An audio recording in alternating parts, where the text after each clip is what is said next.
The apocalypse has descended, casting billions across the globe into a survival realm along endless highways. Behind them rages an unrelenting thunderstorm, a deadly pursuit, while all life-sustaining resources must be procured from mysterious supply crates. Fortunately, our bus has awakened a singular SSS-rank talent, known as Blessings of Progeny. Once triggered, this talent bestows transcendent rewards beyond mortal reckoning. Even more astonishing, all 9 occupants aboard have each awakened an S-rank talent of their own. From this moment onward, the narrative takes an utterly unexpected turn. With these supreme talents synergizing flawlessly, resources begin to multiply without limit. Yet this is merely the beginning. When the battlefield of countless races descends, what seemed to be a flock of defenseless lambs reveals itself, instead, as billions of undying entities. The Fourth Cataclysm. Chapter 1. Bus Highway Survival. Welcome all humans aged 18 to 60 worldwide to the highway survival realm. Your sole objective, to endure. A cold, emotionless mechanical voice suddenly resounds within the minds of Yi-chun and all others, without any forewarning. Yi-chun snaps his eyes open, the blinding sunlight forcing him to squint instantly. Before him lies not the familiar academic seminar room, but the interior of a somewhat dilapidated bus. Outside the window stretches an endless asphalt highway, flanked by barren wastelands where no sign of life can be found. Beside Yi-chun sit 7 girls equally bewildered, alongside a young female teacher clutching the handrail, barely maintaining her balance. They're the nation's elite genius youth class, who just moments ago were engaged in their routine weekly academic seminar, only to be collectively transported to this forsaken place the next instant. In this world, you shall face unprecedented trials. Rules are hereby announced. 1. 10 kilometers behind each bus's starting point lies a thunderstorm that relentlessly expands forward at an initial speed of 5 kilometers per hour. Any entity caught by the storm will be instantaneously obliterated. 2. During the initial 3-day protection period, a safe zone with a 10-kilometer radius around the spawn point exists, free from monsters and threats.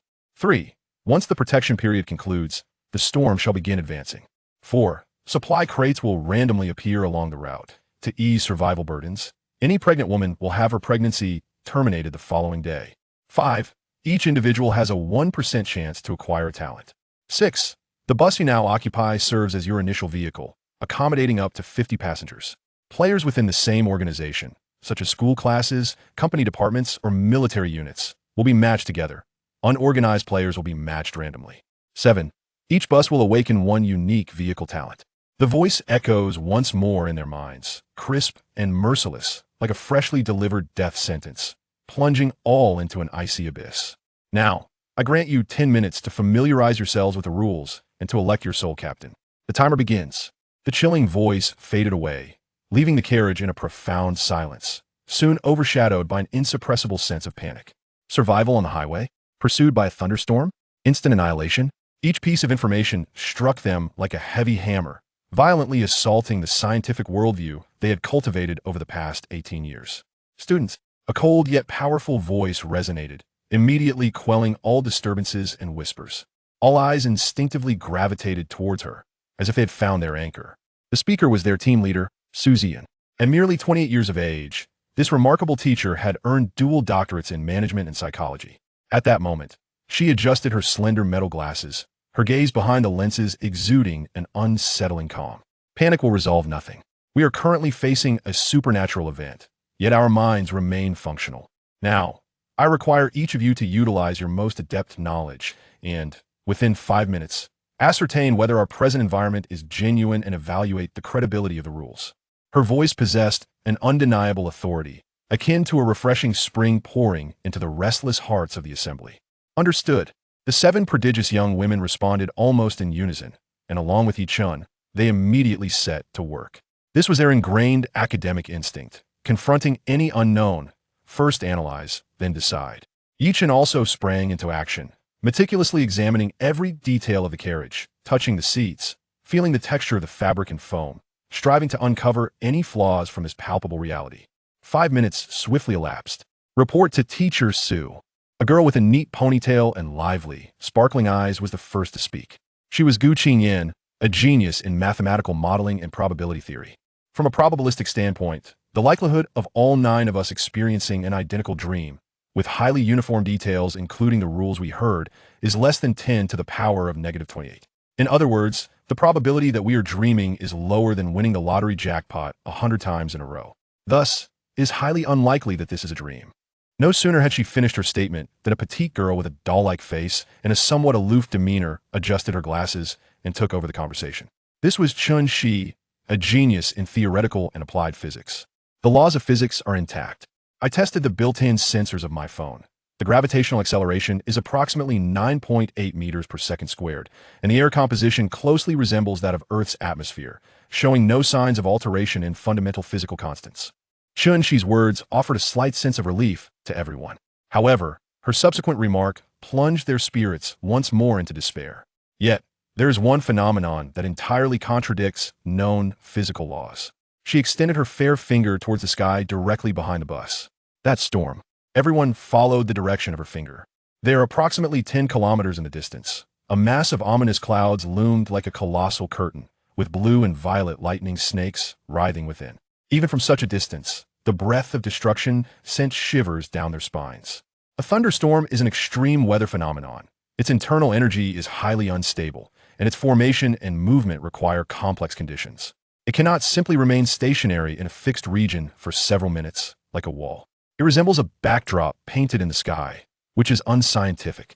Chun Shi concluded with a calm demeanor, her voice tinged with perplexity and gravity in the face of the unknown. After listening to everyone's reports, Su Xian nodded, a hint of seriousness breaking through her typically placid expression. She offered a final summary. Firstly, we are not dreaming. Secondly, we are likely no longer in our original world. However, the fundamental physical rules of this world align with those of Earth, meaning that much of our knowledge remains applicable. Thirdly, we have collectively traversed into a tangible realm that poses a lethal threat named thunderstorm, its operational mechanics evidently dictated by the rules set forth by that voice. Su Ziyun's words fell like a heavy hammer, shattering the last vestige of hope within everyone. The atmosphere in the carriage became unbearably tense. Now, we shall proceed to the second agenda. Su Ziyun's voice did not waver. Elect a captain. Is there even a need for a vote? It must be you, Teacher Su. Qinlan, a girl with sharp, short hair and eyes as keen as a blade, stood out among the 18-year-olds, being 20 herself. She had been admitted on account of her astonishing talent in tactical command and simulation. Indeed, Teacher Su's expertise in management and psychology make her the optimal leader for us. Lin Wanxing promptly concurred. For her, specializing in economics, selecting the most beneficial option had become instinctual.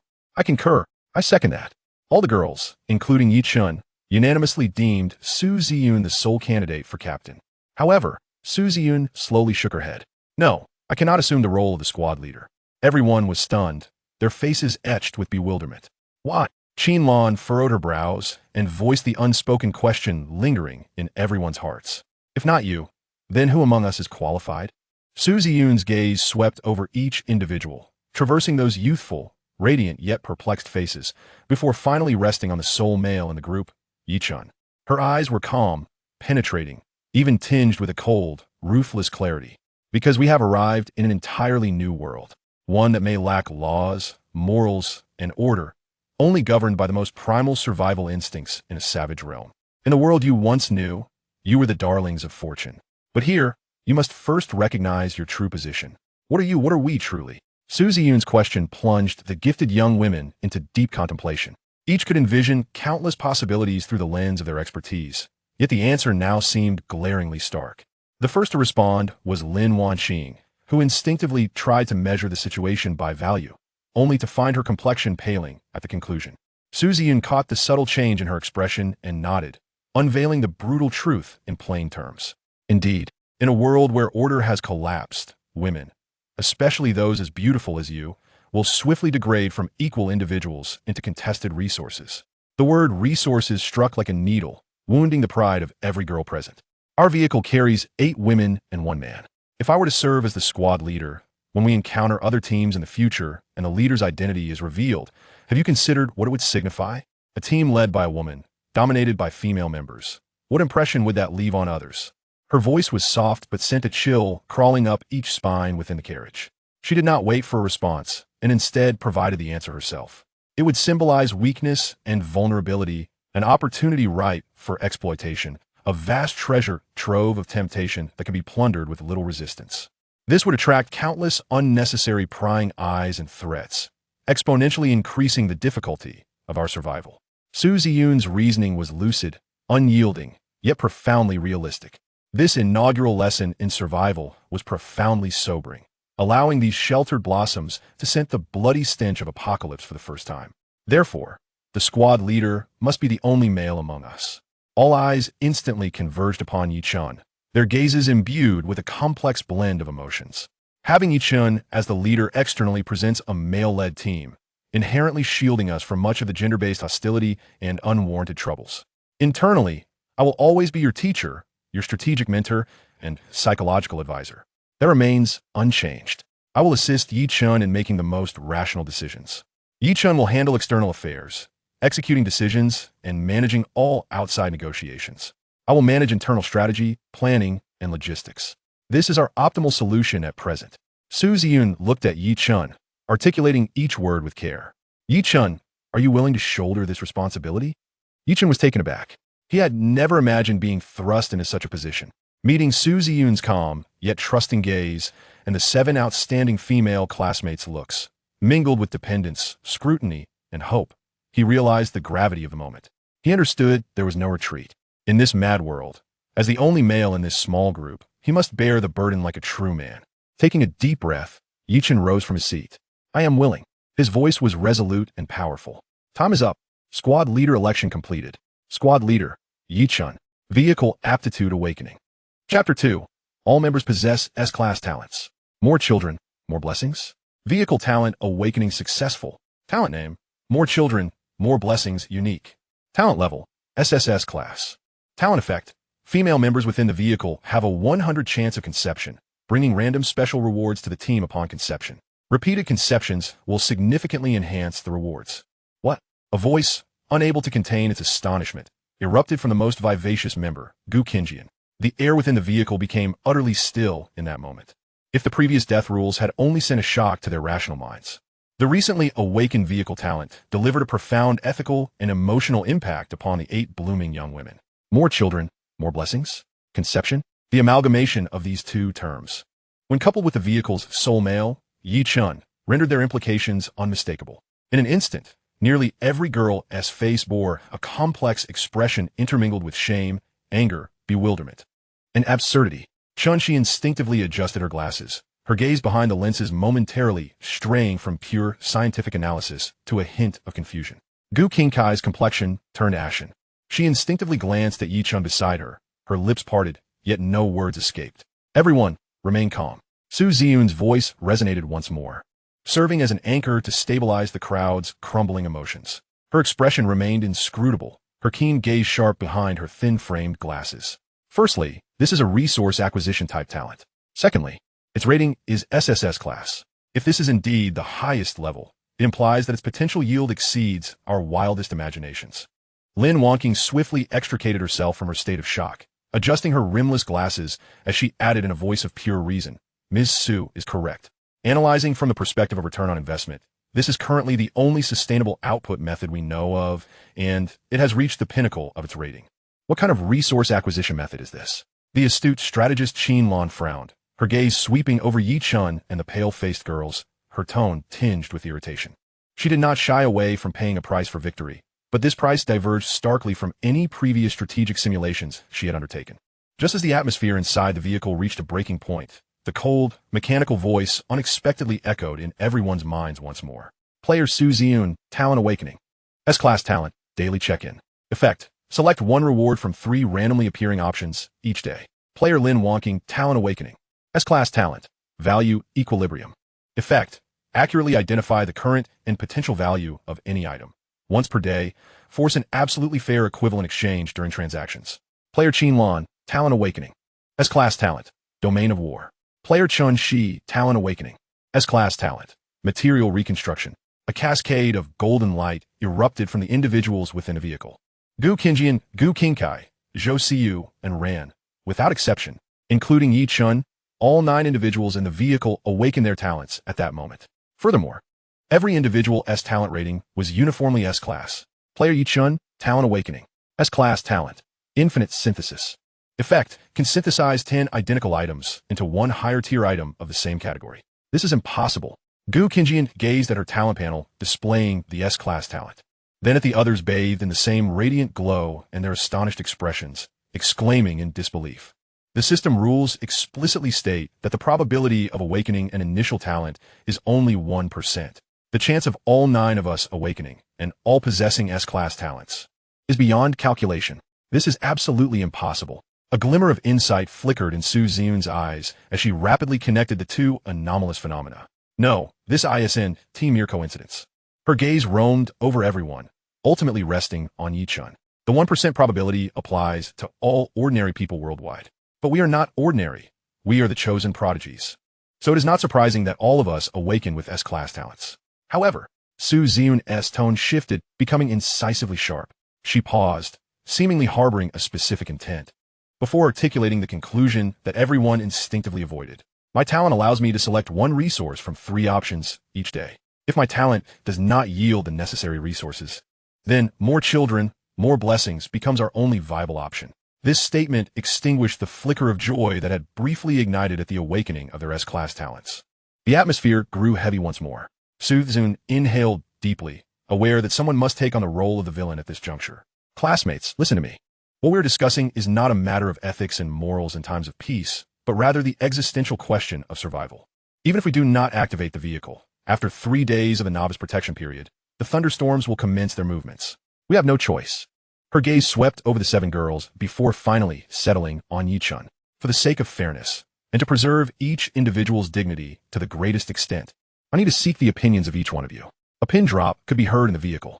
The faces of each girl were etched with anguish and struggle. The first to speak was Qinlan. She waved her hand dismissively, yet her tone was resolute. I have no objections. What is the big deal? As long as we can survive, this is a trivial matter. I can go first. Lin Wonking adjusted her glasses, casting a deep glance at Su Ziyun before calmly agreeing. From the perspective of maximizing returns, this is the optimal solution at present. I concur. Zhou Siyu regarded Su Ziyun with eyes that seemed to perceive the very essence of the situation and softly stated, for the paramount objective of collective survival, the sacrifice of individuals is logically justifiable. I have no objections. One by one, the girls made their choices. They were all top-tier prodigies in their respective fields, and at this moment, their rationality triumphed over their emotions. Finally, all eyes converged on 2 individuals, Yichun and the pallid Gu Qingkai. Gu Qingkai, Yichun's childhood friend, was not oblivious to their shared history, which was no secret within the class. Gu Qingkai bit her lip tightly, her nails nearly embedding into her flesh. As she gazed at Yichun, her eyes shimmering with unshed tears, yet she stubbornly withheld them. Ultimately, she nodded slightly, her voice barely above a whisper. I agree. Now, only Yichun remained. He felt as though he bore the weight of 8 mountains, each one pressing down with suffocating heaviness.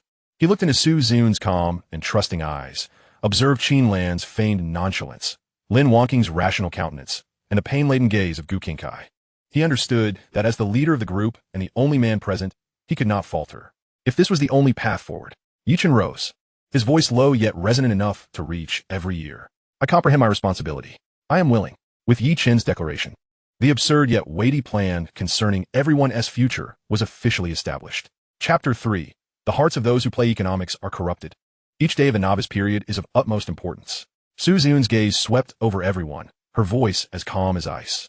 We have no food, no water, and certainly no fuel. Talent alone is but a castle in the air. I will first utilize my talent to see if we can procure the resources we need. With that, Su Ziyun closed her eyes, issuing a command within her mind. S-class talent daily check-in activated. A gentle, luminescent veil, visible only to her, gradually unfurled before her eyes. Today's available rewards are as follows. 1. Vacuum-sealed high-energy compressed biscuits, 30 portions. 2. 500 milliliters standard packaged pure water, 30 portions. 3. 10-liter standard gasoline canisters, 10 portions. Su Ziyun opened her eyes and recited the 3 options verbatim to everyone. 30 portions of compressed biscuits, 30 portions of pure water, and 10 portions of gasoline in a 10-liter container. As her words fell, the previously silent carriage, stifled by the weight of too many offspring, was suddenly filled with a chorus of relieved breaths. Fantastic!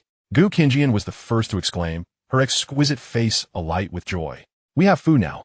Teacher Su. Let us choose food. Qin Lan, with her neatly cropped hair, also exhaled and candidly expressed, I agree. The majority of the girls displayed expressions of delight. Under the immense pressure of potential death, food and water represented the most fundamental sense of security. However, Suzune did not immediately make a choice. Her gaze traversed the excited faces, landing on several other core minds within the team. It seemed my talent for signing in could provide us with essential survival supplies. Her voice, though not loud, firmly recaptured everyone's attention. Yet, to survive, even to thrive beyond others, this minimum guarantee was far from sufficient. With a habitual gesture, she lightly waved her hand in the air. Everyone, display your talent panels. Responding to her command, the group unveiled the ethereal cerulean screens visible only to teammates. S-Class, Infinite Synthesis, S-Class, Value Balance, S-Class, Material Reconstruction, S-Class, Plot Direction. A total of 9 S-Class talents. Subsequently, her gaze shifted to the quietly contemplative Josiu. Suzune sensed that this genius of philosophy and logic had likely perceived some of her thoughts. Josiu, please elucidate your talent. At her request, Josiu withdrew her thoughts and lifted her head, her clear eyes meeting Suzune's. She succinctly replied, sacrifice 1 item to choose 1 from 3 randomly appearing items, each with a quantity of 100. Once per day. Hiss.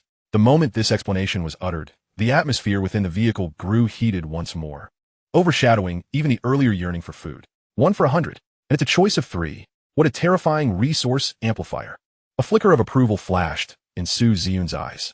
Excellent. This means that each of our talents may perfectly complement one another. Therefore, I propose.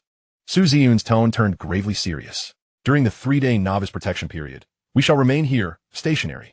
Our singular aim is to maximize the initial rewards through the synergy of our S-Class talents. Within these 3 days, we must accumulate sufficient survival supplies and amass strength that surpasses all others. This strategy of remaining in place struck like lightning, shattering the group's previous mindset of hasty escape. Each of them was a top genius in their respective fields, instantly grasping the immense audacity behind Suzune's decision. It was not about seeking immediate dominance, but rather utilizing the rules to fully exploit their advantages, paving the way for a decisive lead after a period of accumulation. I concur. Qin Lan was the first to voice her agreement, her sharp gaze sparkling with excitement. Gathering resources before claiming power for a lethal strike is the most classic tactic. The long-term expected value of this plan approaches maximization. Lin Wanjing, who had been silently calculating, nodded quickly. I have no objections. Chun Xin succinctly stated. For her, the pursuit of academic research outweighed the development plan. A brand new world held fascinating physical laws yet to be discovered. Seeing that consensus had been reached, Suzune nodded in satisfaction. Now, returning to the matter at hand. Her gaze returned to the initial 3 options. Food, water, or gasoline. What shall we exchange for today? Naturally, water and food. Gasoline is of no use to us at this moment. The vehicle isn't even operational. Satiating our hunger is of the utmost importance. Gu Qinjian blurted out without a second thought. This idea was immediately met with nods of agreement from several girls. It was the most instinctively sound choice. Yet, at that moment, a voice cool to the point of being frigid rang out. I object. All eyes turned toward the source of the voice, belonging to Lin Wanjing, the economics genius, who had been adjusting her rimless glasses while rapidly jotting notes in her notebook. She lifted her head, her gaze sharp and clear behind her lenses, as if capable of piercing through all facades to reach the core of value. Choosing food and water is the option with the least return in this decision. Why? Gu Qinjian asked, perplexed, her brow furrowing. People are like iron. Food is steel. Without sustenance, how will we muster the strength to flee in 3 days? Lin Wanjing did not provide a direct response, but instead extended her slender finger, pointing toward the air within the bus. Open your regional chat channel and see for yourselves. The group paused, then promptly activated the newly appeared, now wildly flashing function in their minds.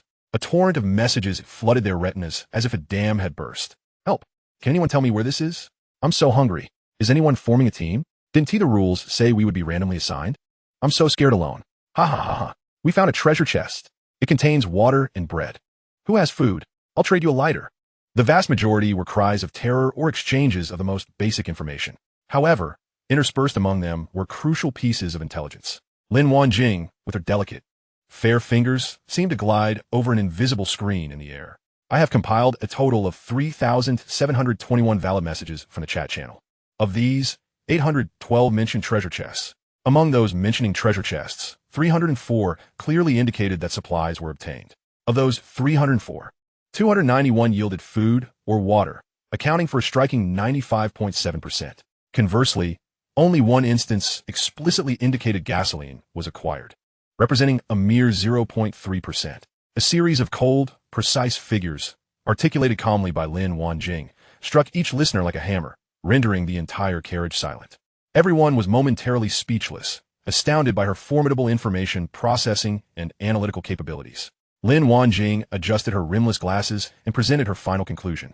During the novice period, food and water are high-probability resources provided by the system in roadside treasure chests, accessible to all. Their acquisition difficulty is relatively low. Gasoline, on the other hand, is a scarce strategic resource available only through extremely low probabilities. According to the fundamental principles of economic supply and demand theory, scarcity dictates the upper limit of value.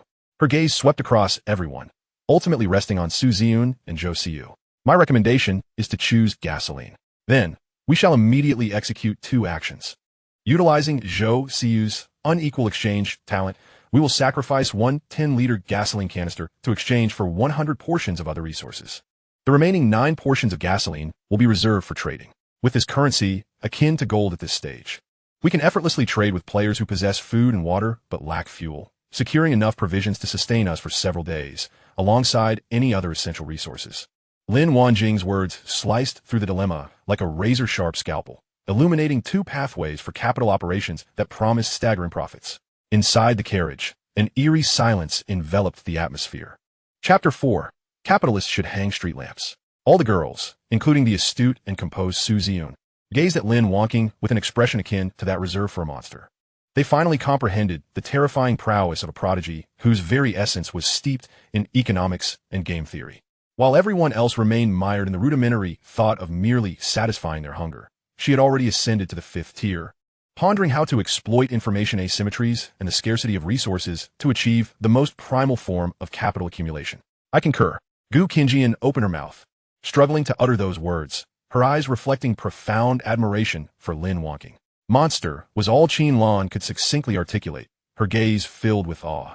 A genuine and unabashed smile of approval spread across Su Ziyun's face as she looked at Lin Wanjing, nodding appreciatively. Your analysis is impeccable. We shall proceed as you suggested. We choose gasoline. With the decision made, Su Ziyun exhibited no further hesitation. Reward selection confirmed. Congratulations, you have obtained 10 standard barrels of gasoline, totaling 10 units. Accompanied by the system prompt, 10 dark green military standard oil barrels materialized in the spacious aisle of the bus, arranged in neat alignment. A faint, distinctive scent reminiscent of the industrial age permeated the carriage. Su Ziyun's demeanor was calm, and her directives clear. Zhou Siyu, this 1 unit of gasoline is yours. Prepare to unleash your talent. Lin Wanjing, the remaining 9 units belong to you. Commence your trading operations immediately, securing the essential survival supplies we require at minimal cost. Understood. The 2 prodigious young women nodded in unison, promptly embarking on their respective tasks. Zhou Siyu quietly approached one of the barrels, standing still as if preparing for some ritual. Meanwhile, Lin Wanjing returned to her seat, her focus entirely absorbed in the trading channel, sifting through vast amounts of information to identify potential buyers. Wait. Just as Zhou Siyu was about to activate her talent, Su Ziyun spoke once more. Her gaze shifted to the vivaciously ponytailed Gu Qinjian. Gu Qinjian, activate your talent, string of probability. Conduct a risk assessment on the forthcoming unequal exchange with Zhou Siyu. I need to ascertain the likelihood of high-value options arising from this exchange. S-rank talent, string of probability, effect. Upon activation, it reveals several potential future outcomes for a specific action, presented with clear probability figures. This maneuver invigorated everyone in the carriage, utilizing a probability talent to assist in resource exchange. If successful, it would signify the potential for synergy. Understood? Gu Qinjian's face flushed with excitement. As this was her area of expertise, she inhaled deeply, her eyes momentarily losing focus, as if countless delicate golden threads wove and unraveled within her pupils. A sheen of perspiration formed on her forehead, indicating the immense mental strain this operation demanded. Moments later, Gu Qinjian swayed slightly, her complexion paling, yet her gaze sparkled with intensity. Report, Teacher Su. Calculation complete. The probability of Zhou Siyu's exchange yielding high-value resources stands at 814. She paused before adding, I could attempt to maximize the probability, but it would significantly escalate my mental fatigue. Unnecessary. Su Ziyun decisively interrupted her. Conserve your mental energy. You have a more crucial task ahead. A probability of 814 is sufficient. With the affirmative prediction, everyone's spirits lifted. Su Ziyun's gaze ultimately settled on Zhou Siyu. Gomos. Zhou Siyu nodded. She extended her fair fingers, gently touching the cold gasoline barrel. Sacrifice. S-rank talent for unequal exchange activated. Sacrificial item. 1 unit of 10 liters standard barrel gasoline. Reward exchange in progress. Please select one of the following 3 options for your acquired reward. A dazzling light screen unfolded before everyone's eyes, vividly displaying 3 options that nearly halted their hearts. 1. 100 standard iron ingots. 2. 100 high-energy nutrient compressed biscuits. 3. 100 units of 10 liters standard barrel gasoline. 100 units. A full 100.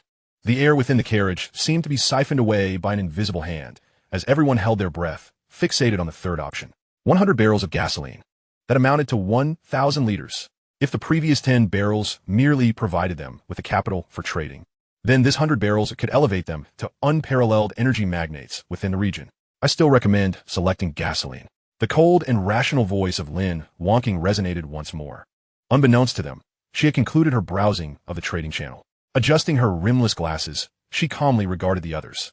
During the time you deliberated, I utilized 2 units of our stored gasoline to complete 2 transactions. As she spoke, she extended her hand, producing 20 vacuum-packed biscuits and 20 bottles of purified water, which materialized in the empty space before her.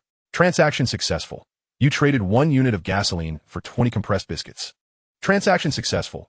You traded 1 unit of gasoline for 20 bottles of 500 milliliters purified water. As they beheld the pile of food and water, everyone was rendered speechless. Particularly Gu Qinjian, who had previously fretted over the lack of provisions. Her mouth hung open as if it could accommodate an egg. 20 liters of gasoline exchanged for 20 units of food and water? This exchange ratio, she murmured, challenged her mathematical understanding. Lin Wonking explained with a hint of detachment. For players who have already taken to the road, yet found no gasoline along the way. Gasoline is the hard currency that can save lives. After all, the thunderstorm will not wait for them.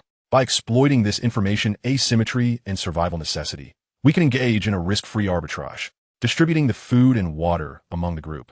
She continued to articulate her core argument. Do you see? This is the value of gasoline. It can now serve as our sharpest scythe, harvesting resources throughout the region. If we opt for 100 barrels of gasoline, we can utilize these resources to accomplish primitive capital accumulation. Choosing iron ingots is merely additive. We are solving a straightforward equation. Choosing gasoline, however, is multiplicative. We are leveraging our capital to manipulate the market's leverage. Every word Lin Wonking uttered struck like a hammer, resonating deeply within the hearts of her listeners. The carriage once again succumbed to a profound silence. They gazed at this extraordinarily composed girl, fully grasping the truth behind the notion that capitalists should hang street lamps. An unprecedented brilliance ignited in Su Ziyun's eyes. She regarded Lin Wonking, slowly nodding, her gaze brimming with unabashed admiration. Chapter 5. Asset Increase of 80. Su Ziyun's voice reverberated through the quiet carriage, clear and steady. Lin Wonking's analysis was flawless. Upon hearing this, Zhou Siyu hesitated not for a moment, her fair fingers lightly tapping the light screen. Reward confirmed. 100 units of 10 liters standard barrel gasoline. In an instant, the light screen dissipated. The next moment, the entire carriage was inundated by a torrent of dark green. Thud, thud, thud, thud. The heavy thuds of the barrels sounded like a drumbeat, as 100 standard 10-liter military oil barrels materialized in the aisle, instantly forming a small mountain that nearly reached the ceiling. The compartment was filled to the brim with an overwhelming influx of materials, creating a cramped environment. A rich, pungent aroma, a blend of metal and oil, permeated every corner. My heavens, Gu Qinjian swallowed hard, feeling her breath becoming somewhat labored. This wasn't merely 100 liters. It was a staggering 1,000. While others were still grappling for a sip of water or a morsel of bread, they already possessed ample reserves of energy. The visual impact was far more staggering than any numerical value could convey. Why are we standing here in a daze? We are energy tycoons, not mere warehouse custodians. Lin Wonking's cold voice shattered the collective stupor as she adjusted her frameless glasses, her gaze behind the lenses devoid of any emotion, as if the resources before them, capable of inciting madness throughout the entire region, were merely a pile of data awaiting processing. Time is money, especially in this world. She rose directly from her seat, striding toward the stack of oil barrels, raising her hand to stow away 100 barrels of gasoline in her backpack, subsequently separating 10 of them. Shouldn't she assist me? Chun-Shi's eyes sparkled with brilliance akin to the stars, and she nodded, extending her small hand. S-class talent. Material reconstruction activated. Material reconstruction effect. The ability to decompose any item into energy and reconstruct it into previously acquired resources using that energy. The 10 oil barrels before her instantly disintegrated into countless scintillating particles, merging into her palm. Energy increased by 10. She succinctly reported, then unfurled her talent panel to the group. High-energy nutritional compression biscuit 1 requires 1 energy. 500 milliliters standard packaged pure water 1 requires 1 energy. 10 liters standard barrel of gasoline 1 requires 1 energy. Excellent. Lin Wonking nodded in satisfaction, her gaze shifting to Yi-chun. Captain, to maximize trading efficiency, I require proxy speaking rights for the regional chat channel. No problem. Yi-chun immediately acquiesced. Authorization for proxy spokesperson requires you to name your vehicle. The sudden system prompt left everyone momentarily taken aback. How about calling it the Goddess of Victory? Qinlan proposed, simple and direct. Or perhaps the truth. Gu Qinjian also became intrigued. As Yi-chun listened to the discussions, the name Blessed Family inexplicably flashed in his mind, and he unwittingly input those 4 characters. Vehicle naming successful, Blessed Family. The compartment fell silent in an instant. All the girls exchanged peculiar glances, especially Gu Qingkai, who quietly lowered her head. Su Ziyun regarded Yi-chun with a glimmer of triumphant intent. After obtaining authorization, Lin Wonking disregarded this minor incident and immediately entered work mode. Blessed Family, selling large quantities of 10-liter standard barrels of gasoline in exchange for various materials, bulk discounts available, trade requests via private message. This announcement detonated like an underwater bomb, unleashing a colossal wave in the previously silent regional chat channel. What the hell? Am I seeing things? Selling gasoline? And in bulk? Blessed Family? That name is a bit odd, but who are these celestial beings to possess such an abundance of fuel from the outset? Private messages? They must be unscrupulous traders, trying to jack up prices. You upstairs must still be dreaming. Look at the thunderstorm behind you. Can you run without fuel? Can water and bread make your vehicle move? Damn it. I just happen to have 12 iron ingots salvaged from a derelict construction site as treasure chest. Great deity. Look at me. I'll trade 1 barrel for 20 pieces of wood. I beg you, I don't want to die. In an instant. Lin Wonking's private chat channel was inundated with thousands of trade requests. She remained unfazed by the explosive information flow, her fingers dancing in the air like phantoms. Swiftly filtering through the most cost-effective orders. Trade request accepted. You lose 10 liters of gasoline 2. You gain 35 high-energy nutritional compression biscuits. Trade request accepted. You lose 10 liters of gasoline 1. You gain 10 standard iron ingots. A series of system prompts echoed within the compartment and in the corners. Piles of materials materialized out of thin air, rapidly multiplying. Chun-Shi decompose. Lin Wonking commanded without looking up. Understood. Chun-Shi stepped forward, waving her small hand, causing the newly appeared materials to dissipate into motes of light. The entire process lasted less than 20 minutes. All set. The transactions are complete. Lin Wonking exhaled, ceasing her operations. The compartment once again felt empty. Chun-Shi's complexion had paled due to the frequent use of her talent. Having expended a significant amount of mental energy, yet her eyes sparkled with fervor. She unveiled her talent panel to the group, revealing a staggering number before everyone. Energy, 1810. In a mere 20 minutes, their assets had surged by 80%. However, Su Zun's gaze did not linger on the number, but rather honed in on the pale-faced Chun-Shi, keenly inquiring, Chun-Shi, what does your talent consume? Mental energy. Chun-Shi replied, displaying her attribute panel to the group. Attribute panel. Player. Chun-Shi, passenger. Talent. Material reconstruction. Health. 100 injuries, hunger, poisoning, and burning status will cause health to decrease. Death occurs when health reaches 0. Constitution. 8. The baseline constitution for an average adult male is 10 points. Constitution represents physical strength, attack, and defense attributes. Agility. 7. The baseline agility for an average adult male is 10 points. Stamina. 88. The baseline stamina for an average adult male is 10 points. Mental energy. 5180. Starting mental energy is 100. When mental energy drops by 50 points, a daze occurs. Below 20 points leads to unconsciousness. 0 points results in brain death. Skills, none. Titles, none. Status. Mental energy insufficient. Rest is advised. We have reached a critical point. Su Ziyun observed the dwindling 50 mental energy with a frown. She immediately turned to the quietest girl in the team. And Ran, can your talent heal mental energy depletion? And Ran, called upon, trembled slightly, nodding nervously. I can. Summoning her courage, She presented her talent and attributes to the group. Player and ran passenger. Talent S-class, life S-tribute. Can purify contaminated items, heal health and mental energy by consuming stamina. Generates a potion once a day, with rarity increasing based on consumed mental energy. Can quickly restore stamina by consuming food.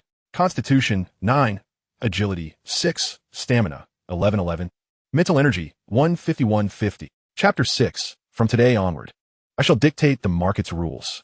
And Rand stood up from her seat.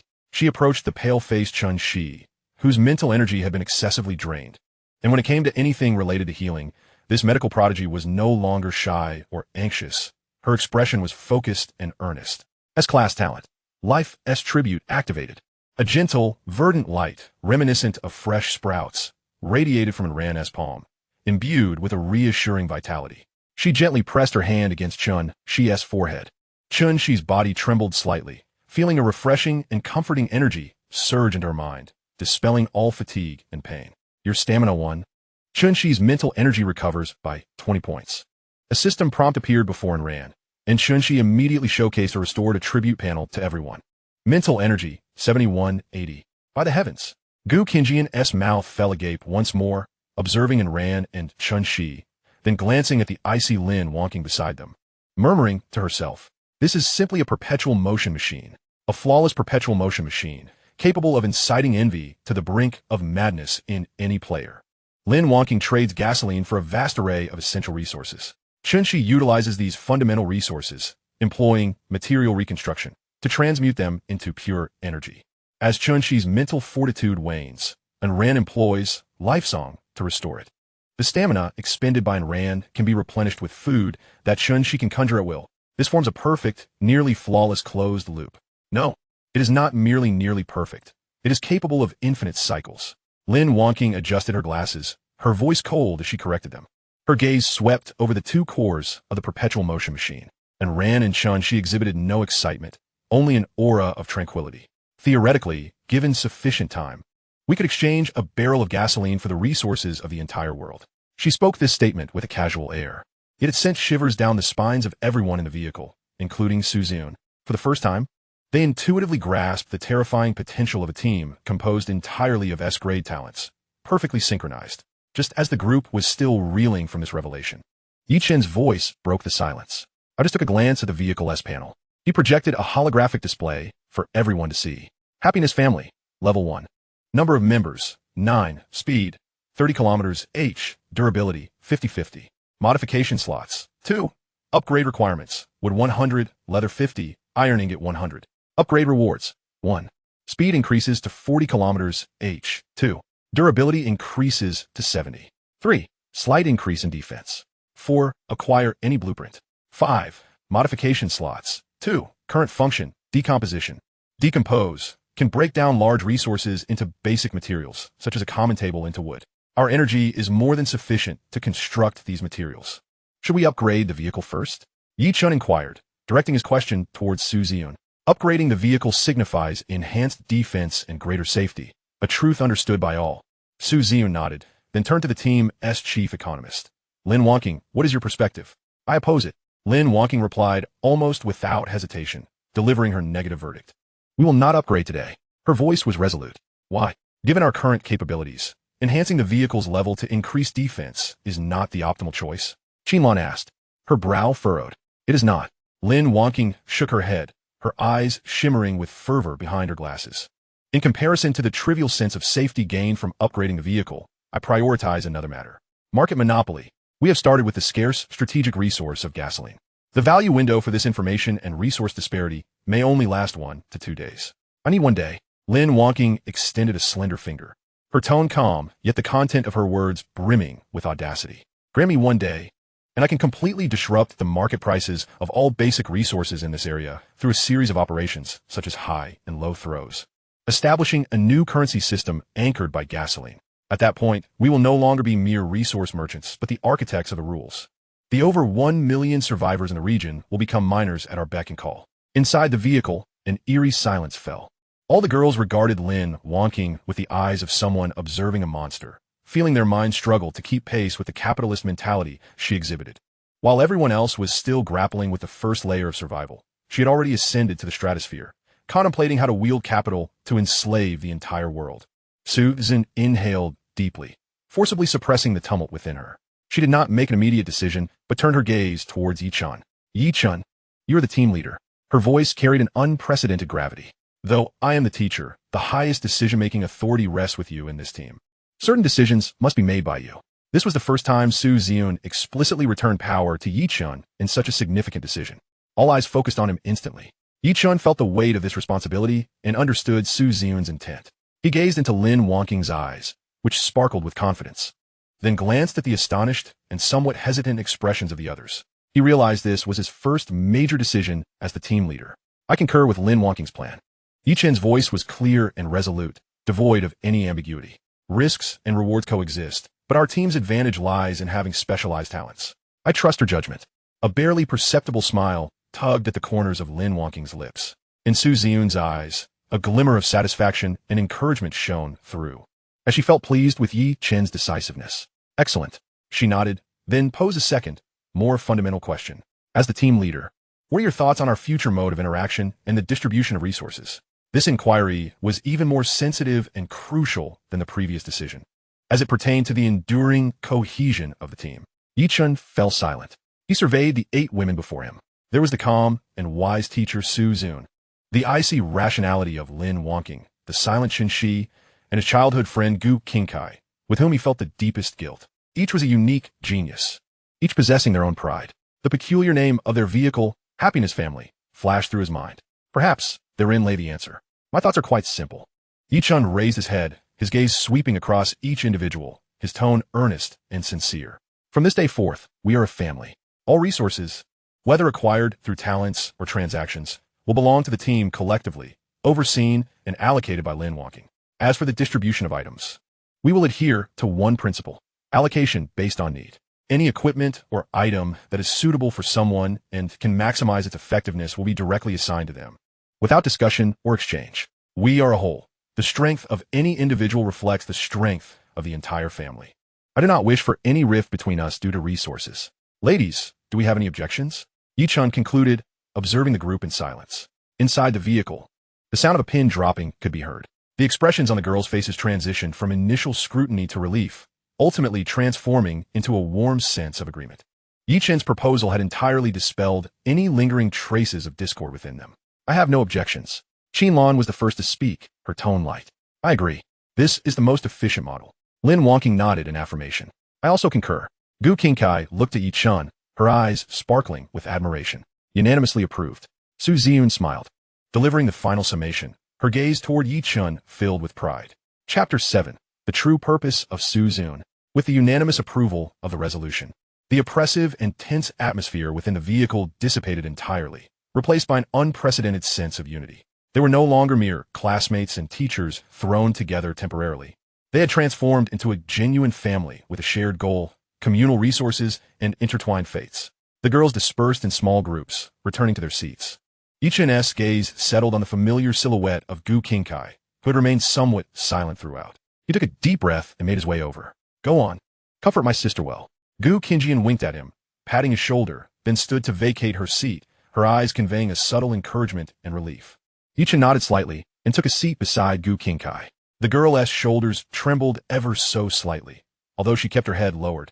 He could still sense the turmoil and anguish swirling within her. Qingkai, I've pondered for an entire day, yet I remain at a loss for words. Any words of solace, in the face of such an unyielding and harsh reality, seemed utterly feeble. Yi-chun, you need not worry about me. To his surprise, Gu Qingkai spoke first. She slowly raised her head, and though her eyes, always imbued with tenderness and melancholy, were still glistening with tears, they now bore an unusual tranquility. I understand. As a student specializing in literature and history, I am more acutely aware than any one of the myriad transgressions that occur in times of civilizational collapse, all in the name of preserving our race. Her voice was soft, yet imbued with clarity. Intellectually, I fully accept this. However, emotionally, I find it challenging to reconcile with the ideals of love I have been taught since childhood. A pang pierced Yi-chun's heart, just as he was about to speak. Gu Qingkai offered him a gentle smile, one that bore traces of tears, yet shone with an extraordinary brilliance. Just now I used my gift, she murmured, as if sharing a secret known only to the two of them. S-class gift, story progression. Effect, By writing, one can depict future events, and consuming mental energy can enhance the likelihood of these events occurring. I pen a story, she continued, her gaze softening as if she were immersed in the beautiful world she had created. The tale is titled Homecoming. I describe a time far in the future when you fall in love with me. We shall be together forever, just as we promised in our childhood. Ichin's heart skipped a beat. He opened his mouth, yet no sound escaped him.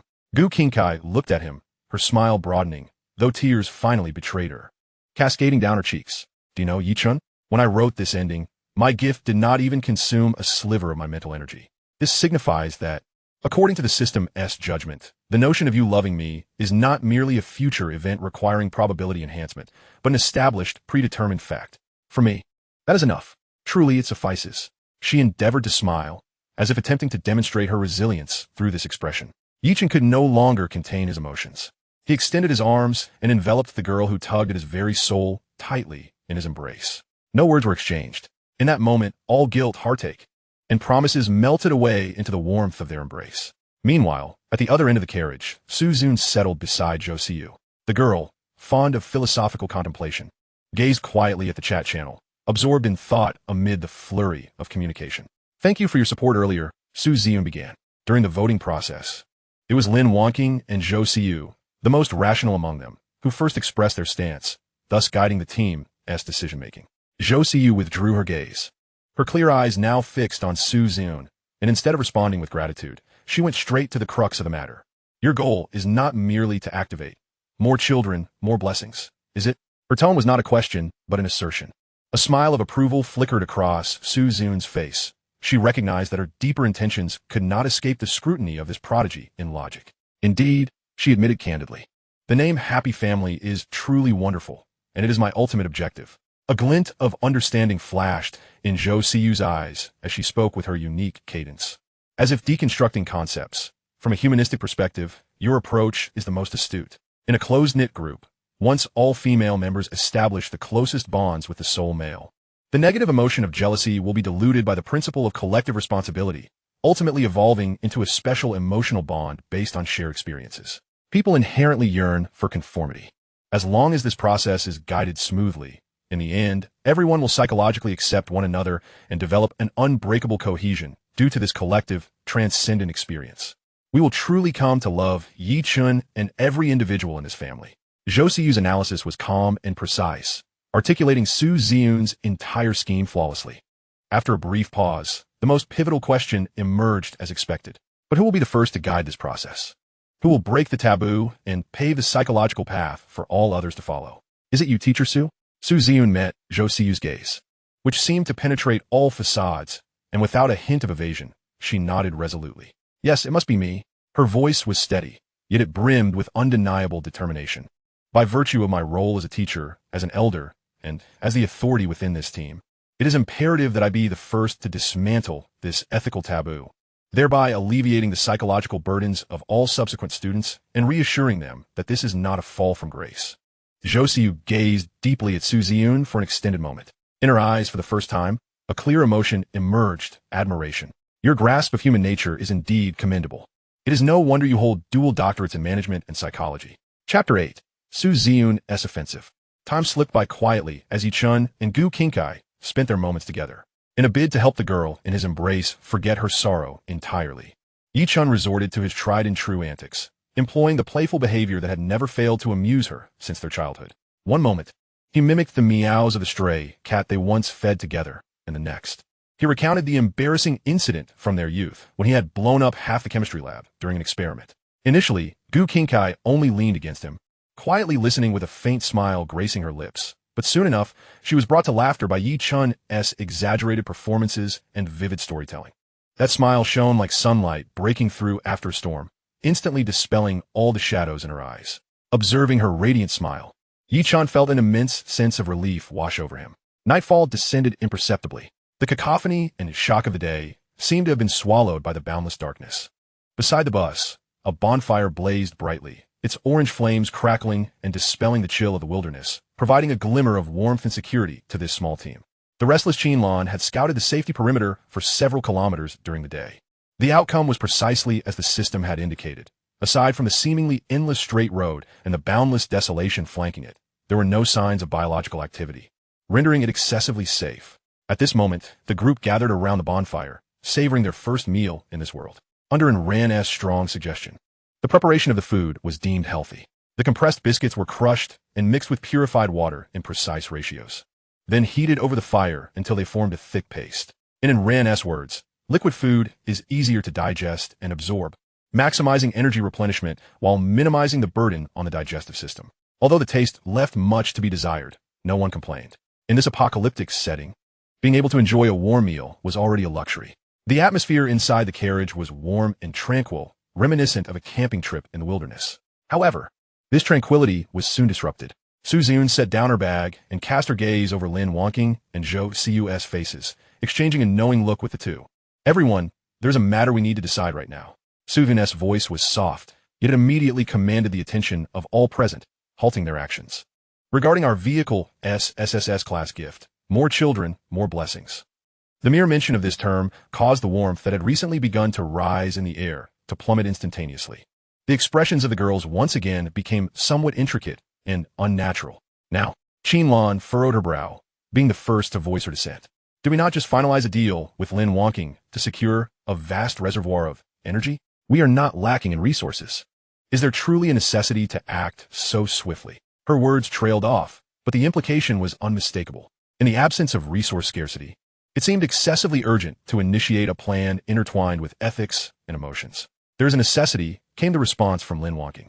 The lenses reflected the flickering light of the campfire, appearing cold and sharp.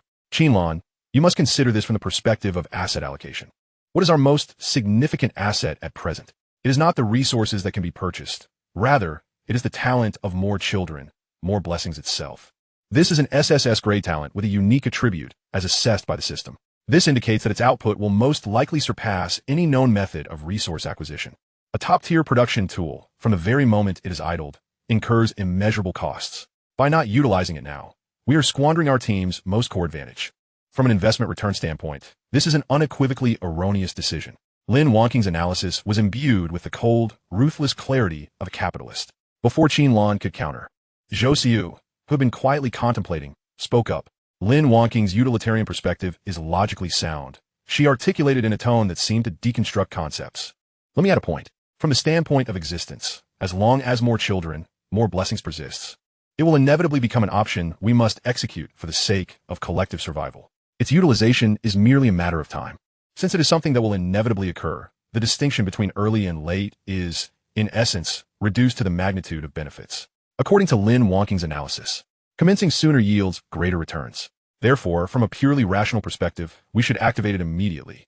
Lin Wonking substantiated the necessity from an economic viewpoint, while Zhou Siu affirmed the inevitability from a philosophical angle. The perspectives of these two prodigies formed an irrefutable logical loop. Qinlan opened her mouth, but ultimately chose silence, tacitly acquiescing to this conclusion. Although the other girls still bore traces of struggle on their faces, as geniuses in their respective fields, they understood that this decision was indeed correct. Since there are no objections, Su-Zun's gaze swept over the group, presenting the most pivotal and sensitive question. Who will be the first? A profound silence enveloped the campfire, punctuated only by the crackling of the flames. The girls instinctively averted their gazes from one another, none daring to speak. Even though their intellect could rationalize the situation, the courage required to be the first to break the taboo was monumental. Observing the hesitance and difficulty etched on their faces, a flicker of resolve flashed in Su-Zun's eyes. I will go, she declared with calm simplicity, her words serving as a stabilizing anchor for the restless hearts around her. As your teacher and the head of this team, it is my responsibility to bear the burden of being the first. Her voice was steady and powerful, devoid of any personal emotion, as if announcing the most mundane of decisions. Today, I will be the first. Beginning tomorrow, for the sake of fairness, we will determine the daily participants through a lottery system. This arrangement not only showcased her sense of responsibility, but also established equitable rules for the future, instantly dispelling any lingering doubts and awkwardness among the group. Su teacher, Gu Qingkai regarded Su-Zun with a conflicted expression, poised to voice her thoughts. Yet, Su-Zun seemed to possess an uncanny awareness, casting a discreet glance towards Lin Wonking and Zhou Siu. I concur with Su teacher's arrangement, Lin Wonking promptly stated, her tone icy. This is the optimal solution given the current circumstances, balancing efficiency and fairness. The logic is coherent. I have no objections. Zhou Siyu nodded in agreement. I too have no objections. Qinlan raked her short hair with a hint of admiration in her tone. I agree. Seconded. As the other girls chimed in, they effectively silenced Gu Qinkai's words before they could escape her lips. Chapter 9. Truly Foolish. With the decision made, Su Zun hesitated no longer. She rose calmly, her gaze illuminated by the campfire, landing on Yi Chun, who had also stood. Yi Chun, come with me. Her voice was steady, devoid of any turbulence. As if merely assigning an ordinary task. Yi Chun nodded, glancing at Gu Qinkai, remaining silent as she followed behind Su Zun. The two walking towards the bus named Happy Family. The door closed behind them, isolating them from the campfire and the biting wind, as well as from the gazes of the others. At the campfire, the remaining girls fell into an eerie silence. The air was thick with an indescribable complexity of emotions, awkwardness, curiosity, and an undercurrent of unspoken tension. Sister, a barely audible call shattered the stillness. Gu Qinkai looked at her twin sister, who had been silent since earlier, reaching out to gently clasp Gu Qinjian's somewhat cold hand. Gu Qinjian's body trembled slightly, and she grasped her sister's hand tighter in return.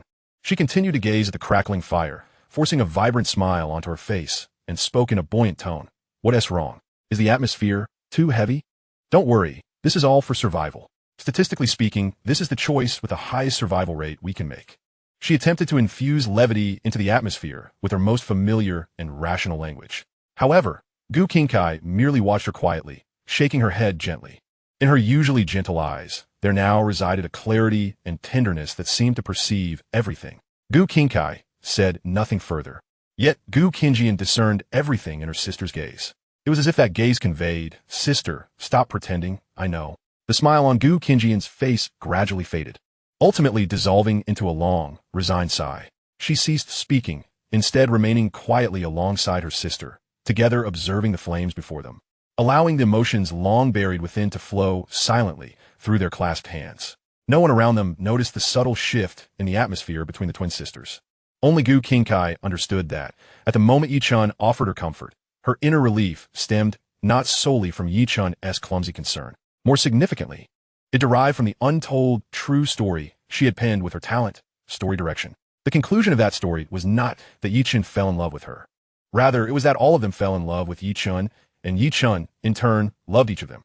She inscribed such an ostensibly absurd ending because she had discerned a secret earlier than anyone else, a secret that her vivacious, rational sister had exerted all her might to conceal. Gu Qinjian, her twin sister, was deeply in love with Yi Chun as well. Growing up together, Gu Qinkai recognized that bond better than anyone else. Her sister always disguised her feelings with a carefree facade, employing the most rational analyses to draw Yi Chun closer, playing the role of the perfect supporter. Yet, the more she did so, the more sorrowful Gu Qinkai felt. She did not desire such a fulfillment. Thus, when the talent of many children, many blessings emerged, forcing everyone onto this path, Gu Qinkai, amidst profound anguish, glimpsed a ray of distinct brilliance. The story she penned did not deplete any of her mental energy. This signified that the collective affection for Yi Chun was an established fact according to the system's judgment. Although this was not the kind of love she had envisioned since childhood, it absurdly and equitably unraveled the greatest shackles binding her heart. Sister, I no longer need to endure the torment of pretending for my own sake. The three of them could remain together in a novel, harmonious manner, without anyone needing to withdraw. From this perspective, it appeared to be a form of happiness. Gu Qinkai lifted her gaze, her eyes traversing the flickering flames to the bus that stood quietly in the night, thinking of that fool who, at this moment, might still be oblivious and involuntary. Tender yet resigned smile graced her lips. Just then, a boisterous voice shattered the silence. Hey, I say, Qinlan elbowed Zhou Siyu, who was lost in philosophical contemplation, staring at the fire. What do you think that feels like? Her question was direct and vigorous. The atmosphere around the bonfire instantly froze. All the girls, including the Gu Qinjian sisters, turned in unison, regarding Qinlan with a perplexed stare that mingled shock, confusion, and a hint of admiration for her audacity in asking such a question. Qinlan's face, usually radiant with confidence, flushed crimson. She cleared her throat twice and let out a few awkward laughs in an attempt to mask her embarrassment. Ahem. I was merely curious from a purely tactical perspective about its potential effects on the body. Yes, tactical perspective. No one engaged with her, leading to a rather awkward silence. All eyes shifted back to Zhou Siyu, the genius of philosophy and logic. retrieving her clear yet detached gaze from the flames. She scrutinized Qin and then calmly shook her head. I do not know. Her response was succinct. From a philosophical standpoint, the essence of such behavior is a necessary activity for the continuation of civilization and the propagation of the species. As for the physiological and psychological sensations involved, there is an insufficient sample size for logical induction, thus lacking universal philosophical significance. Zhou Siyu's reply was calm, objective, and imbued with academic rigor, leaving the gathered crowd in stunned silence. Qinlan opened her mouth but found herself at a loss for words. She felt as though she had struck a punch in a cotton, no, rather into a mass of logical symbols. It was not until Gu Qinjian could no longer contain herself that she spoke, regarding Zhou Siyu with the incredulity one might reserve for an extraterrestrial. Siyu, have you never learned about this through any means? For instance, in books? Or elsewhere? Zhou Siyu shook her head again, her gaze still as clear as water, devoid of any impurities. My reading primarily encompasses philosophy, logic, epistemology, and metaphysics. These disciplines do not explore such behaviors. She paused, adding in an academic tone. The act itself does not generate new philosophical propositions, nor can it falsify existing philosophical thoughts, rendering it devoid of research significance for me. A collective silence enveloped the group. A singular thought surged through the minds of all the girls. This one has truly become academically oblivious. Chapter 10. The Blooming White Rose. The bus doors slowly closed behind them, akin to an invisible barrier that completely severed the bonfire, cold wind, and the 7 complex gazes outside. The interior of the bus was devoid of light, save for the flickering orange glow penetrating the windows, casting shadows that danced within the enclosed space. The air grew thick and oppressive in an instant. Yichun could distinctly hear the thunderous beat of his own heart, his blood seemingly rushing to his head, rendering his cheeks aflame. He observed the back of Su Zun as she leisurely strolled toward the rear of the bus, her movements calm and graceful, as though she were merely attending a routine academic seminar. Do not be anxious. Su Zun turned, her voice as consistently tranquil and steady as ever, as if it could pierce through the anxiety within one's heart. She adjusted her thin metal-framed glasses, the lenses reflecting a cold sheen in the dim firelight. This is merely a strategic deployment essential for the team's survival. You may regard it as a special work assignment. The more composed and rational she appeared, the more tense Yichun became. He felt beads of sweat forming on his palms, unsure where to place his limbs, ultimately standing rigidly in place. I understand. Yichun inhaled deeply, striving to steady his voice. Observing his demeanor, Su Zun's lips curled into a faint arc, one she herself was unaware of.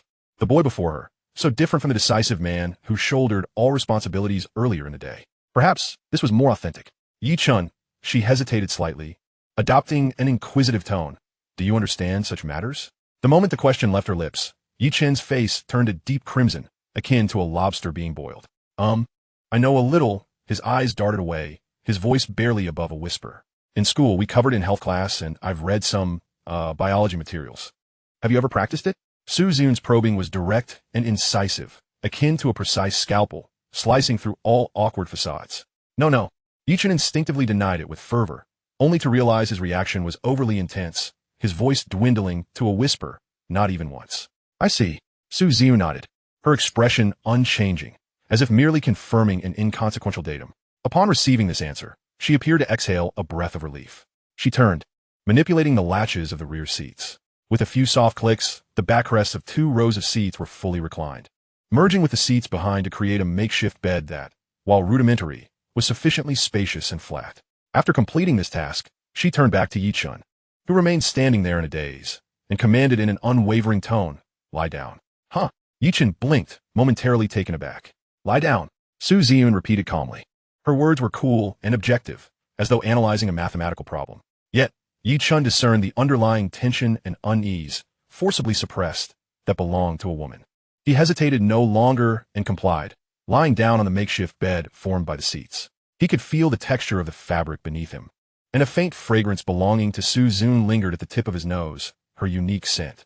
The dim light within the bus barely illuminated their outlines. Yichun watched as Su Zun began unbuttoning her shirt, her movements meticulous, as if she were donning or doffing a lab coat. As her figure gradually became clearer against the firelight, Yichun felt as though his breath was about to cease. He saw Su Ziyun lift her leg, seemingly preparing for that classic maneuver he had encountered countless times in novels and films, imbued with an irresistible force and allure. Wait, just at that critical juncture, Yichun instinctively reached out, seizing her wrist just as it was about to rest upon his shoulder. His palm was warm and firm. Su Ziyun's movements halted, her body suspended in midair, a flicker of astonishment crossing her face. She presumed that Yi Chen's reaction stemmed from a final bout of embarrassment or shyness, or perhaps a struggle of retreat. Yi Chen, do not overthink. Her voice still strove to maintain an air of calm. I had mentioned that this was merely a task. All you needed to do was lie still and cooperate with me. However, Yi Chen did not relinquish his grip. He gazed into the darkness, into those eyes that still glimmered with rationality, and posed a question that caught Su Ziyun entirely off guard. Teacher Su, this is your first time too, isn't it? Su Ziyun's pupils contracted sharply. What relevance does this have to what we are about to undertake? She instinctively evaded the inquiry, her tone laced with a barely perceptible edge. As the decision-maker of the team, she was uncomfortable with this passive, interrogated sensation. It does. Yi Chen's response was unequivocal. With his other hand, he gently yet firmly placed it on Su Ziyun's waist, halting her impending movements. If that is the case, then, Teacher Su, you should lie down. His voice was low, imbued with an unprecedented, masculine certainty. Otherwise, I fear we may both be in pain afterward. This statement struck Su Ziyun like a jolt of electricity. She was momentarily stunned. She had envisioned countless scenarios, imagined Yi Chen's anxiety, resistance, even his breakdown, but she had never anticipated that, at such a moment, his foremost concern would be this. He was not afraid. He was not retreating. He was worried for her. In that fleeting instant of Su Ziyun's distraction, Yi Chen decisively rolled over. A powerful, undeniable force surged forth, as if the heavens and earth had inverted in an instant. When Su Ziyun regained her senses, she found herself lying on the cold chair bed, while Yi Chen's towering figure loomed over her, like a mountain shielding her from the tempest.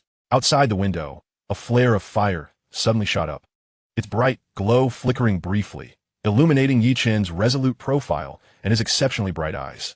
In that moment, he was no longer the student in need of guidance, nor the bashful young man.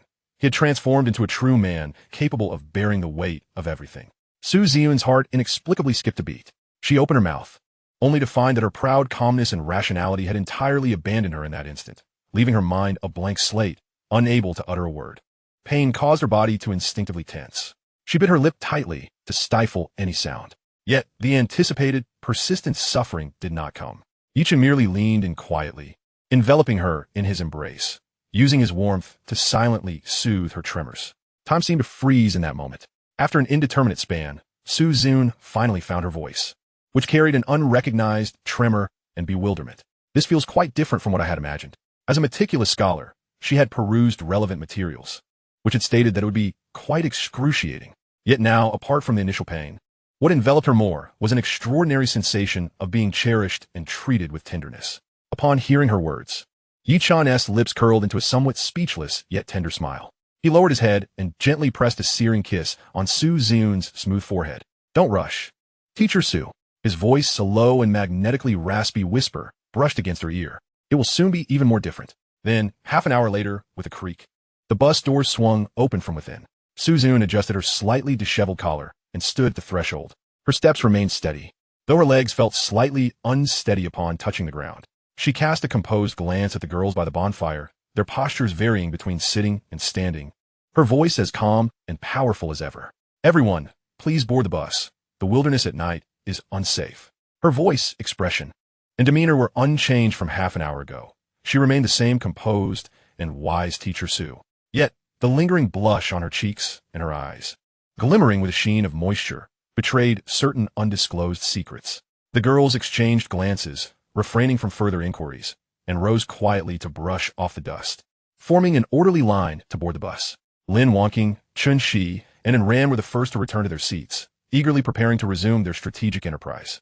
Chapter 11. On the duality of intimate relationships. An unusual silence enveloped the bus. As the girls took their seats, feigning rest with closed eyes, they secretly observed two focal points from the corners of their eyes. One was Yi Chen, and the other was Su Ziyun, who sat alone in the front passenger seat.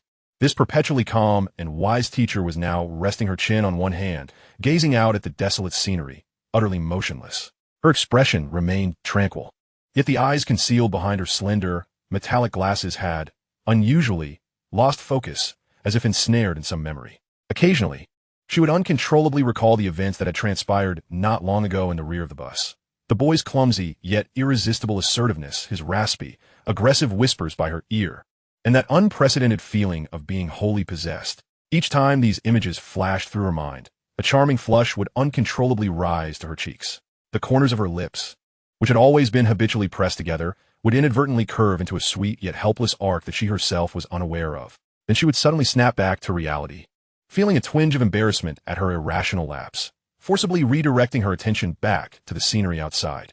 Yet before long, those images would return, a relentless cycle. Not far away, Zhou Xiu quietly observed Su Xian. She watched as the teacher occasionally appeared lost in thought, her cheeks flushing, her smile brightening, and then her brow furrowing in frustration, her clear eyes filled with curiosity. Her thoughts began to diverge. From a utilitarian perspective, Su Xian's actions had successfully achieved strategic objectives, paving the way for subsequent plans, yielding significant benefits. However, from a phenomenological standpoint, such behavior seemed to incite a non-rational, sustained fluctuation of mental states in the subject that was Su Xian, extending beyond mere task completion. This state, in past philosophical literature, had been vaguely defined as pleasure or reminiscence. Did this imply that the action itself, beyond its instrumental significance in perpetuating the species, possessed some intrinsic value capable of directly influencing the subject's spirit and generating positive feedback? This new philosophical proposition plunged Zhou Xiu into deeper contemplation. It seemed necessary to personally experience this before writing a paper titled On the Duality of Intimate Relationships, the dialectical unity of instrumental and spiritual value. Meanwhile, in the front half of the bus, while everyone was lost in their thoughts, in the back half, Gu Qingkai grasped Yi Chen's arm, guiding him to sit between her and her sister, Gu Qingjian. This position brought him closely together with the two sisters. Yi Chen, somewhat bewildered, complied and took a seat. Immediately afterward, Gu Qingkai made a move that took everyone by surprise. She reached out, gently taking Yi Chen's right hand, and without room for dissent, placed it atop Gu Qingjian's left hand resting on the seat. Once this was accomplished, her other hand firmly clasped Yi Chen's left hand, their fingers interlocking. A warm sensation surged through the back of her hand, causing Gu Qingjian to stiffen, as if electrified, her mind instantly blank. She felt the warmth and weight of Yi Chen's palm, a scene that had appeared countless times in her dreams since childhood. Yet, when that moment truly arrived, her first reaction was one of panic. Gu Qingjian's cheeks flushed crimson, and she instinctively tried to withdraw her hand. However, her sister's grip held her firmly in place, rendering her immobile. She swiftly turned her head to look at Gu Qingkai, her eyes brimming with embarrassment and confusion. Gu Qingkai remained silent, merely gazing at her with eyes so tender they seemed to glisten with tears, quietly observing her. There was no reproach in that gaze, no arrogance, only a profound, all-encompassing compassion and understanding. It seemed to say, "Sister, stop pretending, I understand everything. Don't push him away any longer, and don't push yourself away either." As Gu Qingjian met her sister's gaze, the ironclad facade of rationality she had maintained for over a decade was shattered in that instant. All her struggles, grievances, and resentments quietly dissolved in the warmth of that look. Yi Chen observed the peculiar interaction between the two sisters with some confusion. He assumed that Gu Qingjian, in this unfamiliar apocalyptic environment, was simply frightened and instinctively sought comfort from her closest sister and himself. With this thought in mind, a warm smile graced his face, and he subconsciously tightened his grip on both sisters' hands. "It's all right. Don't be afraid." Yi Chen's voice was soft yet resolute, imbued with a reassuring strength. "I'm here. I promise to take responsibility and protect everyone in our family." Feeling the sudden surge of strength and undeniable warmth on the back of her hand, Gu Qingjian's heart skipped a beat. She relinquished all resistance. Just this once, let her indulge in this feeling. She greedily embraced the long-awaited warmth, her fingertips curling slightly as she yearned to grasp his hand more tightly. Gu Qingkai watched Yi Chen's utterly oblivious expression with a blend of exasperation and amusement. Then, she turned to her elder sister, offering a smile that was both liberating and mischievous. Gu Qingjian understood that smile, and the taut string that had been stretched for years within her finally relaxed. Suddenly, she felt a sense of ennui. After disguising her true self for so long, enduring pain for years, and staging countless dramas of joy and sorrow in her heart, it all culminated in a performance for an oblivious fool. What a waste of effort. Chapter 12. Compassion is reserved for the victors. The faint light of dawn seeped through the bus windows, quietly illuminating the interior. However, it was not the morning light that awoke everyone, but a feeble protest tinged with tears. "I truly can't eat anymore," and Ran's small face scrunched up, her eyes glistening with tears, holding a piece of forcibly shoved compressed biscuit, looking pitifully at the two people before her. Opposite her, Lin Wonking and Chun Shi, having endured a sleepless night, bore dark circles under their eyes, but appeared extraordinarily invigorated. Whenever Chun Shi's mental energy approached its threshold, and Ran would expend her stamina to heal her. The quickest way to replenish that stamina was through food. Thus, the team as chief medical officer was compelled to engage in a night of relentless feeding. Lin Wonking pushed up her frameless glasses, glancing at Rant's slightly swollen belly. Then at the astronomical energy reserves displayed on Chun Shi's aptitude panel, a satisfied smile curving her lips. Their night of hard work had come to a fruitful conclusion.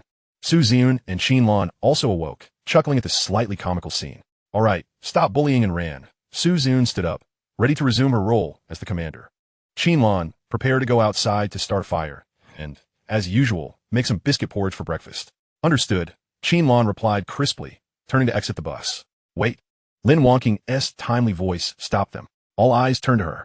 The team's chief economist wore a confident smile, as if she had everything under control. Dichitsu, we want to have to eat that unpalatable food for breakfast today. In a moment, we can have something better.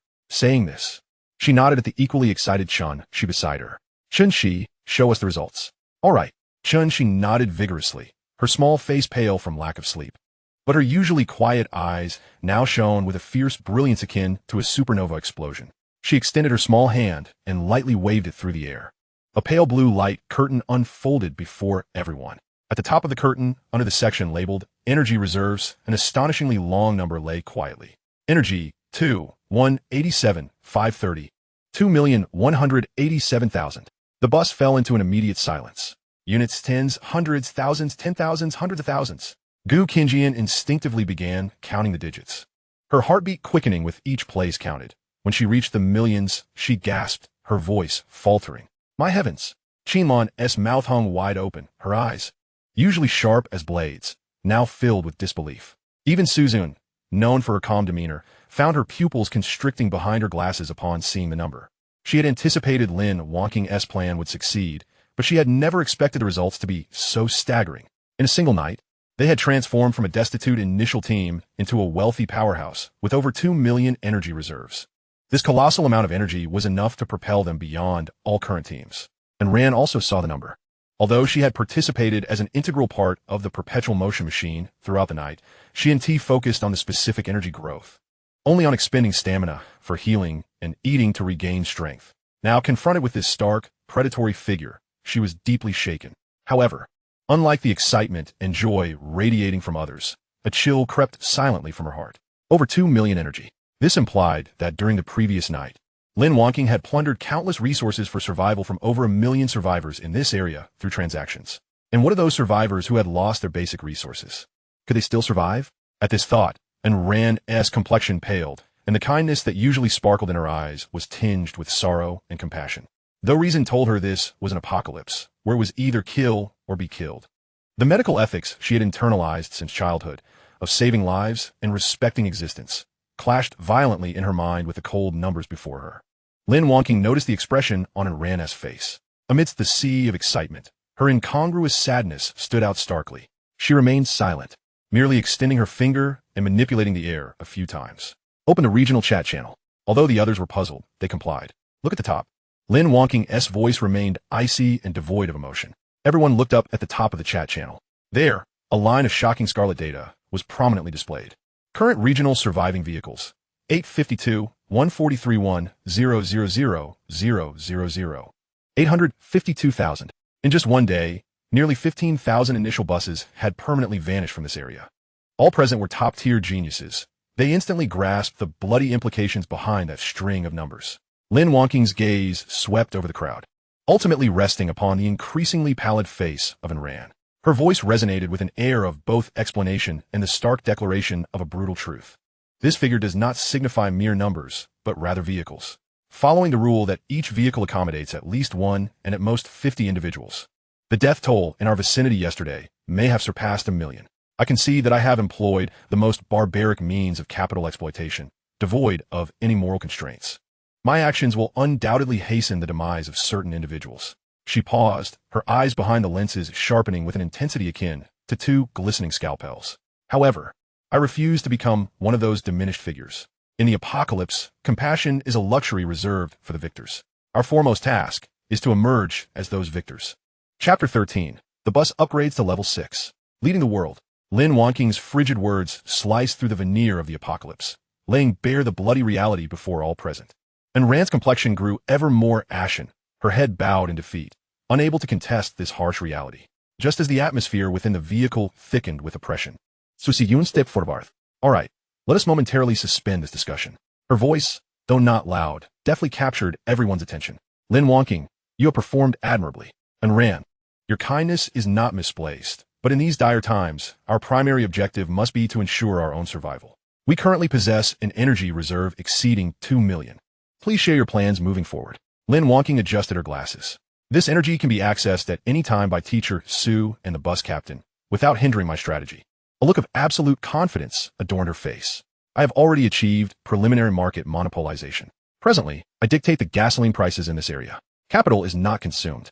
It merely appreciates over time, akin to a snowball effect. With that, she turned her attention away from the astonished expressions of the crowd and retrieved several exquisitely packaged boxes from her backpack. With a swift motion, she tore open one, releasing a rich, assertive aroma of butter and spices that filled the entire cabin. It was a self-heating hot pot. Moreover, it was the premium version, replete with meat, vegetables, and even a pack of wide noodles. Dig in, everyone has had a taxing day yesterday. Lin Wanking distributed the hot pots, pragmatically concluding the slightly somber morning meeting. As they beheld the steaming, fragrant feast before them, juxtaposed with the chilling statistics of survivors, a medley of emotions swirled within the group. Yet, the allure of food proved irresistible. After a day of struggling through the apocalypse, a warm hot pot was sufficient to obliterate most unnecessary moral qualms. The girls silently accepted their portions, tacitly choosing to forget the preceding topic as they savored this hard-won banquet. Following a hearty meal, the team's morale experienced a significant resurgence. Yichin stood, wiping his mouth. As the bus captain, he understood what needed to be done now. Chun-Shi, prepare to get to work. Yichin activated the upgrade panel for the bus, accessible only to him, and shared the holographic display with everyone. He pointed to the extensive list of upgrade materials, issuing commands to Chun-Shi. According to the upgrade list, exchange resources. Our goal is to elevate the bus to its utmost limit. Yi Chen's words were imbued with an unassailable resolve. All right, Chun-Shi nodded vigorously, excitement gleaming in her eyes as she promptly began constructing the wood, leather, and iron ingots required for the upgrades. Correspondingly, an array of wood, leather, and iron ingots materialized like a waterfall, instantly absorbed by the bus. Vehicle upgrading, current level LV2. Vehicle upgrade successful, current level LV3. At the very moment the vehicle's upgrade was completed, a scarlet announcement suddenly surged to the top of the regional channel, rolling across the screen with authority. Congratulations to the Happy Family Bus. Leading the entire region, successfully upgraded the bus to LV3. Rewarded with a special reward. Attribute point card, 10 points, X1. Yichin did not pause, addressing Chun-Shi continue. However, Chun-Shi halted her operations, pointing at the new materials on the panel. Captain, to upgrade to level 4, we need steel ingots, and our energy reserve lacks the requisite templates. Allow me. Yichin extended his hand, permitting Chun-Shi to first construct 10 standard iron ingots. He grasped the 10 ingots, activating his talent. S-class talent. Infinite synthesis. With a glimmer, the 10 iron ingots vanished, replaced by a single steel ingot, shimmering with metallic luster and a denser texture. That will suffice. Chun-Shi's eyes brightened as the energy reserve successfully unlocked a new template. Vehicle upgrading, current level LV4. Another crimson announcement once again dominated everyone's screens. Congratulations to the Happy Family Bus. Leading all regions, successfully upgraded the bus to LV4. Rewarded with a special reward.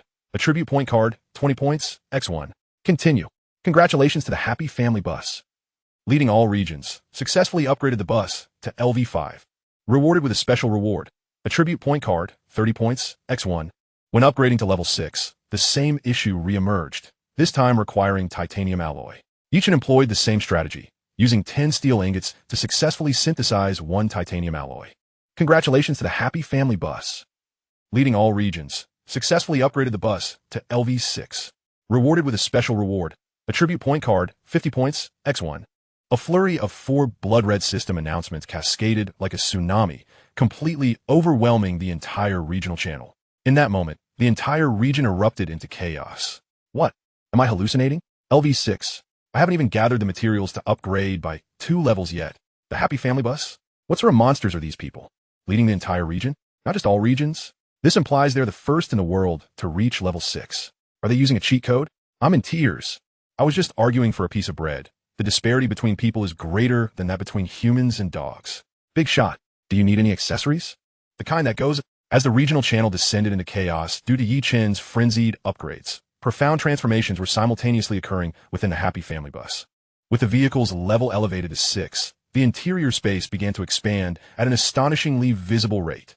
The formerly narrow aisles vanished, replaced by a spacious area comparable to a small basketball court. The length of the cabin surged from a mere 10 meters to 40 meters. Its width expanded from just over 2 meters to an impressive 10 meters. The ceiling height was elevated to a level that allowed an adult to leap with ease. Yet, from the outside, the bus appeared unchanged, retaining its unremarkable exterior. My heavens! Gu Qinjian circled the expansive cabin, her face a canvas of astonishment. This internal space defies scientific explanation. Chun-Shi adjusted her glasses, her typically calm demeanor breaking as she too expressed awe.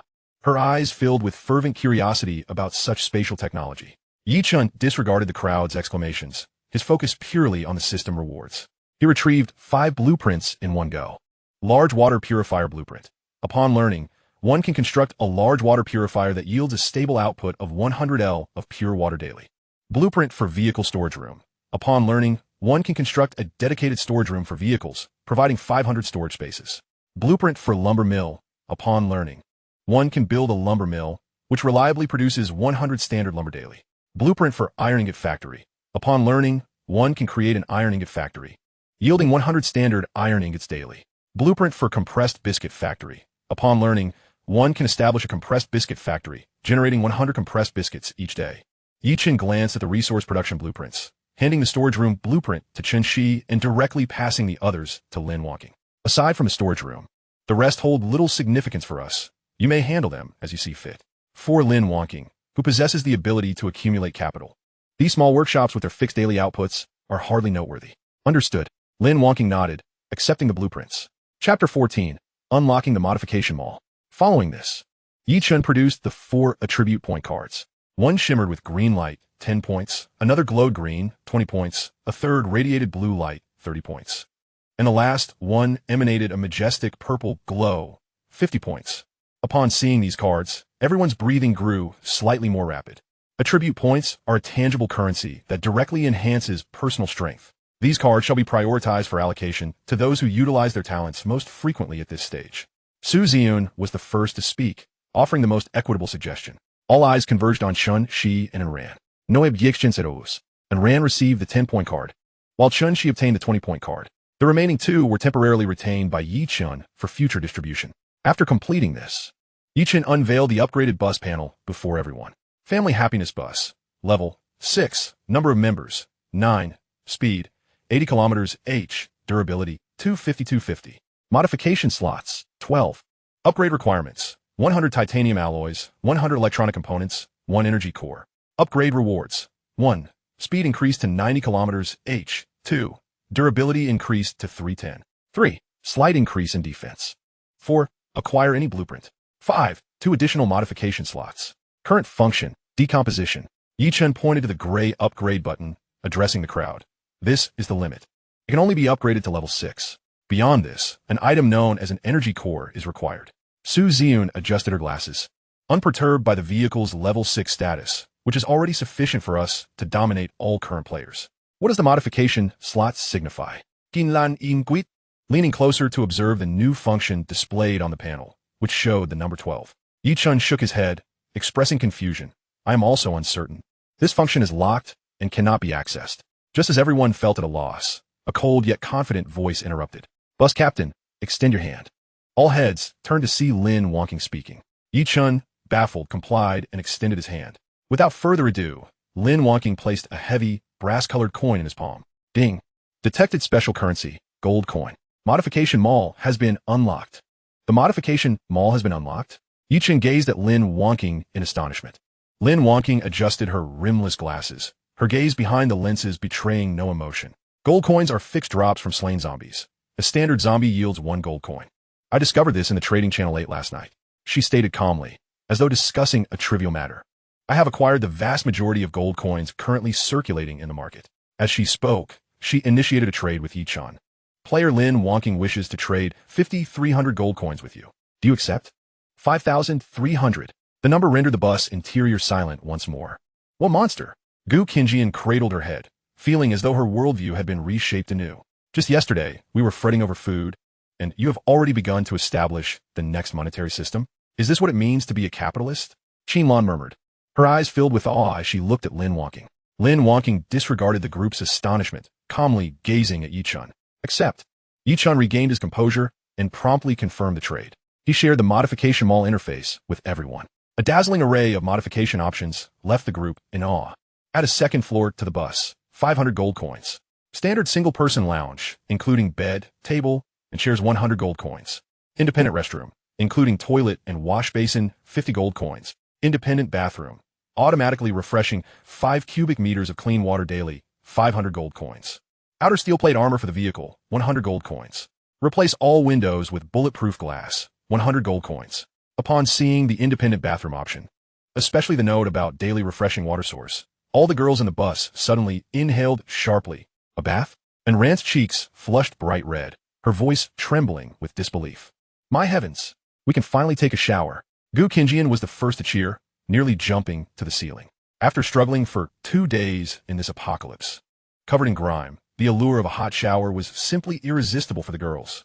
A relieved smile spread across Su Ziyun's face as she looked at Yi-chan. Quality of life is also a necessary part of survival. Now that we lack for resources, Yi-chan, please indulge them. All right. Yi-chan nodded with a smile. Understanding how vital a comfortable environment is for team morale, the group immediately began to discuss animatedly. Ultimately, in the face of absolute necessity, they swiftly reached a consensus. Bathroom. Purchase 1. Restrooms. We have many people, so at least 2. And the lounge. We can't keep sleeping on chairs. It will affect our mental state. There are 9 of us, and since the captain is male, he needs a separate room. We girls can share rooms, so we need... Gu Kinkai counted on her fingers, totaling 5 lounges. I have no objections. Agreed. The plan was quickly finalized. Yi-chan directly pressed the purchase button on the mall interface. Purchase successful. Gold coin spent. 1 bathroom, 500, 2 restrooms, 100, 5 lounges, 500, totaling 1,100 gold coins. Before Yi-chan, a 3-dimensional layout of the vehicle's interior appeared. As the bus captain, he could freely drag the newly purchased modules around, placing them anywhere within the bus like a simulation management game. After a moment of contemplation, he devised a plan. He arranged the 5 lounges side by side in the spacious middle section of the bus, creating a distinct living area. The 2 restrooms and the bathroom were collectively positioned at the rear of the bus, forming a functional area. This way, the entire bus would have a clear division of functions. Layout confirmed. Beginning generation of physical structure. As Yi-chan pressed the confirmation button, the internal structure of the bus solidified. With this confirmation, a soft white light instantly filled the entire bus. The girls watched nervously as the walls, floor, and ceiling of the bus appeared to transform into liquid metal, beginning to silently undulate, extend, and reorganize. The scientifically implausible scene caused Chun Shi's eyes to sparkle with wonder as he murmured to himself. The technology of spatial folding must be predicated upon a higher dimensional principle of material reconstruction. Moments later, the brilliance dissipated, revealing an interior space that truly resembled a home. Chapter 15. The Blessing of Many Offspring Reward. Infinite firepower of the God of Fire Gatling. Vehicle talent blessing of many offspring successfully activated. Member Su Ziyun has successfully conceived. Parents, Yi-chan, S-Class Talent. Su Ziyun, S-Class Talent. Comprehensive Assessment, S. Congratulations to the family vehicle for receiving a unique special reward. Infinite Ammo Type God of Fire Gatling, X1. The Cold. Mechanical system notification resonated abruptly in everyone's minds, catching them off guard. Inside the vehicle, the previously jubilant group was suddenly engulfed in an eerie silence. In the next heartbeat, all the girls' gazes converged sharply upon Yi-chan and Su Ziyun. Su Ziyun's perpetually composed and wise visage flushed a vivid crimson, creeping from her fair earlobes all the way down to her elegant neck. Yi-chan, equally flustered, fumbled awkwardly, unsure where to place his hands, his gaze evasively wandering, too intimidated to meet anyone's eyes. In the midst of this profoundly awkward silence, Qinlan's boisterous voice shattered the tranquility. Wait, wasn't this supposed to happen last night? Why are we only receiving the reward now? This question ignited a firestorm of gossip among all the girls, as if a fuse had been lit. Is there a delay in the system? Gu Qinjian chimed in, her large, curious eyes sparkling as she eagerly pressed for details, her expression a vivid canvas of anticipation. As the topic ventured into her area of expertise, and Ran instinctively launched into a serious yet earnest scientific explanation. Because it takes time for tadpoles to reach their destination. Depending on their individual vitality, it can take anywhere from a few hours to over 10 hours. This textbook-level exposition, rather than lending gravity to the situation, was akin to pouring hot oil onto a red-hot iron plate. With a laugh, Gu Qingjian was the first to break the tension, leading to a ripple of suppressed laughter throughout the vehicle. Su Ziyun felt an unprecedented wave of embarrassment wash over her in the 28 years of her life. Observing the near-explosive flush on Su Ziyun's cheeks, Yi Chen knew he had to intervene. Ahem. Everyone, please quiet down. Let's focus. He cleared his throat and, with an unprecedentedly booming voice, forced an end to the laughter and teasing. He then shared the attributes of the recently acquired, fearsome god of fire Gatling with everyone present. External weapon module, god of fire Gatling. Caliber 762 mm. Rate of fire 2,000 to 1,600 rounds per minute, adjustable. Ammo, infinite. Effective range, 1,500 meters. Characteristics, continuous fire will cause barrel overheating, requiring a 10-minute cooldown. Note, must be fixed installation, occupying one modification slot, and requires manual control by personnel. Current upgrade requirement, 5,000 gold coins. The fearsome weapon's menacing design, terrifying rate of fire statistics, and the gleaming words infinite ammo instantly captured everyone's attention. The atmosphere in the vehicle shifted dramatically from flirty gossip to an awe-filled reverence for sheer violence. Wow, an infinite ammo Gatling. Qin Lan's eyes sparkled with an electrifying intensity upon seeing the display, and she leapt from her seat towards the panel, nearly pressing her face against it, exclaiming in excitement. This is exactly what I need. Yi-chun, hurry, install it. My talent in the war domain can finally be put to use. Her infectious enthusiasm dispelled the last remnants of awkwardness in the vehicle. Yi-chun, relieved to see Su Ziyun regaining her composure and donning her calm facade once more, seized the opportunity to steer the conversation. We have ample gold coins. I believe we should immediately undertake a comprehensive renovation of the bus. Agreed. No objections here. The group responded eagerly. With their consent, Yi-chun wasted no time, promptly splurging in the modification shop, purchasing a second-floor installation for the bus, 500 gold coins. Purchasing track tires, 100 gold coins. Purchasing a V-shaped heavy-duty barrier for the front, 100 gold coins. Purchasing external steel plate armor, 100 gold coins. Purchasing bulletproof glass for the entire vehicle, 100 gold coins. All modifications were upgraded to level 3. A total expenditure of 2,000 gold coins. In an instant, a staggering sum of 2,900 gold coins was spent. The next moment, the bus, which had just been adorned with a cozy interior, underwent a dramatic transformation. Silent stairways materialized from the ceiling of the first-level compartment, followed by the sudden emergence of a spacious second-level area, identical in size to the first. Yi-chun directly installed the fearsome god of fire Gatling at the center of the second-level roof. As he completed the installation, a staircase automatically generated on the second-level floor, leading directly to the Gatling's control station. This control station was not exposed, but enveloped in an invisible energy shield, possessing durability connected to the vehicle and capable of 360-degree rotation for shooting. Next, the bus's wheels retracted with a screech of metal distortion, replaced by 2 heavy tracks, exuding an industrial aesthetic of brutal beauty. A massive, glimmering V-shaped alloy ram shot out from the front, its razor-sharp edges capable of shredding any obstacle in its path. Finally, thick black steel plates enveloped the entire vehicle like the scales of a colossal beast, even replacing the newly installed windows with thicker, darker, bulletproof materials. In less than a minute, the once relatively normal tour bus had been utterly transformed. What emerged was a menacing, post-apocalyptic war fortress on wheels.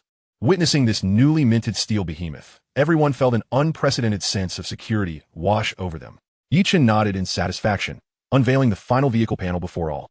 Family Happiness Vehicle, Level 6, Number of Members, 9, Speed, 70 km/h. The track's slightly reduced speed, but significantly enhanced grip and terrain adaptability, effectively preventing vehicle skidding.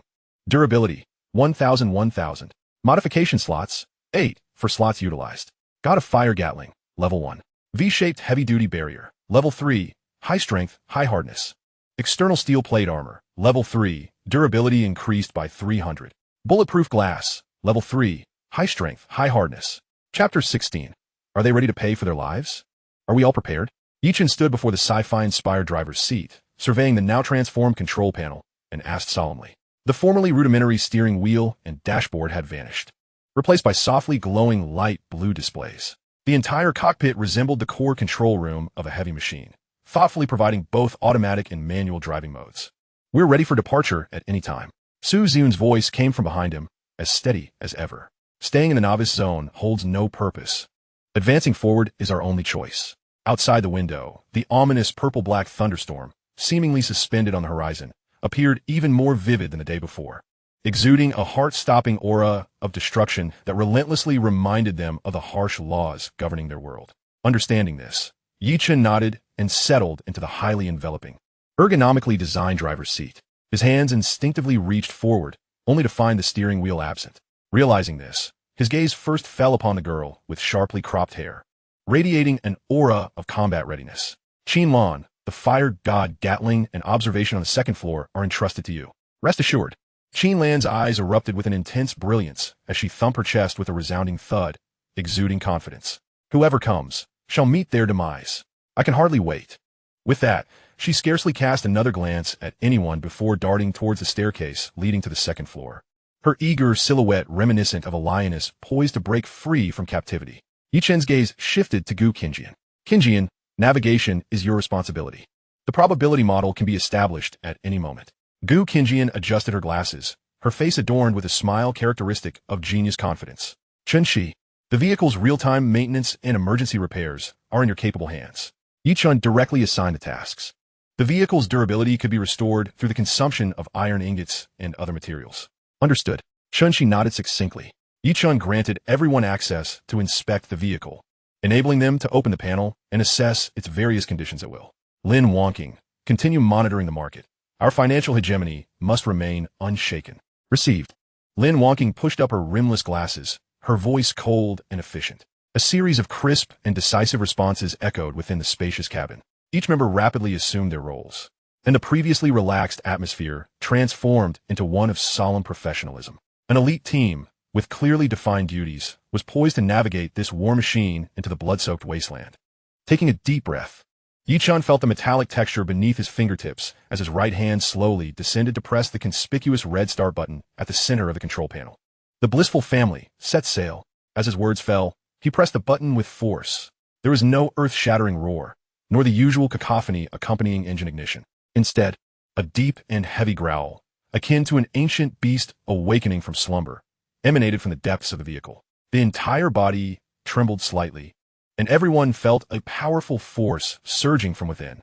"Engine system normal. Energy supply stable." Chen-Shi's calm voice rang out from nearby, her eyes fixed intently on the panel displaying various vehicle information. Yi-Chen set the speed on the display. The immense steel fortress began to advance. Two heavy tracks, imbued with the aesthetic of industrial brutality, left deep imprints on the asphalt road, while the vehicle's menacing V-shaped ram gleamed with a cold metallic luster under the sunlight.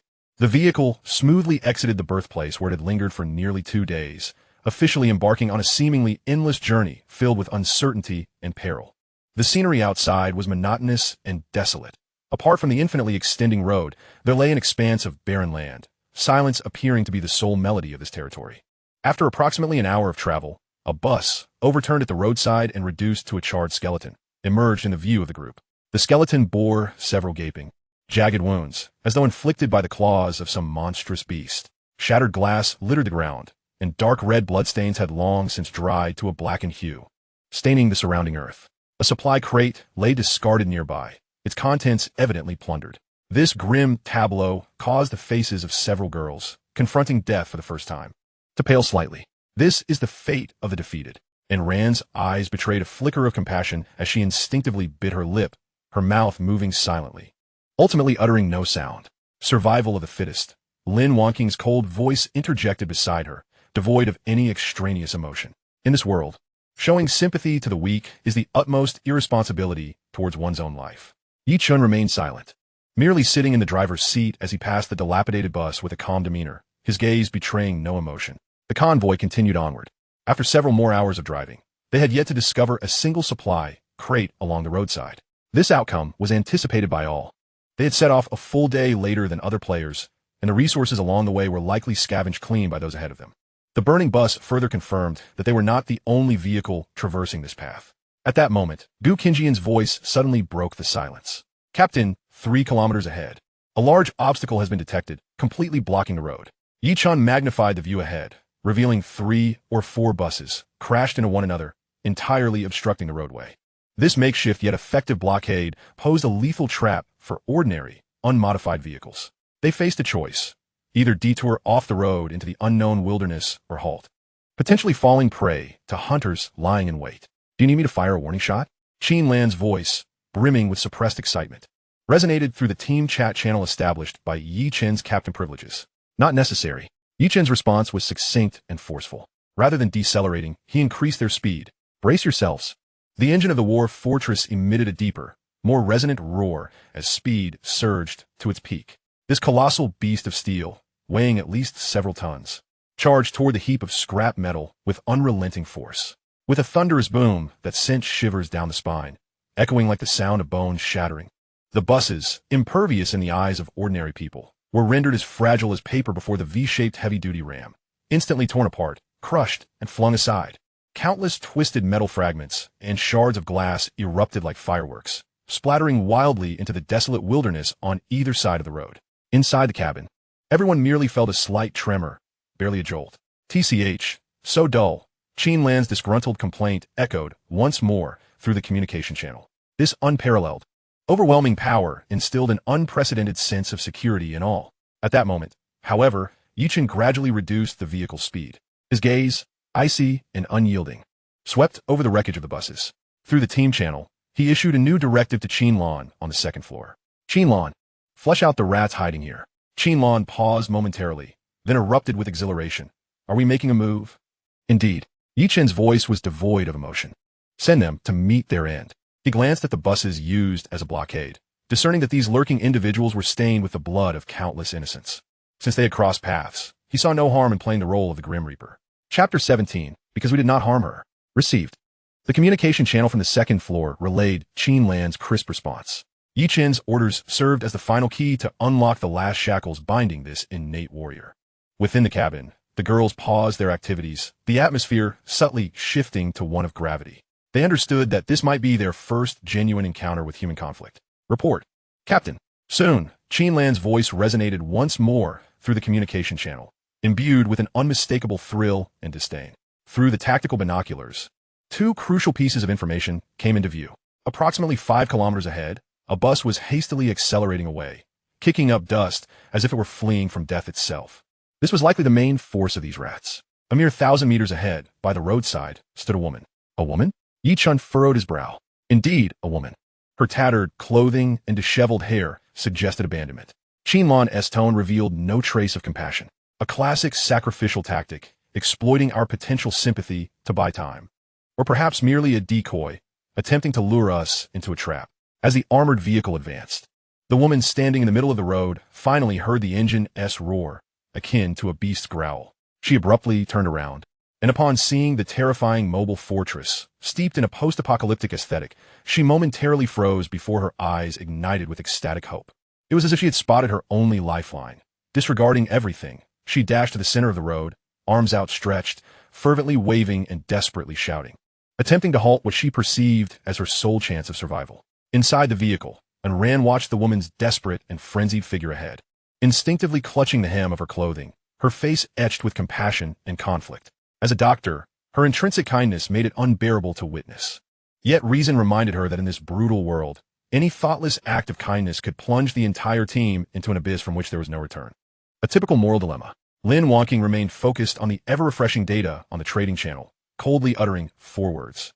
To her, the only value this woman could provide was as a negative case, utilized to calculate the sunk costs of misplaced benevolence. Each instinctively reduced the vehicle's speed, his mind racing as he contemplated the optimal response strategy. Just then, a cool, emotionless tone echoed in the quiet cabin. Run her over. The speaker was Zhou Xiu. At her words, the air in the cabin seemed to freeze instantaneously. Gu Qingkai stared at her in shock, scarcely believing that such a statement had emerged from the mouth of her philosophy-studying classmate. And Rant's face paled, and she abruptly lifted her head, her lips trembling, yet unable to articulate a single word. Even Qin Lan clicked her tongue over the communication channel, evidently taken aback by Zhou Xiu's stark pragmatism. Only Suzun shifted her gaze from Zhou Siyu's face, ultimately resting it on the silent figure in the driver's seat. She was waiting, awaiting Yi Chun, the squad leader, to make his final decision. This was not merely a tactical choice. It was a test of humanity. Yi Chun did not respond to Zhou Siyu, nor did he acknowledge the reactions of others. He lingered in silence, seemingly weighing everyone's emotions and suggestions. He recognized that Zhou Siyu's recommendation stemmed purely from a perspective of maximizing survival benefits, devoid of any error. He also saw the compassion reflected in Ran and Gu Qinkai's eyes. Slowly, he closed his eyes, and when he opened them again, they shone with clarity. He had made a decision that was neither entirely rational nor wholly sentimental. Through the team channel, he issued new orders to Qin Lan on the second floor. Qin Lan, present. Fire. Drive her away. Understood. Qin Lan's tone brimmed with eager anticipation. It was about time. In the next moment, rat-tat-tat-tat-tat. The fearsome Gatling gun atop the war fortress unleashed a brief, yet thunderous roar. A barrage of searing bullets, accompanied by the shriek of rending air, accurately struck the asphalt less than half a meter in front of the woman. The unforgiving road surface was instantaneously torn apart by the immense kinetic energy. Countless fragments and dust mingling with the acrid smoke of gunpowder, crashing upon her like a tidal wave. The shadow of death felt so palpably real at that moment. The ecstasy and hope on the woman's face froze instantaneously, replaced by boundless, bone-deep terror. A piercing scream erupted from her throat, nearly shattering eardrums. She could no longer concern herself with begging for help. Her body's primal instincts took over, and she scrambled away, fleeing to the roadside wilderness. The bus roared past the very spot where she had stood, its massive treads crushing the ground, producing a sickening crunch. She collapsed onto the sandy verge, shaken, as she watched the steel behemoth recede into the distance. However, once she confirmed that the vehicle had neither halted nor attacked her further, the fear etched on her face swiftly morphed into a twisted, vengeful rage. Struggling to regain her footing, she shouted in the direction of the departing vehicle, her mouth agape, unleashing the most venomous curses. You heartless beasts, turning a blind eye to death. May you meet a gruesome fate. I curse you to be torn apart by zombies today. Although distant and indistinct, her grotesque visage and frantically flailing arms conveyed her deep-seated animosity. Why is she cursing us? And Rant's eyes brimmed with confusion and hurt as she murmured, we haven't harmed her. This bewildering scene left most of the girls in the vehicle, save for a few, deeply perplexed. Because we did not harm her, Zhou Siyu's calm voice cut through the tension, as if she had anticipated this outcome. Her clear gaze betraying no ripple of emotion. Like a teacher elucidating a classic logic puzzle, she explained, her audacity to curse us stems not from our actions, but precisely because we did nothing at all. In her perception, we have not genuinely harmed her. We possess boundaries and can be offended. Thus, she dares to unleash her resentment with the most contemptible words. Those who unhesitatingly abandon her, who have harmed her, are devoid of boundaries and cannot be opposed. Therefore, she cannot even hate them. This exemplifies a facet of humanity under extreme circumstances, fear of power without a sense of virtue. Zhou Siyu's words dissected the grotesque nature of humanity in the apocalypse, laying it bare before the brilliant young women. The cabin fell into a heavy silence once more, and Ran lowered her head. Her medical theories of saving lives felt woefully inadequate in the face of such a stark reality. A hint of sorrow flickered in Gu Qinkai's eyes. She understood Zhou Siyu's logic yet mourned the extinguishing of humanity. Yi Chen's expression remained impassive. He drove in silence, his gaze resolutely fixed on the endlessly stretching road ahead. He did not regret his earlier decision. He upheld his principles, ensuring that the team's first drop of blood did not stain the hands of an unarmed supplicant, regardless of her virtue or vice. Yet, he also learned a brutal lesson about survival in this new world from Zhou Siyu's words. Humanity was far more intricate and shadowy than he had imagined. Su Ziyun's gaze had never strayed from Yi Chen's silhouette. At this moment, an almost imperceptible smile of reassurance graced her lips. Yi Chen's growth had surpassed her expectations.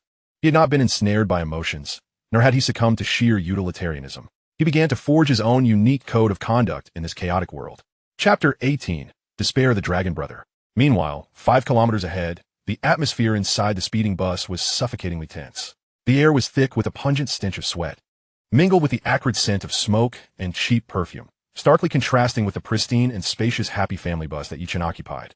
A man, slender and covered in tattoos, was fixated on the rear, his forehead slick with cold sweat, his face contorted in fear. Brother Long, the thin man called out, his voice trembling imperceptibly.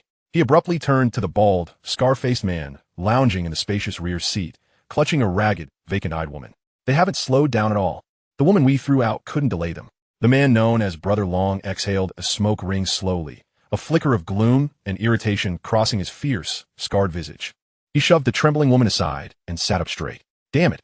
Brother Long ground the cigarette but into the window, leaving a charred mark.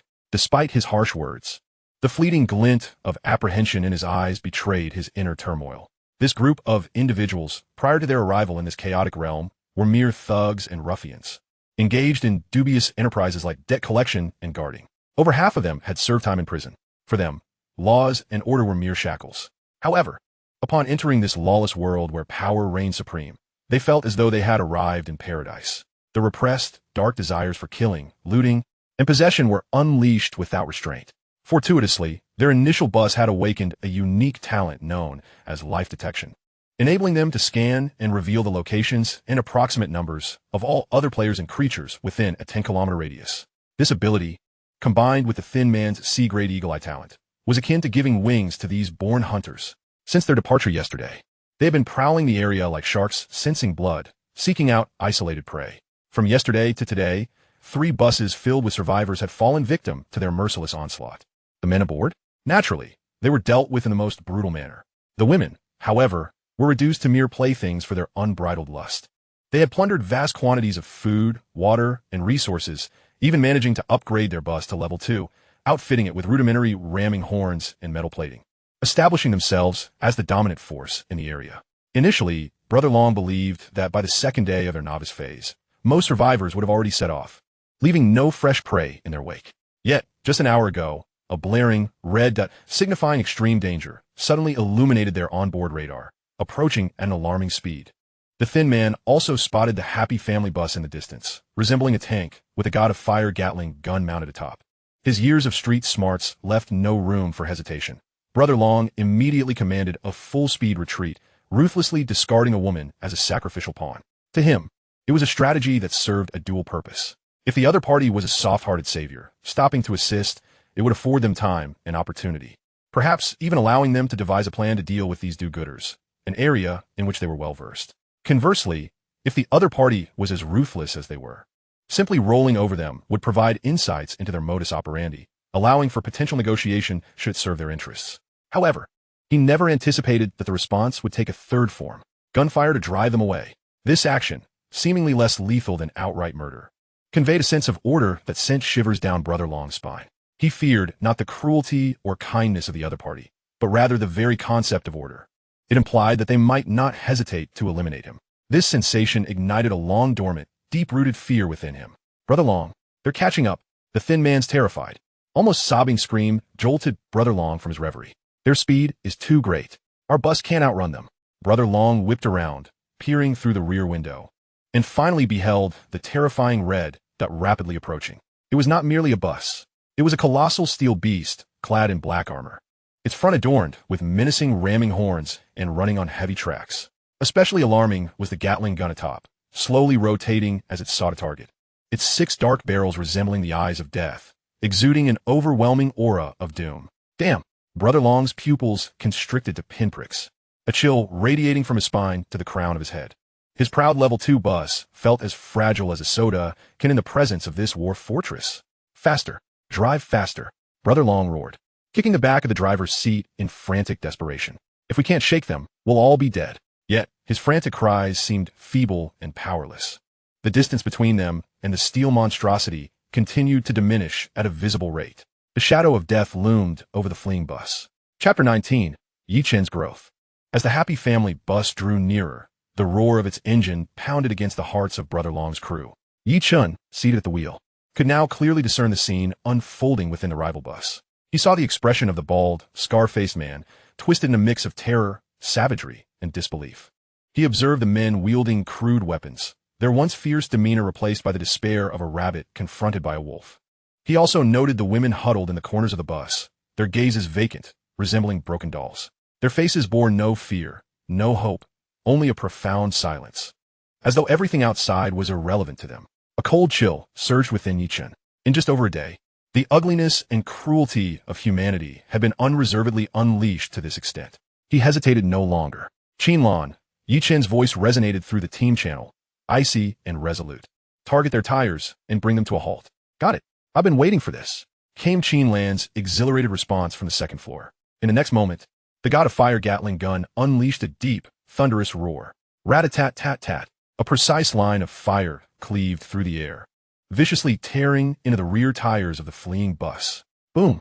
Accompanied by a resounding explosion, the rapidly spinning tire burst, rubber shards scattering in all directions. The bus, careening at full speed, suddenly tilted, losing balance amidst the screeching sound of metal grinding, wobbling like a drunkard on the road. It was only through the driver's desperate control that it avoided overturning, ultimately forced to come to a halt. Yichen also gradually brought his vehicle to a stop about 30 meters away. This distance was within the absolute firing range of the Gatling gun, while still allowing for any potential contingencies. Inside the bus, all activity ceased, and every gaze converged on Yi Chen's silhouette. Now, everyone awaited his final decision. Due to the constraints of this world's rules, no one could board without the bus captain's permission. Everyone was awaiting Yi Chen's decision, whether he would directly obliterate the enemy along with their vehicle using the menacing fire god cannon or take a different course of action. After a moment of silence, Yi Chen contemplated that annihilating the adversary would be the most straightforward and safest approach. Yet, as he gazed upon the listless women within the enemy's vehicle, he was reluctant to become a man devoid of moral boundaries. This inclination may have been irrational, but it was a line he had drawn for himself and for his team. Yi Chen's gaze shifted to the quiet figure nestled in the corner, his childhood companion. Gu Qingkai. Gu Qingkai looked up, her gentle eyes reflecting a hint of inquiry. Use your talent to see if you can persuade all the men in that vehicle to disembark voluntarily. This was the most elegant solution Yi Chen could conceive, separating the instigators from the innocent victims with precision. Upon hearing Yi Chen's directive, Gu Qingkai immediately closed her eyes, attuning herself to the power of her S-rank talent, story development. Moments later, she opened her eyes and shook her head apologetically. Yi Chen, I'm sorry. I just attempted to craft a narrative where they all exit the vehicle, but my talent informs me that my mental capacity is insufficient to support such an outcome. With my current mental strength, I can only exert a slight influence on one individual. This revelation caused Yi Chen's brow to furrow, though it was within the realm of expectation. After all, if Gu Qingkai's talent could easily manipulate the will of others, it would be overwhelmingly powerful. Yet, his thoughts did not falter. He promptly devised another more practical strategy. Let's alter the narrative. His voice was steady and clear.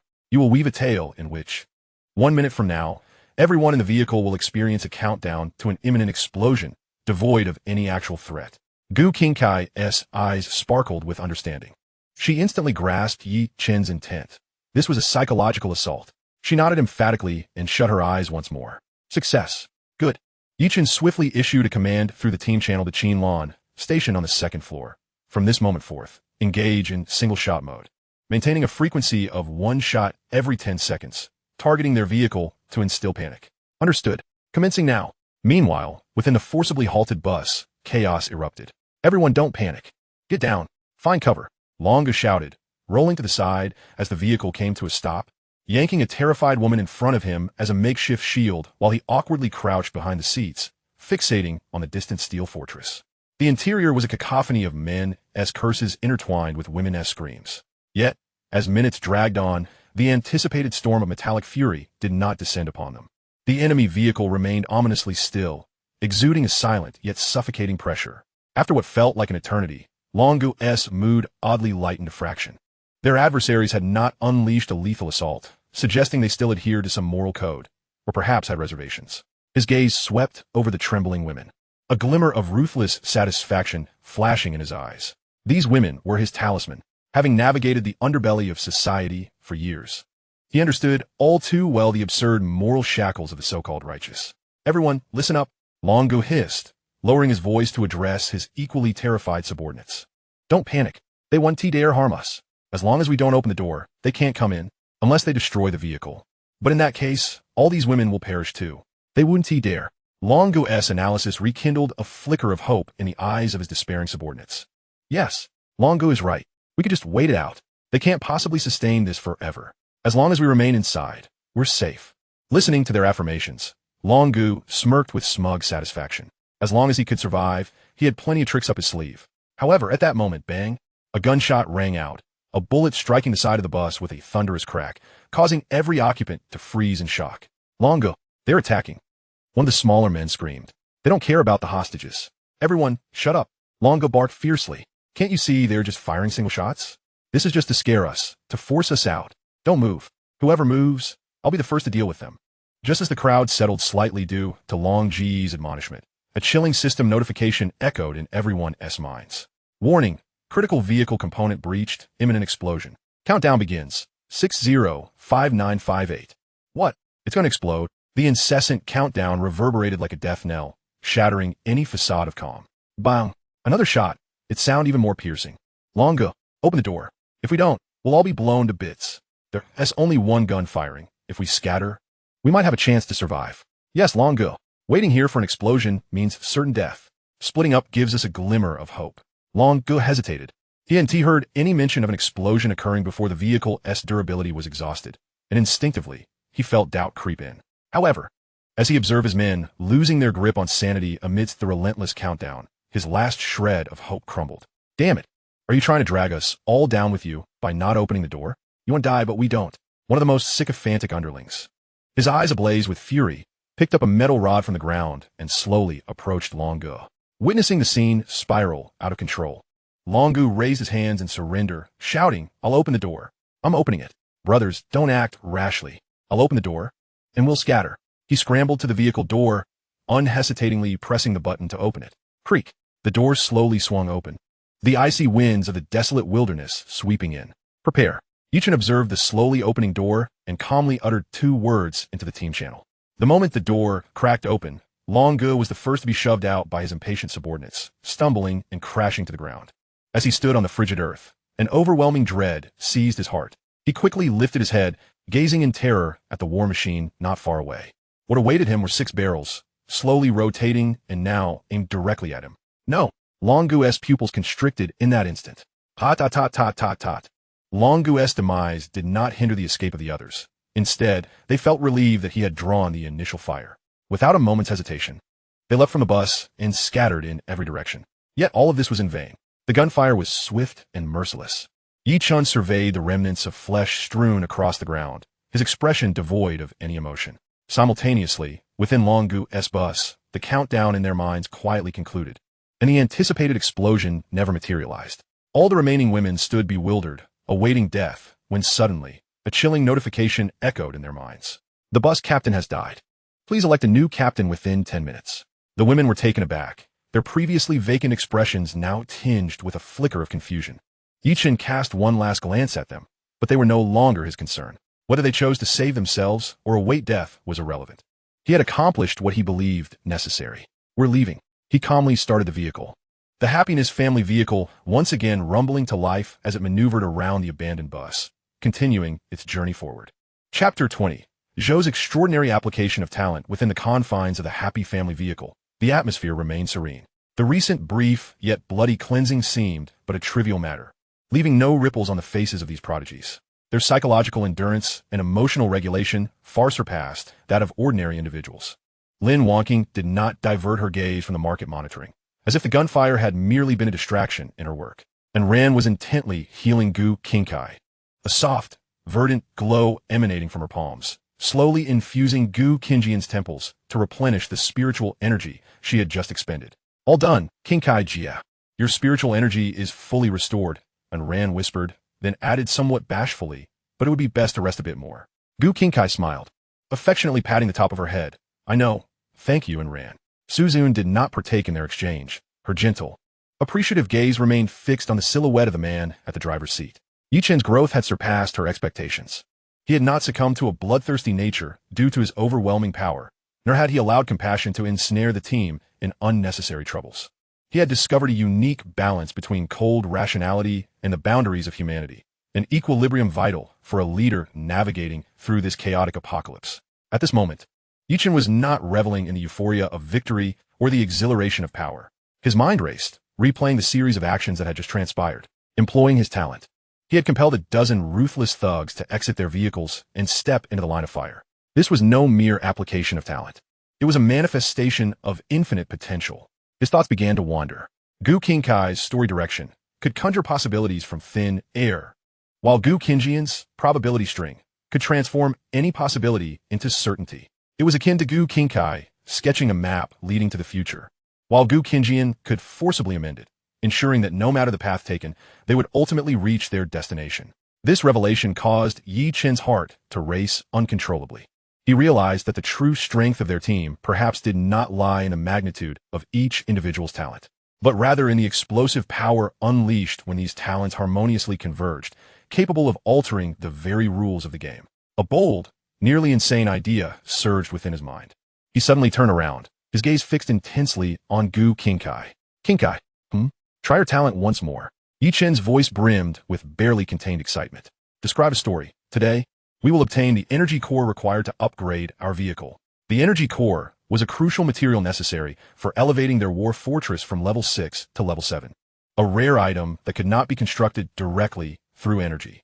Should this plan succeed, it would signify that they possessed the key to actively acquiring anything they desired in this world. Upon hearing Yi Chen's directive, everyone in the vehicle ceased their activities, their attention collectively drawn towards him. Gu Qingkai, meeting Yi Chen's hopeful gaze, nodded gravely. She closed her eyes, summoned her spiritual energy, and began to weave this tantalizing story in her mind. However, mere seconds later, her brows knitted tightly, her complexion paling. Opening her eyes, she shook her head apologetically at Yi Chen. I cannot do it, Yi Chen. My talent informs me that directly obtaining the energy core as an outcome is beyond my spiritual capacity. This outcome swiftly chilled the previously vibrant atmosphere within the vehicle. Yi Chen fell into contemplation. It appeared that even extraordinary talents had their limits. To conjure an energy core out of thin air was indeed overly optimistic. Just as disappointment settled over everyone, a cool, emotionless voice broke through the silence.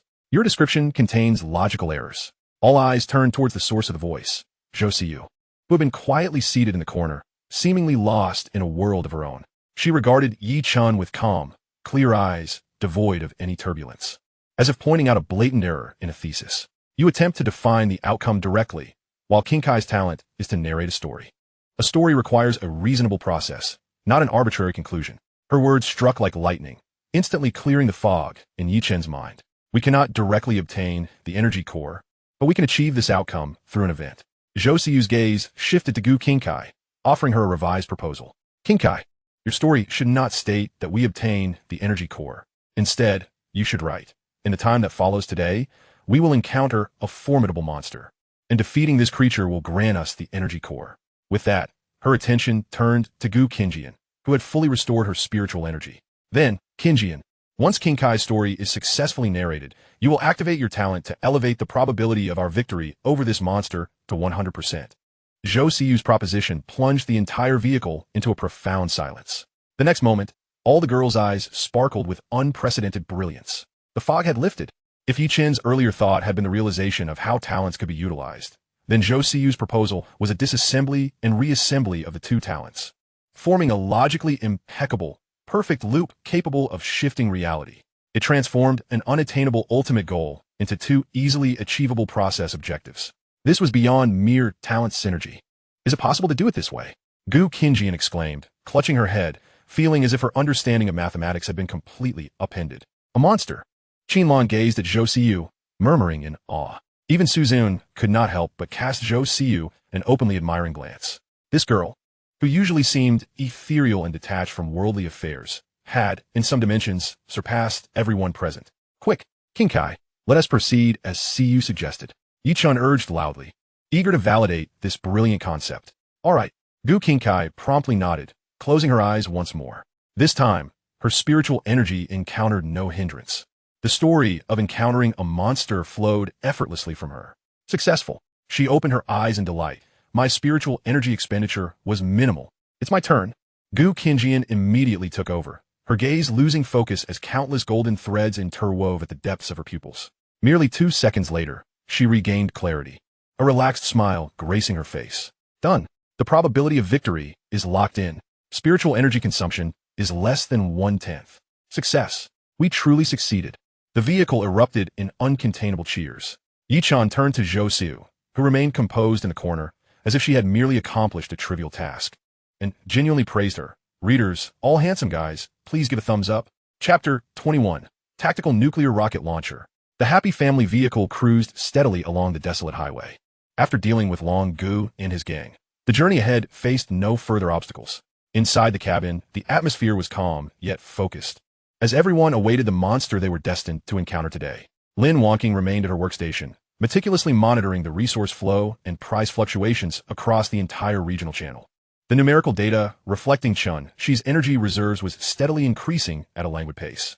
Teacher Su, at that moment, a crisp voice shattered the tranquility within the carriage. Everyone instinctively turned towards the source, finding Zhou Xiu quietly seated in the corner, seemingly isolated from the world. Her clear gaze was calmly fixed on Su Xiun, who was seated in the front row. "It appears you have yet to utilize today as sign-in," she remarked. Su Xiun was momentarily taken aback by the statement, but soon nodded in acknowledgement.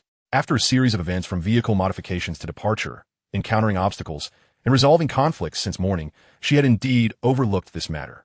"I'll do it now." Without hesitation, Su Xiun silently recited in her mind, activating her S-Class talent. S-Class talent daily sign-in has been activated. The rewards available for today are as follows. 1.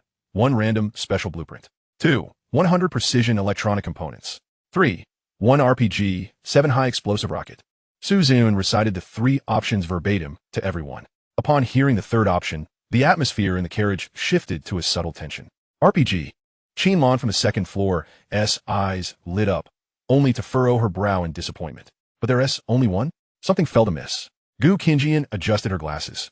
Her mind, acutely sensitive to numbers and probabilities, immediately sensed an anomaly. Our earlier plan involved utilizing King Kai's talent to lock onto and slay the monster for its energy core, subsequently allowing me to ensure our victory over the creature through my talent. This does not guarantee an effortless triumph. A significant variable exists within this process. Her gaze shifted to Su Xiun's sign-in panel, her expression growing serious. Now, the appearance of an RPG, a one-time high-powered weapon, among Teacher Su's rewards indicates that my talent has influenced hers. It suggests that the monster we are about to face may exceed our current conventional firepower's capacity. Relying solely on the fire god and Gatling, we may fail to establish effective fire suppression. Gu Qingjian's analysis plunged all within the carriage into deep contemplation. They understood that this hypothesis bore a high likelihood of truth. While the synergy of talents was formidable, it was not omnipotent. It could manipulate reality, yet the variables of that reality would manifest in unforeseen ways. 1 RPG is indeed insufficient for assurance. Susiyun froned, contemplating alternative strategies. Just then, the previously silent Chun-Shi suddenly spoke, directing her gaze towards Zhou Xiu. "Xiu, your unequal exchange." Chun-Shi's words sparked realization among them. Indeed, we have Zhou Xiu, a veritable resource amplifier. 1 for 100. If we were to exchange this RPG, perhaps we could procure 100 more useful items. However, Zhou Xiu slowly shook her head. No, her voice remained tranquil. Even if we sacrifice this RPG and exchange it for 100 weapons of the same caliber, it could still lead to a devastating war of attrition. The process remains unchanged. At this point, Yi Chen's voice interjected. "What about my talent?" He suddenly grasped the implication. Zhou Xiu understood as well. "Qingjian, quickly calculate. If I use this RPG as a sacrifice for unequal exchange, what is the probability of receiving a reward option that includes items similar to the sacrifice?" Her question was astutely angled.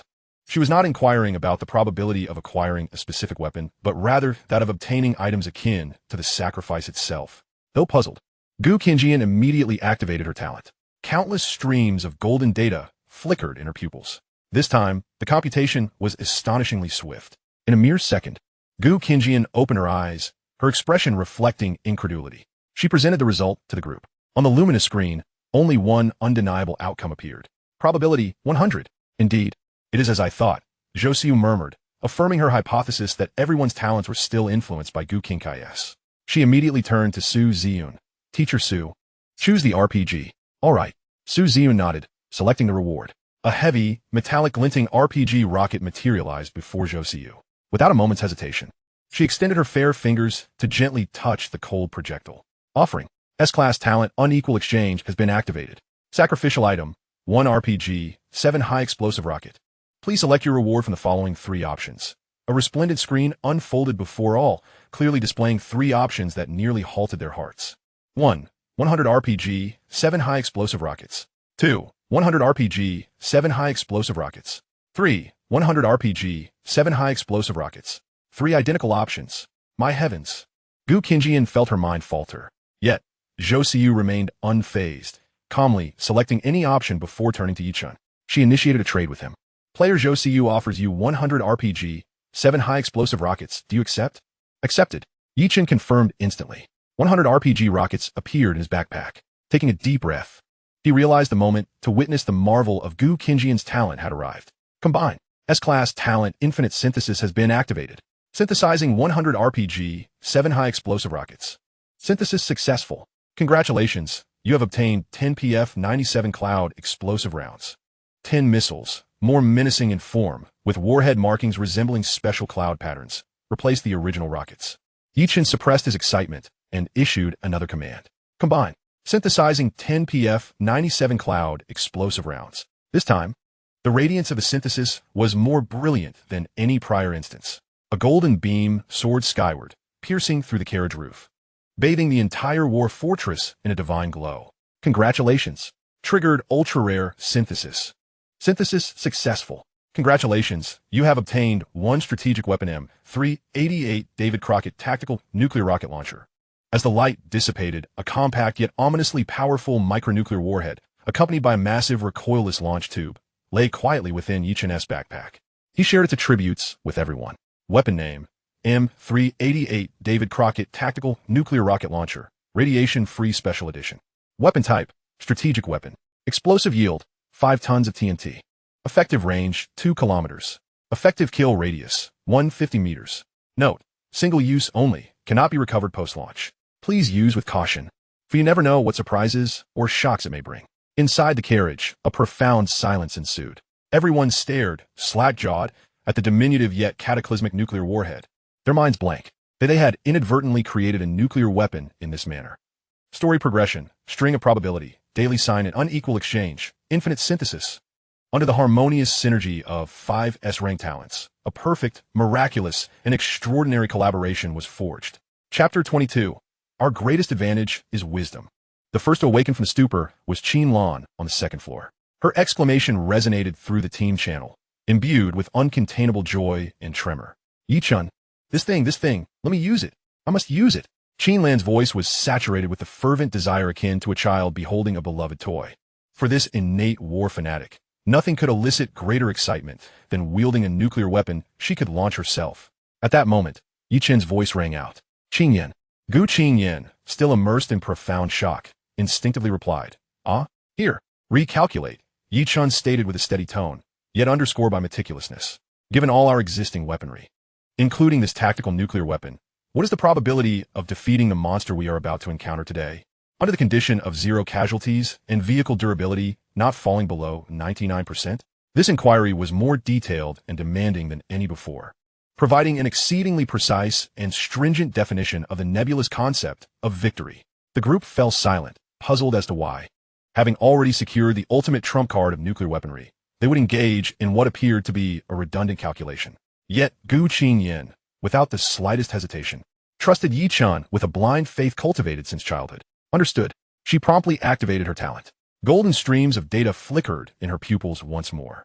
However, this time, the result manifested with astonishing rapidity. Gu Qingyan opened her eyes, her mental energy scarcely diminished. She displayed the outcome before the others. On the light screen, there was but one brutally simplistic result. Probability, 100. The atmosphere within the carriage grew increasingly peculiar. 100%? So effortlessly? Gu Qingyan herself found it hard to believe. My mental energy was hardly consumed. This is incredible. See you are truly remarkable. Qin Lan exuberantly praised in the communication channel. Not only had they procured a nuclear bomb, but they had also confirmed their ability to annihilate that creature without sustaining a scratch. At that moment, Zhou Siyu slowly stood up, bowing slightly to everyone. I apologize. This sudden apology brought all voices within the carriage to a halt. Everyone was taken aback, bewildered by her reason for apologizing. Zhou Siyu lifted her gaze, her clear eyes scanning each companion before settling on Yichun. Her voice remained calm. Since Qingyan first calculated the guaranteed probability to be 100%, expending minimal mental energy, I have been contemplating a logical flaw. It is illogical for a vague and broad objective to be effortlessly locked in as inevitable by probability string. The only explanation is that this certain outcome entails various processes we would rather not witness. For instance, a Pyrrhic victory. Zhou Siyu's pace was unhurried. Yet each word struck like a hammer upon the hearts of those present. Victory, but at a tremendous cost. Perhaps the vehicle will be wrecked, or someone may be gravely injured. Even, she paused, leaving unspoken the most terrifying word, yet all understood. Casualties. Within the carriage. Silence fell, so thick it could be felt. We have locked in a guaranteed outcome. The rules of the world, to ensure this outcome's validity, will generate various processes. This is why Teacher Sue's sign-in reward included the RPG, a weapon of high potency. This is, in itself, a dire warning. It signifies that the enemy we are about to confront surpasses the limits of the fire god Gatling's capacity. This entire matter inadvertently substantiated a profoundly terrifying truth. Without this nuclear bomb, today, lulled by the false halo of assured victory, we might have recklessly charged towards that monster, unprepared and overly confident. Zhou Siyu's words struck like lightning, reverberating in everyone's minds. Gasping, Gu Qingyan inhaled sharply, her complexion paling in an instant. She was the first to envision the scenario. Under the belief of assured victory, they confidently approached their target, with Qinlan launching an assault with the fire god Gatling. Only two, the communication channel fell into a deathly silence. Though Qinlan was combative, she was no fool. She could imagine the despair of discovering that her Gatling could not suppress their foe, a fall from heaven to hell. And Rant's face drained of color, instinctively covering her mouth, her eyes filled with dread. The others, one and all, wore expressions of utmost concern. As the atmosphere within the carriage threatened to solidify under the weight of apprehension, Su Ziyun's voice broke through. She rose, approached Zhou Siyu, gently patting her shoulder, then turned to face everyone. Lift your spirits. Her voice was steady and powerful, akin to a warm current flowing into their frigid hearts. Siyu, you need not apologize. You have imparted the most crucial lesson since our journey began. Su Ziyun's gaze swept across each startled face. Classmates, what is our greatest advantage? Is it talent? She posed rhetorically, then slowly shook her head. No, talent is merely a tool. Our true, unparalleled advantage, her eyes sparkled with pride and certainty, is our intellect. The might of talent can render us complacent and arrogant, but wisdom allows us to see the essence. Just as you did moments ago. This is the true trump card that will enable us to perpetually stay ahead of everyone else in this apocalypse. Su Ziyun's words were resounding, akin to a potent stimulant, invigorating each heart present. The dread and panic born of fear dissipated, replaced by a newfound steadiness, confidence, and clarity of purpose. Chapter 23. Zhou Shun could not comprehend. Zhou Shun could not fathom. Su Ziyun's words acted as a resuscitating elixir, liberating all the girls in the carriage from their trepidation, reigniting the flames of confidence and clarity in their eyes. They were the pinnacle of genius from Xia country. Their true weapon was never their talents, but their singular, exceptional brains. At that moment, Lin Wanqing, who had remained silent while monitoring the trading channel, abruptly raised her head. Captain, there is a new development in the regional channel. Her voice was cold and efficient. Someone is employing a rudimentary phishing tactic in the public channel, sharing their coordinates and claiming they've encountered a low-damage, highly resilient monster. They seek assistance, stating their firepower is insufficient to defeat it, promising rewards for participation in the kill. Yi Chen's gaze sharpened instantly. He turned to Gu Qingyan. Qingyan, calculate the probability that this monster is indeed the target we are destined to confront today, from which we can acquire the energy core. Understood. Gu Qingyan did not hesitate, activating her talent immediately. Probability, 100%. She raised her head, a barely concealed thrill gracing her features. Excellent. Yi Chan clenched his fists, then regained his composure to continue issuing commands. Continue the calculations, and devise a route that ensures we can reach the target location with 100% safety. This time, Gu Qingyan did not even close her eyes, providing the answer directly. The route has been determined. It is the very road we are currently traversing. We need only continue onward to find it. Yi Chan, devoid of any hesitation, promptly exchanged the world-destroying tactical nuclear weapon and its accompanying launch tube from his backpack with Qinlan on the second floor. Qinlan received the weapon with exuberance, exclaiming through the communication channel, "Finally, my precious treasure has arrived." While Yi Chan was deploying the mission, Zhou Siyu quietly approached Lin Wanqing. "You noticed the issue, haven't you?" Zhou Siyu inquired calmly, her clear eyes fixed on Lin Wanqing. Lin Wanqing adjusted her frameless glasses, the lenses reflecting a cold gleam. Indeed, she acknowledged unflinchingly before your plan was proposed. Zhou Siyu's tone remained undisturbed, akin to a pure academic discussion. How did you initially intend to resolve this grim predicament? At this query, a frigid yet confident smile curled at the corners of Lin Wanqing's lips. My method, naturally, is the one I excel at. Raising her head to meet Zhou Siyu's probing gaze, she calmly articulated 6 words. Interest can drive human hearts. A flicker of understanding passed through Zhou Siyu's eyes as she instantly grasped Lin Wangqing's unspoken, ruthlessly capitalist scheme. Lin Wangqing's strategy was not to confront head-on, but to utilize regional channels to disseminate information, promising substantial bounties to attract other survivors to expend their lives, thereby depleting the monstrosity's strength and uncovering all its secrets. Once others were engaged in a mutually destructive struggle, they would descend as saviors, effortlessly reaping the rewards. This plan aimed to achieve maximum profit at minimal cost, even allowing for the potential absorption of the enticed survivor teams and conversion of their resources into her own assets. It was a sordid, cold-blooded, yet remarkably efficient and flawless strategy. Zhou Siyu regarded Lin Wangqing and slowly nodded, offering her evaluation from a logical standpoint. It is reasonable and correct. However, at that moment, Su Zun approached unbeknownst to them, extending her hands to gently pat the heads of the 2 prodigious young women. With a gentle smile and a hint of resignation in her tone, she stated from behind them, "There are things we can do, but must not speak of. Otherwise, it will instill trepidation in others." Her words carried a veiled implication. Lin Wangqing's plan was impeccable, yet the calculations regarding human emotions it entailed were chilling. Should this mindset become normalized, the team might grow immensely powerful, yet simultaneously lose the warmth of home. Lin Wangqing cast a sidelong glance at Su Ziyun, her lips curling slightly. "Teacher Su, you seem to have developed an abundance of unnecessary sentiment." In her recollection, the former Su Zun, while caring for her students, always made decisions grounded in the most composed and objective stance. Now, however, she appeared to contemplate human emotions and sentiments more deeply. In response, Su Zun merely smiled gently, her eyes sparkling with an unusual allure. "You'll come to understand in due time. I won't. Emotions are the highest cost. They yield no tangible benefits." Lin Wangqing immediately refuted, her tone resolute as if defending her beliefs. "You will," Su Zun replied, her smile imbued with the certainty of experience. "Every woman will come to know this. In time, you'll comprehend." Lin Wangqing furrowed her brow, choosing not to retort further, and redirected her focus to the data panel before her. Meanwhile, Zhou Siyu listened to their illogical exchange, particularly the final remark about women inevitably understanding. Her clear eyes filled with profound, inscrutable confusion. Chapter 24. The Inevitable Consequence of Greed. 5 initial buses raced frantically along the desolate highway, akin to a panicked escape. Chaotic and devoid of order. 2 of the buses collided violently in a desperate bid for positioning, the screech of metal scraping against metal accompanied by sparks flying, creating a jarring cacophony in the barren wilderness. The drivers, with bloodshot eyes and veins bulging in their arms, pressed the accelerator to the floor, wishing they could plunge directly into the fuel tank.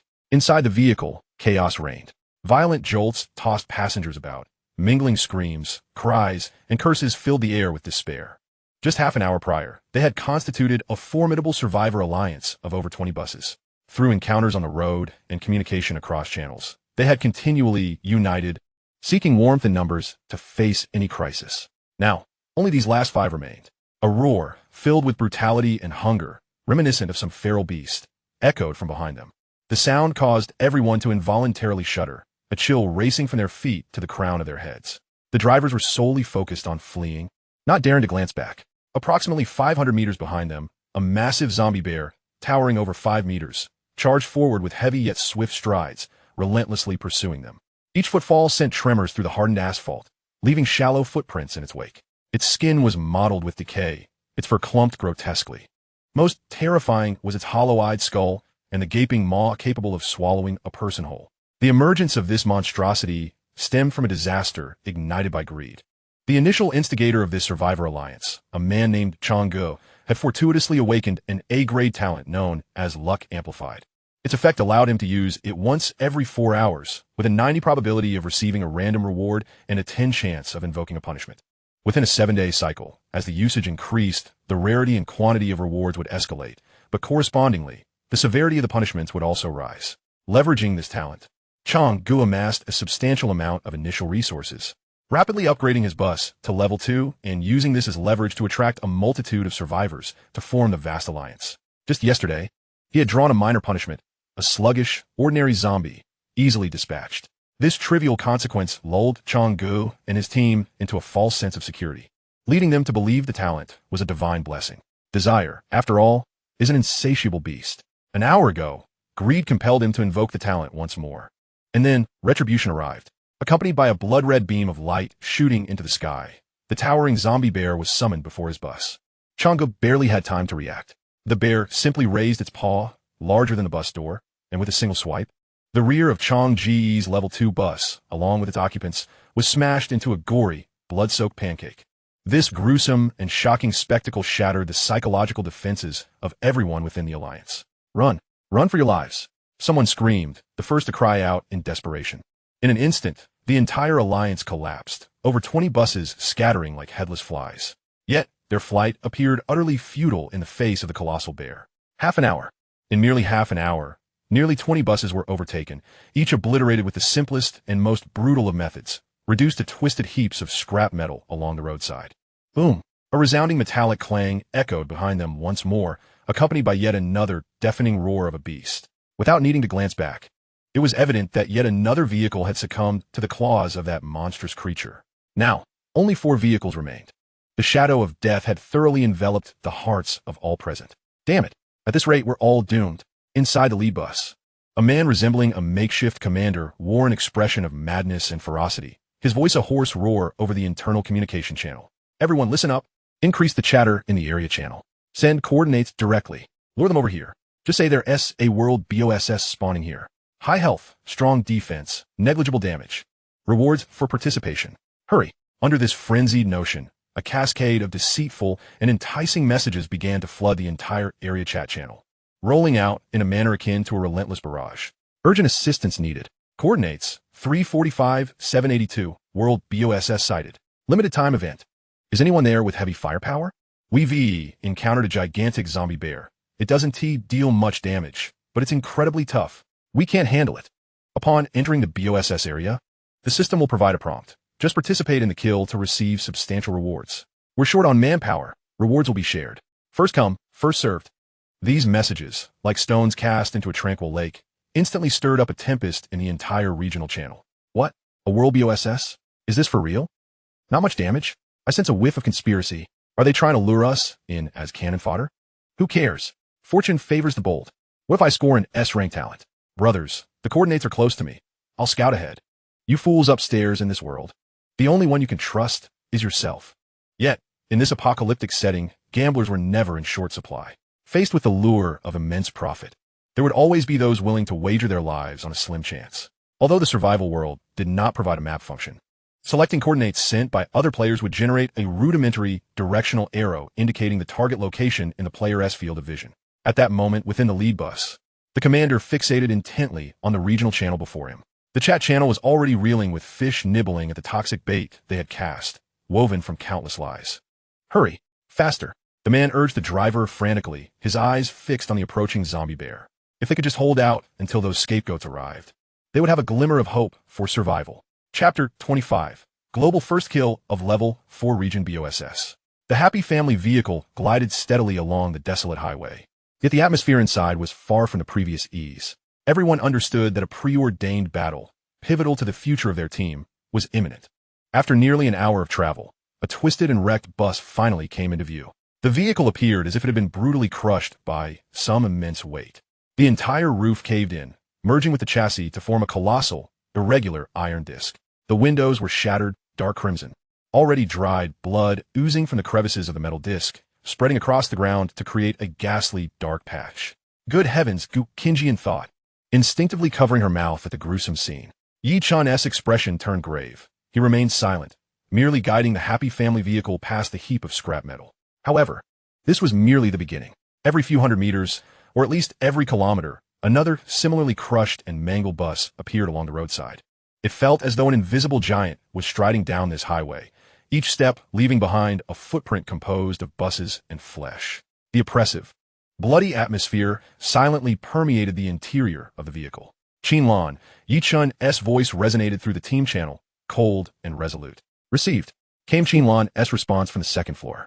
Wait for the target to be observed. Do not make any probing attacks. Yi Chun's instructions were crystal clear. The moment it enters range, deploy the tactical nuclear rocket launcher. Understood. Qinlan's tone brimmed with barely contained excitement. Yi Chun gradually decelerated, inching forward on this path of death. As the number of wrecked buses along the roadside exceeded 20, Qinlan's voice once again broke the silence, this time laced with gravity. Report, vehicle captain, target sighted. It is currently feeding. Yichen immediately halted the vehicle. Distance? 21 kilometers. Excellent.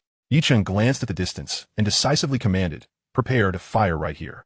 On the second floor, at the weapon operations station, Qinlan took a deep breath, retrieving the ancient yet devastatingly potent M388 David Crockett tactical nuclear rocket launcher from her backpack.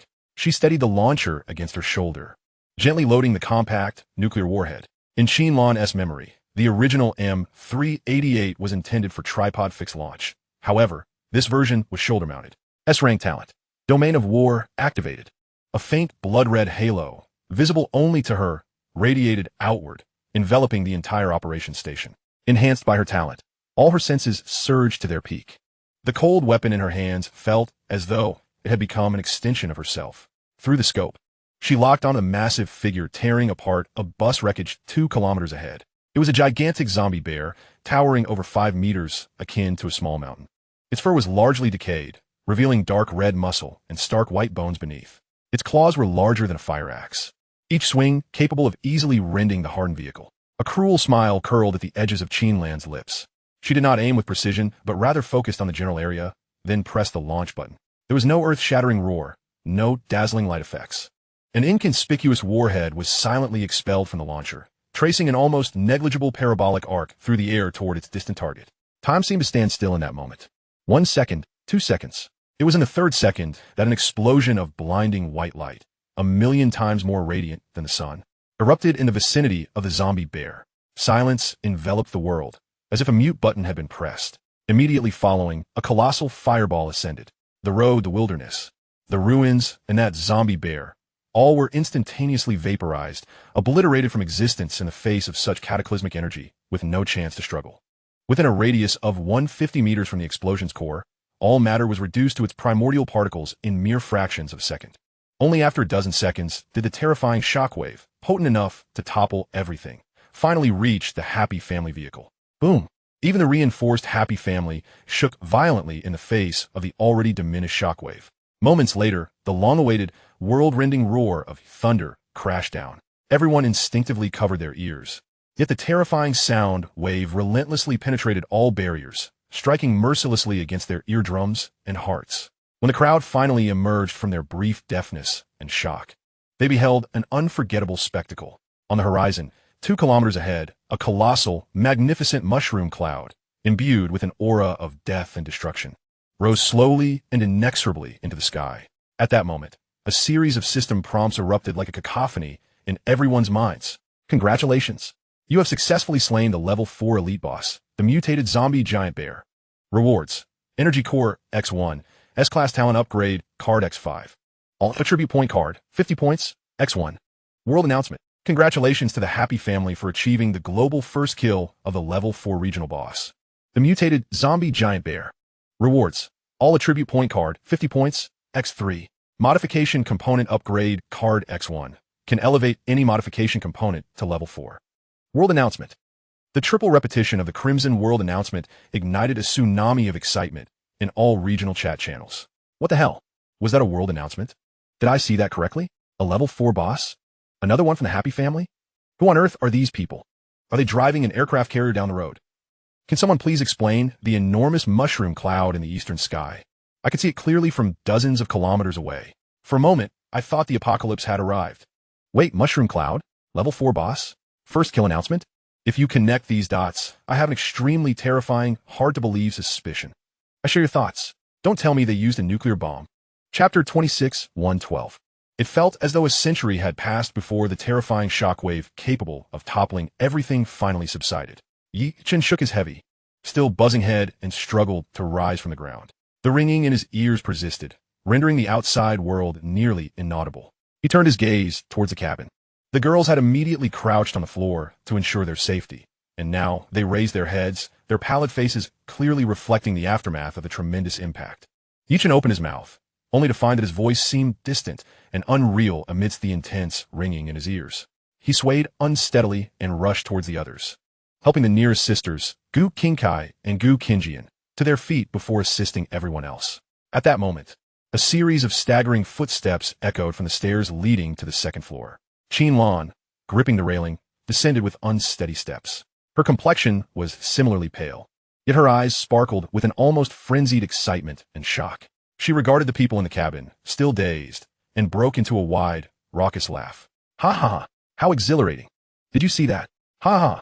Her laughter, set against the backdrop of the ringing, sounded somewhat distorted.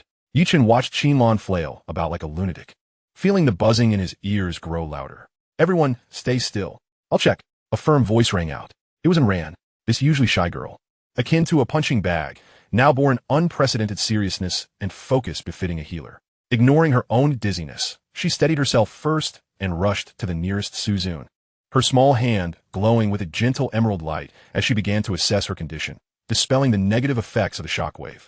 Her healing light swept rapidly over each member. Under the nurturing glow of Ran's life-infused energy, the thunderous noise in everyone's minds gradually receded, and they regained control of their bodies. The first to fully recover was Chun-Shi. She shook her still dizzy head, and upon seeing Qinlan, who remained in a state of extreme excitement, flailing her arms, a long-simmering anger surged within her. Qinlan! A crisp yet furious cry echoed throughout the cabin. Chun-Shi stormed towards Qinlan, her typically serene doll-like face now etched with overwhelming rage. Do you even realize what you just did? Do you understand that the power of a nuclear bomb is not merely 112? Grabbing the still-dazed Qinlan by the wrist, she roughly dragged her to the window. Extending her fair finger, she pointed towards the dissipating mushroom cloud and the scorched crater on the ground, still radiating terrifying heat. Look for yourself. The core damage zone spans at least 150 meters. To achieve such an effect, the explosive yield must reach at least 10 tons. And we are only 2 kilometers away from the detonation point. All of us are within the most dangerous lethal range of the shockwave. Chun-Shi's voice, tinged with anger, became somewhat shrill, as if she were shouting. Qinlan was momentarily stunned by her outburst. She didn't quite comprehend Chun-Shi's meaning. Surely, the greater the weapon's power, the better, right?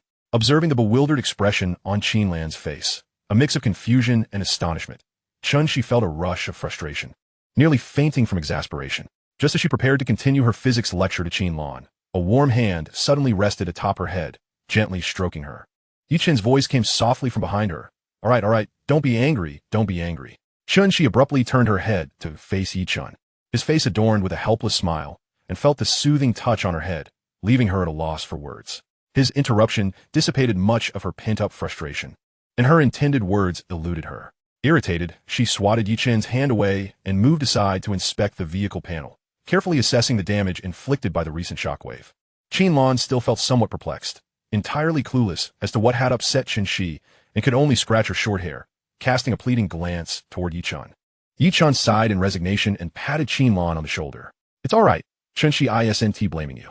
He succinctly explained the distinction between the weapon's power and its yield in terms Qinlan could easily grasp, as well as the terrifying amplification effect of her S-class talent, Warfare Domain. In simple terms, your shot was at least twice as powerful as we anticipated. Chun-Shi was concerned that such immense power might inadvertently harm our own people.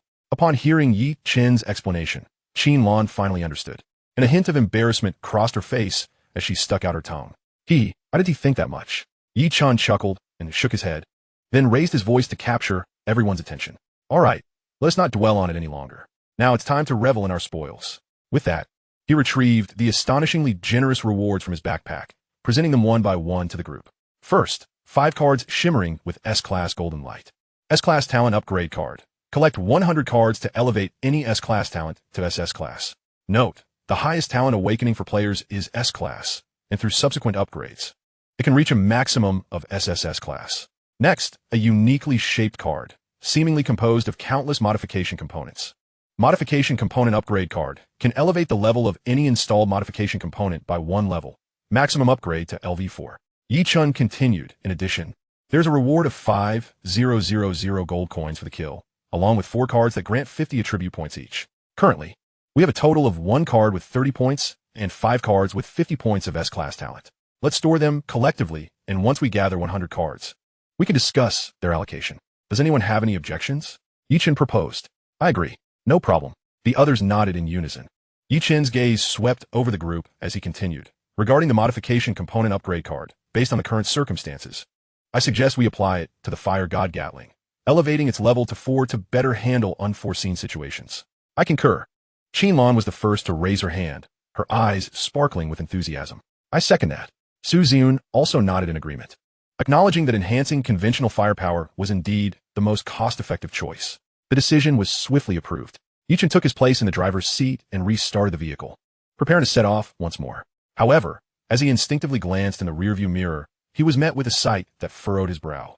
Several kilometers behind them on the highway, a few initial buses that had come from the left were now halted by the roadside. A throng of people had disembarked, engaging in a fierce conflict over the twisted, wrecked remnants of buses crushed by the giant bear, with some even drawing knives. To Yi Chun and his companions, those discarded buses were mere refuse. Yet to the survivors struggling to make ends meet, they represented a treasure to be dismantled for basic resources like iron ingots and leather, thanks to the vehicle's decomposition capabilities. Chapter 27. Offer your loyalty. Zhang Wei. The happy family vehicle resumed its steady journey. Having endured a hard-won crisis and the shock of a nuclear explosion, a solemn silence and contemplation enveloped the group. Su Zun gently clapped her hands, drawing everyone's attention. All right, everyone, the brutal battle has passed. Now, let us decide on a lighter matter. A gentle smile graced her face as she retrieved an exquisite empty box, a clean sheet of white paper, and a pair of scissors from the storage compartment. The girls' cheeks turned slightly pink in unison as they instinctively avoided each other's gaze. They all understood what Su Zun intended to do, drawing lots to determine who would take the lead tonight. After sharing 2 days and nights of experiences, particularly witnessing Su Zun's exemplary leadership and Yi Chen's responsibility, the girls' initial resistance to this notion had largely dissipated. What remained was a youthful blend of shyness and tension in facing the unknown of intimate relationships. Su Zun moved at a measured pace, cutting the white paper into 8 identical strips. Then, she picked up a pen and inscribed something on one of the strips before neatly stacking all 8 and placing them in the box. The rules are simple, she announced, raising the box and gazing calmly at the group. The person who draws the slip with the content will be the chosen one for tonight. To ensure fairness, we will draw in order of age, from youngest to oldest. And Ran, being the youngest among them, blushed as she was the first to reach into the box and draw a slip. Upon unfolding it, she found it blank, visibly relieved, which elicited laughter from everyone. Soon, it was Gu Qinjian's turn. Taking a deep breath, she reached into the box and randomly pulled out a slip. As she unfolded it and saw the elegant handwriting, her body instinctively stiffened. She had drawn the short straw. Gu Qinjian instinctively turned to her twin sister, Gu Qingkai, her eyes a whirlwind of surprise, panic, and a hint of unacknowledged delight buried deep within. Qingkai, she began, almost instinctively wanting to offer this opportunity to her sister. However, before she could finish, Gu Qingkai interrupted her. Taking her hand with a gentle, understanding smile, the previously melancholic eyes now radiated warmth. Sister, isn't this what you've always wanted? Her sister's voice was soft but struck Gu Qinjian like a bolt of lightning, hitting the tenderest part of her heart. I have already greedily claimed Yi Chen's love. Therefore, sister, you need not bear any psychological burden. Gu Qingkai's words acted as a key, unlocking the shackles of self-sacrifice that Gu Qinjian had worn for years. Gu Qinjian was momentarily stunned, gazing into her sister's eyes filled with understanding. All words paled in comparison at that moment. She ceased speaking, instead silently gripping the slip that would determine her fate for the night. As the drawing ceremony concluded, Su Zun approached the driver's seat, observing Yi Chun, who was focused on the road. Yi Chun, why don't you take a break? I'll drive. No need, Teacher Su. Yi Chun shook his head. Driving this isn't tiring. It has an automatic driving function. I only need to monitor the road and control the speed. Let you rest. You should rest. Su Zun's tone carried an undeniable softness. Your spirit also needs relaxation. And please, don't call me Teacher Su anymore. Yielding to her insistence, Yi Chun nodded in agreement and stood up from the driver's seat. At that moment, Lin Wonking approached the Gu sisters. Gu Qingkai, she stated directly, her tone concise and efficient. I need you to use your talent to ensure someone's absolute loyalty to me. Having just stepped down from the driver's seat, Yi Chun heard her words and immediately approached. Inquiring, who is it? Lin Wonking remained silent, producing a slip of paper containing information she had forcibly extracted from a trading partner using her value equilibrium talent. Name, Zhang Wei. Talent, Leader S-Class. Effect, those who remain in close proximity to you for an extended period will ultimately pledge their loyalty due to your personal charm. This is the information I obtained through a forced equivalent exchange from Zhang Wei, Lin Wonking explained. This world is vast, and relying solely on the 9 of us is inefficient. We need to control an external force to gather resources and act as our eyes and ears. This Zhang Wei is currently the most suitable candidate for a puppet. Her plan exuded the cold efficiency characteristic of a capitalist. Yi Chun and the Gu sisters quickly grasped her intentions. Gu Qingkai examined the information on the slip and pondered for a moment before addressing Lin Wangqing. Your statement has some grammatical inaccuracies. With my current mental power, I am insufficient to alter such complex emotional states as loyalty, which involves personal will. I cannot ensure his absolute loyalty to you. But, Gu Qingkai continued, if it is merely a matter of ensuring he unconditionally obeys your commands. Treating your words as the highest priority task that I can do, that is sufficient. Lin Wangqing considered for a moment before decisively nodding. For her, the process was unimportant. The outcome was everything. With confirmation, Gu Qingkai hesitated no longer. She closed her eyes, beginning to weave a narrative in her mind about Zhang Wei. Zhang Wei will prioritize executing all commands issued by Lin Wangqing, with the highest precedence over all else. As this story took shape, Gu Qingkai's mental energy was rapidly drained. Her complexion visibly paled, and beads of cold sweat formed on her forehead. In ran. Yi Chun called, turning his head. And Ran was already prepared, stepping forward to gently place her glowing emerald hand against Gu Qingkai's forehead. Warm life energy flowed continuously, alleviating Gu Qingkai's mental fatigue. After a while, Gu Qingkai finally opened her eyes, her voice tinged with exhaustion. It succeeded, consuming nearly 80 points of mental energy. As she spoke, she presented her attribute panel to the crowd. Attribute panel. Player, Gu Qingkai, passenger. Talent, story progression. Health 100. Constitution, 7 agility, 7 stamina, 88. Mental power, 100160. Skills, none. Titles, none. Status, mentally exhausted, rest recommended. Chapter 28. The essence of finance lies in the prior understanding of rules. The night gradually enveloped the earth. The last glimmer of light on the horizon about to be consumed by darkness. Unbeknownst to them, the roadside had silently transformed from a desolate wasteland into an endless expanse of yellow sand.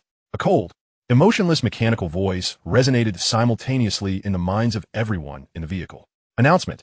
All surviving vehicles have left the initial safe zone, and the novice protection period has officially ended. The rear thunderstorm has begun forced movement. The simple map function has been unlocked for all survivors. Please explore at your own discretion. Yi Chun promptly opened the vehicle's operation panel, and indeed, an unfamiliar map icon was quietly illuminated. He immediately shared the map function with everyone in the vehicle. Before them appeared an exceedingly rudimentary map. On a pure white background, countless black lines representing roads intersected chaotically, extending infinitely. Encircling the map's outer edge was a ring symbolizing death. A black thunderstorm, slowly yet inexorably contracting towards the central area. Breeding Gu. A cool voice broke the silence. Josiu gazed at the simplistic map, her clear eyes devoid of any ripples. Taking our current road as the initial boundary, as the thunderstorm advances, all survivors will be compelled to concentrate towards the central area. The ultimate purpose of this map is to encourage all players to engage in relentless conflict and assimilation. The final outcome can only yield two possibilities. 1. Only one final victor remains in this area. 2.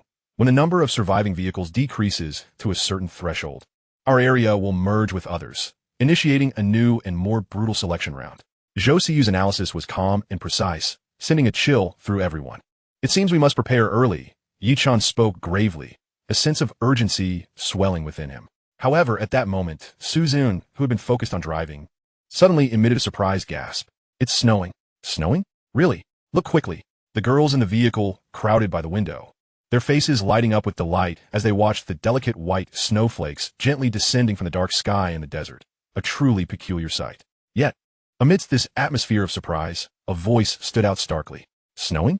Lin Wangqing abruptly lifted her head, her eyes, hidden behind frameless glasses, locking onto the dancing snowflakes outside. Her expression bore no trace of joy, instead marked by seriousness and vigilance. In the next moment, without warning, she issued a directive to Chun Shi that left everyone bewildered. Chun Shi immediately exchanged 50,000 units of energy for gasoline. Understood. Although Chun Shi was perplexed, she promptly began the operation. Meanwhile, Anran, upon hearing the figure of 50,000, scrunched her little face into a frown. She already knew this meant another night of forced feeding awaited her. Puffing her cheeks, Anran resignedly walked over to Chun Shi, her small hands beginning to glow with a vibrant green light, ready for treatment at any moment. Yi Chun and the others regarded Lin Wangqing, who had suddenly become incredibly busy, with expressions of utmost confusion as her fingers wove illusions in the air. Yichin approached Lin Wonking's side, unable to restrain himself from asking, "Wonking, what is happening?" Lin Wonking did not look up, her attention entirely absorbed in her actions, merely explaining in an emotionless tone, as if stating a truth. The essence of finance lies in the prior understanding of rules to grasp impending events and profit from them. The crowd murmured, "That statement is as good as saying nothing." Noticing the puzzled expressions on their faces, Lin Wonking seemed to realize the vast cognitive chasm between herself and these mortals. With a hint of exasperation, she paused her operations and raised her head. "Open your chat interface and check the remaining number of vehicles." Everyone complied. When that familiar, scarlet number flashed before their eyes, all inhaled sharply. Current area surviving vehicles, 554032 out of 10000000. Heavens! Nearly half the people in our area have perished. Gu Qingjian exclaimed in disbelief. This number struck them with greater impact than anything they had previously encountered. Indeed, Lin Wonking adjusted her glasses, her gaze calm behind the lenses. "Thus it is snowing. My assessment is that the rate of attrition in our area has far exceeded this world's preset values. To balance the difficulty, the first intervention has commenced. Lowering the temperature will significantly impair the mobility of all living beings, including zombies. This will, in turn, reduce the survival difficulty for all survivors." Upon hearing this, the group remained perplexed. Lowering difficulty is a good thing, right? Why is Lin Wonking so anxious? Lin Wonking regarded their bewildered expressions and sighed in resignation, continuing to explain in terms they could comprehend. However, cold weather will also pose a threat to the survivors themselves. Therefore, to keep warm, survivors will inevitably develop an overwhelming, rigid demand for air conditioning. Air conditioning can only be purchased in the modification shop using coins. The decrease in zombies' mobility will make it significantly easier to kill them and acquire coins. These factors combined will lead to an inevitable outcome. Lin Wonking paused, articulating a conclusion that sent chills down everyone's spines. In the upcoming period, coins and various basic resources will experience an unprecedented explosive surge. Consequently, the overall game pace in our area will be forcibly and frantically accelerated due to this economic explosion. What I need to do now is to gather as many coins as possible from the market before their value skyrockets, ensuring we maintain our monopolistic position in the next phase. And Ran, recalling her talent of acquiring a medical item daily, recognized that the rewards written had little relevance at the current stage, and everyone assumed Ran had utilized it, providing basic medical resources before she commenced decomposition. Chapter 29, Fire God Gatling. Level 2, 127 caliber. Lin Wonking's remarks regarding the economic acceleration detonated a tidal wave of realization in the minds of everyone in the vehicle. Are you implying we are about to enter a phase of rapid military expansion? Gu Qingjian was the first to react, her number-sensitive mind instantly grasping the terrifying implications behind Lin Wonking's words. Zhou Xiu remained silent, clearly analyzing the deeper logic behind it. As for Qinlan, she scratched her neat short hair, her face reflecting a bewildered expression of shock, as if saying, "I don't fully understand, but I'm utterly astonished." Wonking. Yi Chen's voice shattered the brief silence as he emerged from shock and quickly identified the most pressing question. "I still have the 5,000 coins from the previous zombie bear kill reward. Do you need them?" However, Lin Wonking's gaze remained steadfastly fixed upon the virtual panel before her, her fingers dancing like phantoms across the screen as she replied, without lifting her head. "No need. The gold coins in your possession, spend them as you wish. Consider them your pocket money." Her words, delivered with a nonchalant air, were imbued with an undeniable authority. Yi Chen druked helplessly, aware that when it came to the realm of finance, Lin Wonking was an unequivocal master. He ceased to insist and redirected his attention to the tasks at hand. Opening the modification shop, the balance in the upper right corner clearly displayed 7,400 gold coins. Yi Chen's eyes swiftly scanned the dazzling array of options before settling on the modification piece most crucial to the current situation. Constant temperature module, level 1. Maintains an internal temperature of 20 degrees Celsius despite external temperatures ranging from 10 to 40 degrees. Price, 200 gold coins. Purchase. Upgrade requires 1,000 gold coins. Upgrade. Yi Chen acted without a moment's hesitation, his fingers tapping rapidly on the panel. Constant temperature module upgraded to level 2. Maintains an internal temperature of 20 degrees Celsius despite external temperatures ranging from 20 to 50 degrees. As the coins were deducted, an invisible warmth surged from every corner of the cabin, swiftly dispelling the creeping chill that had begun to infiltrate due to the external snowfall. Next, Yi Chen's gaze turned to another pivotal upgrade, spending the recently acquired 5,000 gold coins to enhance the Vulcan Gatling. External weapon module, Vulcan Gatling, level 2. Caliber, 127 millimeters. Rate of fire, 800-1200 rounds per minute. 2 adjustable settings. Ammunition, unlimited. Effective range, 1800 meters. Characteristic, continuous firing may cause overheating. Requires a 10-minute cooldown. Upgrade requires 20,000 gold coins. Yi-chun promptly shared the upgraded attributes of the Vulcan Gatling in the team channel. I absolutely adore you, Yi-chun. A voice filled with surprise and fervor pierced through the cabin silence. Qin Lan, upon seeing the shared upgrade panel, was instantly illuminated with excitement, dashing upstairs like a cheetah, her lips murmuring incessantly. 127 millimeters caliber. The rate of fire is adjustable. Marvelous. This is precisely the kind of equipment I should be wielding. Watching her hasty retreat, Yi-chun shook his head with a smile, a sense of resignation washing over him. He recalled the rare item, the energy core, that had enabled them to upgrade their vehicle. Chen-Shi, how much energy is required for you to exchange for an energy core using your talent? Material reconstruction? Chen-Shi, currently engrossed in a relentless exchange of gasoline with Lin Wonking and Anne Ran, glanced at her panel without lifting her head and quickly replied, 1,000 energy per core. After a brief pause, she added, however, if you wish to exchange, you'll have to wait until I finish this batch of gasoline. A hint of barely perceptible fatigue colored her voice, a testament to their 2 days and nights without rest. Yi-chun instinctively reached for the high-value attribute cards, contemplating whether to share them with the currently overworked Chen-Shi and Anne Ran to ease their burden. Before he could act, a cool voice interrupted him. It is unnecessary. It was Zhou Siyu. Her clear eyes betrayed no emotion. Their current attributes are sufficient to create a perfect loop of healing and consumption.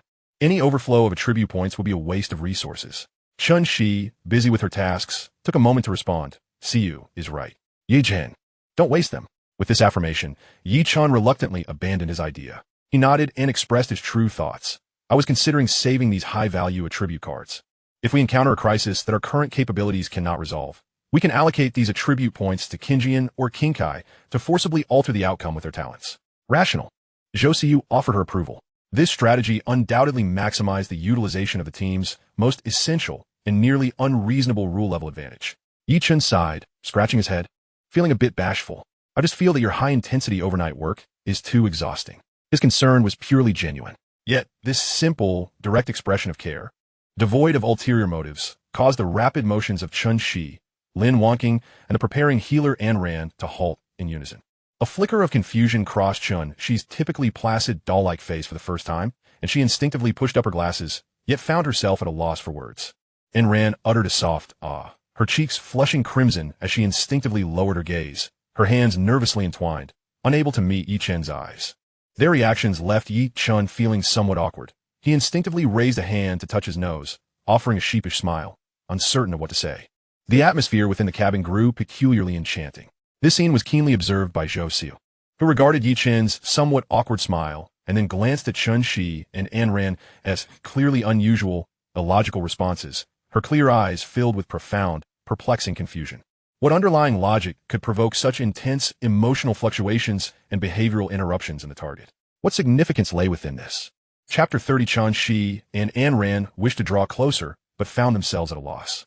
The ambience during dinner was the warmest it had been in the past 2 days. The rectangular dining table was laden with an array of delectable dishes, each vibrant with color and flavor. All these fresh ingredients had been procured through Lin Wonking's monetary prowess.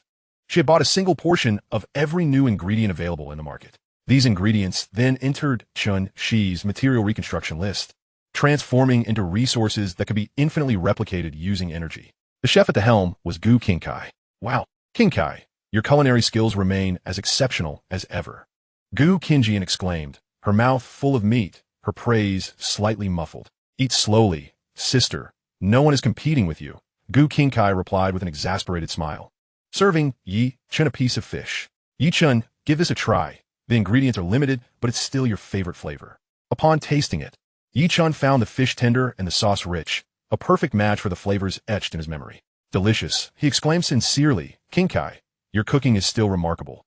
I'm glad you like it, she replied, her voice soft enough to be almost melodic. Like it? It's simply exquisite, Qinlan declared, her mouth stuffed with chicken wings, her satisfaction evident despite her garbled speech. After a long-awaited feast of true delicacies, everyone felt an unprecedented sense of contentment. The girls gradually made their way to the newly installed bathroom, for a wash before returning to their rooms to rest.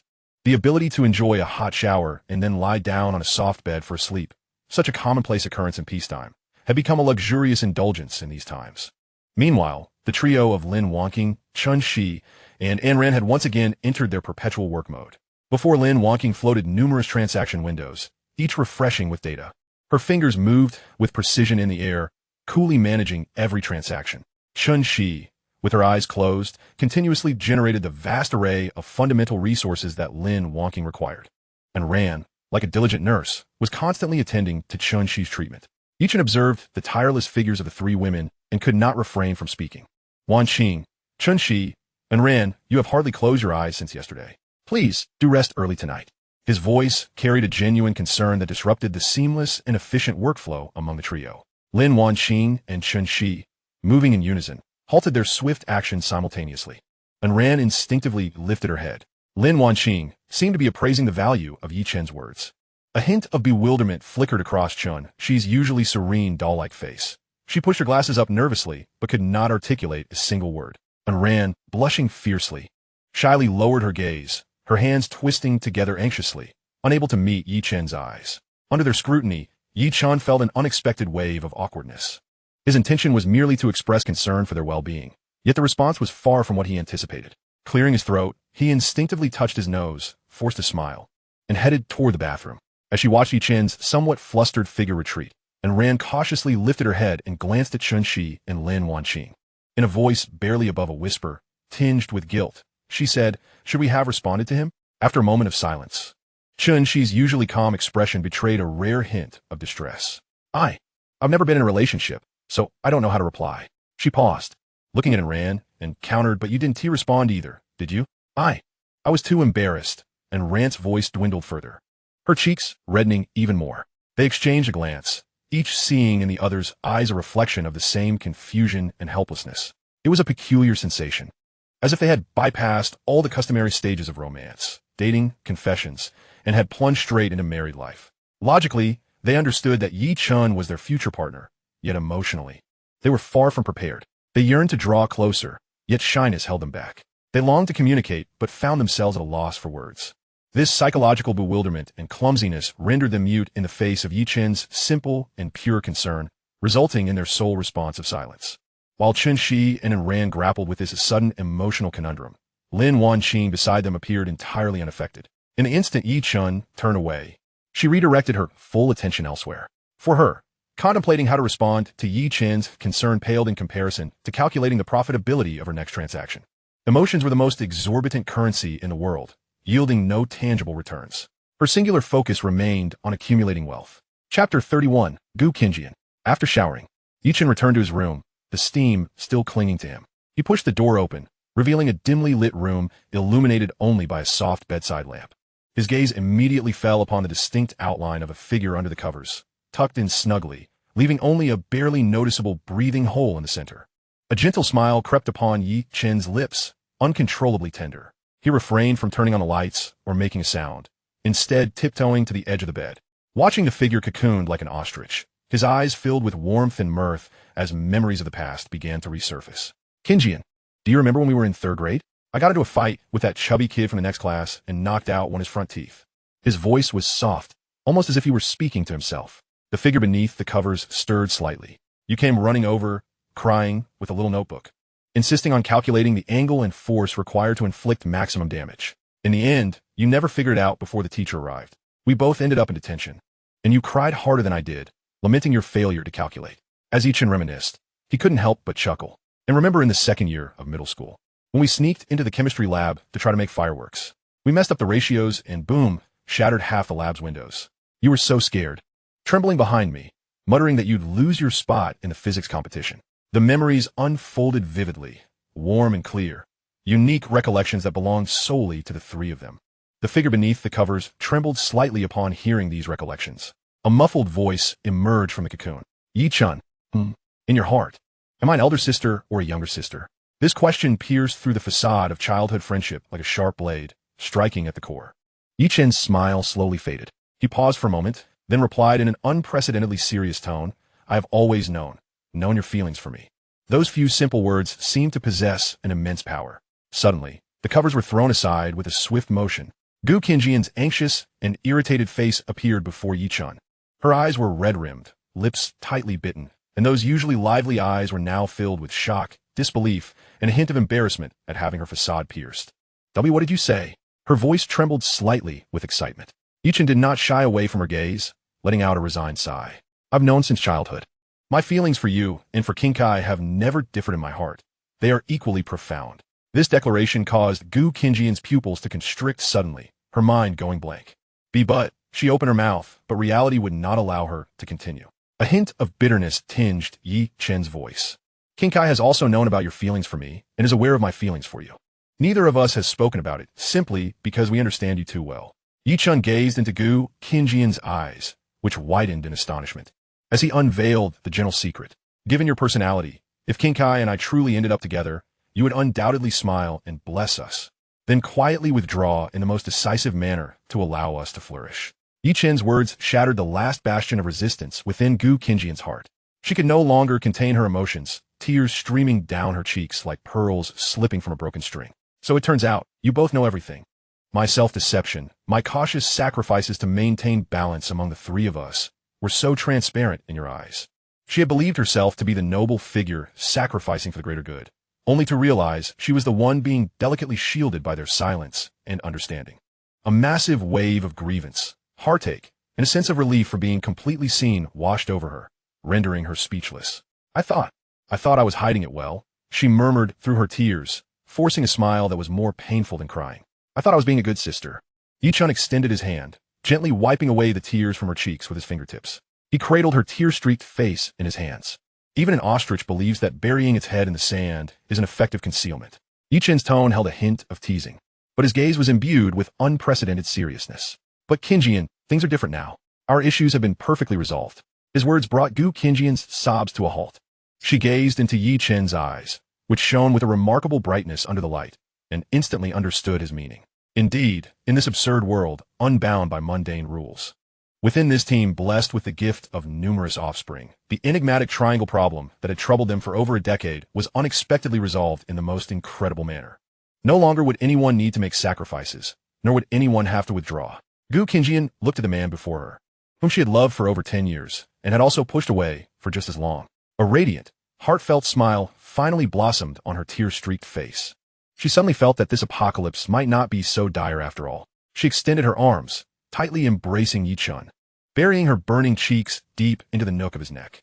Yichun felt the soft, slightly trembling body in his arms, sensing the intense emotions that had been building up for over a decade erupting at this moment. He slowly lowered his head. Chapter 32. Upgrade to Level 8 Bus. Morning. Knock, knock, knock. A gentle knocking echoed. "Yichun, sister, come out for breakfast." It was Gu Qingkai's gentle voice. Yichun opened his eyes and glanced at Gu Qingjian beside him.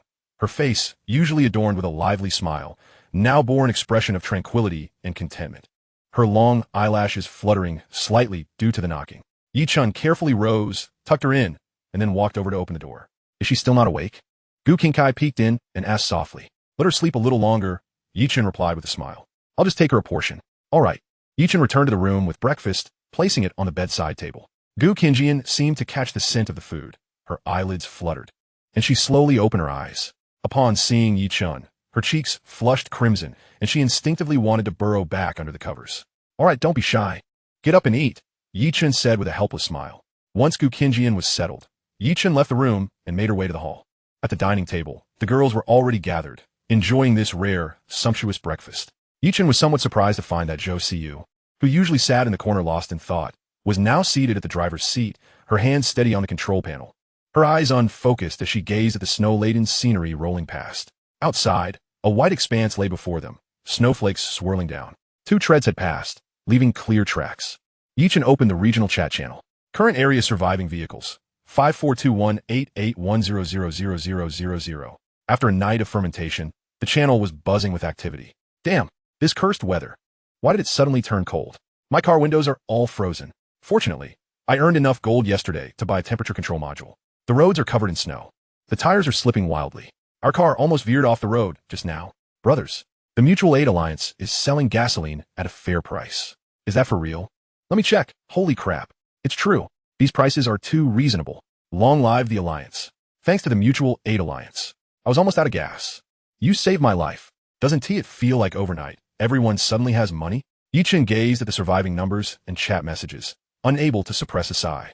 Lin Wonking, the capitalist, had finally shifted from merely harvesting to nurturing and expanding the market's foundation. Just then, a trade request suddenly popped up.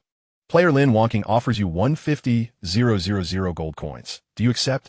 150,000. Upon seeing this figure, Yi-Chen's pupils constricted sharply, and he looked in shock at Lin Wonking, who was delicately eating her breakfast. Sensing his gaze, Lin Wonking didn't even lift her head, but calmly replied, "It's your pocket money." Zhang Wei's Mutual Aid Alliance had already found its footing, cultivating and expanding market revenues. Gold coins would only continue to multiply. After speaking, she set down her bowl, and without waiting for Yi-Chen's response, she walked straight to her room. "I'm going to sleep." Watching her slightly weary figure, Yi-Chen felt a whirlwind of emotions.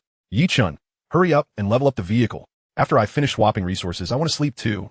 Came Chun, she's tired voice from nearby. Yi-Chen snapped back to reality, no longer hesitating, and took out the energy core.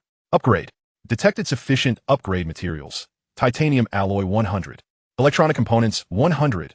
Energy core 1. Vehicle upgrading. Current level LV7. A blinding Crimson World announcement once again dominated the screens of all regional survivors. Congratulations to the Happy Family Bus, leading all regions, successfully upgraded to LV7. Special reward. All attribute point card, 100 points, X1. Upgrade conditions. Titanium alloy, 1,000. Electronic components, 1,000. Energy core, 10. Chun, Shi materials. Coming. Yi-Chen pressed the upgrade button once more. Vehicle upgrading, current level LV8. Congratulations to the Happy Family Bus, leading all regions. Successfully upgraded to LV8. Special reward. All attribute point card, 100 points, X5. With the completion of the second upgrade, the entire internal space underwent a dramatic transformation. Its size comparable to that of a football field. A series of upgrade announcements detonated the chat channels across all regions, like two heavy nuclear bombs. What the hell? Again with the Happy Family Bus? Am I blind? LV8. LV8. My God, I haven't even gathered the materials to upgrade my vehicle by 3 levels. I'm done. This game has cheats. Absolutely has cheats. I want to report. This is no longer a gap. This is species isolation. I suspect they aren't even Earthlings. Yi-Chen shared the upgraded vehicle panel with everyone. Happy Family Bus. Level 8. Number of members 9. Speed 110 kilometers h. Durability 4,000. Modification slots 11. Upgrade conditions. Crystal X 100. Upgrade rewards 1. Speed increased to 150 kilometers h. 2. Durability increased to 2,000. 3. Significant defense increase. 4. Gain any blueprint X1. 5. Modification slots increased by 4. God of War Gatling. Level 2. V-shaped heavy duty breacher. Level 3. High strength and hardness. Outer steel plate armor. Level 3. Durability increase 300. Bulletproof glass. Level 3. High strength and hardness. Temperature control module. Level 2. The vehicle upgrades could not continue. Yi-Chen had never even heard of such an item as crystal. Her attention focused on the modification panel before her. Upgrade, God of War Gatling. Upgrade requires 20,000 gold coins. Do you wish to upgrade? Yes. God of War Gatling has been upgraded to level 3. Cooldown time for barrel overheating canceled. Cooldown canceled. This meant that this war machine could unleash a relentless barrage of firepower. Yi-Chen's breath quickened slightly, but he did not stop. His gaze fell upon the card in his backpack that had been shimmering with a unique luster since he had obtained it from defeating the zombie giant bear. Modification component upgrade card. Use on God of War Gatling. Ding. Modification component upgrade card used successfully. God of War Gatling level increased to LV4.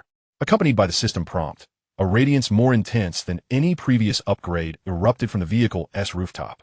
The Vulcan Gatling gun, mounted on the second floor roof, began a violent transformation amidst the brilliance. The original 6 127mm barrels, amidst the sound of metal twisting, morphed into even broader caliber cannons. It was no longer a mere gun, but a true artillery piece. External weapon module, Vulcan cannon, level 4. Caliber, 20 by 102 millimeters. Rate of fire, 6,000 rounds per minute. Ammunition, unlimited. Effective range, 2,000 meters. Upgrade cost, 500,000 gold coins. Yi-Chen shared the newly upgraded weapon attributes directly in the team channel. A 20mm caliber. That was the caliber of an anti-aircraft cannon, designed to take down tanks and aircraft. The effective range had surged to an astonishing 2 kilometers. Such a weapon had transcended the realm of conventional light arms, becoming a true instrument of devastation. Yichen instinctively sought to gauge Qinlan's reaction, expecting her to be ecstatically clinging to his leg in delight. However, to his surprise, Qinlan remained unusually composed this time. She merely gazed quietly at the data on the panel, refraining from any exaggerated display of excitement, unlike her usual self. Notijink ye jensjrutinizink gaze. Qinlan turned her head, meeting his eyes with a hint of exasperation, rolling her eyes in response. What are you looking at? She pouted. Everyone's in good spirits. There's no need for me to jump around like a fool to lighten the mood. Yichen was momentarily taken aback, then burst into silent laughter. He couldn't help but marvel. Indeed, this group, composed of intellects, contained no true fools. Qinlan's boisterous demeanor, seemingly a product of her character, often served as her unique method of alleviating the team's atmosphere, dispelling the oppression brought on by the brutality and bloodshed. Yichen chuckled lightly, dismissing further thoughts as he retrieved 2 blueprints from his backpack. Blueprint for ammunition production line, adjustable model. Blueprint for automatic rifle production line, adjustable caliber. These blueprints were reward from the system for upgrading the vehicle to levels 7 and 8. For them, possessing Qinshi, a humanoid universal factory, rendered these blueprints largely insignificant. Yichen handed the blueprints to Qinshi. Here, take this. Now go get some rest. Qinshi accepted the blueprints, casting a cursory glance at them. She acknowledged softly before turning and walking toward her room. Chapter 33. I shall personally reap the chives I cultivate. What are you thinking about? Yichen approanjit zhousiu, inuiting softly. Instead of answering directly, she posed a question in return. Yichen, what is the temperature outside right now? Upon arriving, Yichen had glanced at the display screen of the temperature control module and replied, it's minus 14 degrees. An hour ago, it was minus 13 degrees. 3 hours ago, it was minus 12 degrees. Zhousiu spoke at a deliberate pace. Yet each number was enunciated with remarkable clarity. The rate of temperature decline was accelerating in a nonlinear fashion. She paused momentarily, a glimmer in her clear eyes. I sense a correlation behind this. However, I lack sufficient information. Yichen fell into contemplation upon hearing her words, but quickly abandoned the thought. This dimension was not within his area of expertise. The upgraded vehicle, now weighing significantly after various modifications, traversed the snow-covered roads with both speed and stability.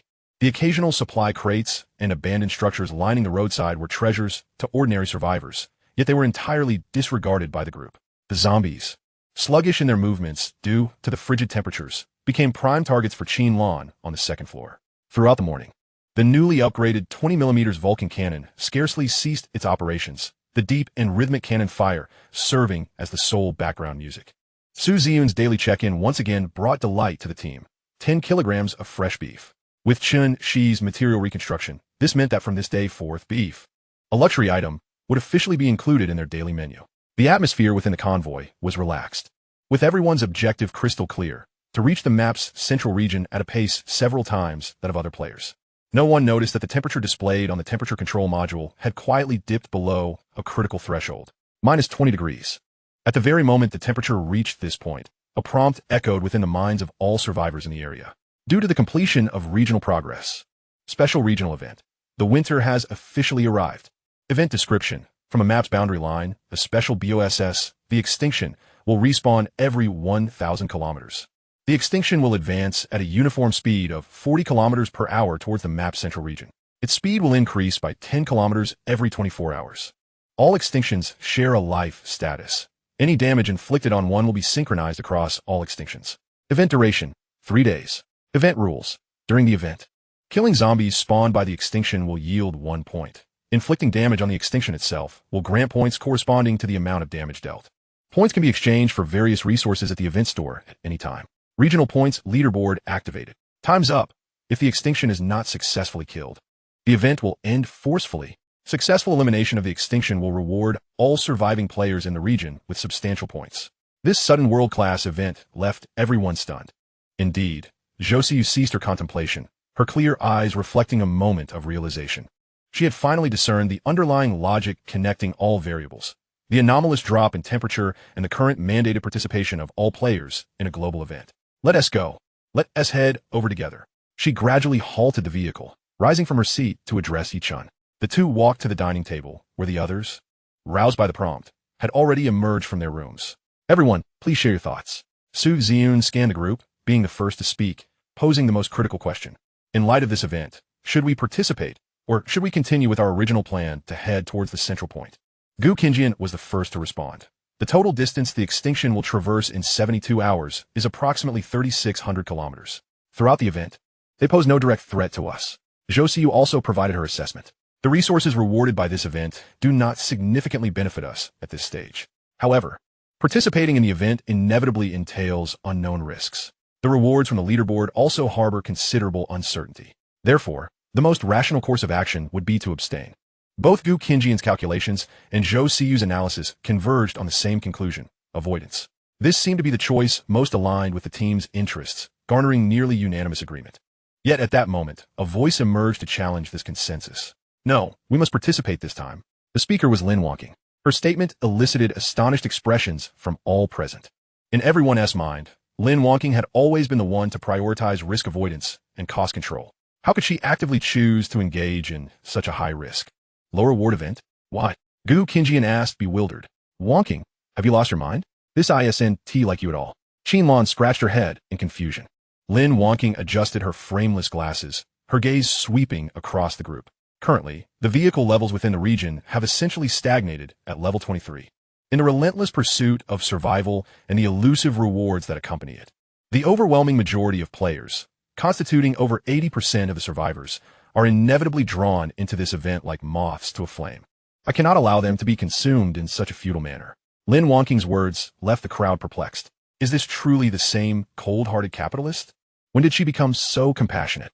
Observing the bewildered expressions of those around her, Lin Wangqing let out a resigned sigh and continued her explanation. My capital snowball has yet to grow sufficiently large.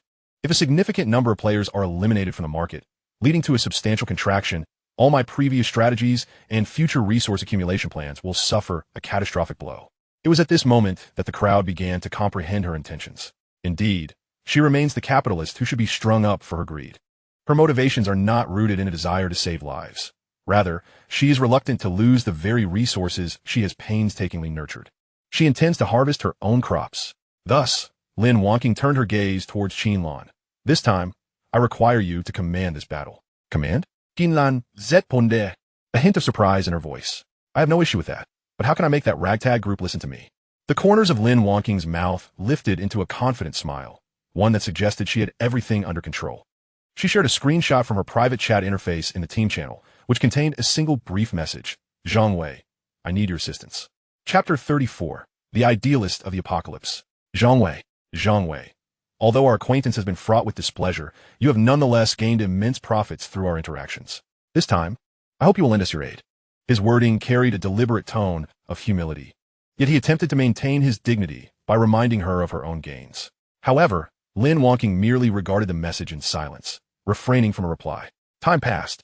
Second by second, the eyes of the group were fixed upon Lin Wangqing, awaiting her reaction. She was waiting. She was waiting for Zhang Wei to tear away the pathetic facade of negotiation and reveal his true demands without reservation. For Lin Wangqing, Zhang Wei, bound by the moral constraints of peacetime, yet confronted with the harsh realities of the apocalypse, was the easiest to manipulate. His heart brimmed with contradiction. He established the Mutual Aid Alliance, utilizing the vast quantities of gasoline provided by Lin Wangqing to assist other survivors and stabilize the market, all in a bid to preserve a semblance of order and kindness in this shattered world. He yearned to save everyone, yet his capabilities fell short of supporting his ideals. He aspired to enhance the survival probabilities of all individuals in the region, aware that he possessed resources substantial enough to alter the regional battleground.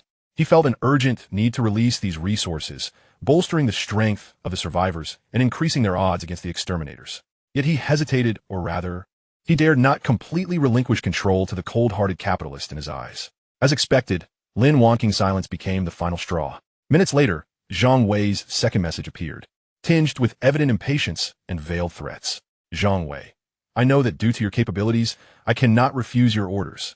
But that does not mean I cannot secretly undermine you during the execution. Observing this bluster-laden message, Lin Wangqing maintained her impassive expression. However, internally, she had already rendered her judgment. Zhang Wei was faced with a decision.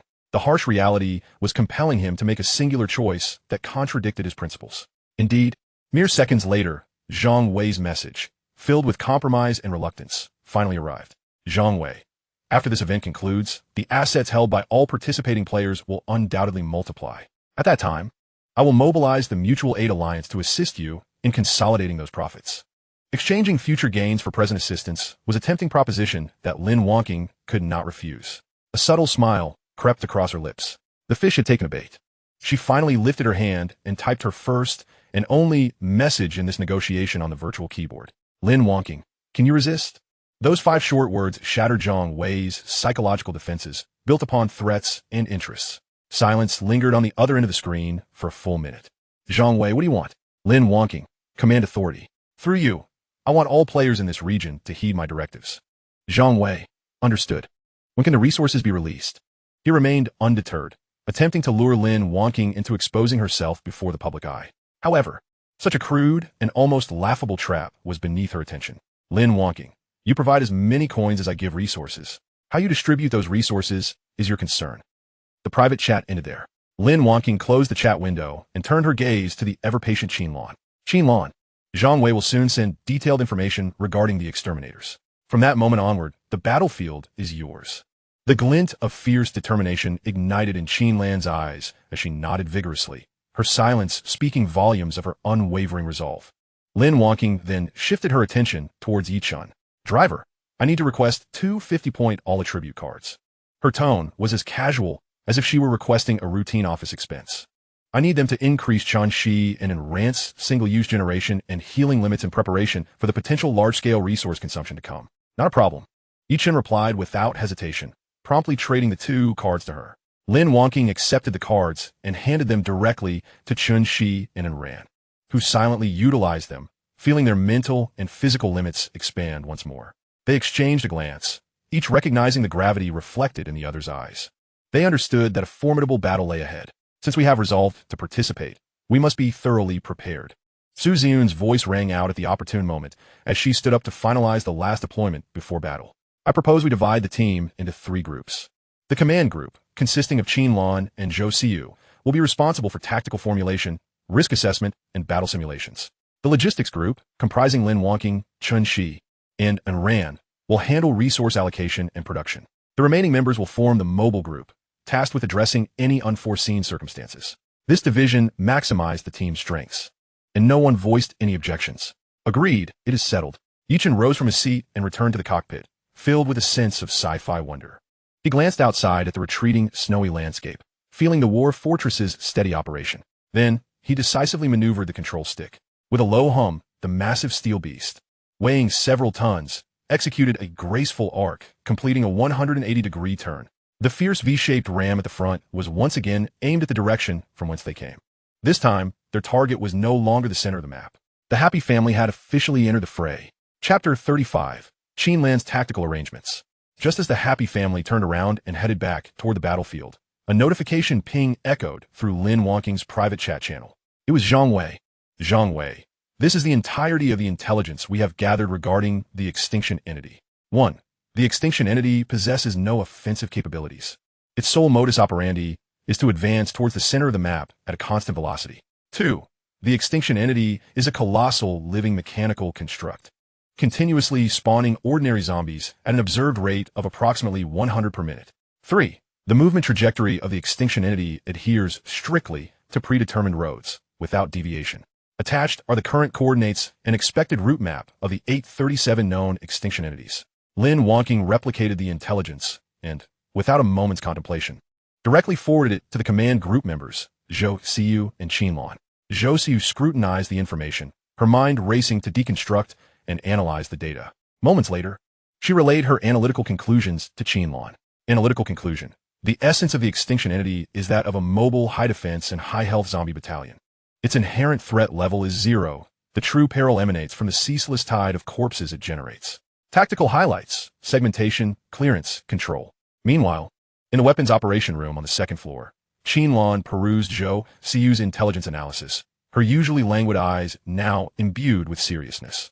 So it is like this, she murmured, a confident smile of mastery curving her lips. This natural commander, upon perceiving the tactical highlights, had envisioned a complete battlefield tableau. Without hesitation, she meticulously drafted her clear, efficient, and somewhat cold tactical directives, sending them to Lin Wonking. Tactical directives. 1. Abandon all extinction entities located in complex terrains, such as mountains or urban ruins, and concentrate all forces into 130 open areas like plains and wastelands. 2. Utilize 3 vehicles as the minimum operational unit. Mandating the formation.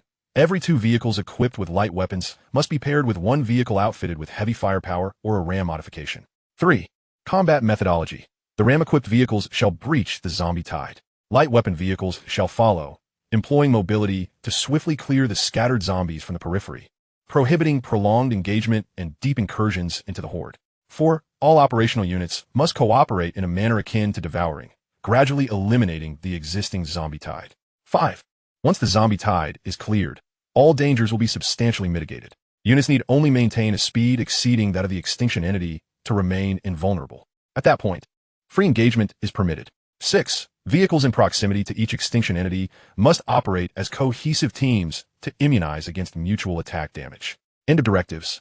Lin Wanking gazed at the flawless tactical directives sent by Qin Lan, uttering not a word as she promptly forwarded them to Zhang Wei. She was aware that Zhang Wei would comprehend the necessary course of action. Meanwhile, after issuing this comprehensive directive for the entire region, Qin Lan supplemented it through the internal team channel with a command exclusive to them. Happy Family Protocol. All units on standby. Await the other players to clear the zombie tide and preliminarily assess the defensive strength of the extinction entity before we choose the opportune moment to engage and reap the rewards. As the internal operations of the Happy Family were conducted with meticulous precision in preparation for battle, the regional chat channel became utterly inundated with panic and despair. Help! Help! Don't come near. There are too many zombies. We are surrounded. Damn it! That bastard who lured us here. I'll haunt you even in death. What a pathetic BOSS. This is nothing but a zombie den. Run, run, stop firing. It's endless. We're running low on ammunition. Brothers, heed my advice. Do not approach, that coordinate. Our alliance lost over 10 vehicles in mere minutes. All gone. A barrage of messages filled with terror, despair, and the unwilling cries for help flooded the channel. Those survivors who had been blinded by greed and had rashly rushed towards the BOSS were now paying the most excruciating price for their avarice and folly with their lives. Li Jun gripped the steering wheel tightly, his palms slick with cold sweat. He was an ordinary office worker, merely a common member of the Mutual Aid Alliance. He subscribed to Zhang Wei's philosophy, believing that only through unity could they endure in this wretched world. Thus, upon receiving the Alliance's summons, he hastened to the designated rally point in his vehicle, the Pioneer, which was merely outfitted with rudimentary metal plating. However, the endless tide of zombies, reminiscent of a black wave, and the chilling screams echoing through the regional channel caused his conviction to waver for the first time. Could they truly succeed? Just then, a set of remarkably clear tactical directives appeared in the Alliance's public channel. Abandon complex terrain, concentrate forces, 3 vehicles in formation, light and heavy weapon coordination, ram vehicles leading the charge, encircling and clearing.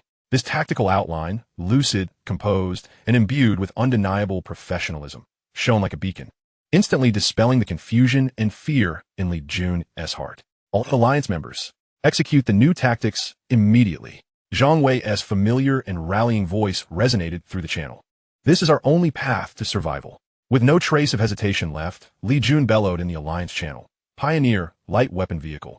Seeking heavy firepower or ram vehicle for team formation. Coordinates XXX. Before long, a light weapon vehicle and a level 2 bus equipped with a rudimentary ram responded to his call. The 3 vehicles swiftly formed their unit. Surrounding them, nearly 20 such impromptu 3-vehicle teams also assembled.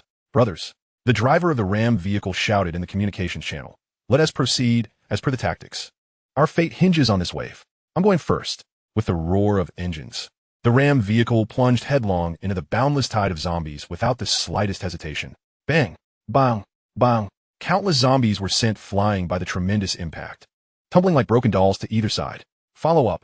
Open fire. Li Jun's eyes blazed with determination as he roared, closely trailing the ram vehicle while furiously squeezing the trigger of the makeshift machine gun atop his vehicle. Another light weapon vehicle joined in the fray, forming a tight, triangular formation with the 3 vehicles, akin to a sharp chisel, forcefully wedging into the edge of the horde. Having penetrated less than 50 meters, the driver of the ram vehicle bellowed again, turn, right turn, divide them. The ram vehicle executed a sharp maneuver, its front carving a brutal arc through the horde, forcibly scraping a large swath of zombies from the main body. Now, concentrate fire. Lee Jun and all members of his team unleashed their full firepower upon the segmented group of zombies, numbering barely in the hundreds. Another 3-vehicle unit nearby also completed their maneuver, redirecting their guns to form a crossfire. Hot, hot, hot, hot. The dense tongues of flame interwove into a net of death, accurately engulfing that area. The zombies fell in droves as if harvested like wheat. Kill ordinary zombies, points 1. Kill ordinary zombies, points 1. A flurry of point notifications erupted in Lee Jun's mind. They had succeeded. This realization sparked an explosive cheer of relief among all Alliance members participating in the operation. This tactic was indeed effective. Meanwhile, in a broader regional channel, previously engulfed in panic and despair, the chat zone began to undergo a subtle transformation. Oh my! The leaderboard. Everyone, look at the leaderboard. The top 100 are all members of the Mutual Aid Alliance. How did they manage that? It's that strategy, the one they've been grinding. It really works. Is there a veteran with a ram truck? Seeking a team. Coordinates XXX. We have 2 light weapon vehicles, heavy firepower. Please assist. My level 2 bus is equipped with a ram. Looking for 2 obedient light weapon teammates. No disobedient players allowed. I want to earn points.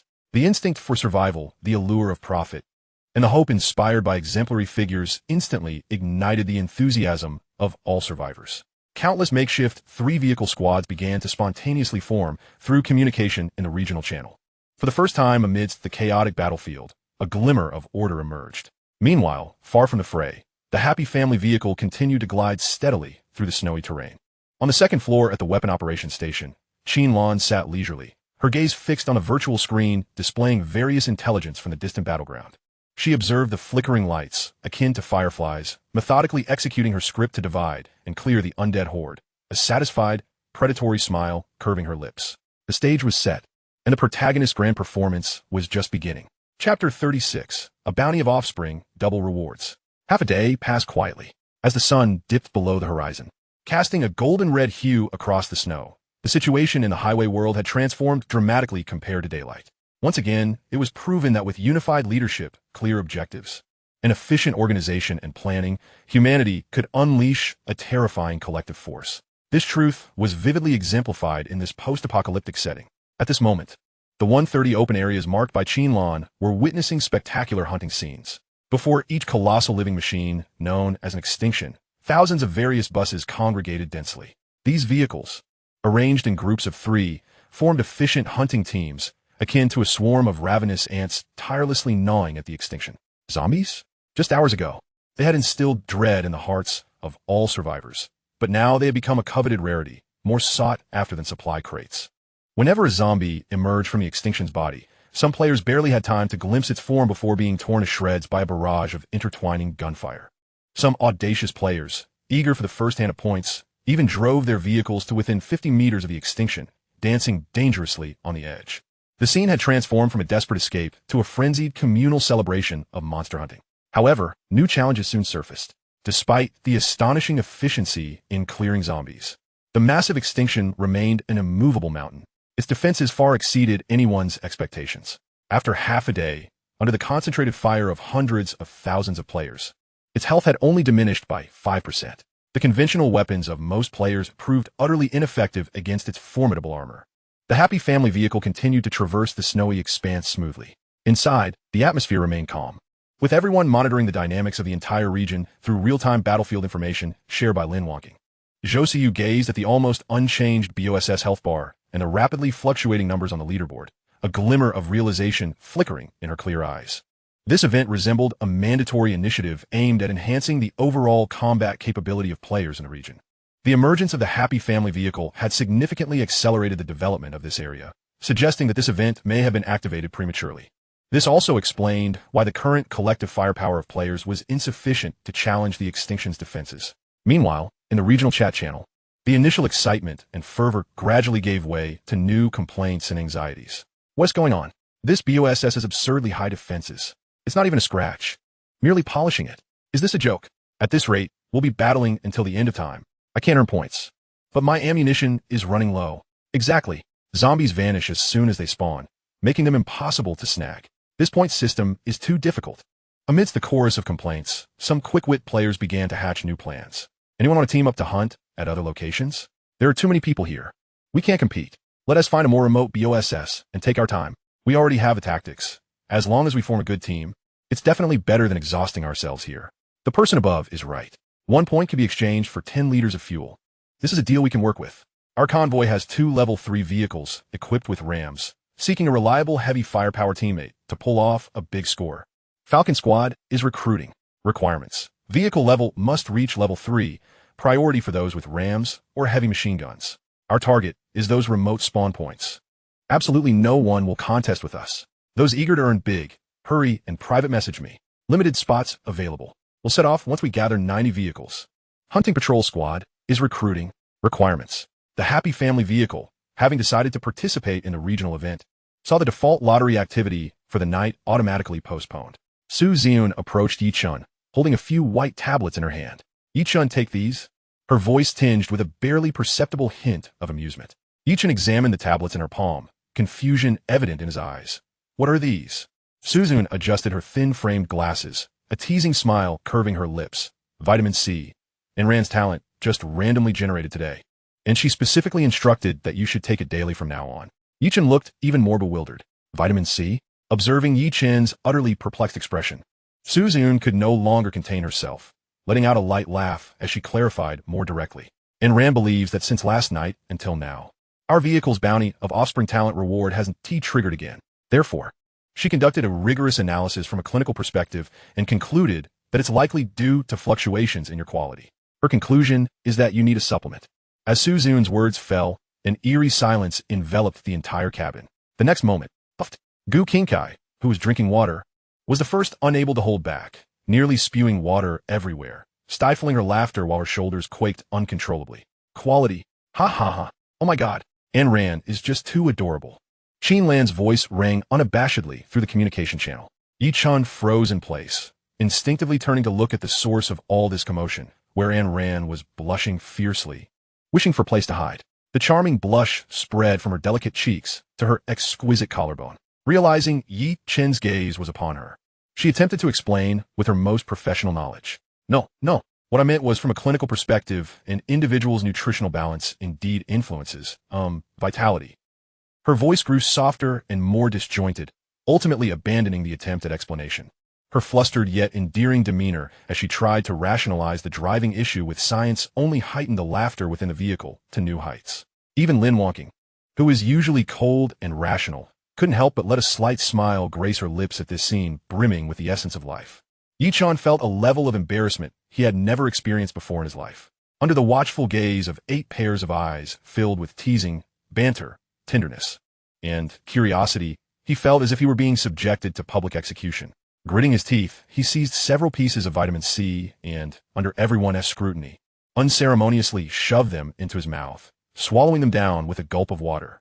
However, at the very moment these pieces of vitamin C slid down his throat, a cold, yet incredibly familiar system notification echoed unexpectedly in the minds of all present. Vehicle talent blessings of many offspring successfully activated. Member Gu Qingjian successfully conceived.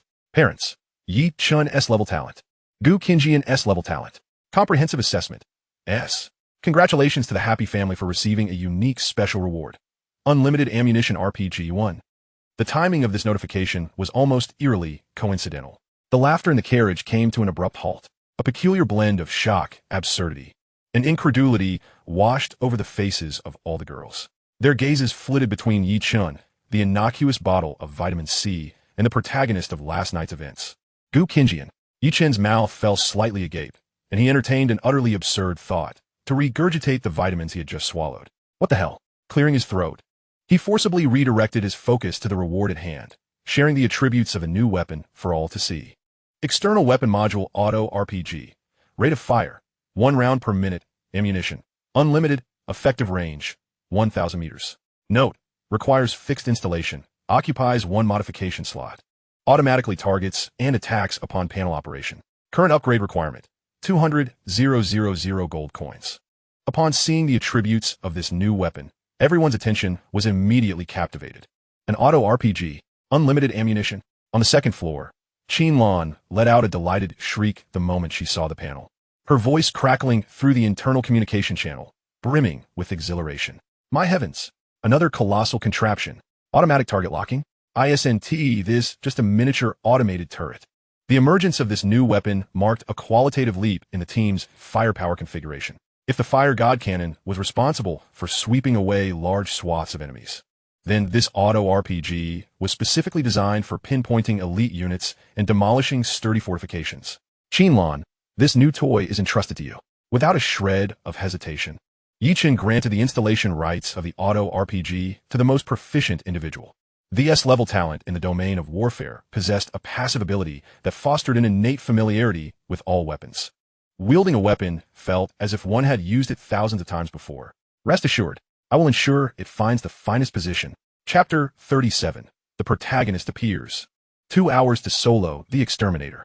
The next day, as the sun timidly peeked over the horizon, on the battlefield occupied by the exterminator, Li Jun exhaled white vapor, vigorously rubbing his frostbitten hands. His level 3 bus was parked about 2 kilometers from the enormous barracks, surrounded by a sparse gathering of several hundred vehicles, maintaining a cautious distance to conserve the already limited fuel supply, given the exterminator's speed. Damn this wretched weather.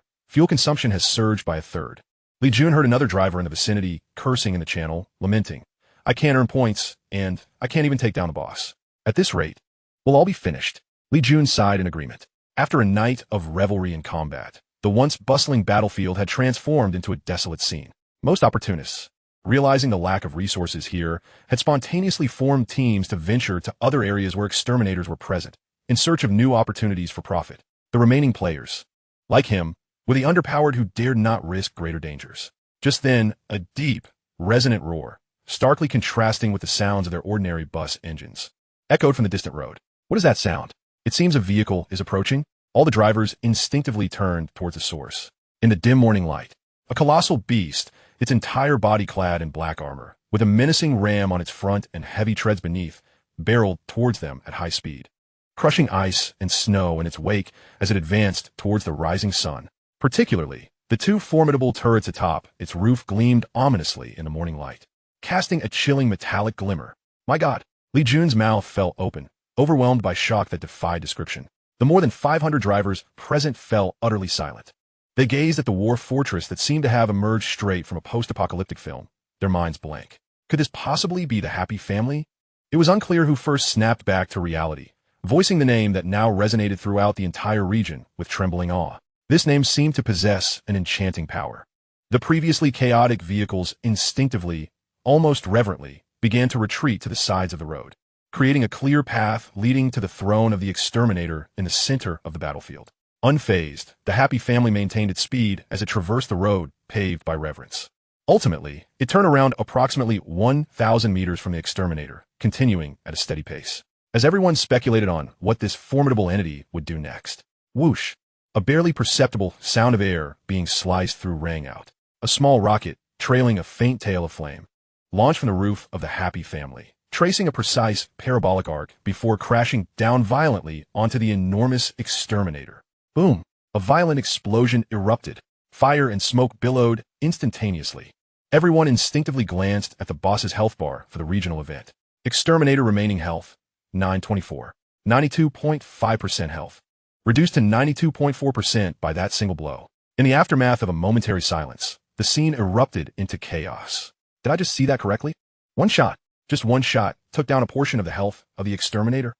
Damn, we've been chipping away at its health for ages.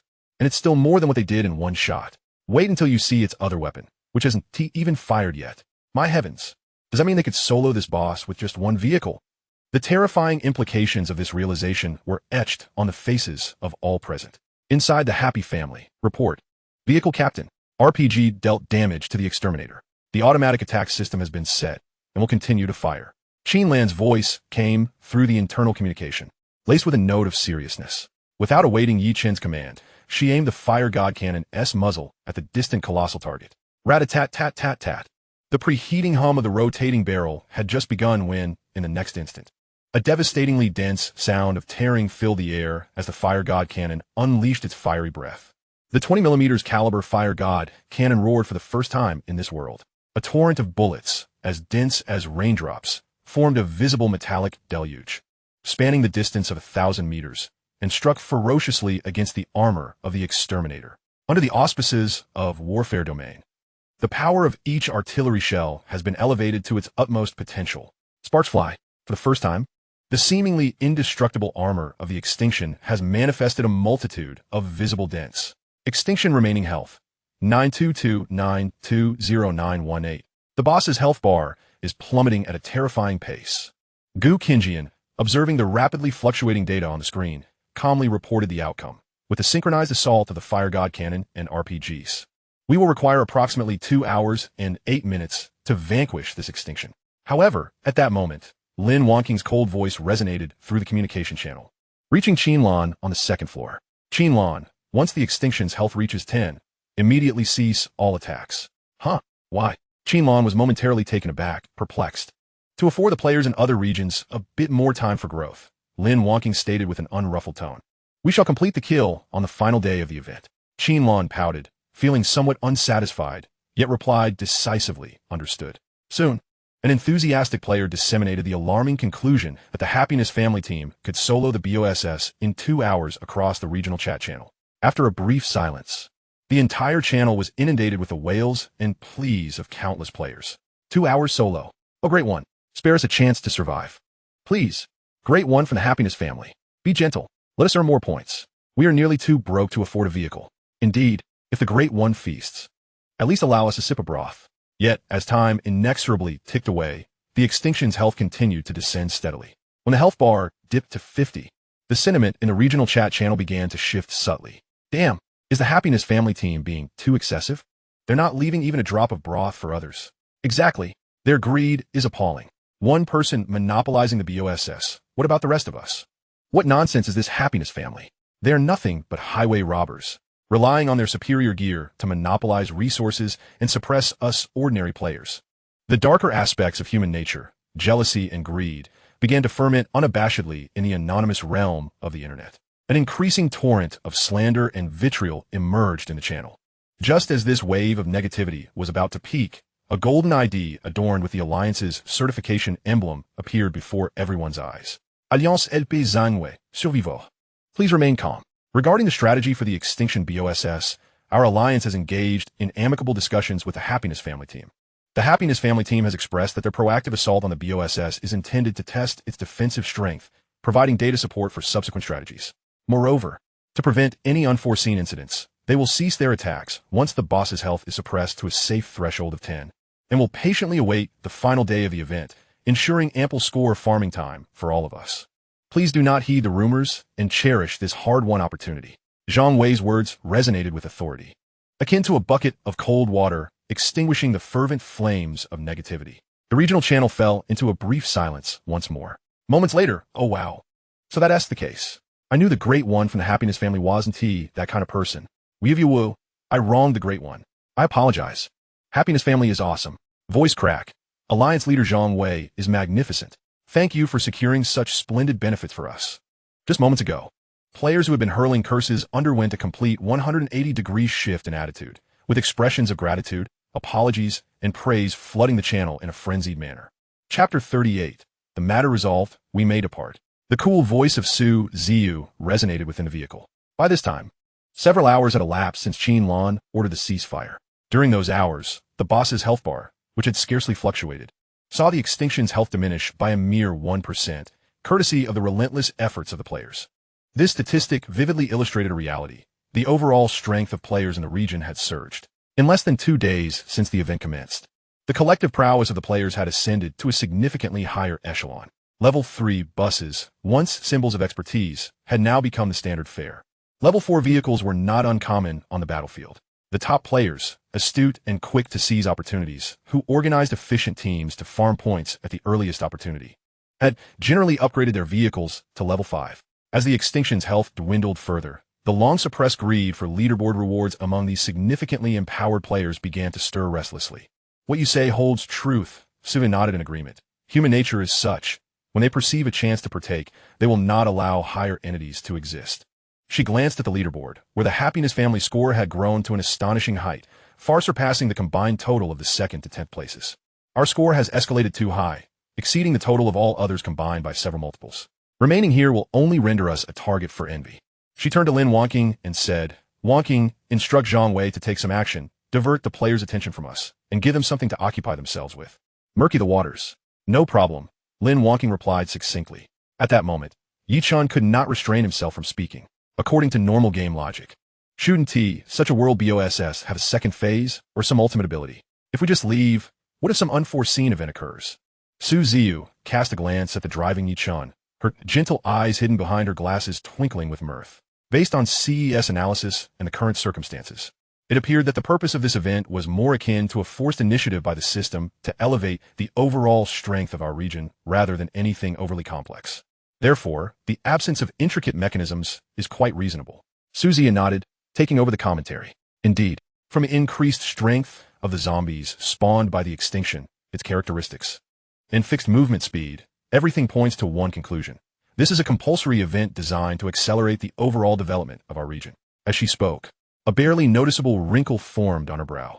However, this world will not merely accelerate development for the sake of it.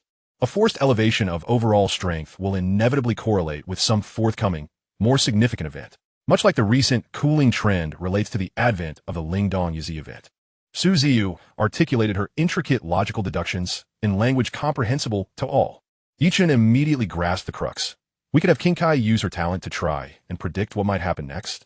Certainly. I have a rough idea. Susan nodded, a flicker of approval in her gaze, clearly having contemplated this notion already and possessing a general direction in mind.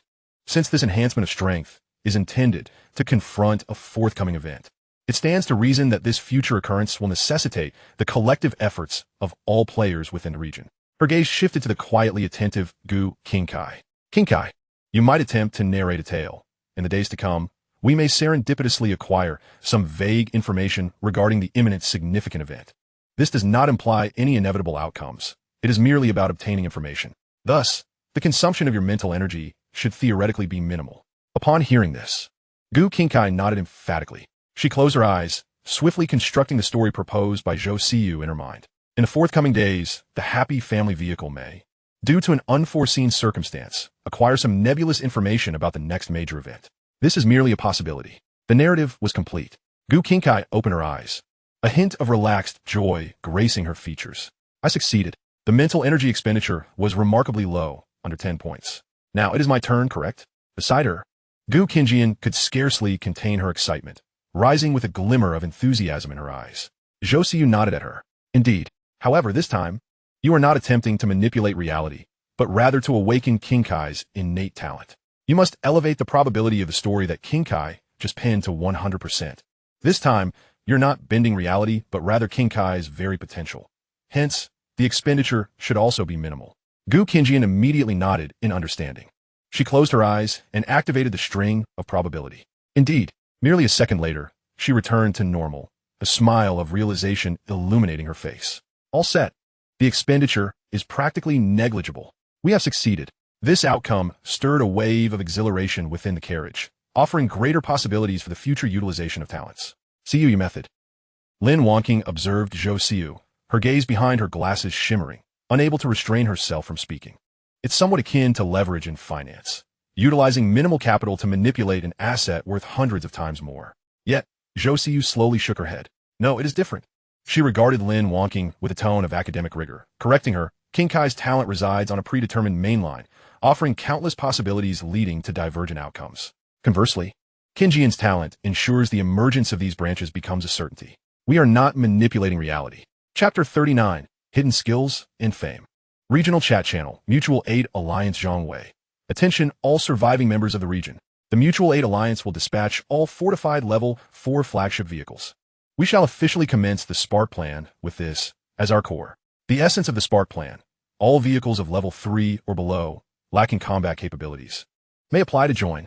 We will mentor the new with the old, allowing the Alliance's flagship vehicles to guide you to various respawn points to earn points and enhance yourselves.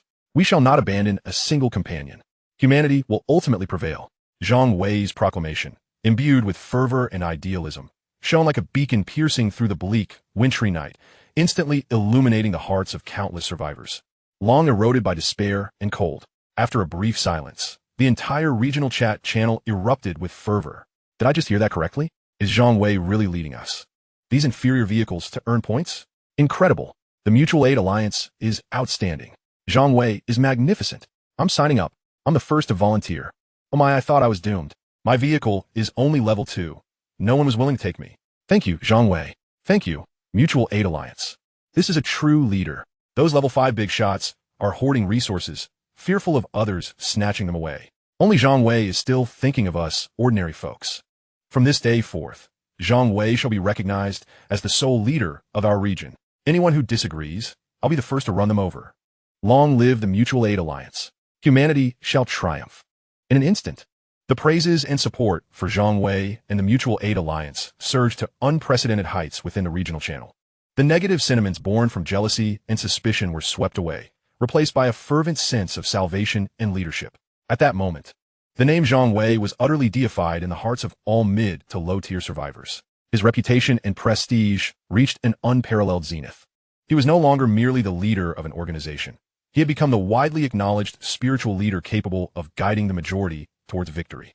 The atmosphere of the entire region underwent a dramatic transformation with the implementation of the Spark Plan.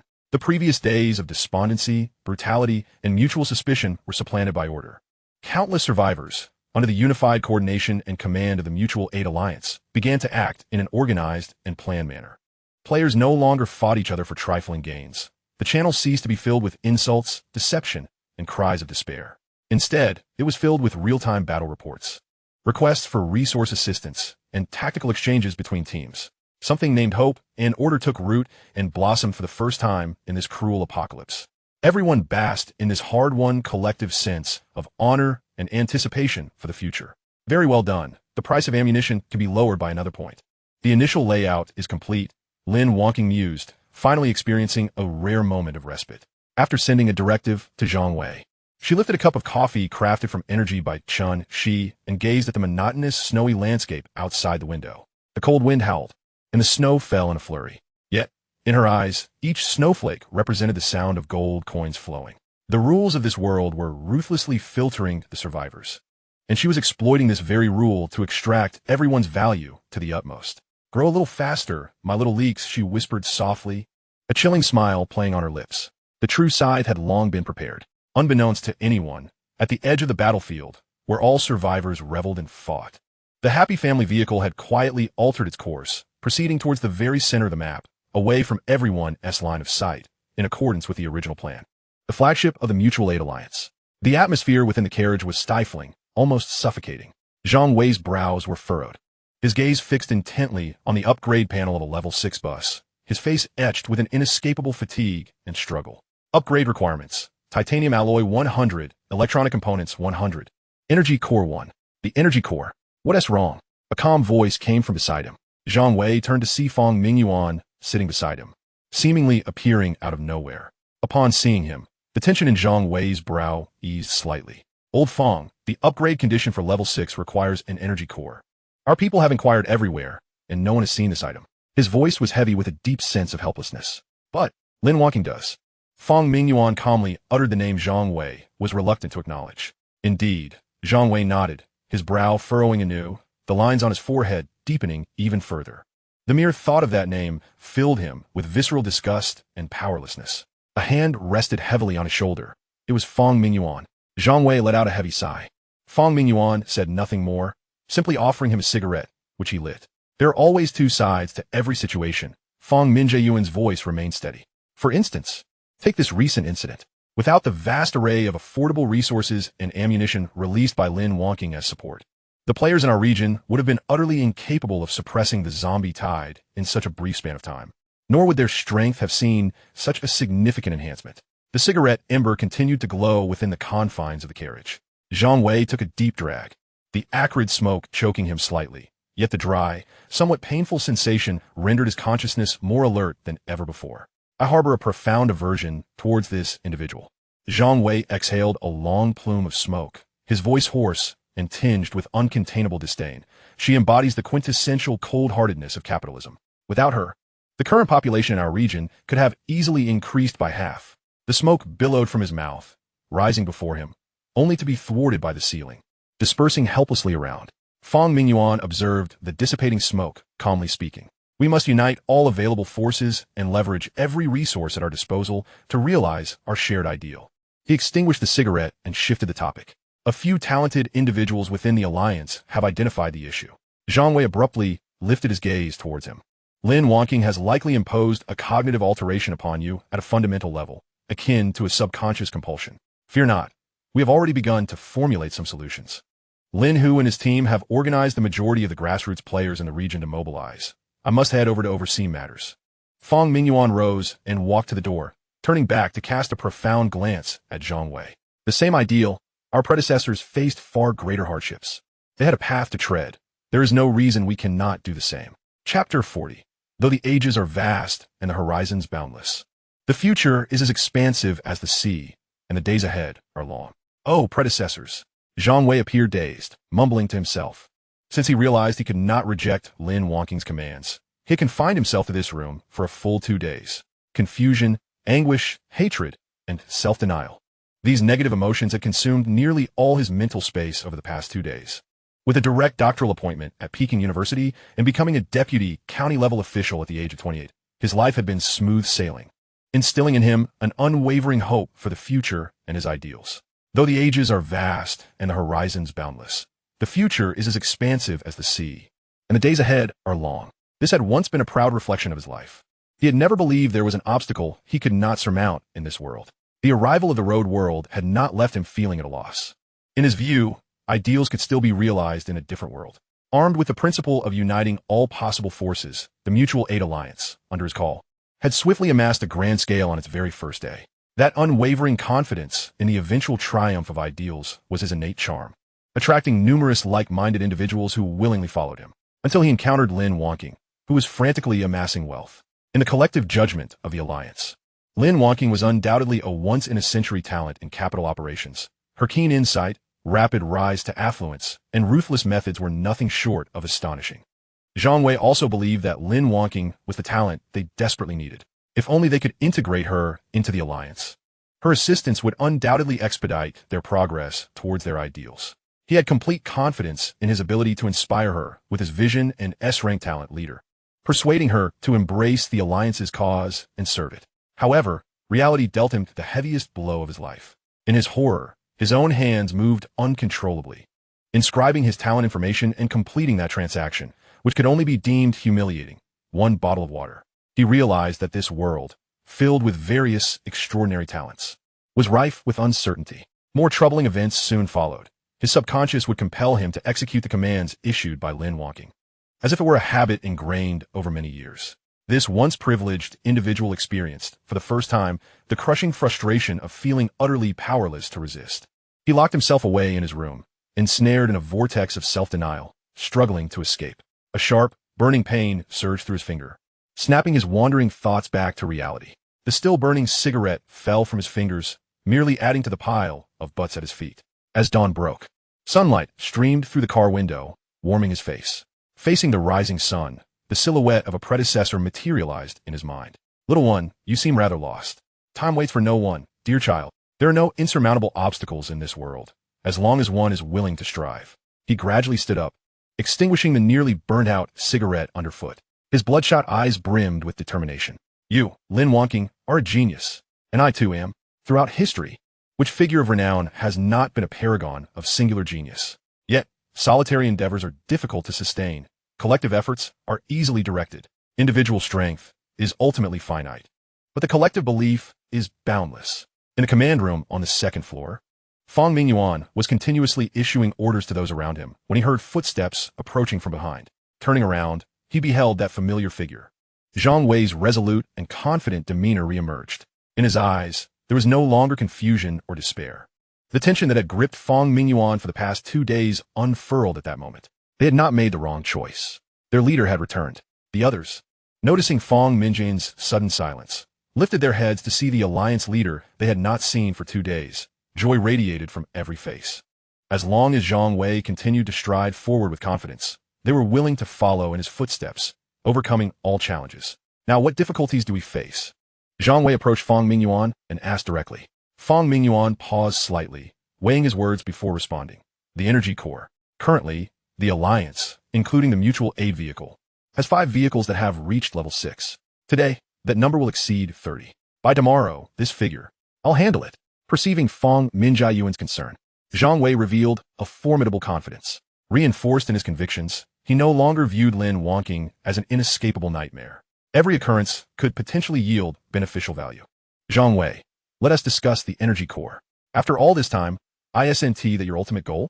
Lin Wonking, who maintained a healthy routine, was savoring a cup of invigorating tea while sifting through the chaotic information in the chat channel. At that moment, Zhang Wei's private message popped up. Upon reading its content, a glimmer of amusement flickered across Lin Wonking's calm visage. This leader seemed to have regained his confidence. Growing up in a nation that cherishes resilience, Lin Wonking understood a fundamental truth: never underestimate anyone. Even the most ordinary person holds the potential for turnaround. Thus, she seldom issued overtly coercive commands to Zhang Wei. Most of the time, she compelled him to act under conditions he could not refuse. She recognized that someone like Zhang Wei possessed an almost obsessive conviction, which would eventually lead him to break free from her control, with consequences that could likely rebound upon her. Yet, she remained indifferent, for she held the ultimate trump cards: Gu Qingkai and Gu Qinjian, capable of unreasonably altering outcomes. Being inherently in an invincible position was the true reason she dared to act with such audacity and abandon. Otherwise, who among them would truly be unafraid of being hung out to dry? Lin Wonking, wholesale and retail are two different prices. It's time to eat. Gu Qingkai's gentle voice resonated within the carriage, heralding the official commencement of a new day. Chapter 41. In the days to come. I hope you will be fair to us. Intelligence has emerged. After the meal, Su Xiun, who had just completed her daily check-in, gazed at the unknown information among the three options on her panel, her face betraying a hint of astonishment. Gu Qinjian, seated in the driver's seat, turned his head upon hearing her exclamation, unable to conceal his surprise as he remarked, "So swift, is it?" "Indeed, it is the inevitable outcome," Zhou Siyu nodded in response. "The only stable means through which we acquire unknown items is through Teacher Su's innate talent. It merely distinguishes between a day earlier or later. Does that imply that in the future, we can wish for anything we desire in such a manner?" Qinlan interjected excitedly upon hearing Zhou Siyu's explanation. Zhou Siyu regarded Qinlan with a look of incredulity, calmly elucidating, "If the items we seek can only manifest through other channels, then we may encounter adversities. Much like the zombie bear last time." Qinlan, upon hearing this, awkwardly scratched her head, yet a smile danced in her eyes. She realized that as long as Zhou Siyu was not left alone, and with a few more interactions like this, Zhou Siyu's spirits would undoubtedly rise. Observing the reactions of the two, Su Xiun smiled and reached out to select the unknown intelligence. "A letter of ambiguous origin, my dearest Ling San.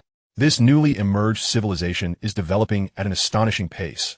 My abilities indicate they are on the verge of initiating a territorial battle. Reflecting on our past, we too met amidst a territorial conflict, collaborating to confront adversaries from other regions. Though we ultimately faced defeat and were eliminated, our development would have been remarkably superior had we not. Nevertheless, we did gain friendship and love. Yours affectionately, Duffy." The revelations contained within the mysterious letter plunged everyone in the compartment into deep contemplation. "Let us all share our perspectives. Let our thoughts collide." Su Xiun encouraged after a moment of silence. "I shall begin. The most immediate observation is that this world harbors other intelligent civilizations that entered before us. Moreover, they are foes, not allies." Qinlan nodded gravely, adding, "What we are about to confront may very well be a global confrontation between regions. The nature of this conflict could likely resemble a brutal battlefield of point defense and capture." Furthermore, Lin Wonking calmly articulated her grim analysis. "We may have already caught the attention of a civilization that arrived before us, yet they seem unable to directly acquire our detailed information. They are biding their time, and an ambush is highly probable." As Lin Wonking's words hung in the air, silence enveloped the compartment, the atmosphere thick with gravity. The unknown, earlier civilizations, and the specter of global warfare weighed heavily upon them all. The gazes of the group instinctively converged upon Zhou Siyu. Under their scrutiny, the usually serene expression on Zhou Siyu's face softened, her furrowed brow gradually relaxing, and a faint smile gracing her lips. Though it was but a fleeting moment, those who had been watching her noticed it clearly. Zhou Siyu lifted her gaze, meeting the puzzled stares of her companions, and calmly nodded. "The contents of this letter are fundamentally positive." "Huh?" Qinlan, taken aback, exclaimed, "How can this possibly be considered good news?" "Please do not interrupt me," Zhou Siyu replied, casting a glance at Qinlan, who promptly made a gesture to silence herself before Zhou Siyu continued. "Firstly, the forthcoming event will be a global territorial war. All players within a region will be classified into a single faction. The nature of the conflict is likely as you analyzed, Qinlan, which provides us with a clear objective for preparation. Secondly, The threat of war is not as formidable as one might imagine. The punishment for failure is elimination, not death. The very existence of this letter demonstrates that even in death during war, it may not signify true demise. Finally, we can infer from this letter that it originates from civilization that entered this world before us. Their survival and ability to convey information in this manner imply the presence of restrictive rules. Thus, their threat to us can be regarded as minimal for the time being. Therefore, our focus should be directed towards the impending territorial war, and we must endeavor to secure rewards. As Zhou Siyu meticulously dissected the hidden messages within the letter, the group felt the fog of confusion lifting, revealing the truth and clarifying their path ahead. The prospect of territorial warfare promised a significant chance of victory. With the path ahead now illuminated, Qin Lan set aside her usual exuberance, her expression serious as she delivered a professional analysis. The rate at which our region's overall strength is improving is nothing short of astonishing. Our growth is not linear, but rather explosive, which is abnormal. Thus, if I can command all the players within our region, victory in this war shall be ours. Qin Lan's words exuded the confidence and authority of a top-tier commander. Having listened to the analysis of her companions, Su Ziyun nodded in satisfaction.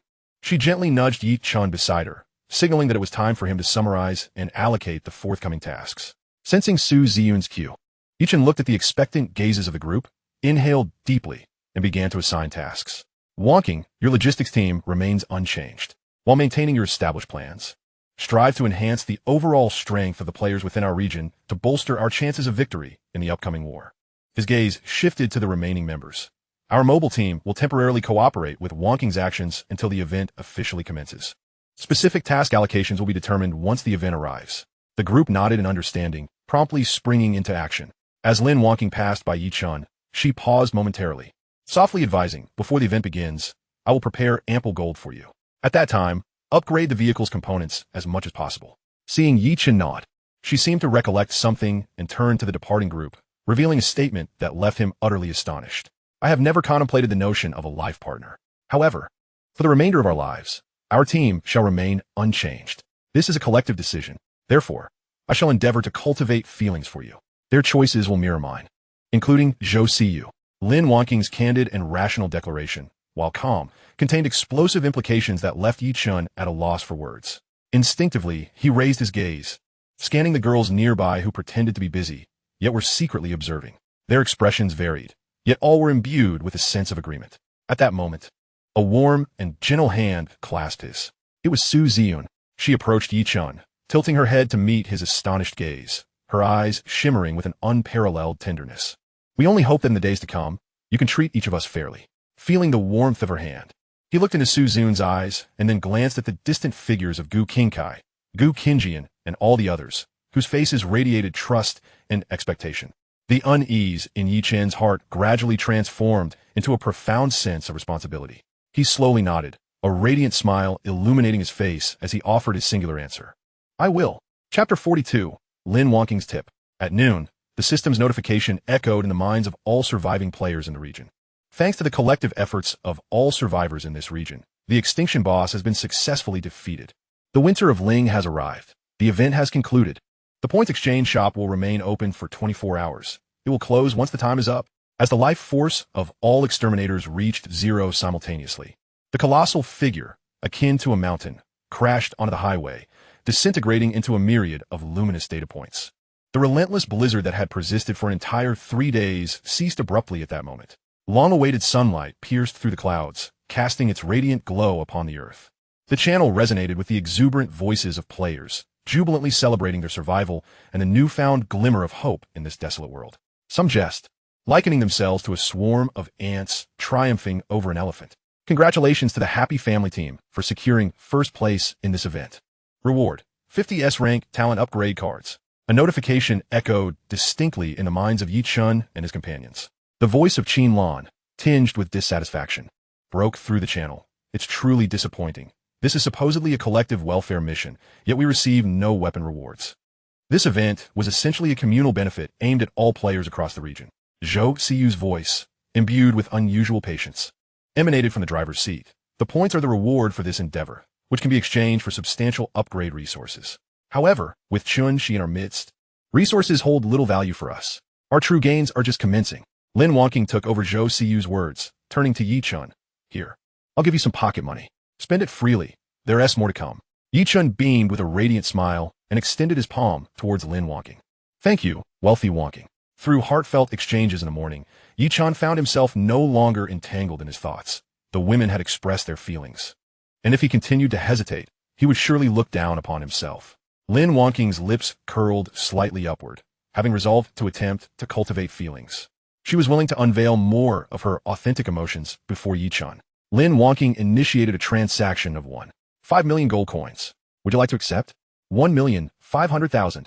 Despite being somewhat prepared, Yi-chun was still taken aback. Lin Wonking's generosity was escalating by tenfold.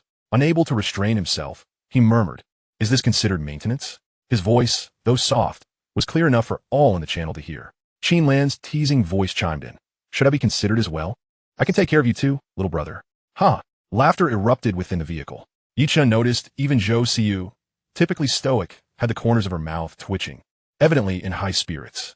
Emotional value, it seemed, was something everyone could provide. With a substantial sum of 5 million gold coins in hand, Yi-chun commenced upgrades on the vehicle's components. Outer steel plate armor, level 3, durability increased by 300. Upgrade cost, 2,000 gold coins.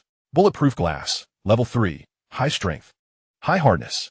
Upgrade cost, 2,000 gold coins. He opted to upgrade all components to their maximum levels. Following a series of expenditures, he spent a total of 524,000 gold coins. Silicon carbide, ceramic-based armor, level 7, durability increased by 700, can withstand temperatures up to 1500 C.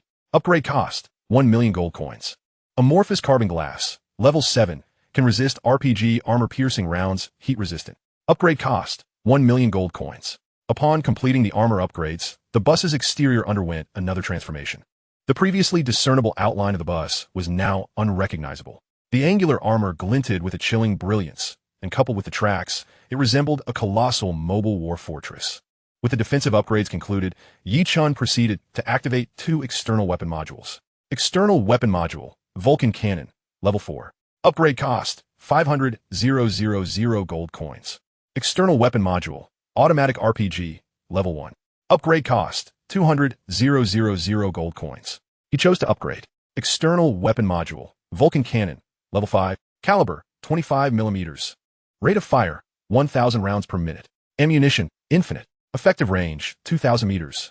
Upgrade cost, 2 million gold coins. External weapon module, Automatic RPG, level 2. Rate of fire, 10 rounds per minute. Ammunition, infinite. Effective range, 1,000 meters. Upgrade cost, 1 million gold coins. In a brief span, Yi-chun expended 24 million gold coins on upgrades, and he marveled at how fortunate he was to have Lin Wonking. Otherwise, amassing millions of gold coins would have been an arduous endeavor. He casually upgraded the tracks and ramming horn by 1 level before sharing the final vehicle specifications in the team channel. Happy Family, level 8. Member count, 9. Speed, 120 km/h. Track upgrade eliminates speed penalties. Durability, 100, 110. Modification slots, 11. Upgrade requirements, Crystal Stones, X100. Vulcan Cannon, level 5. External weapon module, Automatic RPG, level 2. V-shaped heavy-duty breaching tool, level 4. High strength, high hardness. Silicon carbide, ceramic-based armor, level 7. Amorphous carbon glass, level 7. Heavy-duty bulletproof track tires, level 4. Constant temperature module, level 2. Just as everyone marveled at this war fortress, a series of sudden system notifications reverberated throughout the highway world once more. Regional temperature has risen to 0. The harsh winter has ended and negative effects have been eliminated. Map function upgraded, now displaying detailed terrain maps within a 100-kilometer radius centered on the vehicle. Thunderstorm movement speed increased by an additional 15 kilometers per hour. Passenger limit lifted, 50 people, no longer restricted. A succession of rule changes caught all survivors off guard. The acceleration of thunderstorms meant that survival pressures would escalate sharply. Moreover, the lifting of the passenger limit indicated that lower-tier player teams could merge with others, leading to increasingly larger collectives. However, that was not all. Guild function officially unlocked. All members within a guild have 1 opportunity each day to summon any member's vehicle, with consent, regardless of distance, to their side. Indeed, as Zhou Siyu remarked. Upon hearing the notification, she looked toward the others. The rules are starting to guide us towards teamwork. Just as Zhou Siyu had predicted. Within minutes of the system announcement concluding, the entire regional chat channel became inundated with various guild recruitment messages. The Mutual Aid Alliance welcomes all like-minded brothers and sisters to join us. Let us create a future together. The Falcon Guild is recruiting combat personnel. Vehicle level requirement, level 4 or above. Entry assessment. The Ironblood Brotherhood is recruiting, only accepting real men. Our goal is the stars and the sea. Chapter 43. The enemy failed to breach our armor.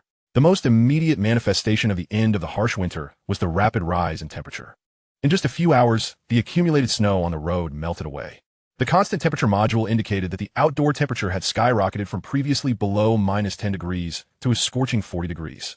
As endless yellow sand reappeared along the roadside, it signified that the happy family had once again returned to desert terrain. Yi-chun, unknown crawling creatures detected in the distance to the left front, rapidly approaching us.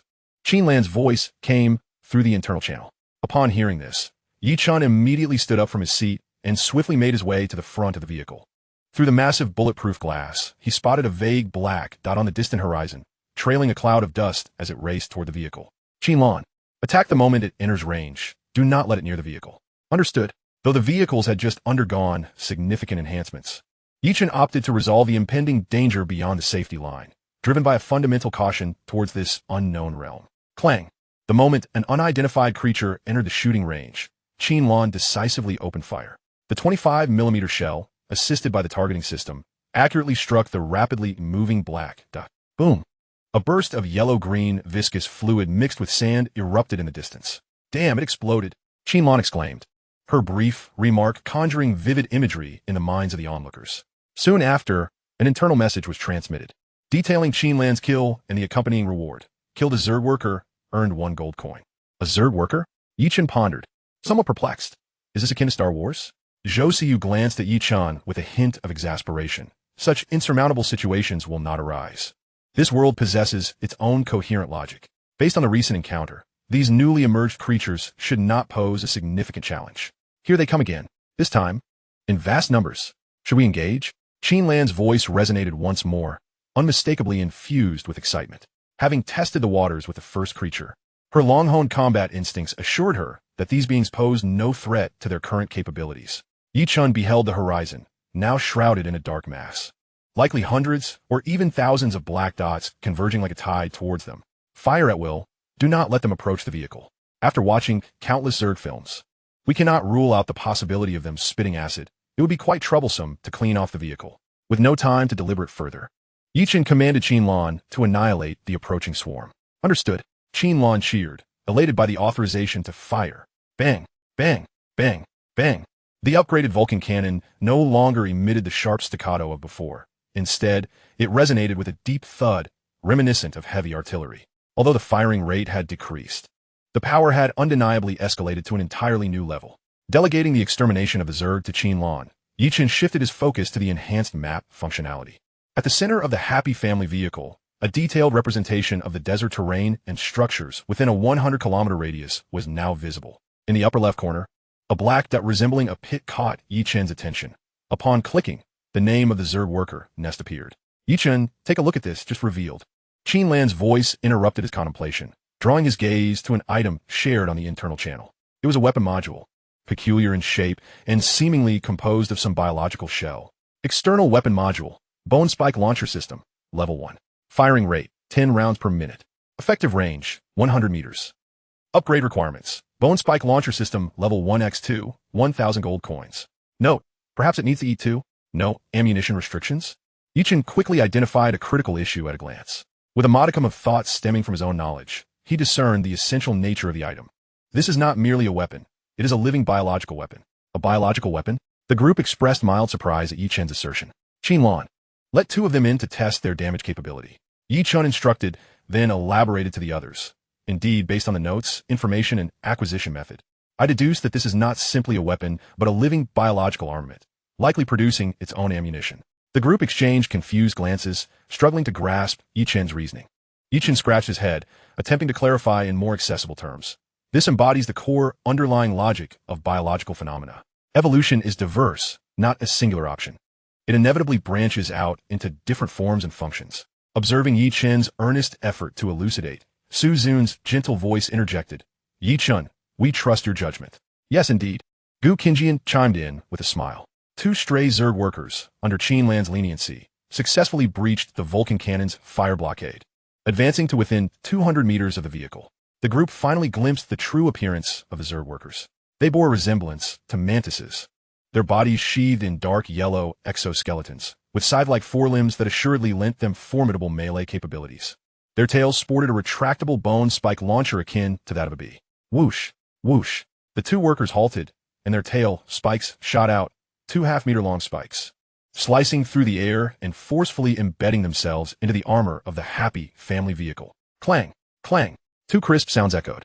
The seemingly formidable spikes left not a single mark on the level 7 silicon carbide ceramic armor, ricocheting off and landing in the sand. The vehicle's durability remained utterly unscathed.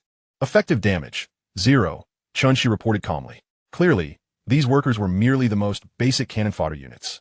Having observed the structure of the Zerg workers, Yi Chun nodded affirmatively, a sense of assurance settling within him, with the confirmation that these creatures posed no threat, and the likelihood that more advanced beings lurked within the Zerg worker nest.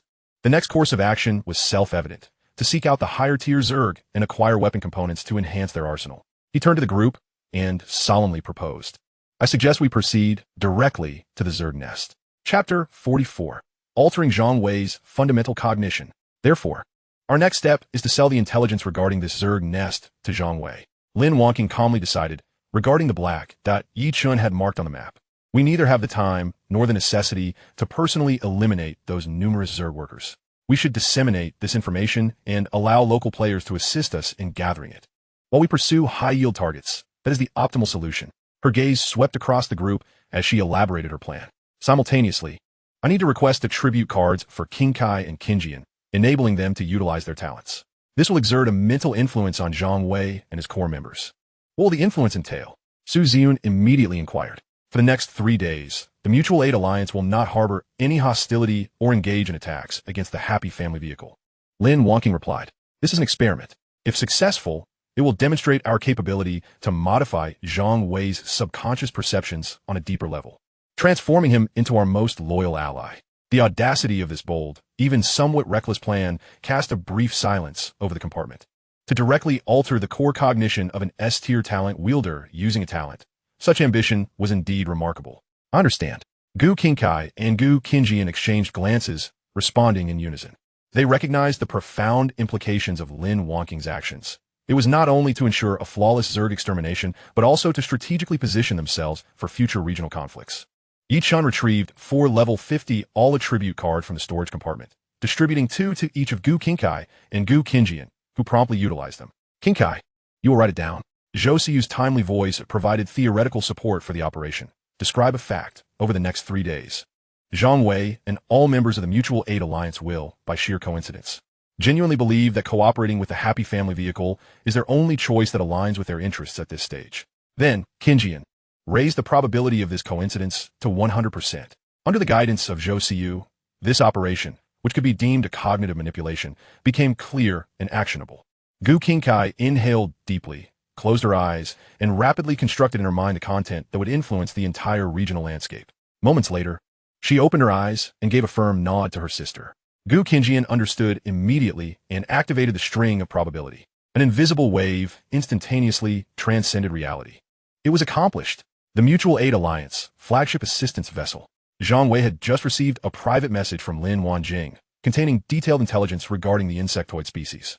The prize for this intelligence was a staggering 100,000 gold coins. He immediately convened all core members of the Alliance's think tank, including Fang Mingyuan, for an emergency meeting.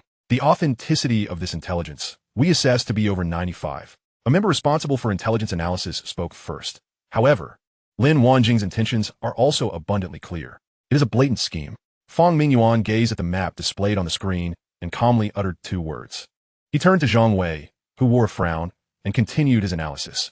Lin Wanjing's release of this intelligence serves 3 purposes. First, she aims to leverage our guild's summoning privileges to gather a vast number of idle players in the desert region, creating a substantial customer base for herself. Second, once everyone is lured to the insectoids, the depletion of ammunition and vehicle repairs will be astronomical. At that point, she will naturally sell her wares and profit immensely from the war. Third, once players acquire those biological weapon components, Lin Wanjing can proceed with her own acquisition, completing her armed upgrades. Fong Minjaeyuan's analysis plunged everyone present into silence. Lin Wanjing's scheme was audacious. It was almost a foolproof plan that could manipulate all players in the region at will. It was nothing short of vampiric. A young member could not contain his anger and growled. She sees us all as her cash cows and laborers. Yet at that moment, Zhang Wei's voice rang out.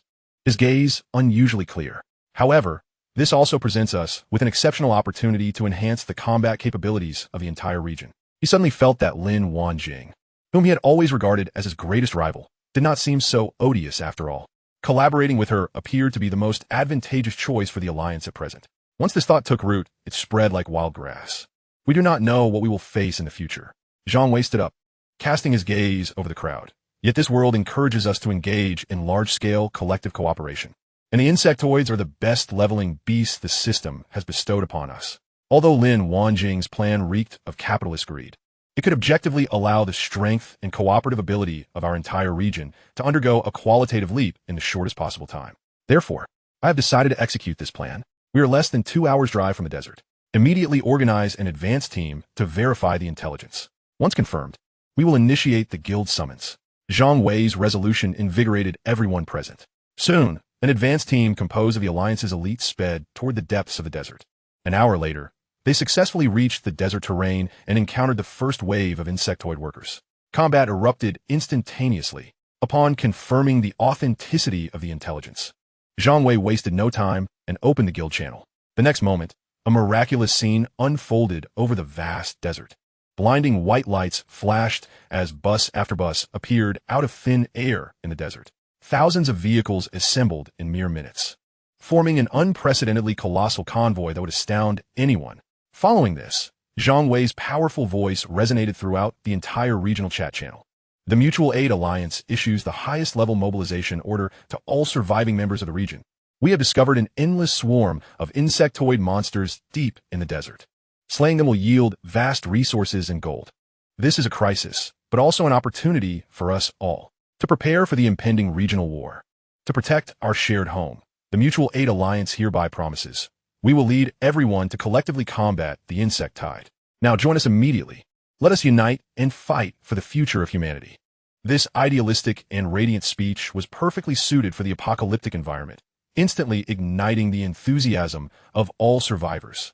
The regional chat channel was completely inundated with membership requests. In just half an hour, over 80% of the survivors in the region chose to join the Mutual Aid Alliance. At that moment, Zhang Wei became the undisputed, singular leader of the entire region. Lin Wanjing, observing the bustling regional channel, couldn't help but smile with satisfaction. Chapter 45, Biological Plasma Cannon. Buzz. As Yichun took his seat in the driver's position, the engine emitted a low growl. The two heavy treads veered off the road, crushing through the yellow sand, maintaining a steady speed of 120 kilometers per hour. The target was the black dot on the map, the insectoid worker nest. The V-shaped heavy-duty breech ram at the front transformed into the most efficient tool of slaughter. The insectoid workers, swarming like locusts, were numerous enough to make one's scalp crawl.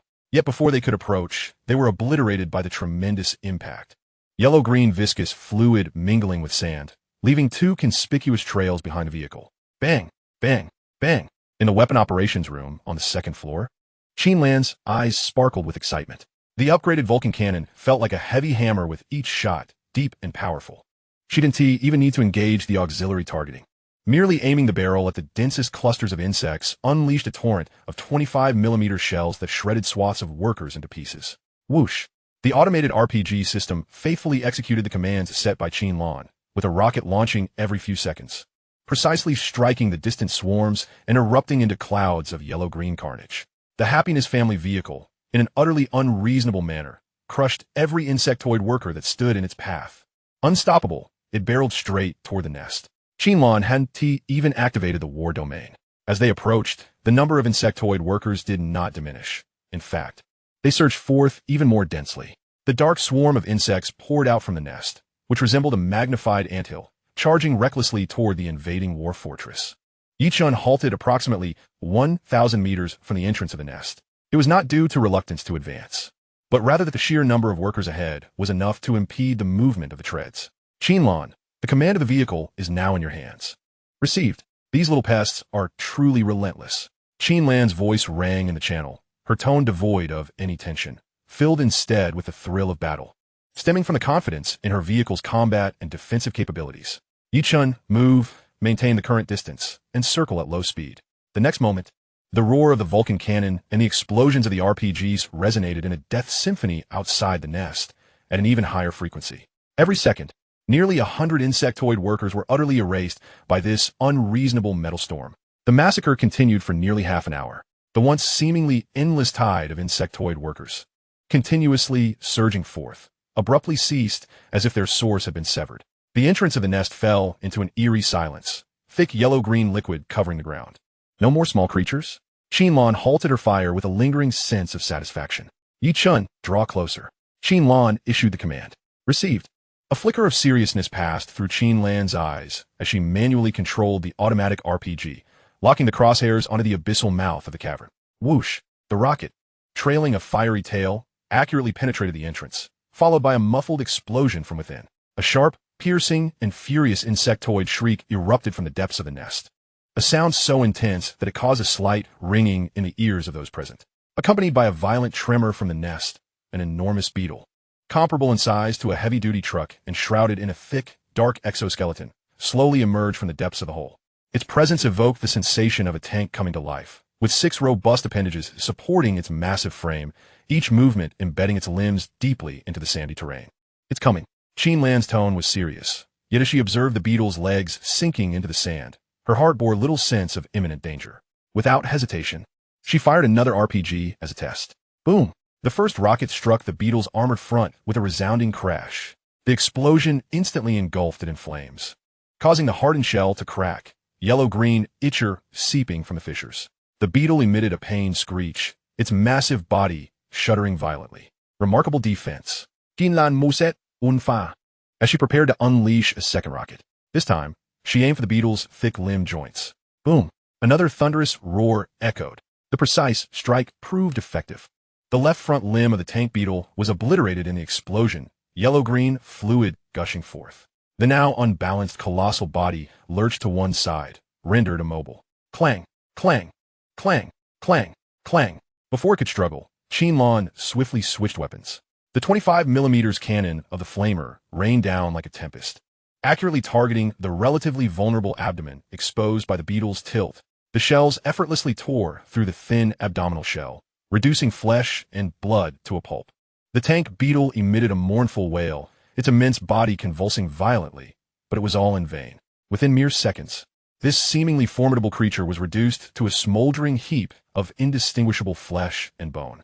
Eliminated a level 3 elite insectoid, heavy armored beetle, and acquired special module, biological armor LV1. Biological armor LV1 can be fused with the vehicle's original armor, slightly enhancing durability and granting the vehicle a low-level self-healing property. Restores 10 durability per hour.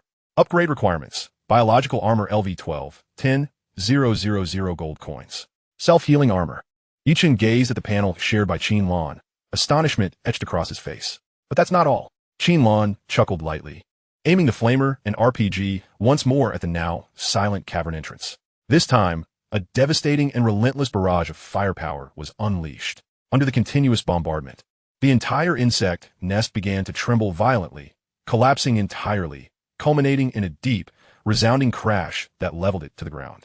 Congratulations to the Happiness family, successfully destroying the insectoid engineer nest. Reward: 1 biological plasma cannon fragment. Collect 50 fragments to synthesize a complete module. Chapter 46. What S to fear? Just take them. Qinlan gazed at the newly marked nest on the map, her eyes alight with the excitement of a hunter discovering new prey. As the Happiness family delved deeper, the detailed map within a radius of 100 kilometers around their vehicle began to reveal various shapes representing nests. Qinlan shared the map with everyone. Insectoid jetting nest. Insectoid rapid beast nest. Insectoid self-destructing bug nest. The names of the nests were no longer limited to merely engineer nests, but had diversified. It seems we disturbed the hornet's nest, Gu Qinjian remarked, observing the eclectic names of the nests. Not just that, Yichun interjected from the driver's seat. More accurately, we have entered a complete insectoid ecosystem with various military specializations. Different types of insectoids may drop different functional biological modules. This implies that both risk and reward will increase exponentially. Lin Walking added, adjusting her glasses. Then what are we waiting for? Qinlan's tone brimmed with eager combativeness. These are all gifts delivered to our doorstep. We'll take them one by one. Agreed. No objections. Following orders. No one-voice dissent. Then, let the operation commence. Yichon set a new course towards the nearest jetting nest coordinate marked by Qinlan. The cleansing operation was officially underway. The Happiness family stirred up a one-man planetary war amidst the vast, sandy expanse. The jetting nest. Unlike the engineer who could only charge headlong, the jetting units were ranged attackers. Their grotesque forms could expel highly corrosive acidic venom. Whoosh! As the Happiness family approached within a kilometer range, a torrential downpour of green venom cascaded towards them like a deluge. However, this venom, potent enough to dissolve ordinary steel plates, left no trace on the level 7, amorphous carbon glass, and silicon carbide ceramic armor. Is that all? Qinlan scoffed derisively. Even too indifferent to dodge, she issued the counterattack command in the most brazen manner. Bang! Bang! Bang! The 25mm flamer cannon roared with a deep, lethal growl. A torrent of shells accurately saturated the jetting unit's position, spewing venom. The sounds of explosions intermingled with the green ichor and severed limbs flying through the air. In mere moments, the day passed swiftly amidst this efficient and monotonous slaughter. They also discovered that the fragments of the biological plasma cannon dropped from all elites, and they had already collected 5 pieces. Let's take a break, Su Zun suggested, observing the fatigue etched on everyone's faces.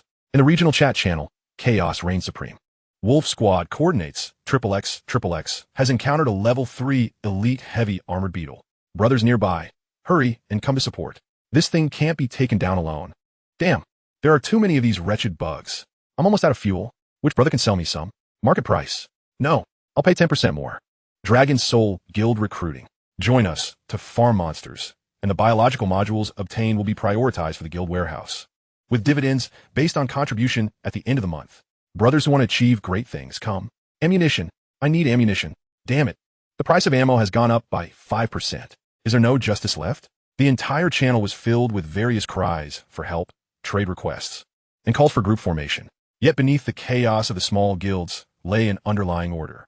Under the unified coordination of Zhang Wei and the Mutual Aid Alliance, players in Region 80 were organized into large hunting contingents, steadily advancing from one end of the desert to the other, like a vast fishing net. Moving deeper into the sands, Qinlan observed the constantly shifting coordinates on the light screen, inputting them one by one into the map of the Happiness family. Soon, a clear battlefield situation map unfolded before everyone. The Happiness family was located on the western side of the desert, while the player army, led by Zhang Wei, concentrated on the eastern side. The vast expanse of sand between them became the chaotic battlefield. Interesting, Qinlan remarked, her gaze sharpening as she studied the densely packed coordinates on the map. As a born commander, she instantly perceived the essence underlying the chaotic battlefield. These insects resembled a pack of hyenas that had caught the scent of blood. Wherever the crowd gathered, they flocked there. This indeed spared us considerable effort. A predatory smile curved Qinlan's lips. Clearing out each nest one by one was far too inefficient, since they had already drawn the elite bugs towards them. Why not charge directly in and seize them from their grasp? Her words plunged the carriage into a moment of silence. To charge headlong into the heart of the player-infested battlefield? Such a notion was undeniably audacious. I opposed it. Lin Wonking was the first to voice her dissent. Our goal is to efficiently acquire resources, not to engage in conflict with that rabble. Once ensnared by a multitude of vehicles, no matter how formidable our defenses, we would face unnecessary risks. Risks? Qinlan scoffed. Wonking, have you forgotten what we are riding? Her gaze swept over the group, her tone imbued with an unassailable confidence. To this war fortress, those so-called elite monsters were hardly more than appetizers. And the player's scrap metal held no right to even offer us a mere massage. We need not entangle ourselves with them. We simply need to trample over everything that stands between us and our objective. This is the most efficient way to utilize this war fortress. Qinlan's words resonated with the pure aesthetic of violence. Indeed, they possess the region's finest war machines, the most formidable firepower, and the stoutest defenses. Why should they proceed with the caution of ordinary players, exploring step by step? In this world, brute strength ultimately reigns supreme. I concurred with Qinlan's plan. Yi Chen's voice shattered the stalemate. Let's charge in. Su Ziyun and Zhou Siyu nodded in agreement, signaling their support. Having resolved to enter with thunderous might, we must ensure absolute certainty. Yi Chen inhaled deeply, returning to the driver's seat. He cast a glance at the map, observing the dense cluster of coordinates representing the player army. With a hum, the war fortress traced an arc in place, its treads sinking deeply into the sand, kicking up a cloud of dust. The menacing V-shaped ram at the front was aimed directly at the eastern horizon. There lay the core area, most densely populated with elite bugs. Chapter 47. The Crisis of the Players. In the command room of the Mutual Aid Alliance's flagship, the atmosphere was devoid of oppression and gloom, replaced instead by an efficient execution ambience. Dozens of core members of the Alliance were present, each maneuvering maps and communications, relaying countless command directives from their hands to the operational units across a battlefield spanning nearly 100 kilometers. 32nd Brigade, be advised. 3 Level 3 elite heavy armored bugs have appeared at your left front coordinates. 763-441. Immediately dispatch 3 Level 5 heavy armored vehicles to intercept and contain light fire units. Maintain mobile shooting. Prioritize clearing out the engineers. Do not allow the insect tide to affect the heavy armored units. Repeat. Do not allow the insect tide to affect the heavy armored units. Fong Mingyuan stood in the center of the command room, his gaze steady. Although he had experience leading thousands, this was his first time organizing an operation on the scale of hundreds of thousands of buses, drawing on a lifetime of experience. He adeptly maneuvered various buses with differing strengths, ensuring the unprecedentedly vast army of tens of thousands of buses operated smoothly and efficiently. This war was not merely about acquiring gold and resources. It was a test of the Mutual Aid Alliance's organizational capabilities and execution prowess. Amidst the swirling yellow sands of the frontline battlefield, these directives were being executed with unwavering precision. Wang, who piloted his newly upgraded Level 5 Buffalo, the massive ram at the front adorned with the yellow-green itcher of the insect race. He attracted a heavy armored bug, roughly the size of a truck, its razor-sharp pincers crashing against his armor, sending sparks flying with each impact and gradually diminishing its durability. Not far from him, 2 similarly upgraded vehicles awaited support and rotation. Behind the bug, several Level 5 buses, primarily upgraded for firepower, unleashed a torrent of cannon fire upon the joints and weak points of the heavy armored bug. Whenever the bug was struck and attempted to turn to eliminate them, Wang Hu and his team would swiftly encircle it, drawing its ire. Through excellent division of labor and cooperation, this marked the second elite they were set to eliminate that day. In the area ahead, several hundred 3 and 4 level buses formed a trio, moving like a pack of wolves, weaving through the endless tide of engineers. They coordinated with one another, providing alternating cover, effectively clearing away the pesky engineers to ensure that Wang Hu's team, responsible for the assault, would not be overwhelmed by the ceaseless throng of fodder. From above, the entire 100-kilometer battlefield appeared as a tapestry of such teams. After a night of fierce combat, the number of bugs remained as endless as the tide, seemingly insatiable. Yet, the enthusiasm of the players surged to unprecedented heights. The regional channel was filled with various boasts and exclamations of excitement. Brothers, I struck gold. Just last night, I earned nearly 1,000 gold coins. I'm about to upgrade to a level 4 vehicle. Ha ha ha. Me too. Following the Alliance's commands is such a thrill. No need for thought. Just shoot wherever there are monsters, and the gold flows in. Thank you, Alliance Leader Zhang Wei. Thank you, Mutual Aid Alliance. Without you, we would still be floundering like headless flies. Almost all the grassroots players were reaping bountiful rewards, their faces radiating hope and determination for the future.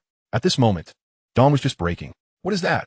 Look up at the sky. A piercing, terrified scream suddenly erupted in a communication channel of one squad.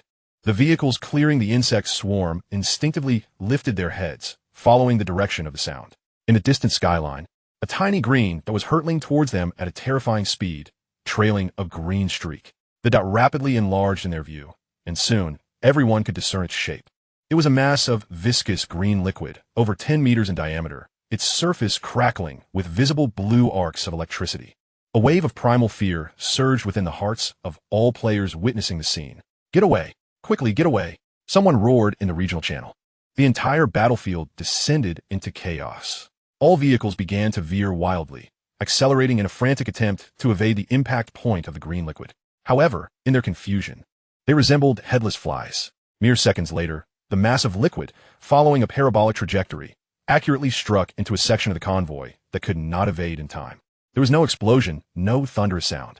Sizzle. The liquid splashed onto the sand, instantly transforming that area into a terrifying acid swamp, bubbling ominously over a 100-meter radius. 3 unfortunate buses positioned at the center were, before everyone's eyes, corroded and dissolved at a visible rate as if cast into corrosive water. The armored bodies emitted a nauseating, sizzling sound, billowing thick smoke, their durability plummeting. Quick, Guild, summon me. One vehicle's captain cried out in desperation. In the next instant, A white light ascended from the vehicle on the verge of annihilation. The flash enveloped it, and it vanished from sight, successfully summoned away from the death zone. The other two vehicles, reacting slightly slower, were not as fortunate. In the second prior to the white light's emergence, they were utterly corroded, reduced to mere components of the acid. In the command room on the second floor of the Mutual Aid Building, an urgent report echoed through the air. Report. The front line has encountered an unknown long-range attack. One vehicle is destroyed, and 2 crews have perished. A communications officer abruptly raised his head, delivering the grim update with swift brevity. Send me the detailed situation, commanded Fong Mingyuan, his voice steady and authoritative. The operator immediately executed the order. Could the Zerg truly possess such formidable long-range assault capabilities akin to missiles? Fong Mingyuan's eyes brimmed with disbelief. What is the condition of the destroyed vehicle? Zhang Wei's voice broke through the tension. Soon, the detailed information regarding the successfully recalled bus was reported. Wildfire, Level 4. Status, destroy. Repair requirement, Energy Core 1. The mention of the Energy Core caused Zhang Wei's brow to furrow deeply. The Energy Core was the sole threshold for upgrading a vehicle from Level 6 to Level 7, a strategic resource of the utmost caliber, known to be provided solely by Lin Walking. Now, it had become an essential requirement for repairing the destroyed vehicle. Do we have any countermeasures? Zhang Wei posed the most critical question. A heavy silence enveloped the command room. Countermeasures? What means do we possess for such retaliation? That kind of attack descended from the sky with astonishing speed, utterly impossible to intercept. As for defense, even the reinforced armor of a Level 4 bus could withstand only a few seconds. Who could claim their vehicle would endure? Currently, there are no effective countermeasures. A member responsible for weapon systems analysis spoke with great difficulty. Our only course of action is to issue early warnings and then evade. Alternatively, if struck, we must immediately utilize guild summoning to escape, another member added. Zhang Wei fell silent, his gaze fixed on the vast battlefield depicted on his map, stretching for hundreds of kilometers, dotted with countless coordinates representing hundreds of thousands of survivors. Evade? Where could one hide in such a densely populated battlefield? Each summoning would mean the destruction of a bus and a depletion of an energy core. Transmit my orders. From this moment on, all teams must assign dedicated personnel to monitor the skies at all times. Standardize the emergency summoning protocol. Upon detecting an unavoidable attack, summoning must be initiated at the earliest opportunity. Vehicles may be sacrificed, but not a single life must be lost. All members from destroyed vehicles are to join nearby teams. Yet, this could not prevent the impending losses. In the ensuing hours, the atmosphere in the command room grew increasingly oppressive. Report. The Blade Squad has 1 vehicle destroyed. Report.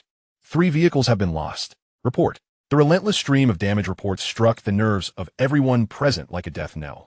The central display flickered with the numbers representing destroyed vehicles, climbing at a staggering rate. 100, 300, 700. Chapter 48. The might of Yi Chen's bus on the front lines, amidst swirling sands. Wang, whose gaze was fixed intently on the elite beetle encircled by 3 heavily armored vehicles, sweat beading upon his brow. Damn it, this creature shell is too tough, came the frustrated curses from his teammates over the comms. Their elite assault team, comprising 35 vehicles, had been entangled with 10 beetles for nearly an hour, all while strictly adhering to the tactical directive from the Alliance command of a standard 3-vehicle distraction with concentrated fire from the rear. The sturdy armor of the Buffalo had become riddled with dents and scratches from the beetle's massive pincers, its durability slowly recovering through repairs. This marked the 3rd rotation for him today. What further constrained their movements was the looming threat from the skies. All units, maintain heightened alertness. Stay mobile. Keep an eye on the sky. The Squad's lookout, tasked with vigilance, repeated this warning every minute, a mantra that had become tiresome to all ears. During this time, everyone had witnessed the terrifying descent of corrosive liquid from above.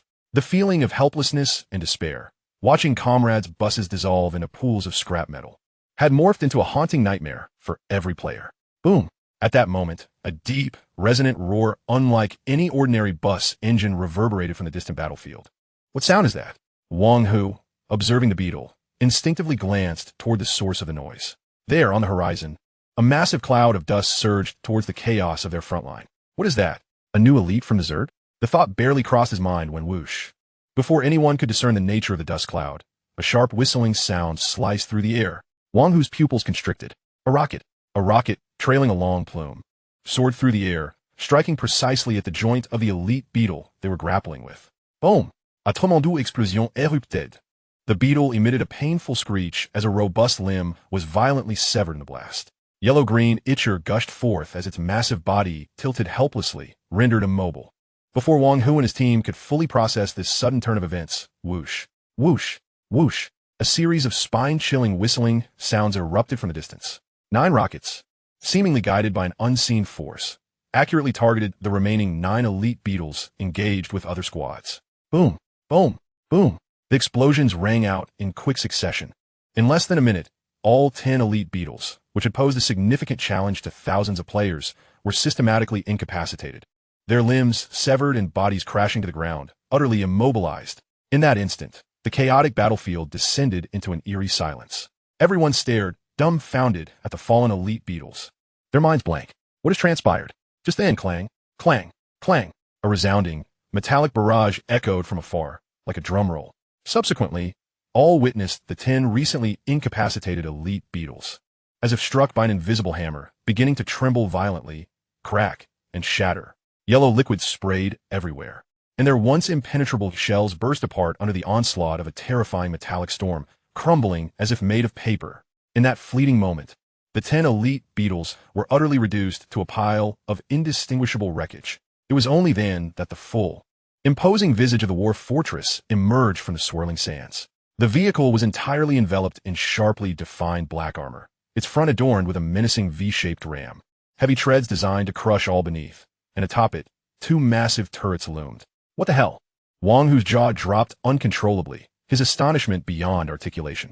This was a mobile fortress. The nearly 1,000 players on site, after experiencing a moment of stunned silence, erupted into chaos. Shock and disbelief were etched across every face. However, the war fortress paid no heed to the astonishment of the onlookers. It continued its rapid advance, unimpeded as it rolled over the remnants of the 10 beetles, pushing deeper into the battlefield. Its target seemed not to be the players, but rather the denser clusters of Zerg elites lurking behind them. At that moment, look above. Get out of the way. Quick, take cover.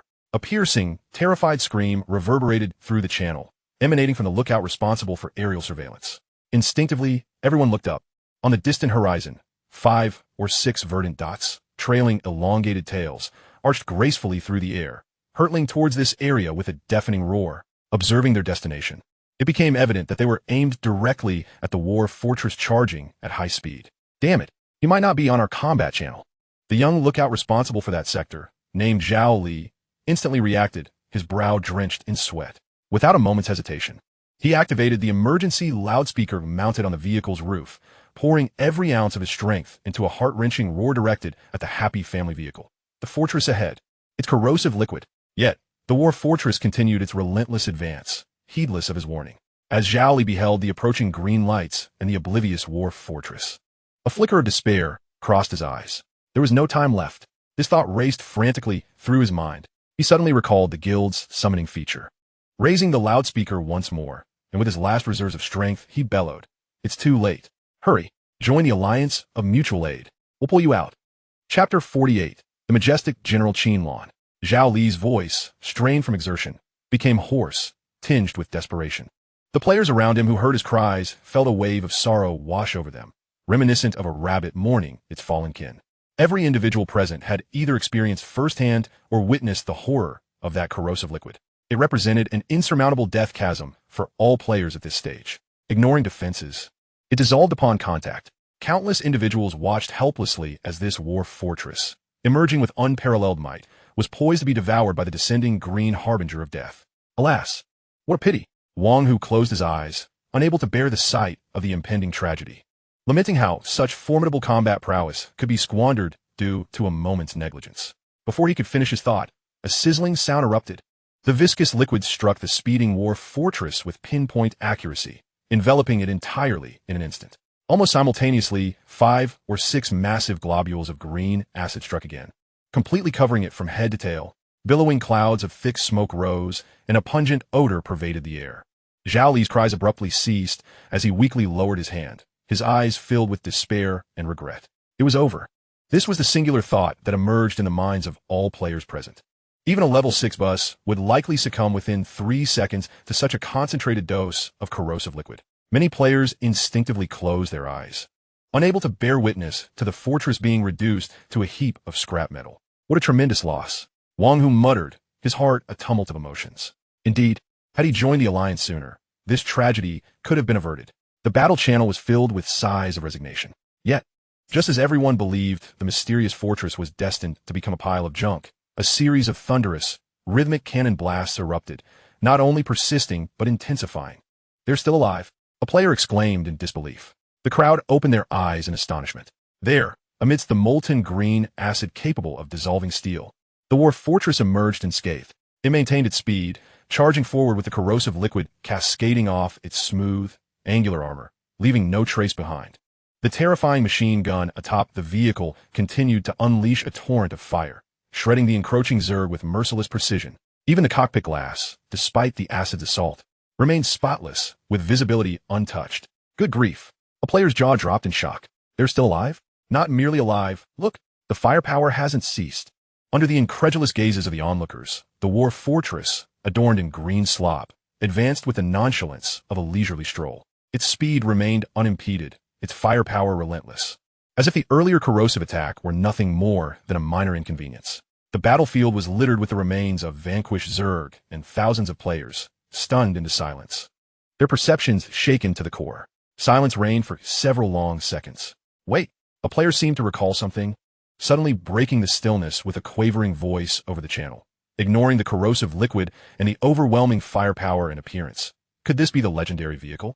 The name hung tantalizingly on the tip of their tongue. The Happy Family Vehicle.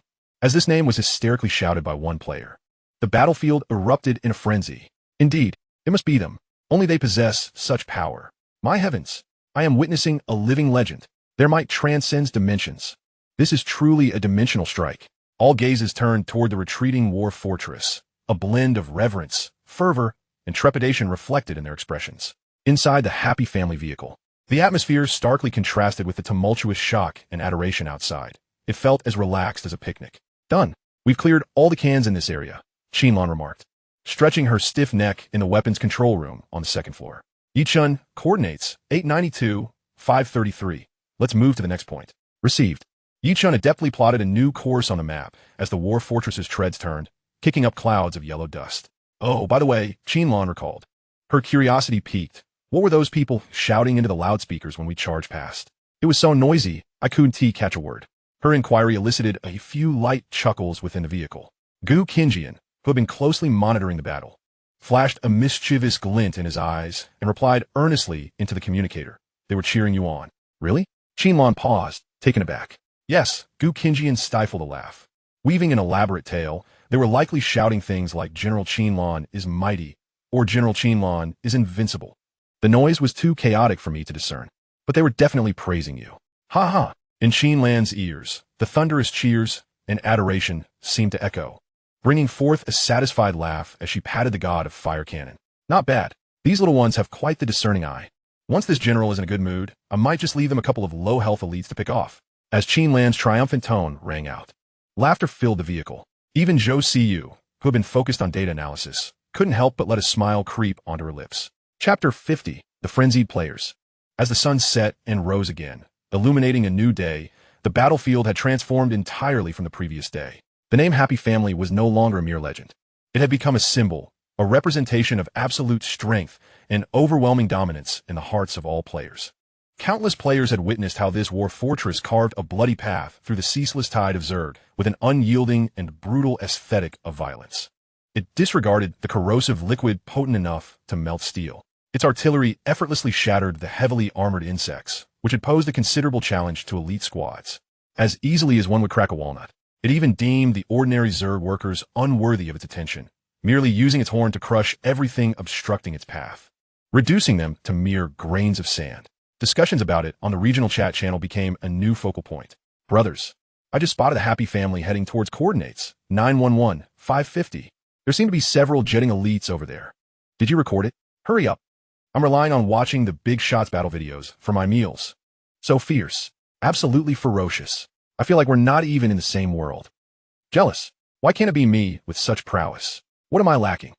This fervent wave of excitement also resonated back to the command room of the Mutual Aid Alliance. On the second floor of the Mutual Aid, Fong Mingyuan gazed in silence at the Alliance channel panel, filled with battle highlights and damage statistics of the Happy Family, uploaded by countless players from various angles. According to our latest statistics, the voice of an intelligence analyst carried a hint of dryness. Over the past 24 hours, the Happy Family independently eradicated more than 30 elite respawn points, with the number of level 3 elite Zerg killed exceeding 200. The rate of vehicle destruction also plummeted by 70% due to their actions. Zhang Wei stood with his hands clasped behind his back by the window, quietly observing the war fortress rampaging across the battlefield, his eyes glimmering with complex emotions. After a prolonged silence, he let out a long sigh. I never expected them to make their entrance in this manner. Although the woman named Lin Wanking was as cold-blooded as a machine devoid of emotion, there must be others within that vehicle. They still brimmed with passion.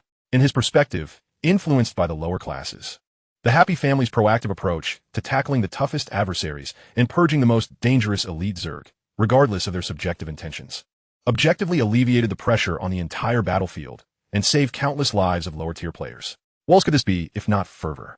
Hearing Zhang Wei's idealistic lament, Fong Mingyuan couldn't help but raise a hand to his forehead. He truly admired this aspect of Zhang Wei. This ability to perceive the brilliance of humanity, even in the direst circumstances, was the very essence of Zhang Wei's charismatic leadership. Yet at times, he felt a profound sense of helplessness towards Zhang Wei's naivete. Fervor? In Fong Mingyuan's eyes, the actions of the Happy Family resembled a pure and unabashed display of power and intimidation. They were merely harvesting the most valuable spoils in the most efficient manner. However, he refrained from voicing this truth. Deep down, he believed the entire alliance needed Zhang Wei's conviction as the spiritual core to unite everyone. On the front line, Wang Hu drove his bison and rammed the last Zerg worker aside. He skillfully halted the vehicle, awaiting the restoration of its durability while cautiously observing his surroundings. Yet, several minutes passed with no sign of the anticipated relentless wave of Zerg. The battlefield, aside from the roar of engines and distant sporadic cannon fire, seemed eerily quiet. What is happening? Wang Hu queried in the squad channel, perplexed. Why are the Zerg arriving so slowly today? Not slowly. A teammate's voice responded with uncertainty. Brother Hu, don't you think the Zerg seem to be fewer? This revelation was akin to a stone cast into a tranquil lake.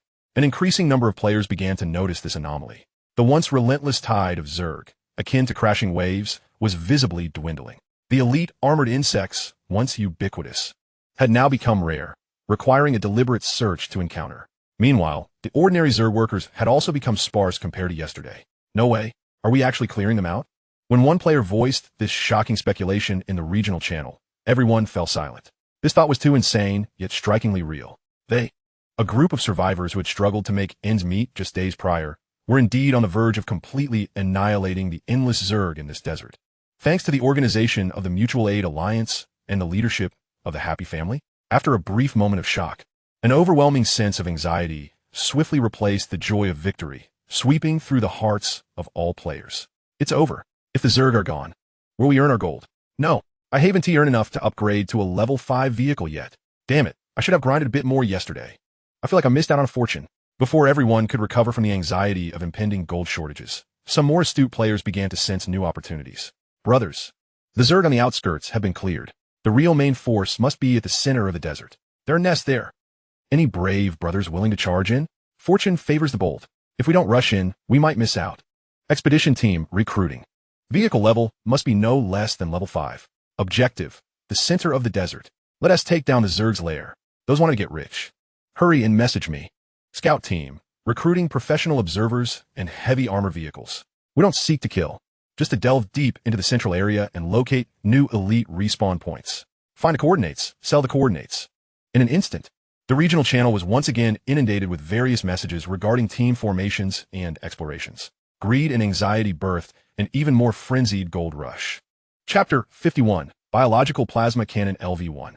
Long before the command room of the Mutual Aid Alliance and the frontline players sensed the anomaly, the members aboard the Happy Family had already deduced this conclusion through experience and more direct data, taking action ahead of others. On the map, the black dots representing nests were being located and eliminated at a visible rate. The next target coordinates 1024-778 Zerg Guardian Nest.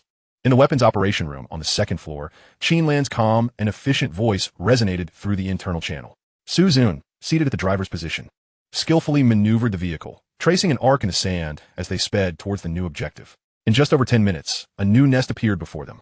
At the entrance of the nest lay an elite Zerg, slightly smaller than the heavy armored insect. Its shell displayed a dark purple hue, and its forelimbs had evolved from scythe-like appendages into two massive, shield-like bone armors. Level 3 Zerg Elite Guardian. Another new variation. Qinlan's tone revealed no hint of excitement. To her, the distinctions among these elite Zerg merely dictated whether she would need to deploy 1 or 2 RPGs to resolve the encounter. She was even too indifferent to test its defenses. The moment she entered range, she adjusted the firepower of the Vulcan cannon and RPG to maximum. Boom! The first RPG struck precisely against the Guardian's massive bone shield. Amid the explosion, the Guardian's body was thrust backward by the force, and the shield, capable of withstanding ordinary shells, developed a spiderweb of cracks. Before it could regain its composure from the impact, a barrage of 25mm shells unleashed a metallic storm, targeting the exposed joints of its body as it leaned back. The relentless barrage of artillery shattered the limbs connecting the shield to the Guardian's body in mere seconds. The Guardian, now bereft of its shield, emitted an enraged shriek. Yet, what awaited it was a second, swiftly following RPG. Boom! The combat concluded within 30 seconds. Biological Plasma Cannon Fragment 1. Qinlan, scarcely glancing at the remnants of the elite, deftly maneuvered 2 weapons, directing their fire towards the nest behind it. The number of fragments in her storage locker had reached 45. Splendid. Qinlan happily patted the control panel, eager for the next target. She glanced at the map, where black dots represented unpurged elite nests. Sisters, let's give it our all. Qinlan's voice brimmed with confidence and enthusiasm. If all goes well, we shall gather that biological plasma cannon before sunset. Qinlan, you're magnificent. Gu Qinjian praised her with a smile. That's a given. Qinlan proudly lifted her chin. Yichun observed the lively atmosphere in the team channel and Qinlan's spirited demeanor, a genuine smile gracing his face. He generously bestowed compliments, providing emotional support. Qinlan, your command skills are improving remarkably. You possess the aura of a great general. Indeed. Qinlan's laughter rang out even more cheerfully. One must consider who this general is. Just then, Chun-Chi suddenly posed a question in the channel. Yi-Chun, are you not preparing to install the biological modules we VE collected? No need. Yi-Chun shook his head, an unusual glint in his eyes. I have a bolder idea. He then elaborated his thoughts to the group. As the afternoon progressed, a thunderous explosion resounded as yet another insectoid nest collapsed under Qinlan's precise firepower. The elite insectoid, stationed at the entrance of the nest, was reduced to a pile of smoldering flesh amidst the relentless bombardment. Killed third-level insectoid, elite burrower, biological plasma cannon fragment 1. Almost instantaneously upon the system's notification, Qinlan in the weapon operation room on the second floor let out a jubilant cheer that echoed throughout the vehicle. We did it. Ha ha ha. We finally gathered enough. Without delay, she traded that fragment to Yichun. The entire team channel was instantly flooded with Qinlan's unrestrained laughter. Yichun, hurry, synthesize. Let me see just how powerful this cannon truly is.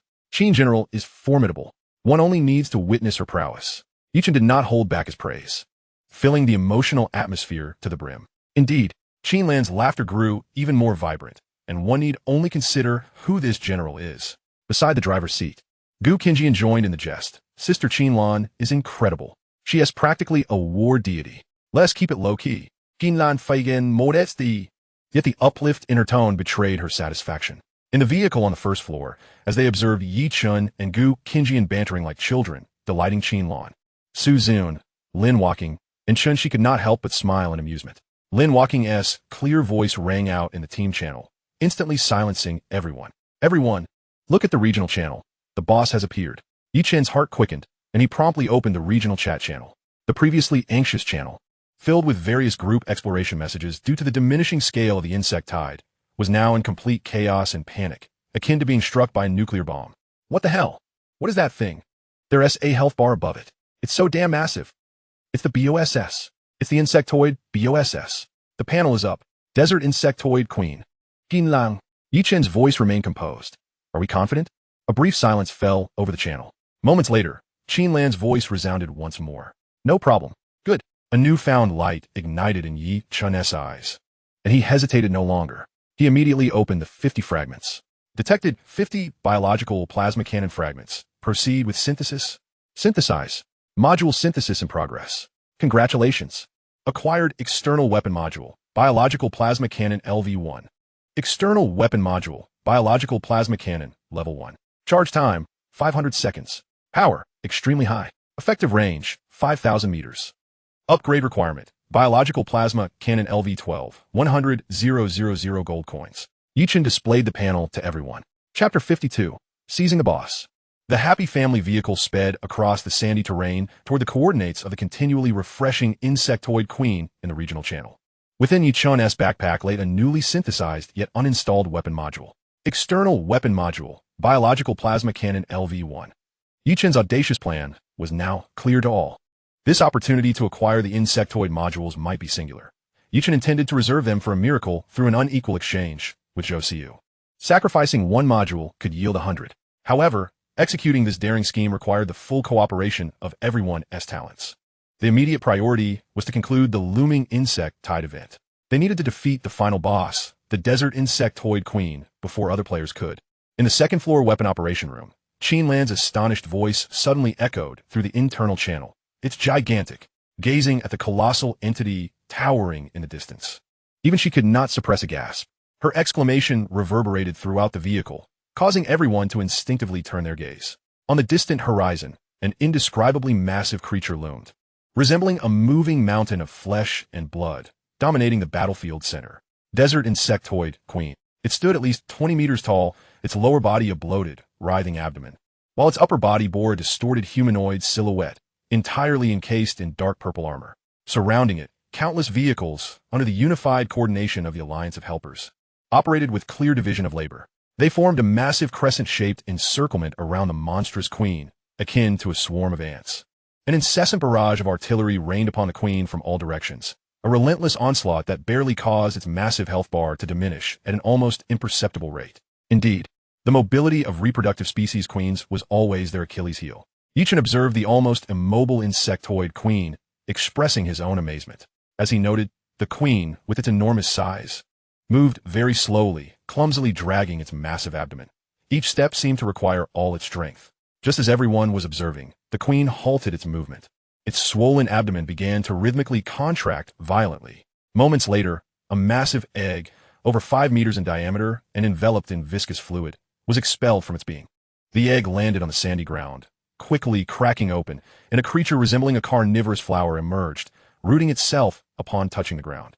The flower bud at its apex suddenly unfurled, spraying a green liquid encased in blue arcs into the sky. In the instant following its production, the queen's enormous form visibly weakened, entering a state of fatigue, its body trembling slightly, the sheen of its armor dulling. Now's the time. Concentrate fire. Direct all firepower at the queen's abdomen. It has just given birth. Its defenses are down.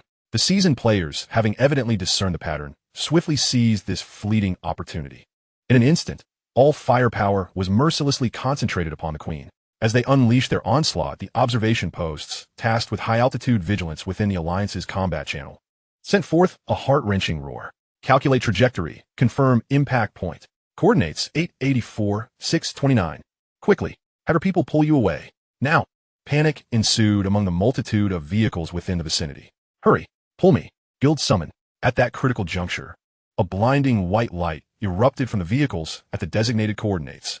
As the radiance flickered, the vehicles vanished into thin air. The next moment, corrosive fluid fell upon a desolate patch of sand. The carnivorous plant, which had just launched its corrosive attack, had barely begun to prepare for a second strike, when, under the combined fire from countless players, it was obliterated into a puddle of green liquid. What close call! The driver of the Blaze war chariot, having been summoned to the rear safe zone, wiped the cold sweat from his brow and set forth once more towards the queen. The family of happiness stood calmly 7 kilometers away on a dune, observing the chaos unfold. The strategy was commendable, yet the firepower was insufficient. On the second floor, Qinlan scoffed at the repetitive cycle of battle. Insufficient firepower would prolong the conflict. However, witnessing their determination, it was merely a matter of time before they felled the queen. Yichin nodded, casting his gaze over the crowd. This is our moment. The first to feast on the spoils, and those who follow to sip the broth, will reap vastly different rewards.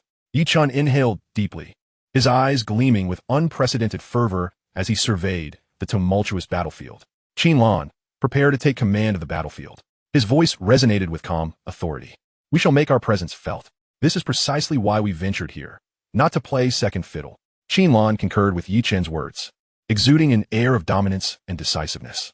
Yichin took another deep breath, a sharp glint flashing in his eyes as a confident smile graced his lips. "Let's commence our performance." The engine roared with a deep growl, and the heavy treads stirred up a storm of sand as they surged towards the heart of the battlefield. What is that? It's the family of happiness. The sudden movements of the family of happiness instantly captivated countless players at the edge of the battlefield. In that moment, a myriad of gazes infused with awe and fervor fixated upon the vehicle. At that precise moment, the Zerg Queen's abdomen began to convulse violently once more.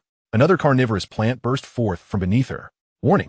The Queen is laying eggs. A new wave of corrosive attacks is imminent. Calculate trajectory. Quickly. The observers within the Alliance's combat channel again emitted their desperate cries. Yet this time, their warnings would prove futile. Whoosh! Boom!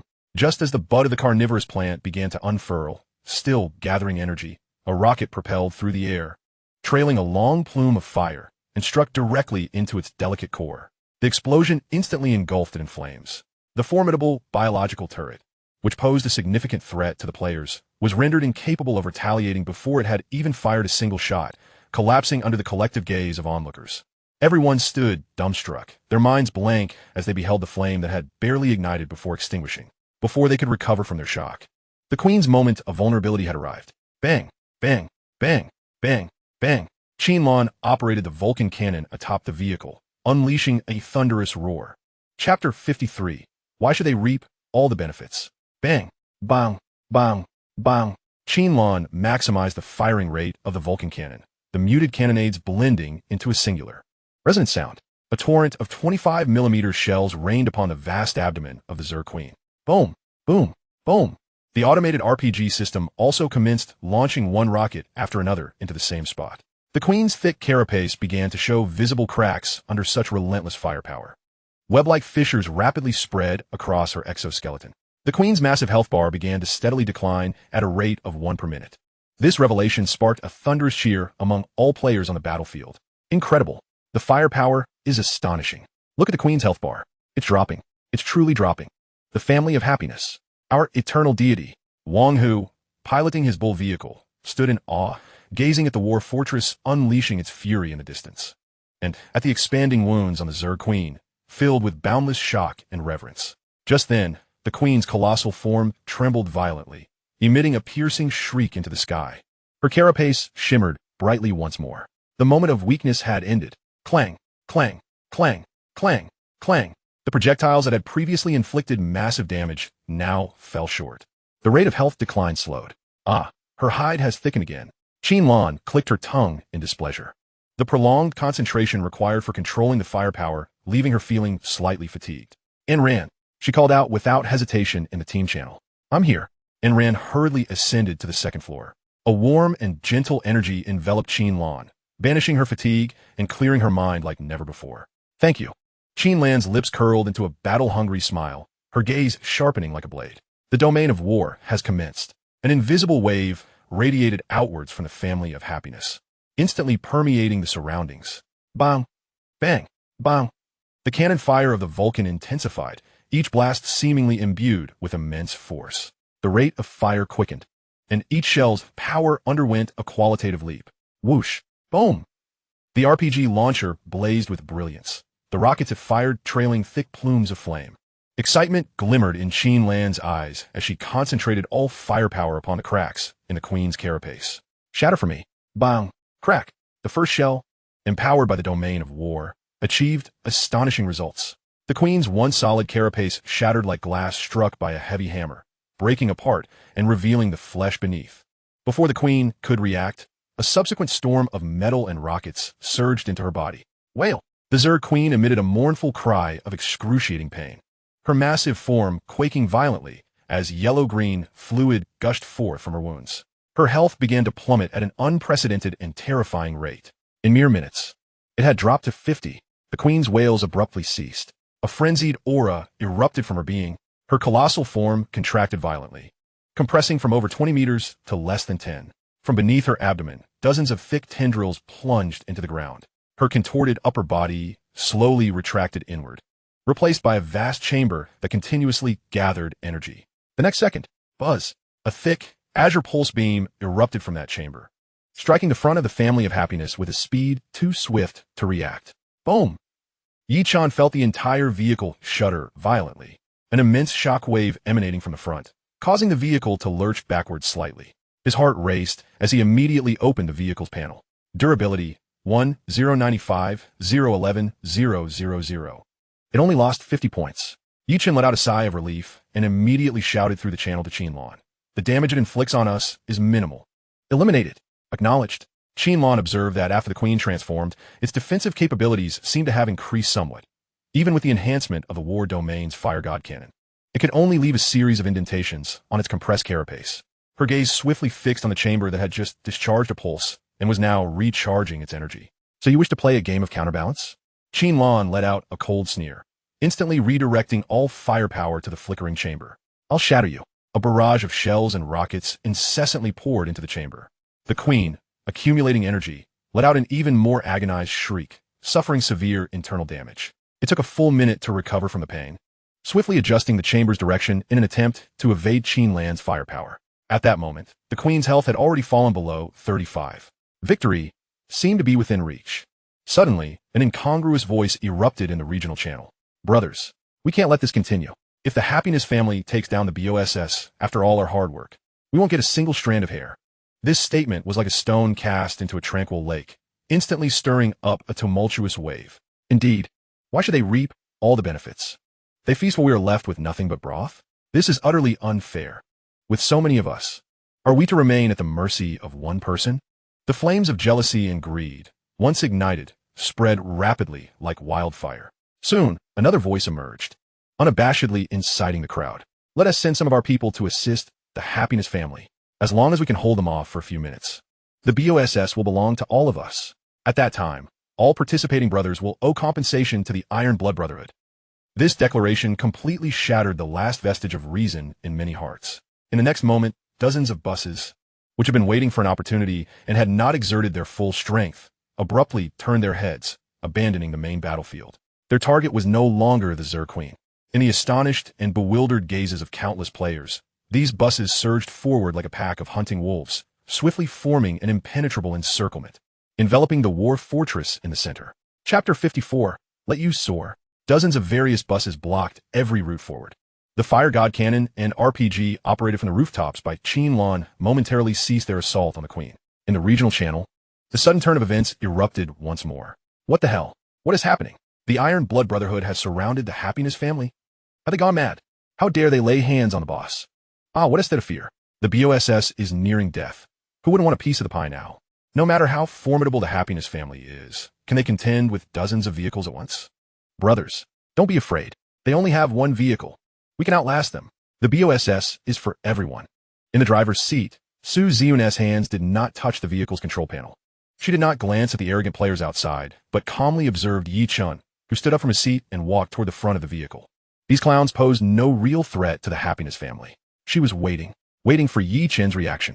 She wanted to ascertain whether this nominal core of the team had grown sufficiently to face everything after enduring so much. Yi-chan approached, locking eyes with Su Zion, then exchanged places with her, calmly taking the driver's seat. There was no trace of anger or anxiety on his face. He appeared as tranquil as if he were about to embark on an ordinary drive. Virum! In the next moment, the roar of the engine suddenly escalated.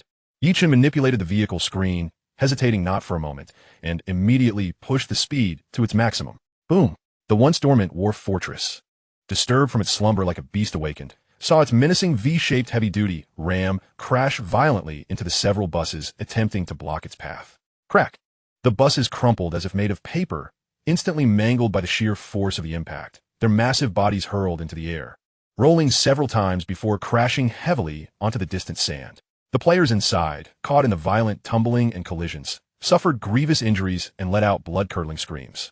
Yet, this was merely the beginning. Yi-chan maneuvered the vehicle without a hint of deceleration, directly charging toward the densely packed line of players' vehicles that had formed a blockade to prevent Qinlan from continuing her assault on the Zur Queen. Damn it! He has lost his mind. Get out of the way. He is really coming for us. Chaos erupted on the scene. The Happiness family vehicle surged into the congested traffic like a colossal snowplow, sending every bus that obstructed its path, be it level 3, 4, or 5, flying with no hesitation against the terrifying impact of its ramming prow. In an instant, the sounds of explosions, metal distortion, and players' cries filled the entire battlefield. Open fire. Shoot at him. Stop him. Some scattered players, in their panic, turned their weapons to attack the Happiness family vehicle. Sporadic cannon fire and small projectiles struck the level 7 silicon carbide ceramic armor, producing nothing more than a series of insignificant sparks, leaving no mark whatsoever. Qinlan. Yichen's voice resonated through the internal channel, cold and devoid of emotion. Any vehicle attacking us, counterattack, blow them up. Understood. On the second floor, Qinlan's eyes became as sharp as blades. She manually adjusted the aim of the fire god cannon, swiftly locking onto the several buses that were still futilely attacking. The next second, bang, bang, bang, bang, bang. The fire god cannon, enhanced by the war domain, emitted the familiar deep sounds to the players on the scene. Yet this time was aimed at them. In a terrifying display of rapid fire, within mere seconds, boom, boom, boom, a series of violent explosions erupted on the battlefield. The several buses that had just been firing frantically at the Happiness family were instantly torn apart, ignited, transforming into plumes of towering flames. The scene fell into a profound silence. All players stared blankly at the burning wreckage of the vehicles, a primal fear from the depths of their souls instantly tightening around their throats. How dare they act so ruthlessly? Are they all dead in just a few seconds? This monster is an absolute monster. Run away, get as far from them as possible. The regional channel, after a brief silence, became engulfed in endless panic. At this moment, the fear of death overcame the greed within their hearts. The instinct for survival drove the players, who had originally surrounded in hopes of taking advantage of the chaos, to flee in terror as if they had seen a ghost, desperately driving their buses in all directions. Wishing to distance themselves from this harbinger of death, fearing that they would be blown up by the cannon if they were even a moment too slow. Yichen did not spare a glance at the fleeing players. Skillfully operating the vehicle, he adjusted its position in the vast open space created by the players' retreat, crafting a perfect angle for Qinlan to unleash her attack on the Zerg Queen's chamber. Continue. All set. Qinlan let out an exultant cry, redirecting all attention back to the distant final boss. A devastating barrage of firepower once again unleashed in a frenzy. Chapter 55, Truly Arrogant. On the dunes, several kilometers away, a dense assembly of players quietly gathered. All firepower had ceased. Each player, through various means, fixated on the battlefield's epic confrontation, akin to a father chastising his son, holding their breath in awe. In their eyes, the Zerg Queen, which would require the precise coordination of tens of thousands of vehicles to contend with, was now being mercilessly overwhelmed by the Happy Family vehicle, its relentless onslaught rendering the Zerg Queen incapable of any effective resistance. Qinlan's artillery fire continued unabated, precise and lethal, relentlessly bombarding the Zerg Queen and keeping it firmly pinned in place. The disparity was staggering. Wang, who watched the rapidly depleting health bar on the screen, bitterness flooding his mouth. Jealousy? No. When the chasm becomes vast enough, all that remains is sheer reverence. Of course, there are always those blinded by greed. Just then, a few buses stealthily broke away from the crowd, attempting to flank and encircle the already mortally wounded queen, hoping to snatch a share of the spoils at the last moment. However, they had barely begun their maneuver. Whoosh, whoosh, whoosh. The terrifying god of fire cannon atop the Happy Family vehicle seemed to possess a mind of its own, swiftly pivoting its barrel. A few 25mm shells, imbued with a warning, accurately struck the front of those buses, blowing a horrific hole through their windshields. The vehicles screeched to an abrupt halt, paralyzed with fear, unwilling to advance another inch. Yet, after a moment's hesitation, they appeared undeterred, cautiously restarting their engines, attempting to press forward. Seeking death, Qinlan on the second floor let out a cold snort.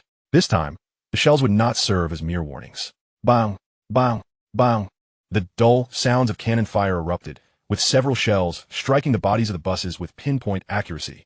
Those buses, at least level 4, had their armor shredded like paper in the face of the god of fire's overwhelming might, large gaping holes appearing as smoke billowed forth. Durability reduced to 30.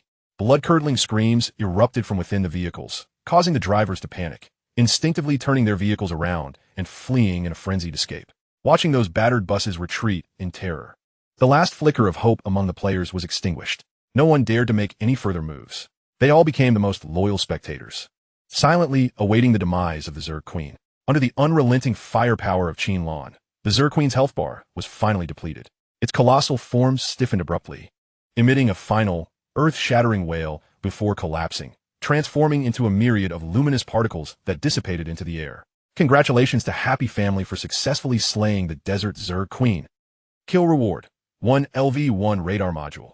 In this battle against the Zerg Queen, ranked first in damage dealt, reward: 10 energy cores.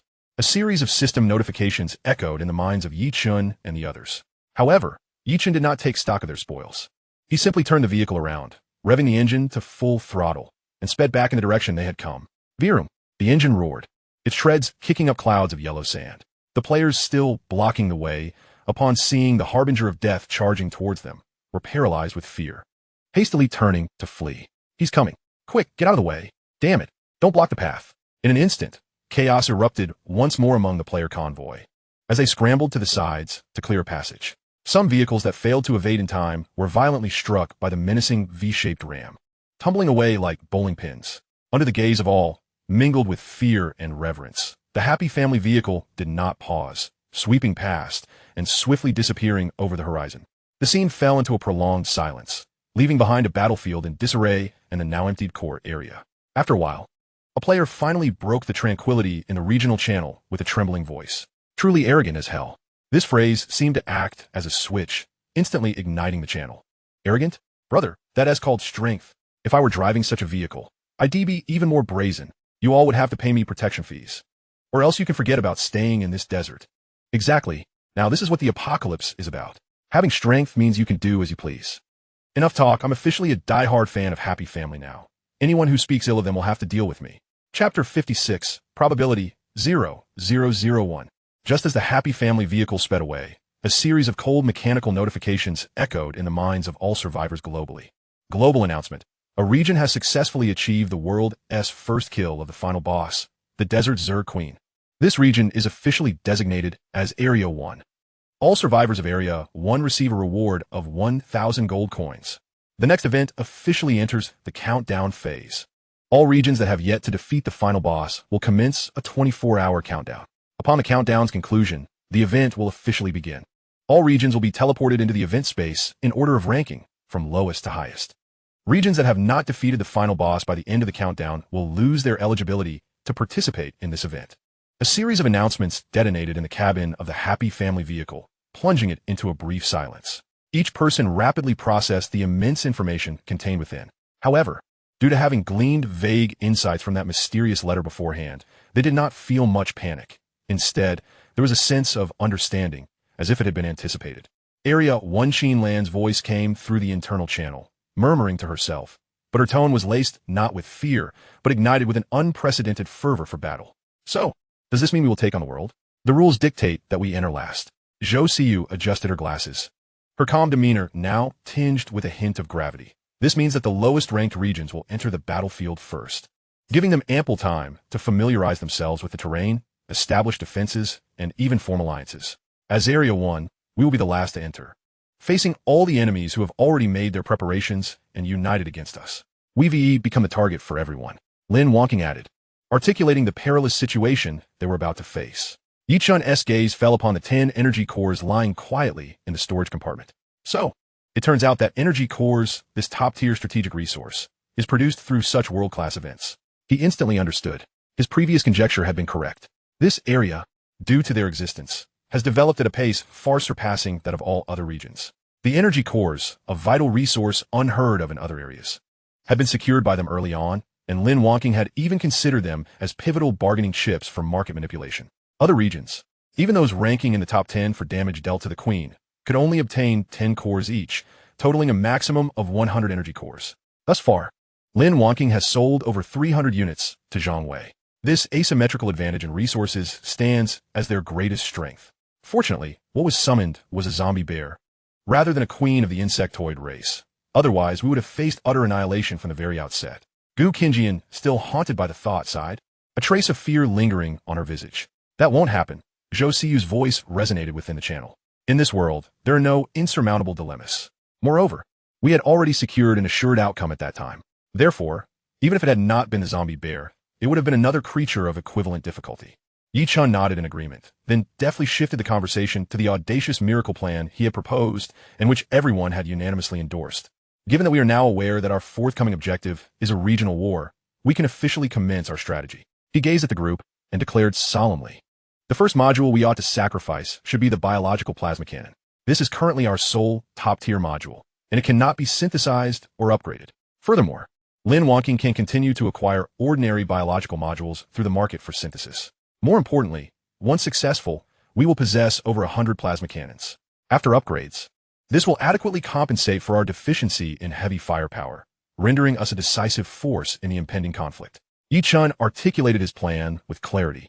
Having transformed from a naive boy who once required guidance from his mentor into a competent leader capable of making decisive judgments in a mere few days. The women present noted his remarkable growth. I concur. No objections. Let us proceed. The group expressed unanimous agreement. Kinkai. Yi Chun's gaze shifted towards Gu Kinkai. Understanding his intent, she promptly closed her eyes and began to mentally compose the narrative they had rehearsed numerous times. When we sacrifice the biological plasma cannon, we may have the chance to receive the same item among the reward options. The tale flowed effortlessly from her mind. However, when Gu Kinjian activated String of Probability in an attempt to transform the possibility into certainty, an unexpected occurrence transpired. No, Gu Kinjian abruptly opened her eyes, her complexion paling as she stared at Yi Chun in shock, shaking her head. The probability I see is merely 0.001. After a pause, she added, I attempted to expend mental energy to forcibly elevate this probability, but it was futile. My mental energy is insufficient, failing even to meet the threshold for a gradual increase. A probability of 0.001. What difference does that make from impossibility? Inside the carriage, a profound silence enveloped them as they pondered this outcome. Although somewhat unexpected, they had mentally prepared for this. Such high-tier modules would not be easily obtained in large quantities. After a brief moment, Yi Chun slowly broke the silence, his voice devoid of any discouragement, imbued instead with an unprecedented determination, as if he had anticipated this outcome. We require a trump card weapon that can deliver a decisive blow at critical moments. As he spoke, he retrieved several dazzling all-attribute cards from the storage compartment. 1 blue card worth 30 points, 5 purple cards worth 50 points each, and 6 golden cards worth 100 points each. I have decided. His gaze swept over the group, finally resting upon Gu Kinjian. We shall utilize these attribute cards to enhance her mental attributes, administering them one by one to allow her to gauge the distance to success. This endeavor is not solely for this sacrifice. In the foreseeable future, Kinjian's String of Probability will undoubtedly become our most frequently employed and vital strategic talent, capable of swaying all choices and uncertainties we face. Her mental energy capacity dictates the baseline for our entire team. Yi Chun's words resounded with conviction.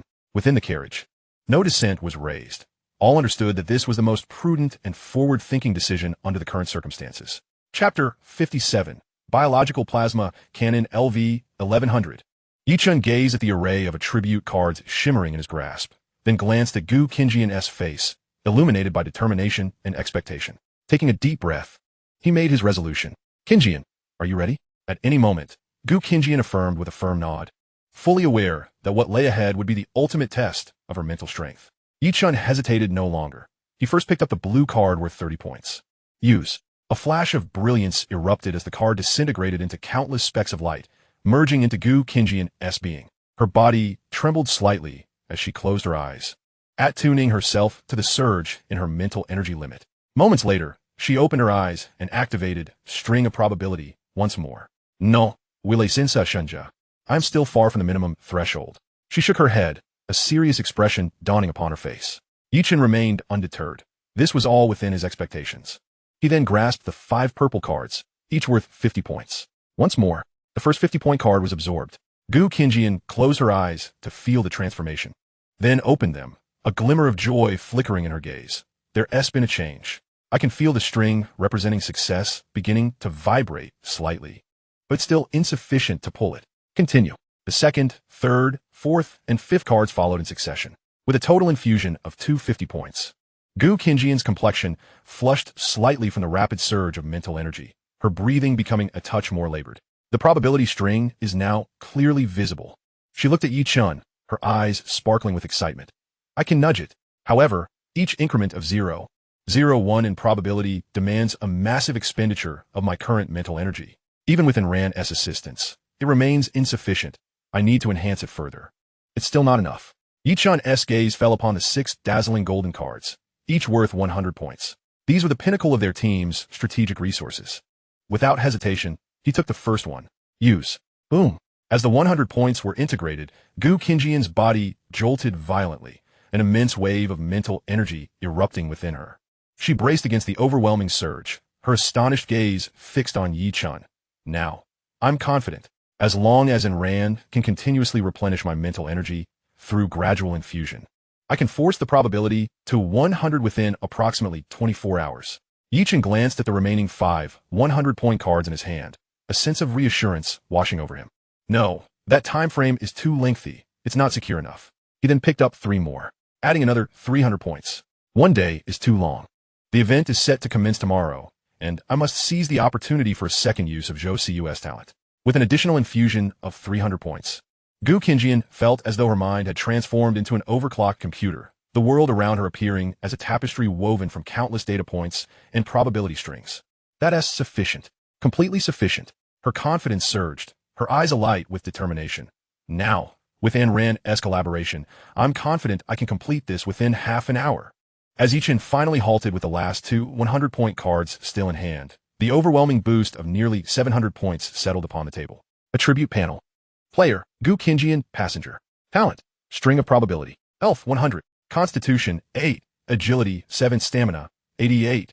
Mental energy, 830-830-680. Enran.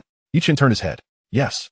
Enran nodded emphatically, immediately moving to Gu Qingjian's side, her small face etched with focus and seriousness, her hands already aglow with a gentle, life-imbued emerald light. Qingjian Jia. I am prepared. Su Ziyun silently approached the driver's seat, deactivating the autopilot, and took control of the vehicle, guiding it smoothly across the vast sandy expanse, crafting the most stable environment for them. Within the cabin, all eyes converged on Gu Qingjian and Enran. Gu Qingjian inhaled deeply, gradually closing her eyes.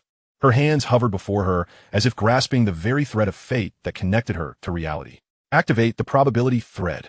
Instantly, beads of perspiration began to her forehead, indicating the strain on her mental fortitude.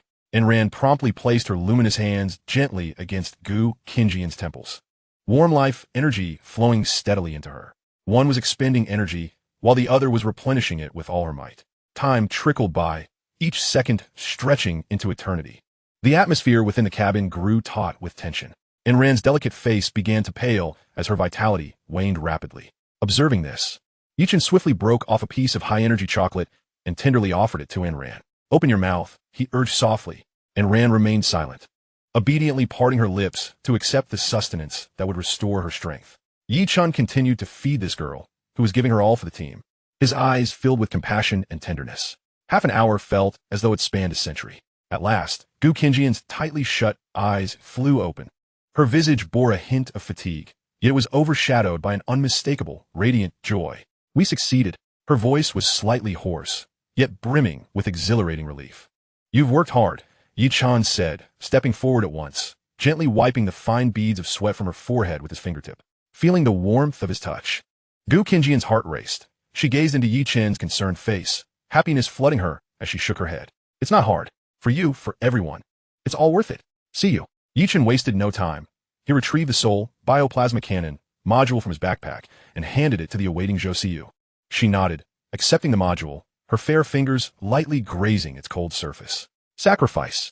S-grade talent unequal exchange has been activated. Sacrificial item. External weapon module Bioplasma Cannon LV-11. Rewards being exchanged. Please select from the following 3 options for your reward.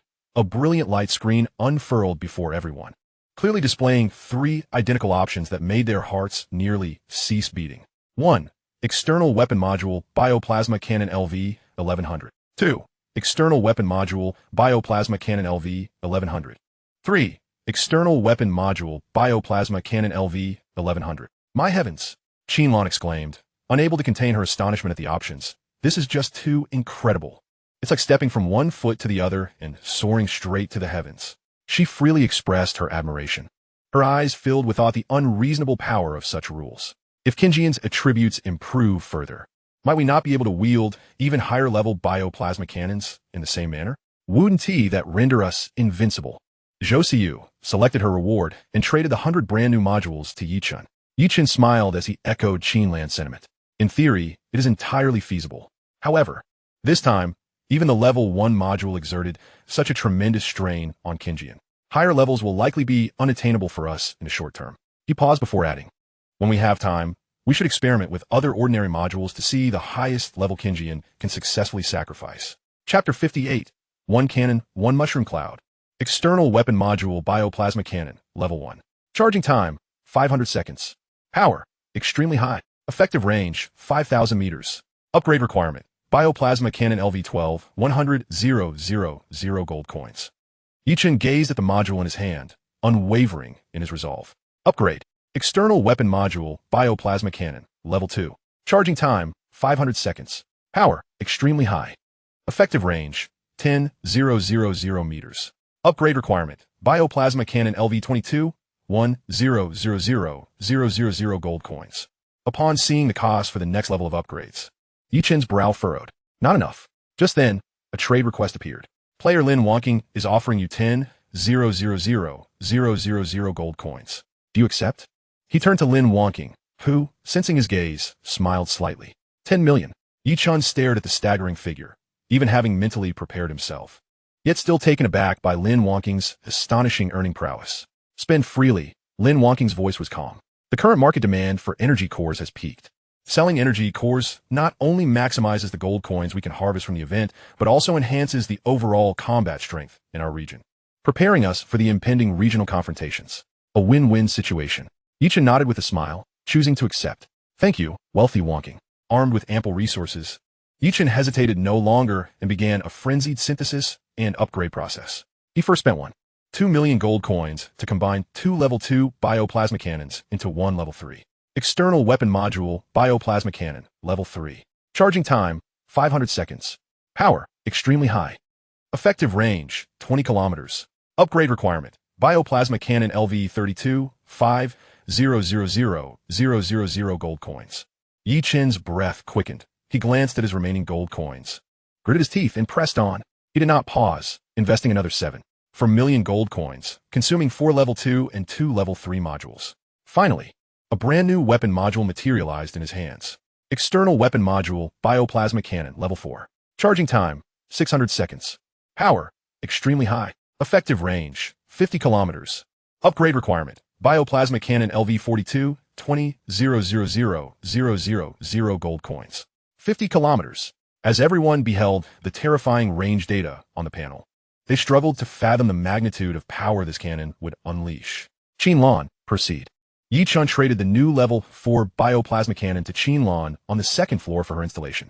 Then, he retrieved the radar module obtained as a reward for defeating the Insect Queen, with the capability for long-range strikes. This formidable cannon would be rendered futile without a pair of eyes capable of seeing further. Radar module, Level 1. Scanning and locking range. 5,000 meters can display and lock onto all life forms and vehicles within range, providing guidance for the weapon module. Upgrade requirement, 2,000 gold coins. Upgrade, 2,000, 10,000, 50,000, 200,000. Yichin upgraded the radar to level 5 without a moment's hesitation, spending a total of 262,000 gold coins. Radar module, level 5. Scanning and locking range. 100 kilometers, capable of displaying and locking onto all life forms and vehicles within range, providing guidance for weapon modules. Upgrade requirement, 100,000 gold coins. A scanning range of 100 kilometers surpasses the maximum range of the biological plasma cannon by a factor of 2, which is sufficiently adequate for the current phase. At that moment, Qinlan's voice resonated through the internal channel, infused with a hint of eager excitement. It's installed. Shall we test its power? Of course, Yichin replied with a smile, activating the radar scanning function. A three-dimensional topographical map, centering on their vehicle, encompassing 100 kilometers in all directions, unfolded instantaneously before him. He casually magnified the map and marked a red dot on a derelict building located over 40 kilometers away. Target locked. Received. On the second floor, a fierce glint ignited in Qinlan's eyes. Taking a deep breath, she pressed the launch button. The biological plasma cannon mounted on the roof began its inaugural charging sequence. The diamond-shaped barrel, composed of 3 colossal skeletal structures, silently unfurled, revealing a core that writhed as if it were alive. At the center of the cannon's mouth, a minuscule point of light materialized, causing the surrounding air to vibrate violently. Distorting. The light point rapidly expanded, the energy fluctuations intensifying, ultimately coalescing into an energy sphere that shone as brilliantly as the sun. Everyone inside the vehicle held their breath, feeling the heart-stopping, terrifying energy waves emanating from the roof. 600 seconds of charging elapsed amidst their tense anticipation. Finally, with a resounding hum, a massive beam of energy, swifter than sound, was unleashed from the cannon's mouth. It vanished into the sky in an instant, traversing the 40 kilometers in the blink of an eye. Several seconds later, the terrifying sonic boom that tore through the air echoed back to them. In the distance, a small mushroom cloud gradually ascended. The group immediately switched the radar map to the target area. They observed that the derelict building upon the beam's impact had been utterly obliterated from the map. In its place, a red zone flashed dangerously, signifying residual high-energy readings. Let's go take a look. Su Ziyun drove the vehicle swiftly toward the target location. A mere 10 minutes later, upon their arrival at the scene, all were left speechless by the sight before them. The once abandoned structure had completely vanished. Instead, a colossal pit, exceeding 20 meters in diameter, remained. The walls of the pit and the surrounding sand had vitrified under the extreme heat, reflecting a dazzling array of colors in sunlight. From now on, who would dare provoke us? Qin Lan's voice echoed through the channel, laden with a hint of playful cruelty. Chapter 59, Withheld. With matters concluded, the onset of war in the region would still require time. Inside the vehicle, under Su Ziyun's arrangement, the unspoken lottery ritual was once again initiated. A box was placed on the central table, and the girls took turns drawing their respective slips of paper. The atmosphere was starkly different from the initial tension. There was no longer resistance, no struggle, and even the initial shyness had considerably diminished. Having traversed so much life and death together, they regarded one another as inseparable family. This unique familial task had become their most distinctive bond, and Ran was the first to draw. Upon unfolding her slip and discovering it blank, she visibly exhaled in relief, though her expression bore a hint of disappointment, eliciting light laughter from the others. Soon, the slips dwindled in number. Those who had drawn looked toward the staircase leading to the second floor with teasing and amused glances. The box contained only one final slip, and within the team, only one person had yet to draw. Hey, Qin Lan's voice came through the internal communication channel. There is only one left, right? Do I even need to go down a draw? Her words were direct and unpretentious, embodying her characteristic nonchalance. Gu Qinjian was about to tease her when a cool voice interjected. The outcome is inevitable. Drawing or not will not alter the result. It was Zhou Siyu. Her statement instigated an odd silence within the vehicle, all eyes turning toward her. The next moment, Qin Lan's wail resounded in the communication channel. My goodness, Siyu, how have I never noticed your knack for delivering such sharp remarks? A chuckle escaped Gu Qinjian, breaking the tension and sparking a chorus of laughter throughout the vehicle. Siyu, if you keep speaking like that, you'll really struggle to find a boyfriend. Haha, I think Siyu is spot on, absolutely correct. The girls chimed in, playfully teasing Zhou Siyu until she appeared somewhat dazed. Yichen observed the joyous scene, watching the girls laugh heartily, a genuine smile gracing his face. How wonderful. This home is increasingly resembling a true home. All right, I concede. Qin Lan's voice of surrender echoed through the communication channel. Just then, a steady, powerful sound of footsteps descended from the staircase. Everyone turned their attention toward the sound. Qin Lan appeared, hands in her pockets, descending casually from the second floor. A subtle, almost imperceptible expectation flickered across her face, perhaps unnoticed even by her. She walked straight to the table, grabbed the last slip from the box without even glancing at it, and in full view of everyone, held the slip that would determine her fate for the evening between her teeth, tilting her chin toward Yichun.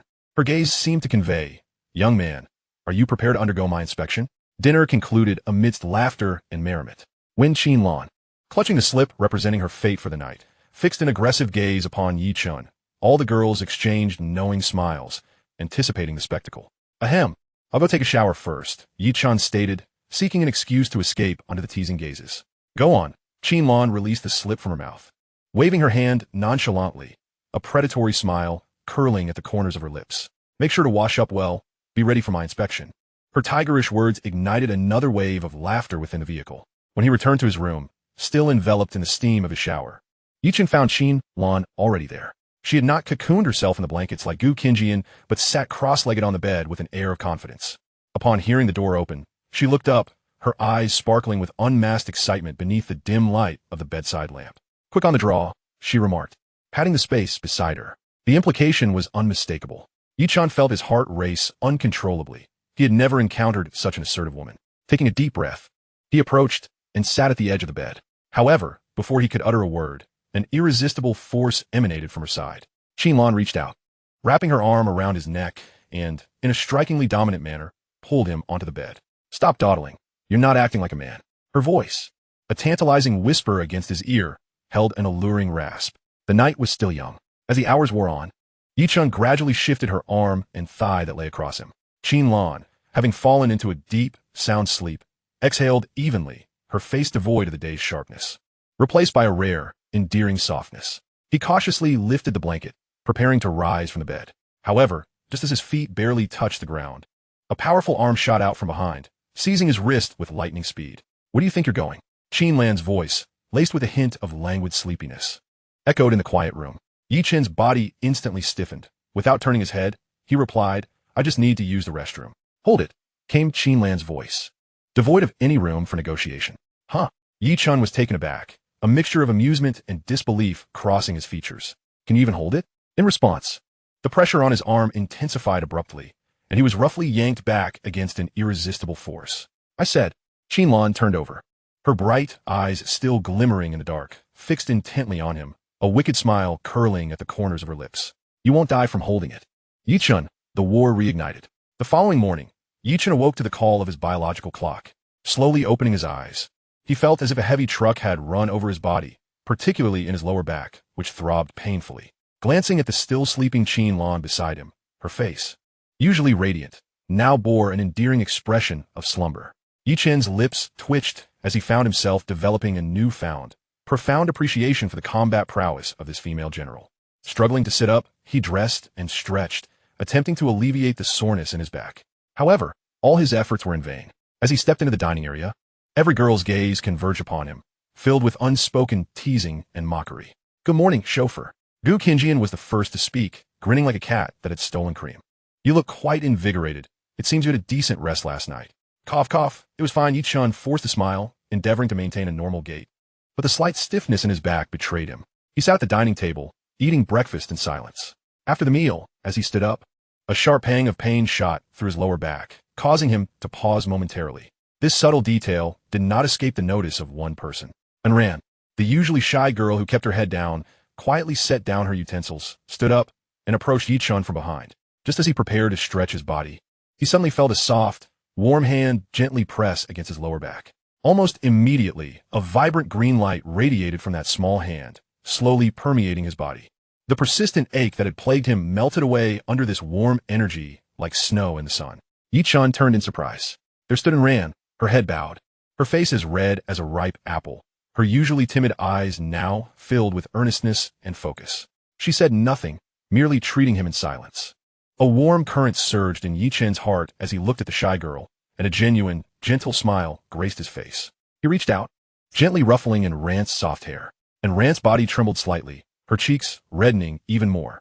The moment the treatment was complete, she withdrew her hand like a startled deer, swiftly returning to her seat, her head bowed low, too shy to meet Yi-chun's gaze. Chapter 60. The Honeycomb Energy Shield. He observed Anran, still blushing, without further teasing her, simply offering a tender smile in return. The atmosphere in the carriage grew particularly warm due to this small interlude. At that moment, Lan emerged from her room, stretching widely and yawning, contrasting sharply with Yi-chun's somewhat fatigued appearance. She radiated vitality, her spirited face aglow with satisfaction. Good morning, our General Qin. Gu Qinjian was the first to strike, her tone filled with unabashed mockery as she exaggeratedly appraised Lan. With that complexion, last night's exploits must have been quite remarkable. Upon hearing this, Lan, far from feeling embarrassed, walked over to Yi-chun with interest. Boldly, she patted his waist and declared, of course, are you satisfied with this general's prowess, Yi-chun? Her voice was not loud, yet it resonated clearly in the ears of every girl present. Cough, cough. Yi-chun nearly choked on her unexpected banter. He found himself both amused and bemused, a thought rising within him that he could no longer allow her to be so insufferably arrogant. Turning to meet Lan's provocative gaze, he smirked mischievously. The general's combat skills are indeed exceptional, but he elongated his words, catching Lan slightly off guard as he seized her hand resting on his shoulder and pulled her closer. My endurance as a mere soldier is not to be underestimated. What do you think of your flag-waving surrender last night? Those words, laden with a hint of retaliation, instantly flushed Lan's cheeks. She had not anticipated that this usually somewhat naive fellow would dare to tease her in return. You, Qinlan found herself momentarily speechless, unsure how to retort. All right. Gu Qingkai's gentle voice interjected, diffusing the tension. She smiled, offering Qinlan a cup of warm milk, softly saying, Sister Lan, you worked hard last night. Do have some nutrition. Who worked hard? Qinlan huffed defiantly, yet she accepted the milk, unable to conceal the charming blush on her ears. And Ran silently brought a plate of cut fruits to Yi Chun, whispering, Yi Chun, have some vitamin C. In her own way, she expressed her concern for him. Soon, sitting not far away, observed this playful yet harmonious scene, a smile gracing her lips. This place was increasingly feeling like home. She did not join in the teasing, but quietly savored the warmth of this newfound family. Amidst the laughter and chatter, Yi Chen's gaze swept over the girls around him, some gentle, some lively, some calm, and some shy. Gu Qingkai's tenderness, Gu Qingjian's playful cunning, Qinlan's straightforwardness, Chun Shi's quiet focus, Zhou Siyu's cool demeanor, and Rant's bashful kindness, Lin Wangqing's rationality, and Su Zun's steady presence. All their figures were deeply etched into his heart. The warmth of what he called home filled him completely. He realized that safeguarding this hard-won warmth and protecting these unique treasures before him was his ultimate purpose. Unbeknownst to him, his gaze had transformed into one of unyielding resolve, even exuding a hint of icy sharpness. Anyone seeking to disrupt this beautiful existence, be it monsters or foes, would be utterly crushed. His smile faded, replaced by an unprecedented seriousness and determination. All right, everyone, Yi Chen's voice was steady and powerful, instantly capturing everyone's attention. It is time to commence today's assembly. With the global event on the horizon, our biological plasma cannon can already be considered the sharpest spear. However, we still lack the sturdiest shield. I have decided that our goal today is to enhance the vehicle's defense. He directed their focus towards the spoils they had previously obtained and stored away in the locker, which had yet to be utilized. The biological armor, the spear and the shield are both indispensable. Before embarking on a war that would impact everyone, they had to ensure that they could emerge victorious. Yi Chen's proposal received unanimous agreement from the group. Having battled the zombie bear and the insect queen, they all comprehended the vital importance of a balanced offense and defense. Thus, the first step was initiated. Yi Chen's gaze shifted to the ponytailed mathematical prodigy, Chu Ying. We need to assess the limits of your current mental fortitude. With Rant's assistance, what is the highest level of biological armor? You can stabilize at a 100 success rate. This data was crucial, determining the starting point of their plan. Understood, Gu Qingjian replied, a confident smile gracing her face. Yi Chun wasted no time. He retrieved the previously acquired biological armor modules from the storage locker and synthesized one each from LV1 to LV5. Qing Ci. Gu Qing Ci understood immediately and closed her eyes, rapidly constructing a narrative in her mind to serve as the catalyst. It's my turn. With Rant's support, Gu Qingjian activated her talent, commencing calculations on the success rates of the different grades of biological armor. Her eyes lost focus. Moments later, she opened her eyes and proclaimed the ultimate conclusion. LV4. The LV4 biological armor is the highest level I can currently stabilize at a 100 exchange probability. Beyond that, the mental energy required for the LV5 module grows exponentially, and even within Rant's aid, the chances of success are slim. Excellent. LV4 is sufficient. Yi Chen nodded, pleased with the outcome, which exceeded his expectations. The moment of witnessing miracles was at hand. See you. Zhou Siyu said nothing, but calmly stepped forward, grasping an LV4 biological armor module in her hands. Qing Yan and Ran. The two girls exchanged a knowing glance and nodded firmly. Gu Qingjian's eyes lost focus once more as her mental energy flowed steadily. And Ran, her small face etched with concentration, pressed her hands firmly against Gu Qingjian's temples, replenishing her mental energy. After several minutes, under the watchful eyes of all, Gu Qingjian nodded, signaling success. Zhou Siyu extended her finger and gently touched the LV4 module. Sacrifice. S-class talent unequal exchange activated. A brilliant light screen unfolded before everyone. 3 identical options appeared prominently. 1. External module biological armor LV4100. 2. External module biological armor LV4100. 3. External module biological armor LV4100. Zhou Siyu calmly selected the reward and subsequently traded all 100 LV4 biological armor modules to Yi Chun. Yi Chun gazed at the mountain of modules in his backpack, inhaling deeply. Biological armor, LV4. Upgrading requires LV4X2, 500,000 gold coins. He upgraded it all the way to LV7. A brand new module emerged in Yi Chen's backpack. It was no longer a simple armor, but a complex, futuristic structure composed of countless hexagonal shapes. Yi Chen shared its attributes with everyone. External module Hive Energy Shield LV7. Traits. Acquires an energy shield equivalent to the current maximum durability of the vehicle. The shield begins to recover immediately after being attacked, a process that cannot be interrupted, with a recovery rate of 1 per minute. Upgrade requirements. Hive Energy Shield LV72, 50, 000 gold coins. An energy shield, equivalent to the vehicle's maximum durability, a recovery that cannot be interrupted. The attributes of this module ignited excitement within the vehicle. Their current LV8 bus had a durability exceeding 11,000 points due to various module enhancements. Did this not mean they possessed an additional health bar exceeding 10,000 points that could regenerate automatically? A satisfied smile crept onto Yi Chen's face. Without hesitation, he opted to install it. Hive Energy Shield installation successful. Consumed modification slot 1. As the system's prompt rang out, the peculiar hexagonal device seamlessly integrated into the vehicle's body, vanishing from sight. Activate the shield, Yi Chen commanded. A faint hum, akin to a bee's buzz, resonated. A colossal, translucent shield composed of countless pale, blue hexagonal energy grids unfolded from the vehicle's surface, enveloping the entire war fortress like an eggshell. Under the sunlight, the surface of the shield shimmered with brilliance, exuding a sense of advanced technology and dreamlike wonder. Chapter 61. 1v the World. Before Yi Chen could speak, a familiar prompt echoed. Vehicle talent more children, more blessings successfully triggered. Member Ginlan Su Set Fun Gon Sevip. Parents. Yi Chen S-Class Talent. Qin Lan S-Class Talent. Comprehensive Assessment, determined S. Congratulations, the Happy Family vehicle has received a unique special reward. External Module Anti-Gravity Floating Module 1. The occupants of the vehicle were accustomed to hearing the familiar prompt, but all eyes converged on the just-finished breakfast Qin Lan, who appeared quite content. Ahem. Qin Lan felt slightly uneasy under the sudden attention. But who was she? After a brief moment of astonishment, she straightened her back and proudly raised an eyebrow at Yi Chen. How about that? The genes of this general are pretty strong, right? Her words, brimming with boastfulness and provocation, could no longer be contained, and laughter erupted among the group, their teasing gazes directed at the woman with a skin thicker than city walls. All right, let us check the reward. Quickly, look at the reward. Qin Lan, feeling slightly embarrassed under their scrutiny, waved her hands, forcefully changing the subject.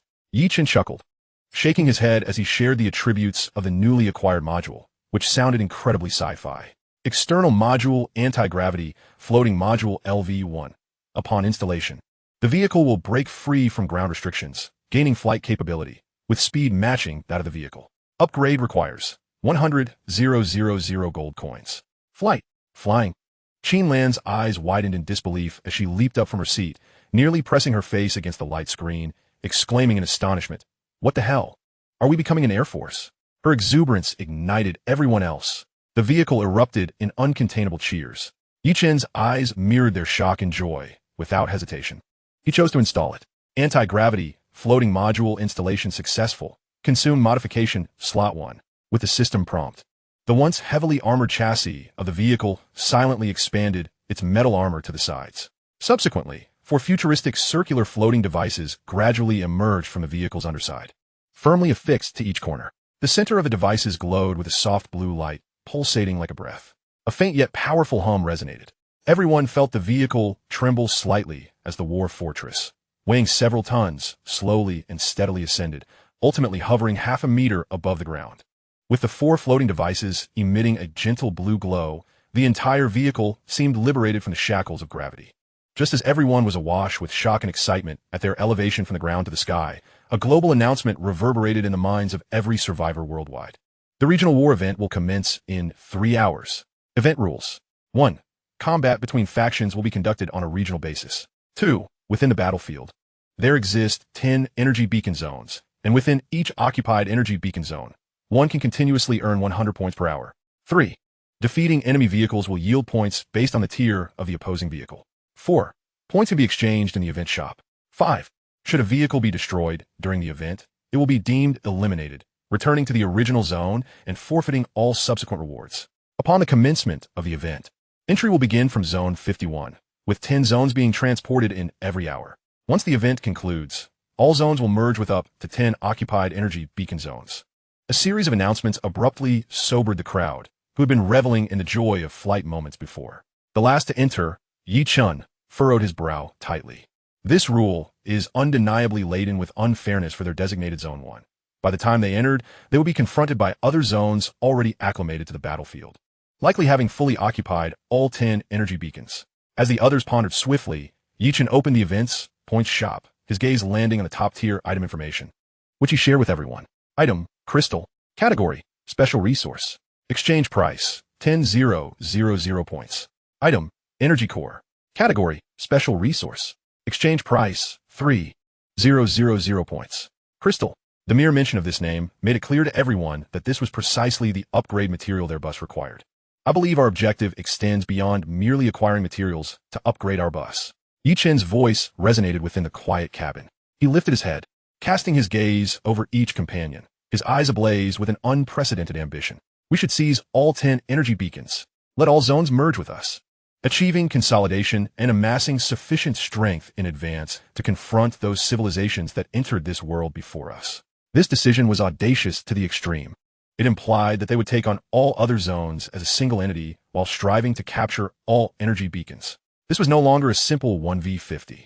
It was a challenge to the entire world. Lin Wanning's pupils widened in astonishment upon hearing this plan. I concur. Her voice bore a hint of uncontrollable excitement. Once the event concludes, crystals will undoubtedly become the most coveted resource across all zones.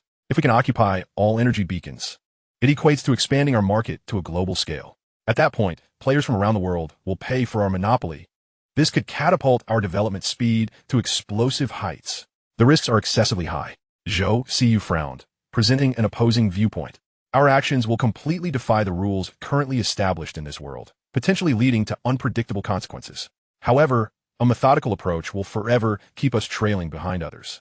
Yi Chun regarded Zhou Siyu with unwavering conviction. Many great leaders have spoken of seizing every opportunity to execute a strategic overtaking. Only then do we stand a chance at victory. His words resonated with gravity. Indeed, they currently possessed overwhelming strength, as long as they maintained their advantage. Why should we fear? With all players from the zone involved, our chances of victory exceed 80%. Gu Qinjian bore a confident smile. Let's do this. Qinlan was the first to respond, her eyes ablaze with fierce determination. Since we possess the strength to confront 1v50, we shall challenge the entire world. Let this world witness the hospitality from Zone 1. Chapter 62, 100,000 Energy Cores.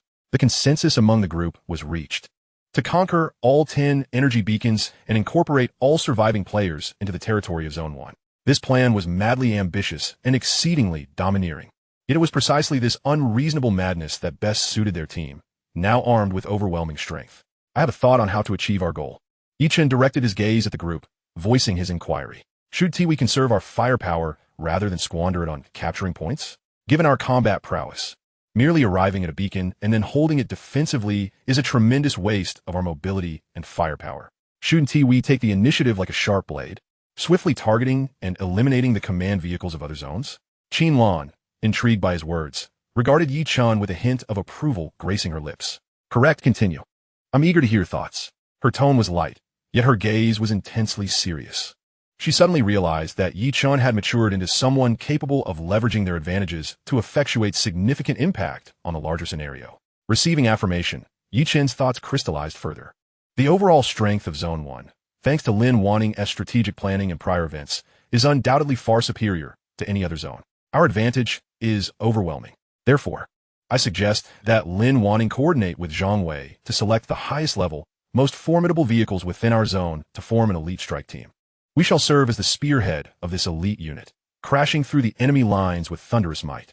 Our objective isn't merely to capture points. It is to clear the field. We must annihilate all command vehicles of the opposing zones. All other players will follow behind the main force to capture points and defend. Yi Chun's words were resolute. Blitzkrieg. A spark ignited in Qinlan's eyes. Exactly. Her gaze brimmed with agreement. In our position of absolute advantage, fixating on the minutiae of territorial gains is the most foolish tactic. Concentrate our elite forces to form an indomitable armored spearhead, utilizing the fastest speed and the most potent firepower to obliterate the enemy's active forces, utterly dismantling their formations and command. Yi Chun, you are quite remarkable. Qinlan offered her praise unabashedly, looking at him as one would a rough gem, now radiating an astonishing brilliance at an extraordinary pace. Su Ziyun's face also broke into a smile. She observed that the boy who once required her constant guidance was now steadily evolving into a capable leader capable of standing on his own.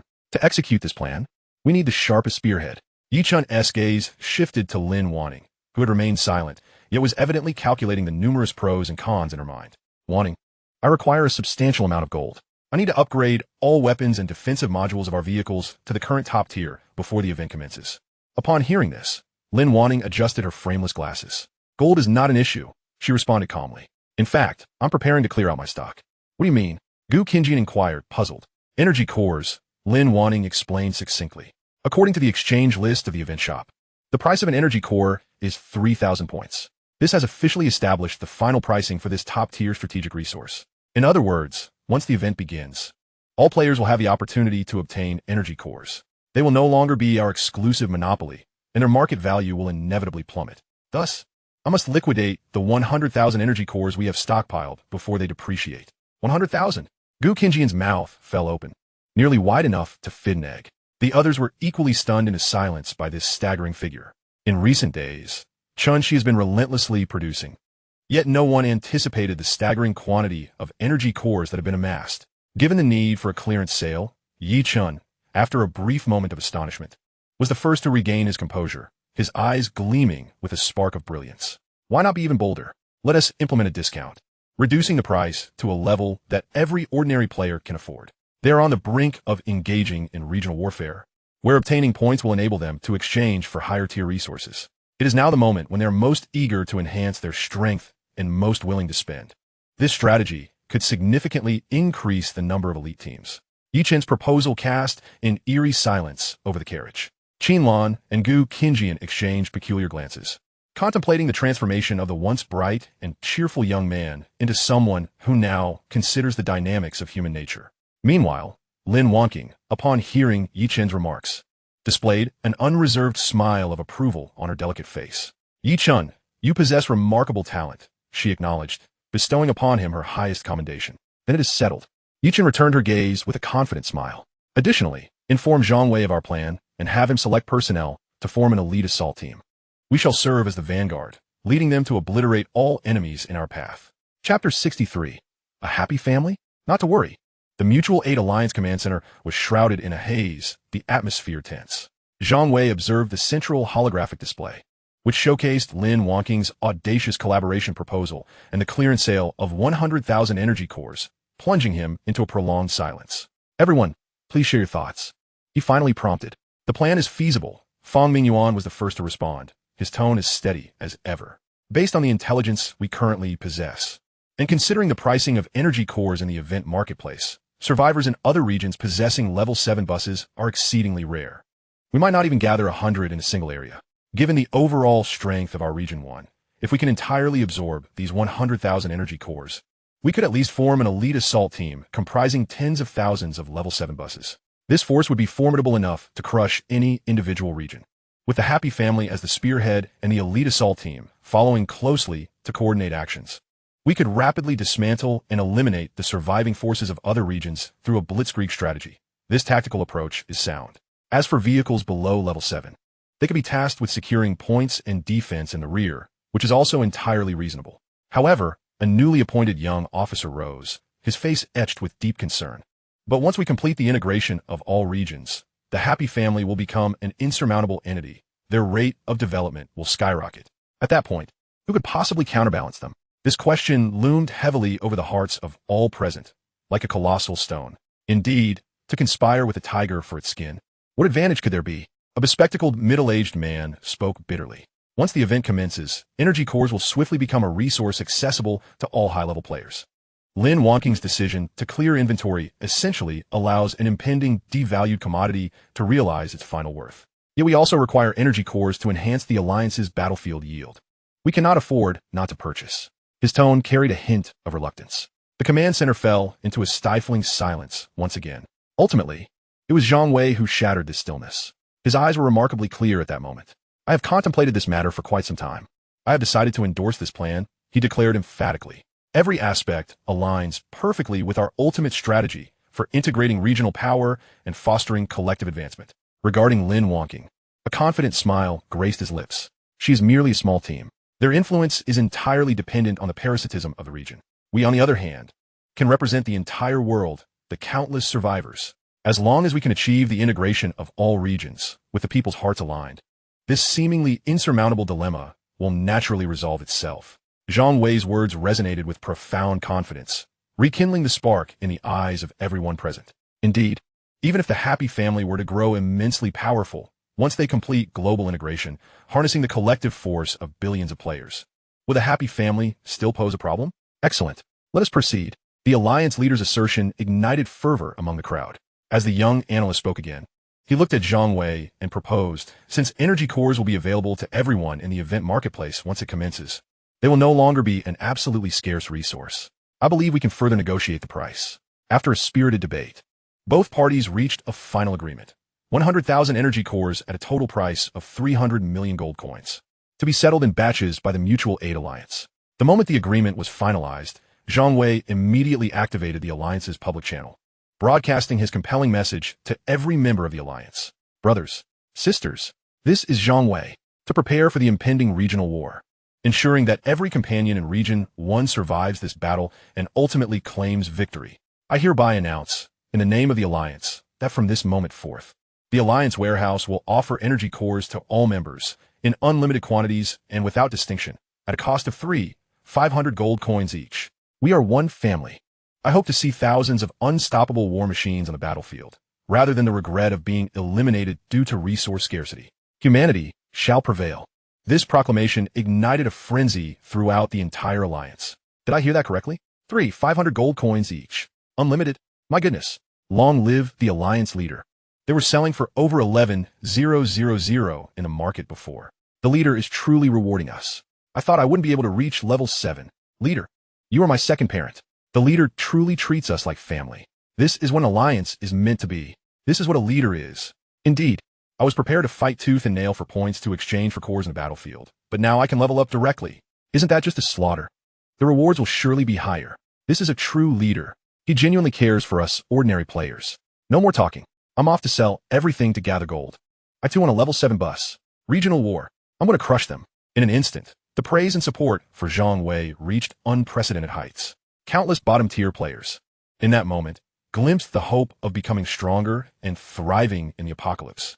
Their admiration for Zhang Wei and sense of belonging to the Mutual Aid Alliance ascended to a new echelon. Chapter 64. The Establishment of a Co-Governance Council. Zhang Wei's impassioned speech reverberated throughout the entire Alliance channel, triggering a chain reaction that surpassed even his expectations. The first to erupt was the regional public channel. What the hell? Am I seeing this right? The Mutual Aid Alliance is selling energy cores for only 500 each. Is this real? It's true.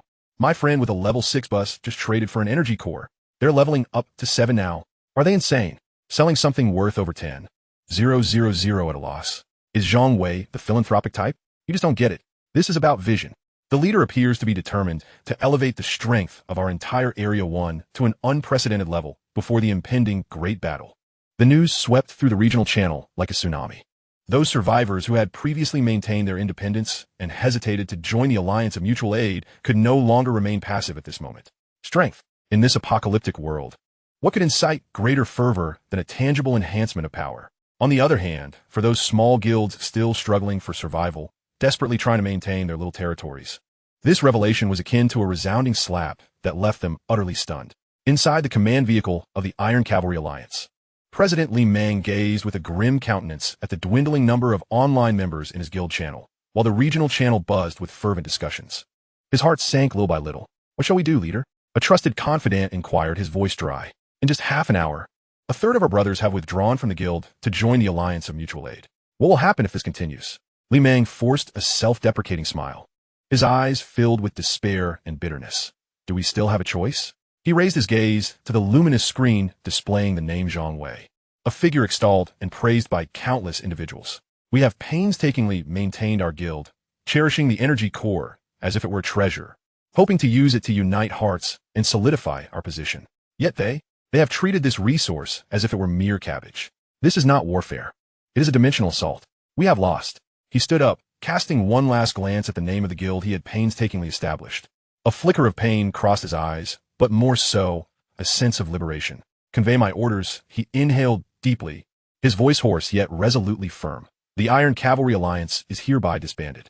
All members shall be merged into the Alliance of Mutual Aid. Almost simultaneously, within the regional channel, a number of once prominent guilds, as if in agreement, successively issued identical announcements. The Vanguard Guild is hereby disbanded. All members shall merge into the Alliance of Mutual Aid. The Brotherhood is hereby disbanded. All members shall merge into the Alliance of Mutual Aid. The Rock Camp is hereby disbanded. The tide has turned.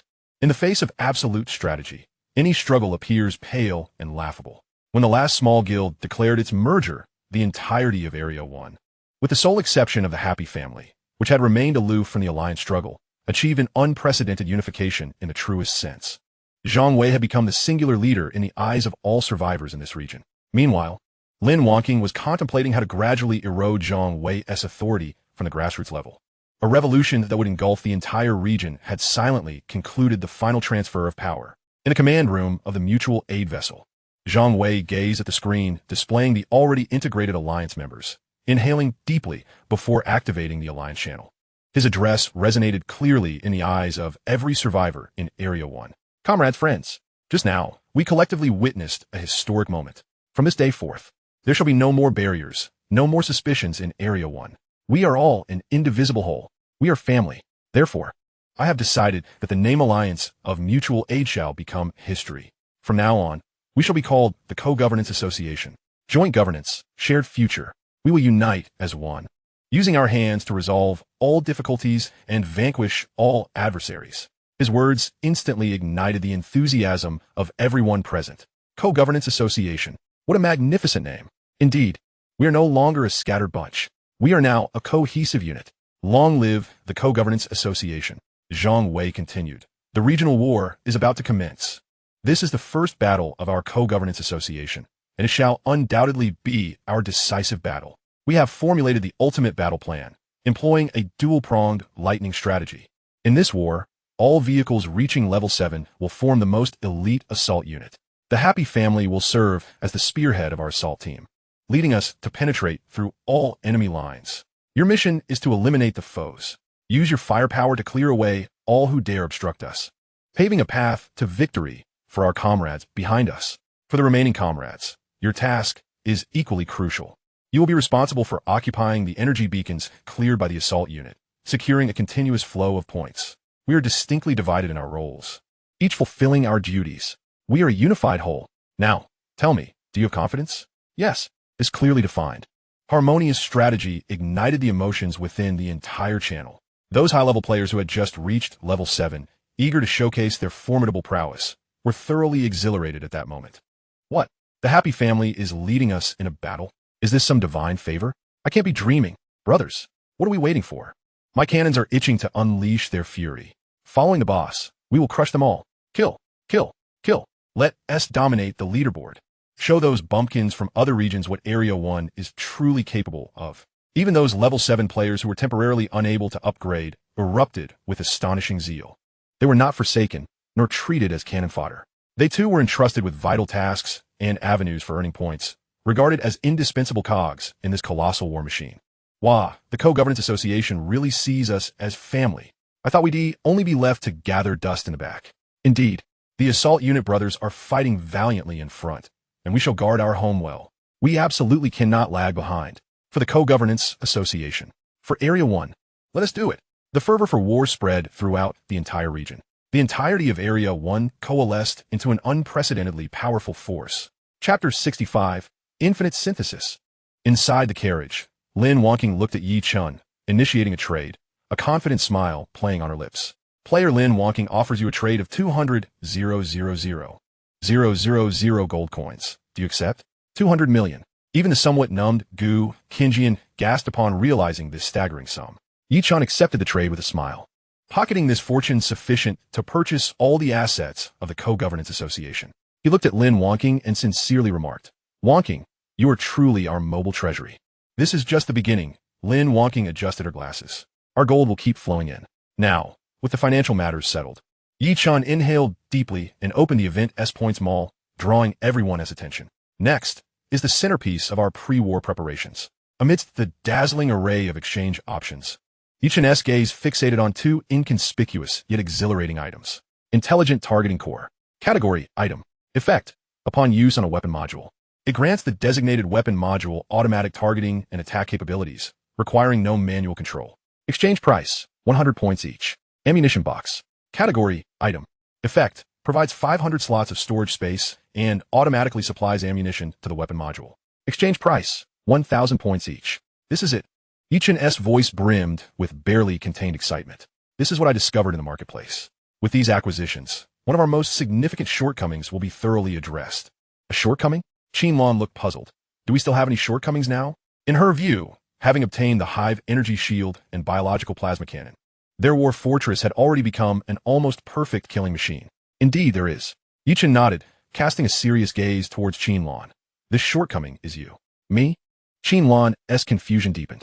Precisely, it is you. Yichin elucidated. Qinlan, your tactical command and weapon handling abilities are undeniably top-notch. However, you are but one person with a single pair of hands. At most, you can control 2 to 3 main weapons simultaneously. This presents a dilemma. Our vehicles boast numerous modification slots. Chun-Shi's material reconstruction can provide an abundance of ammunition, and my infinite synthesis talent allows us to fabricate countless formidable weapon modules. Yet, we lack sufficient manpower to operate them. In the past, the minor threats within the region made this issue less pronounced. Thus, my talent was primarily utilized in synthesizing various materials.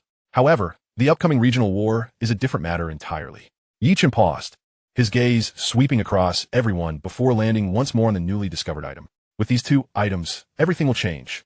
They signify that we are no longer constrained by the number of operators. We can maximize the firepower of our vehicles, allowing them to autonomously lock onto targets and fire at will. Within the vehicle, the women envisioned the scene Yichin had described.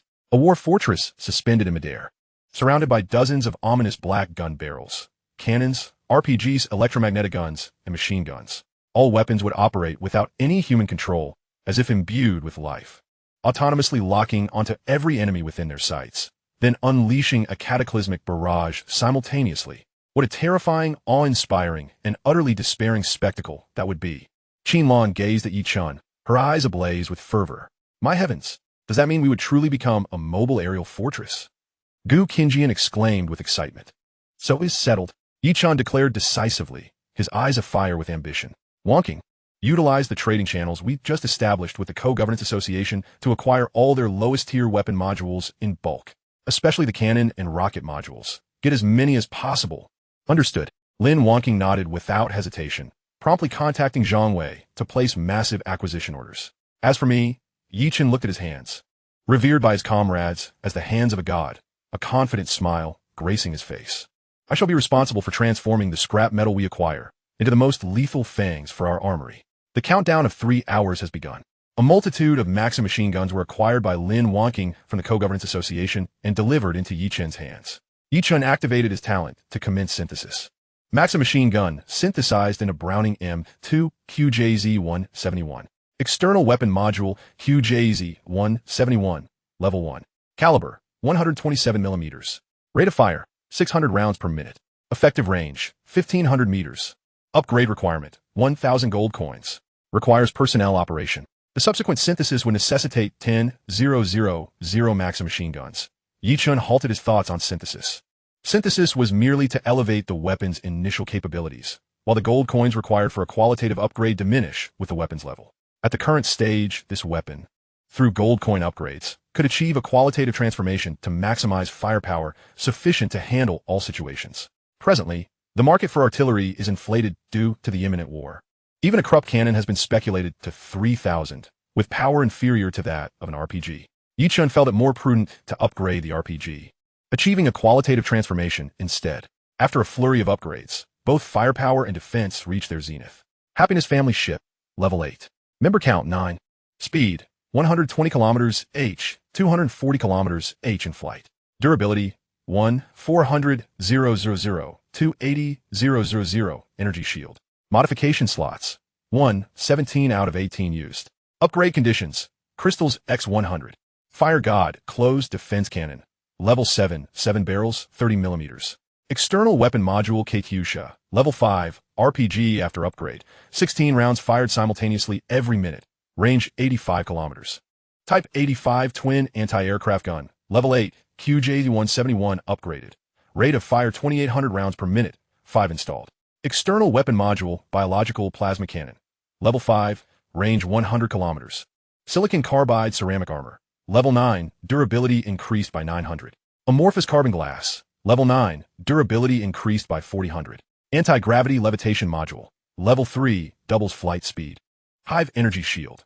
Level 8, provides an energy shield twice the vehicle's current maximum durability. Shield begins to restore immediately after being attacked. Restoration process cannot be interrupted. Restoration speed of 2 per minute. Phased array radar module. Level 7, 500 kilometers. V-shaped heavy obstacle destroyer. Level 4, high intensity and hardness. Heavy bulletproof track tires. Level 4. Constant temperature module. Level 2. Chapter 66, returning home. Area 1 teleport countdown, 321. Teleportation initiating. A blinding light engulfed the Happiness family ship racing through the desert, along with all vehicles in Area 1. The sensation of weightlessness lasted less than a second. When vision restored, Yi-chun found himself upon an expansive, verdant plain. Surrounding them, a myriad of vehicles appeared as if conjured from thin air, instantly filling the area.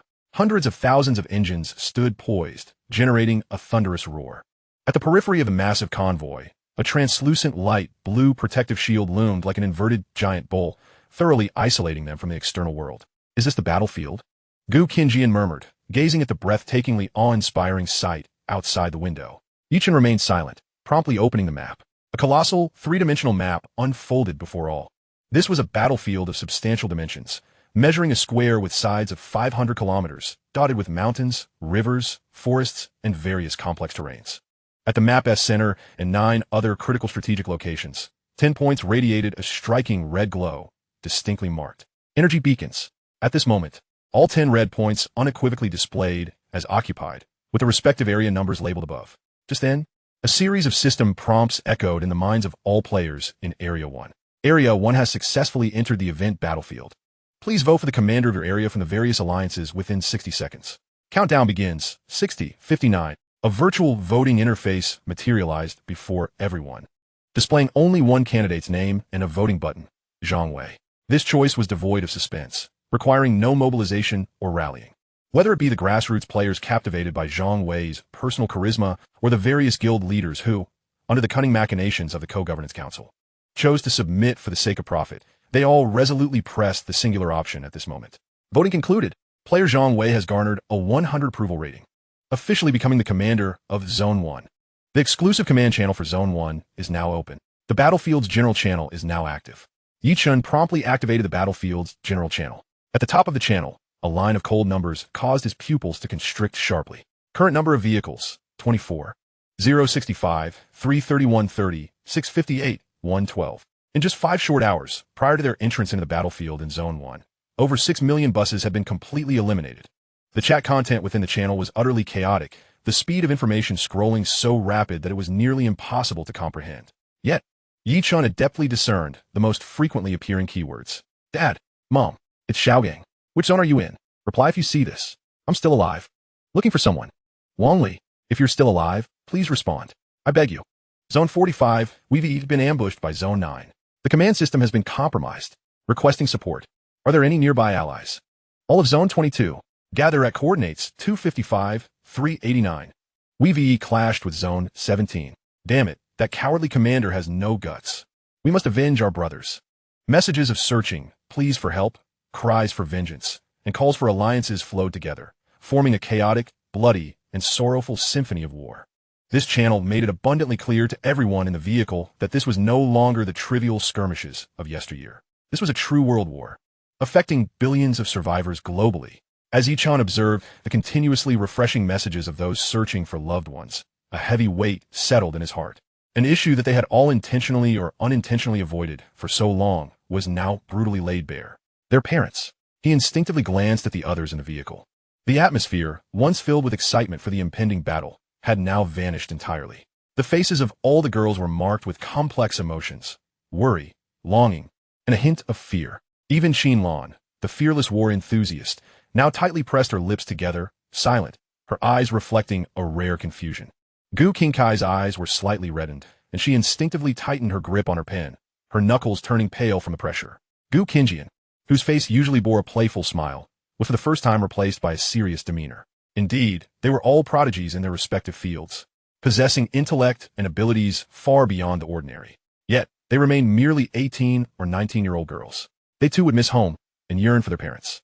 Yichen's heart felt as though it were gripped by an invisible hand. But he knew that at this moment, he could not falter. He was the cornerstone of this family, the support for all the girls. Our parents should still be on Earth. Yichen's voice shattered the silence within the vehicle.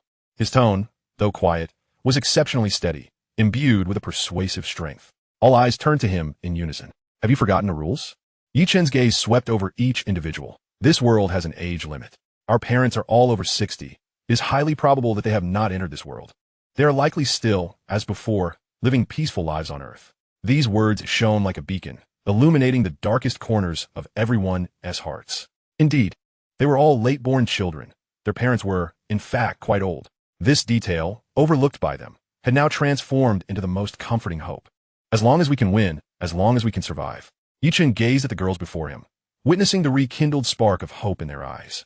His voice grew more resolute. There must be a chance to return. We will surely see them again. This was no longer merely a comforting phrase, but rather a solemn promise, a vow that Yichen made to himself and to all his family. As long as we endure, there is hope. As long as we continue to prevail, we can carve out our own path home. Indeed, Qinlan was the first to respond, her earlier confusion dissipating, replaced by an unprecedented fervor for battle. We will definitely return. Whoever dares to block our path shall be crushed. Yes. Gu Qingkai nodded vigorously, wiping away the tears from her eyes, a radiant and determined smile gracing her face. The atmosphere within the vehicle transformed once more into one of exuberance. The warmth of home intertwined seamlessly with the impending ironclad war at this moment. They would fight for themselves, for their team. From this point forward, there was one more significant reason: to fight for their family, to fight to return home. Chapter 67. Gently awakening the slumbering soul. The silence within the vehicle was shattered, as Yichun's words reignited their determination. His speech served as a potent stimulant, infusing each girl's heart with renewed vigor. Home. In such times, they were willing to believe in this beautiful expectation, to trust in the hopeful future painted by their shared reliance and common family. Indeed, we will return. Qinlan was the first to respond, her fists clenched tightly, her earlier confusion swept away, replaced by an unprecedented fervor for battle. Whoever dares to block our path shall be crushed. Her battle spirit instantly ignited everyone. Yes. Gu Qingkai nodded resolutely, wiping away her tears, her face now alight with a brilliant and determined smile. For the sake of seeing their parents again, for the sanctuary known as home, they were willing to strive for it. The warmth of home and the impending ironclad war melded perfectly at this moment. Just then, a message from Zhang Wei popped up in Qinlan's private chat. He had evidently completed the pre-battle mobilization within the zone, his expression serious yet tinged with barely contained excitement. Miss Qinlan, we are fully prepared and ready to act at any moment. Qinlan glanced at Zhang Wei's message, a confident smile curling at the corners of her mouth. She did not respond directly, but turned to look at Yichen. Yichen nodded at her. Only then did Qinlan turn back, heading up to the second floor, replying with just 4 words: "Follow me in a battle." In the next moment, Commander Zhang Wei of Zone 1 has granted map marker permissions to the Happy Family vehicle. Yichen, ascend. Qinlan, Gongman. Received. Yichen gently pressed a button on the control panel. Buzz. Under the astonished gazes of the co-governance players, the war fortress, which evoked awe and all, had its 4 anti-gravity levitation devices at the bottom illuminate with a ghostly blue glow. Amidst countless astonished gazes, the massive and heavy vehicle slowly and steadily lifted off the ground. It's flying. A player who had just leveled up to level 7, reveling in the glory of their new ride, stood dumbfounded at this scene that defied the laws of physics, mouth agape as if it could accommodate a fist. My heavens! Is this the world of the big shots? The Happy Family vehicle ascended to a height of 100 meters, overlooking the colossal army composed of countless steel below. Qinlan promptly unfurled the expansive battlefield map, her gaze sharp and piercing like that of a hawk, instantly locking onto the nearest energy beacon, a mere 51 kilometers away in a straight line. Above this point, the designation of the occupying force was clearly displayed. Energy beacon number 07, occupied by Area 43.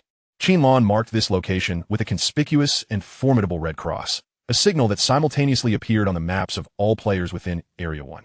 Having completed this task, she issued the first, and indeed the most succinct, combat order through the command channel of Area 1. Follow closely. Charge. There were no elaborate tactical deployments or convoluted formations. In the face of overwhelming strength, any intricate strategy would appear ineffectual when an area can field nearly 10,000 level 7 heavy tanks. While other regions struggle to muster even 100 comparable vehicles, sheer force becomes the simplest and most effective approach. Let S move. Yichen stabilized the vehicle's speed at 100 kilometers per hour, ensuring that the assault team could keep pace.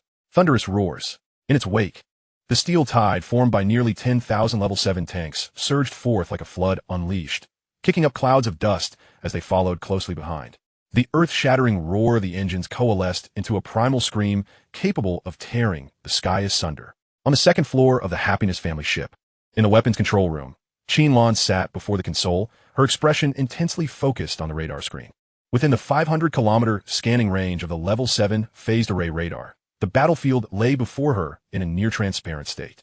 Ah, quite a crowd, she mused, a cruel smile curling at the corners of her lips. Ready to welcome guests, brothers? On the radar screen, near Beacon 7, a dense cluster of red dots, representing enemy vehicles, was visible, numbering at least in the tens of thousands. They appear to have just emerged from a fierce battle to capture this beacon and were now regrouping to recuperate. Unbeknownst to them, a devastating strike was imminent. Yichun, steady the vehicle. Received. Yichun immediately reduced speed. It was their first time bringing such a large contingent into battle, and it was only fitting to give them a grand welcome, a celebratory display of fireworks. As Qinlan spoke, she switched the main weapon to the Level 5 biological plasma cannon. She didn't even bother to aim precisely, guided by the radar. She simply marked an attack point at the densest part of the enemy formation before pressing the launch button. The diamond-shaped cannon, composed of 3 massive skeletal structures atop the vehicle, silently unfolded. At its core, a brilliant sphere of light began to rapidly coalesce, the surrounding air warping violently under the influence of the terrifying energy fluctuations. Within the assault column trailing the Happiness family ship, Wang, who piloted his recently upgraded Level 7 Buffalo vehicle, his heart brimming with unprecedented ambition. He gazed at the war fortress suspended in the air, his eyes alight with fervor. Just then, he noticed a dazzling light erupting from the vehicle's roof, more radiant than the sun itself. The brilliance was so intense that he instinctively squinted. What is that? Other players exclaimed in astonishment, before they could comprehend the spectacle. That radiant beam transformed into a robust energy pillar, shooting forth and vanishing into the distant horizon in an instant. The entire process transpired in utter silence. Just as everyone was left pondering where that shot had landed, a small, ominous mushroom cloud began to silently rise on the distant horizon, infused with an aura of destruction. The entire assault column fell into an eerie silence, all staring blankly at the death blossom that had unfurled 50 kilometers away, their minds blank. After a prolonged pause, the terrifying sound of a sonic boom finally reverberated through the air, tearing apart the silence. The cacophony crashed upon every tank's armor like an invisible tidal wave, producing a deep, resounding echo. All players felt as though their hearts were gripped by an unseen force. What the hell was that? Did that just create a mushroom cloud from 50 kilometers away? Was that a nuclear bomb? Mom, I want to go home and fight alongside these gods. It's too exhilarating. After a brief moment of stunned silence, the regional channel was inundated with waves of awe and fervor. That single shot shattered any lingering fears of war within their hearts, igniting a primal reverence and longing for power. Chapter 68. The Truth Lies in Our Hands.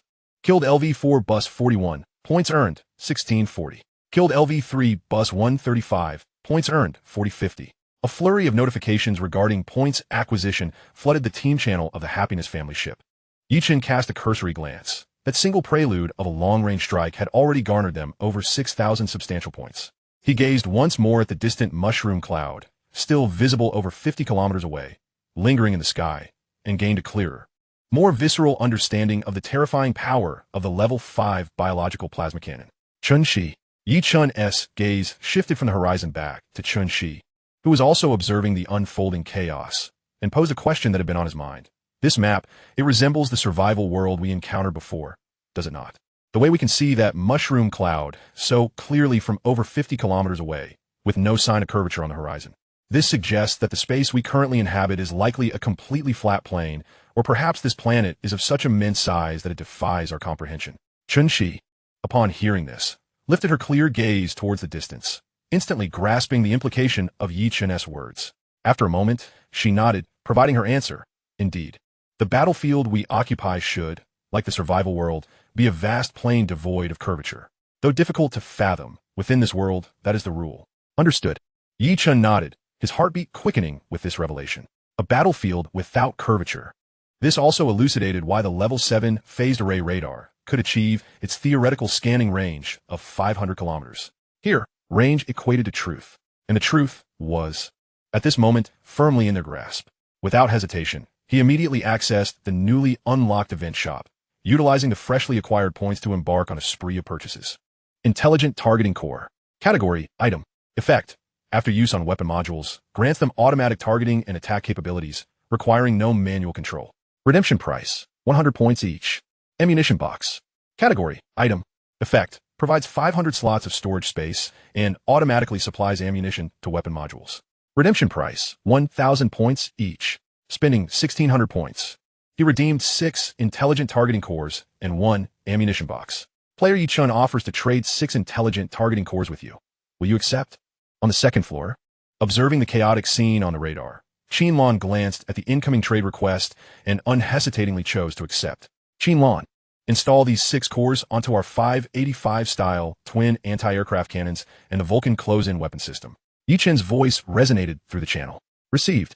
Qinlan's tone was infused with uncontainable excitement as she immediately commenced the installation. Yi Chun then turned to Chun Shi, transferring the ammunition box to her. When Yi Chun upgraded to the 85-type dual-purpose anti-aircraft gun, he followed the machine gun's upgrade path, utilizing his talents to synthesize the necessary ammunition. It's your turn now, Chun Shi. Chun Shi accepted the metallic box, gently placing her hands upon its surface, her eyes closing in concentration. The S-Class talent, Material Reconstruction, activated. Within the seemingly empty ammunition box, rows of glistening 85-type dual-purpose anti-aircraft shells, gleaming with a cold metallic luster, materialized as if by magic.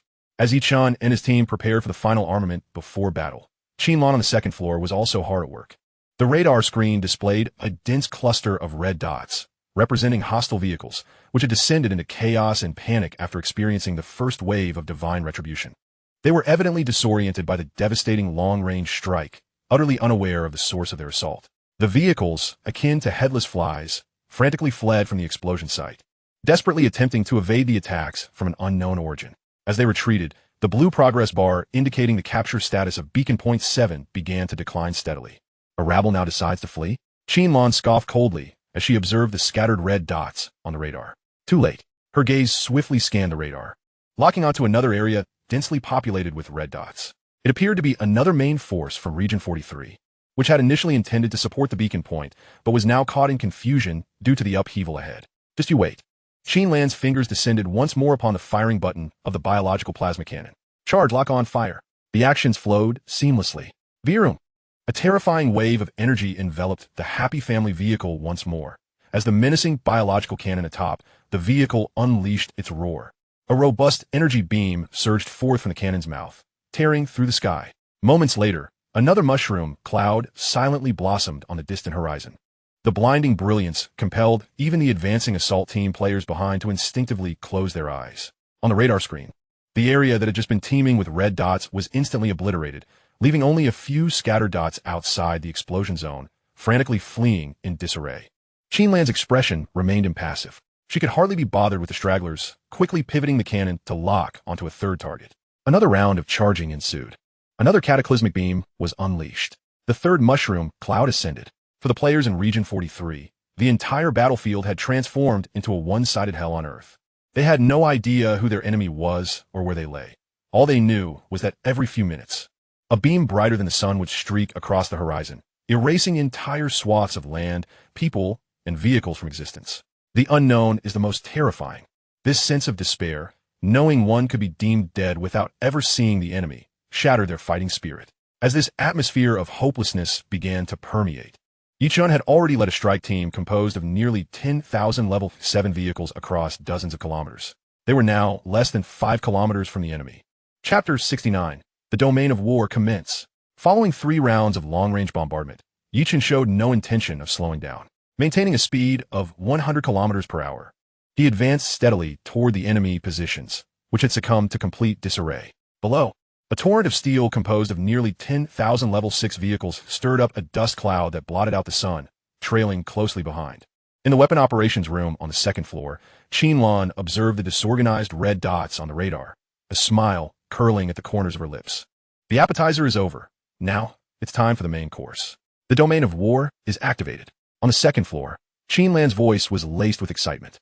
An invisible wave surged forth from the Happy Family vehicle, instantly enveloping the entire following assault team. All players felt their vehicle engines roar with newfound vigor, and the weapon systems seemed to hum with excitement. Her hands flew across the control panel, activating all weapon modules. As the Level 5 Katyusha rocket launcher locked on with the aid of the radar and powered up, let me show you what firepower suppression looks like. Her finger decisively pressed the launch button. Fire. Whoosh, whoosh, whoosh. The Hive-style launchers mounted on the vehicle's roof erupted with brilliant flames under the influence of the domain of war. A multitude of rockets, trailing long tails of fire, soared through the sky toward the enemy positions still engulfed in chaos 5 kilometers away. The players in Region 43 were engulfed in extreme panic and confusion. The 3 rounds of super long-range strikes had utterly dismantled their will to fight, as they scattered aimlessly like headless chickens, unsure of their next move. A terrified voice screamed in the squad's voice channel. What is that? Look up. Upon hearing the voice, everyone turned their gaze skyward. In the distance, a multitude of tiny fire points, resembling a meteor shower, rapidly expanded in size. They barely had time to comprehend what it was. Boom, boom, boom. The deafening explosions erupted within their ranks. The shockwaves and flying shrapnel instantly engulfed the entire area. Buses were hurled skyward by the explosive force, tumbling through the air, transforming into burning scrap metal. Screams, wails, and the relentless sound of explosions became the battlefield's main melody. Meanwhile, in the direction of the incoming attack, a colossal airborne fortress, brimming with metallic ferocity, swiftly approached. At that moment, every player in Region 43 experienced the visceral sensation akin to World War II infantry gazing up at jet fighters for the first time, a feeling that emanated from the depths of their souls. The dimensional strike that transcended time did not evoke fear, but rather an inconceivable despair that rendered them incapable of resistance. What is that? Oh my God, it's flying. That thing is flying. Attack. Focus fire. Everyone, open fire on that thing in the sky. Hurry. Under the commander's frantic roar, the surviving leaders issued attack orders to the remaining players. The few who heard the command instinctively turned their weapons skyward, unleashing all their firepower toward the massive airborne fortress. Now within range, the tongues of machine gun fire and the roar of artillery coalesced into a sparse net of firepower aimed at the Happy Family vehicle. However, just as these shots capable of obliterating a Level 5 bus were about to strike, a massive, translucent shield composed of countless pale, blue hexagonal energy cells unfurled from the surface of the airborne fortress. All attacks dissipated as if thrown into water, failing to provoke even a ripple on the shimmering barrier, vanishing into nothingness. Useless. Our attacks are completely ineffective. Despair spread like a plague through the communications channel of Region 43. Boom! Just then, a resounding roar of engines, unforgettable for a lifetime, echoed from afar. The earth trembled. All surviving players in Zone 43 instinctively turned towards the sound. In the distance, a black wave composed of numerous grotesque, cannon-laden heavy buses surged forth with an unstoppable force, stirring up dust that obscured the sky. The sight extended beyond the horizon. The roar of engines converged into a harbinger of death. The last bastion of psychological defense within the hearts of all players in Zone 43 crumbled before this overwhelming and insurmountable power. Run! Run! Quick, flee! We cannot possibly fight them. A voice, a desperate cry, broke the silence, igniting the pent-up fear within everyone. The rout commenced. The so-called formations and commands became mere farces in that moment. The instinct for survival eclipsed all else. Turning away and fleeing became the singular thought that dominated their minds. Yichan gazed at the vehicle status panel, where the blue bar representing the Hive energy shield displayed a value that brought a smile of reckless abandon to his lips. Just moments ago, sporadic fire had struck the shield, reducing its value from 28,000 to 27,990. Yet, in less than a second, that breach was instantly mended, restoring it to full strength. The recovery speed cannot be interrupted, Yichan murmured, an unprecedented brilliance igniting in his eyes. The energy shield possessed the defensive capability of the vehicle itself. Thus, they needed not harbor any reservations. Qinlan, Yichan's voice resonated through the internal channel. Understood. Second floor. Qinlan grasped his intent without requiring further elaboration. Yi Chun, charge in. I shall tear them all to shreds. All right. Without a hint of hesitation, Yi Chun maneuvered the war fortress, adopting a brazen and unyielding stance as he dove towards the enemy convoy, which had plunged into chaos and despair. Activate all weapon modules. Engage the intelligent targeting core. Target all hostile units within range. Qinlan commanded, initiating a flurry of orders. The 585-style dual-barreled anti-aircraft guns, installed throughout the vehicle, sprang to life at that moment. The barrels, moving at speeds surpassing human capability, locked onto red dots representing the enemy. The next instant, boom, boom, boom.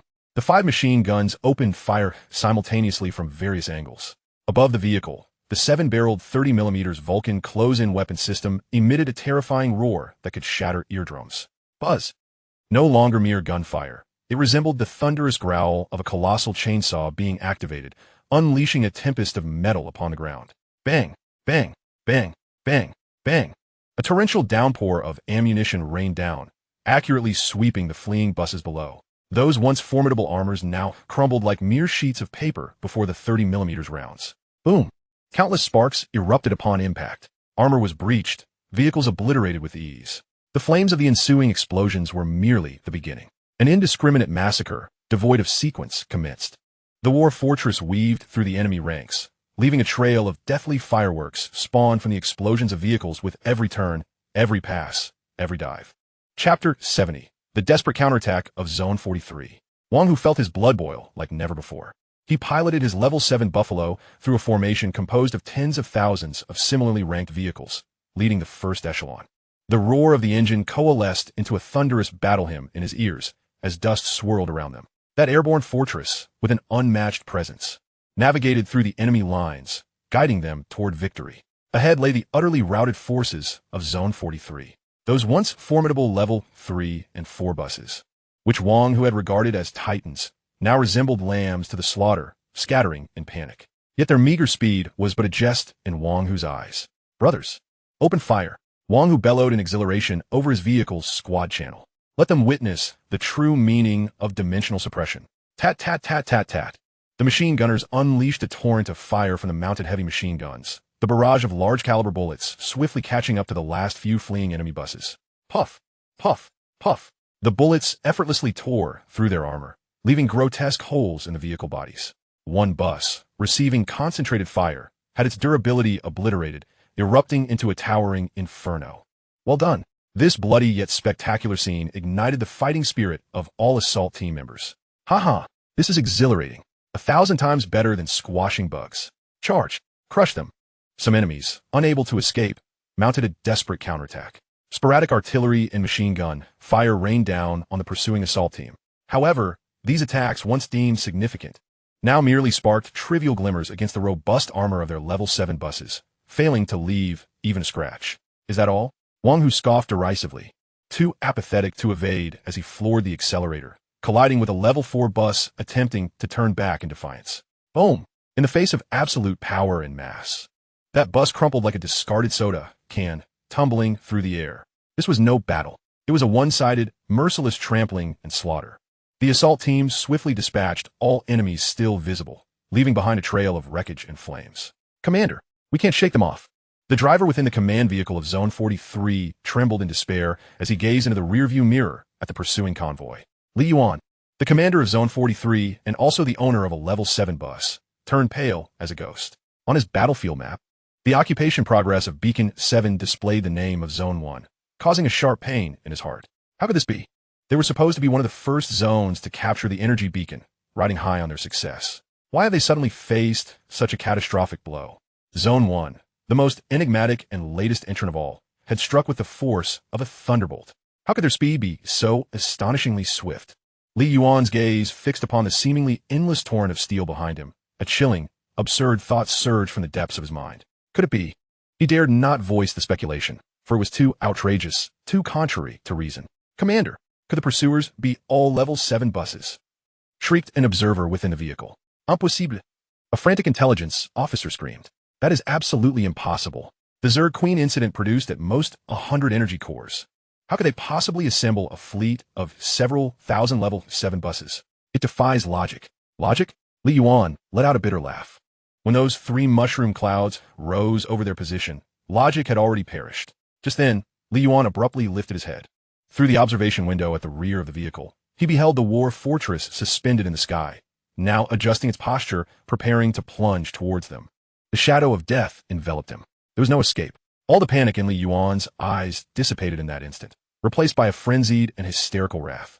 He had lost, utterly and incomprehensibly. Yet, even in death, he vowed to tear a piece of flesh from Zone 1.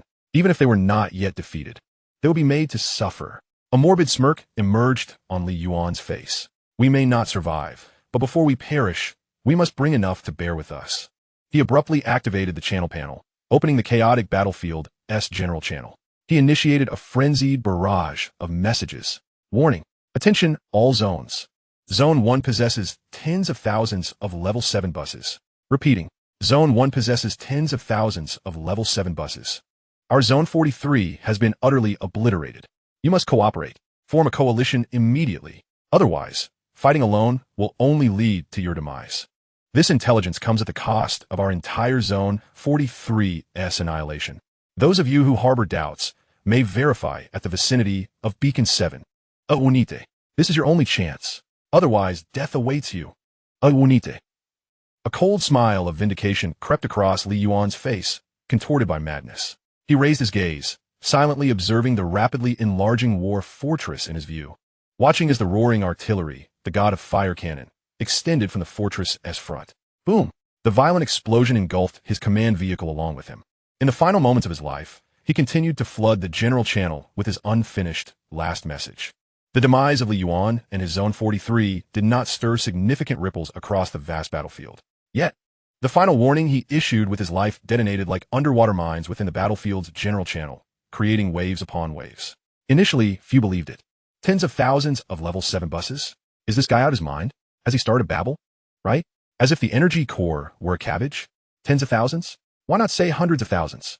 There must be a limit to boasting. I reckon Zone 1 was merely lucky and executed a successful ambush. However, as Li Yuan's incessant barrage continued, doubts began to arise.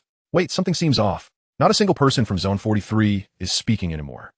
Is there anyone near Beacon 7? Go check the situation. If what he says is true, that would be a serious issue. Hold on, something feels wrong. Look at the map. The progress of Zone 43 was just wiped clean. Has anyone gone to verify? If there are indeed tens of thousands of level 7 buses, how can we still fight? Chapter 71. Bring them down from their pedestal. The collapse of Zone 43, along with Li Yuan's vengeful and frenzied warning in his last moments, stirred a tremendous uproar within the battlefield's general channel. The vast majority of players across various zones held a skeptical view of the claim regarding tens of thousands of level 7 buses. However, the unknown breeds fear. And when this unknown fear was rekindled, Li Yuan's scheme reached fruition. The mutual aid ship, Supreme Command Room. The public opinion in the battlefield's general channel began to shift. The final words of the commander of Zone 43 were rapidly gaining traction. A young intelligence analyst reported the latest trends in public sentiment to everyone in the command room. As expected, Fong Mingyuan appeared remarkably composed. Our lead is too vast. We have become a thorn in everyone's side. Being targeted as a coalition is merely a matter of time. A bunch of rabble. A hot-tempered commander scoffed disdainfully. Lao Zhao, do not underestimate them. Fong Mingyuan's voice was steady as he glanced at the constantly refreshing coalition information on the screen, then looked at the young man beside him, who had remained silent since earlier. This individual was a recent addition to the command team, possessing strong ideas, albeit somewhat extreme.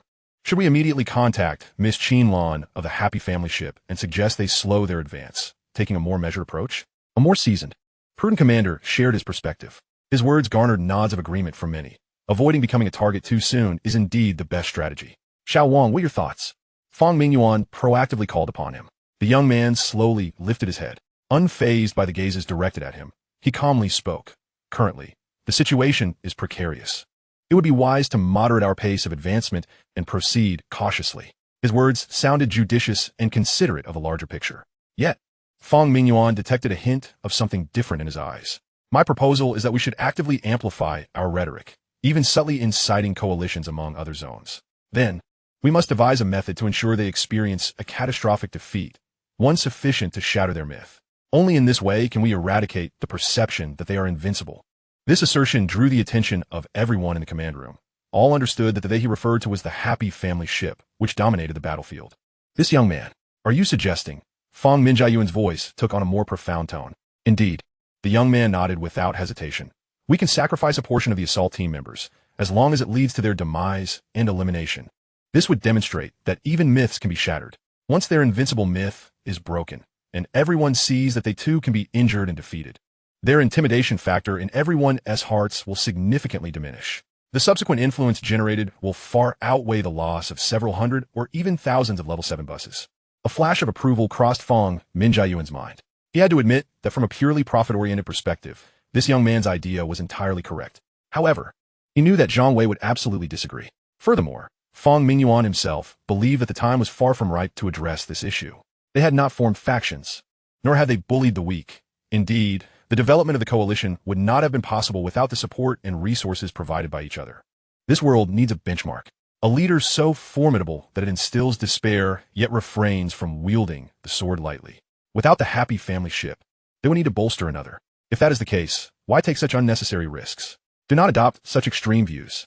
Just then, Zhang Wei's stern voice echoed from the entrance. He had evidently overheard the earlier conversation. Our primary contradiction now lies in confronting other zones. It is a unified front, not scheming against our allies and engaging in infighting. He stepped before the young man, his gaze sweeping over all the commanders present, ultimately landing on the young man. I admit that Lin Wonking's actions during the capital accumulation phase have indeed been rather extreme. However, we must not only consider her motives, but also examine the outcomes her actions have yielded for us. Focus on actions, not intentions. In terms of intentions, there are no perfect individuals in this world. Without the vast energy cores and resources they provided, would Zone 1 possess its current strength? What we must focus on now is neither suspicion nor internal strife. Under this overarching premise, our sole objective is to collaborate closely with them to achieve a win-win situation, rather than stabbing our comrades in the back.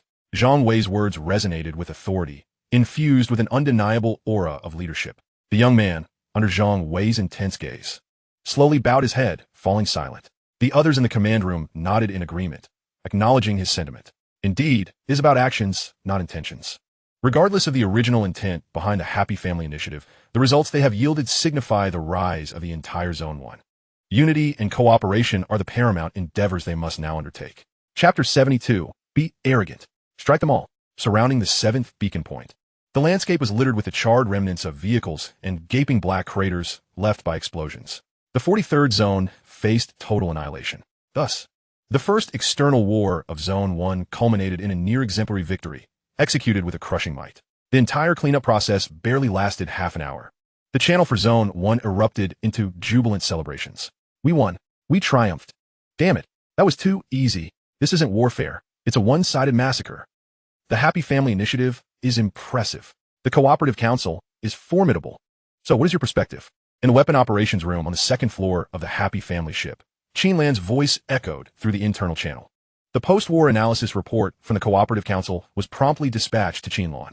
The report's recommendations were prudent, encapsulating a core philosophy in just 8 words: steady progress.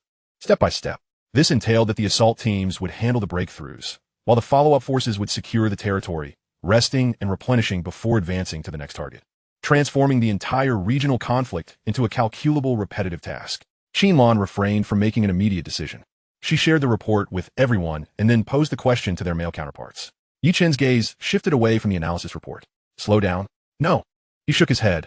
I believe we should instead stoke the flames further. We ought to actively encourage their unification against us. Oh. A glimmer of surprise flashed in Qinlan's eyes as she rose from the operations console on the 2nd floor, intrigued. You mean to rally them to confront us? What is your confidence in this? Yi Chen surveyed the map. What is our greatest advantage at this moment? Without waiting for Qinlan's response, he provided the answer. We possess absolute air supremacy and long-range strike capabilities. Why should we deploy a stealth bomber to play hide-and-seek with infantry on the ground? This tactic of sequentially engaging one zone after another may seem sound, but it affords other zones ample time to react. They can hide, conceal themselves, and disperse their forces to engage in guerrilla warfare against us. The battleground is far too expansive. So what do you propose? Qinlan's eyes sparkled as she grasped Yi Chen's intentions. Actively reveal our position. Let everyone feel threatened and compel them to unite. A confident glimmer shone in Yi Chen's eyes. Our goal is not to adapt to this battlefield, but to make this battlefield conform to our rhythm. Ha ha. Qinlan erupted into genuine laughter. Brilliant. Yichun, with air supremacy, we leverage information disparity and mobility. The greatest fear is for the enemy to fragment and engage in guerrilla tactics against us. Forcing them to consolidate is indeed the most astute strategy. Yichun's gaze then turned to Gu Qingkai. Qingkai, what is the situation with Zhang Wei? A gentle smile graced Gu Qingkai's face. He currently harbors a favorable impression of us. Excellent. Yichun nodded and directed his gaze towards Qinlan on the second floor, issuing an order. Qinlan, inform Zhang Wei of our plan. Have him, in his capacity as the overall commander of Zone 1, announce our next target to the entire battlefield. It should be a bold declaration. In the command room of the mutual aid ship, Zhang Wei perused the operational plan sent by Qinlan, falling into a brief silence. Is this not too audacious? Is it not an open provocation to all zones, compelling them to unite? A commander expressed his concerns. However, the young man who had previously suggested sacrificing the Happy Family Initiative was the first to rise in support. No, I consider this to be a brilliant masterstroke. His eyes sparkled with enthusiasm. We must compel them to unite. Their cooperation will allow us to ensnare them all at once. This demonstrates the formidable confidence the Happy Family Initiative has in its own strength. Zhang Wei scanned the faces of everyone present, ultimately making a decisive pronouncement. Then we shall endorse this plan. Discussions regarding Zone 1 surged within the battlefield channels. Just then, Commander Zhang Wei of Zone 1. All personnel in 1 hour.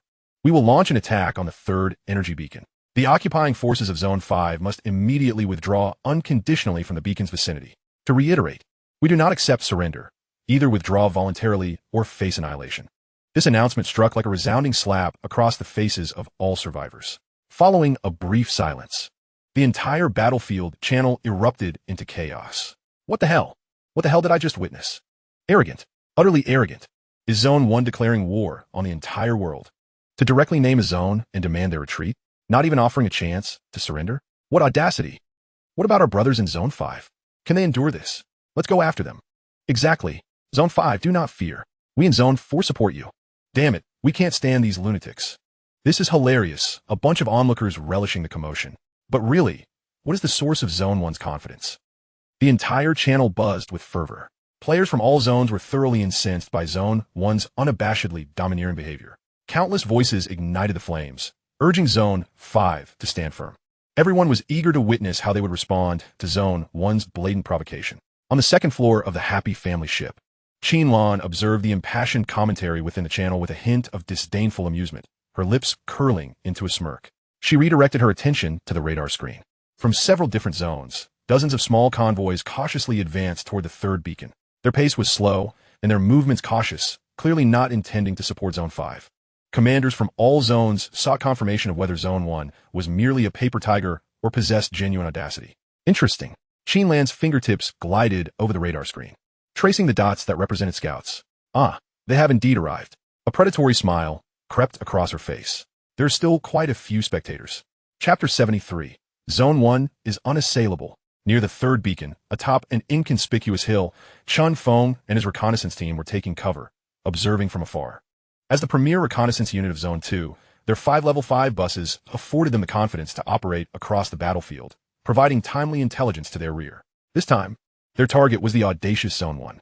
Boss, this place is certainly bustling. One team member chuckled lightly in the team channel.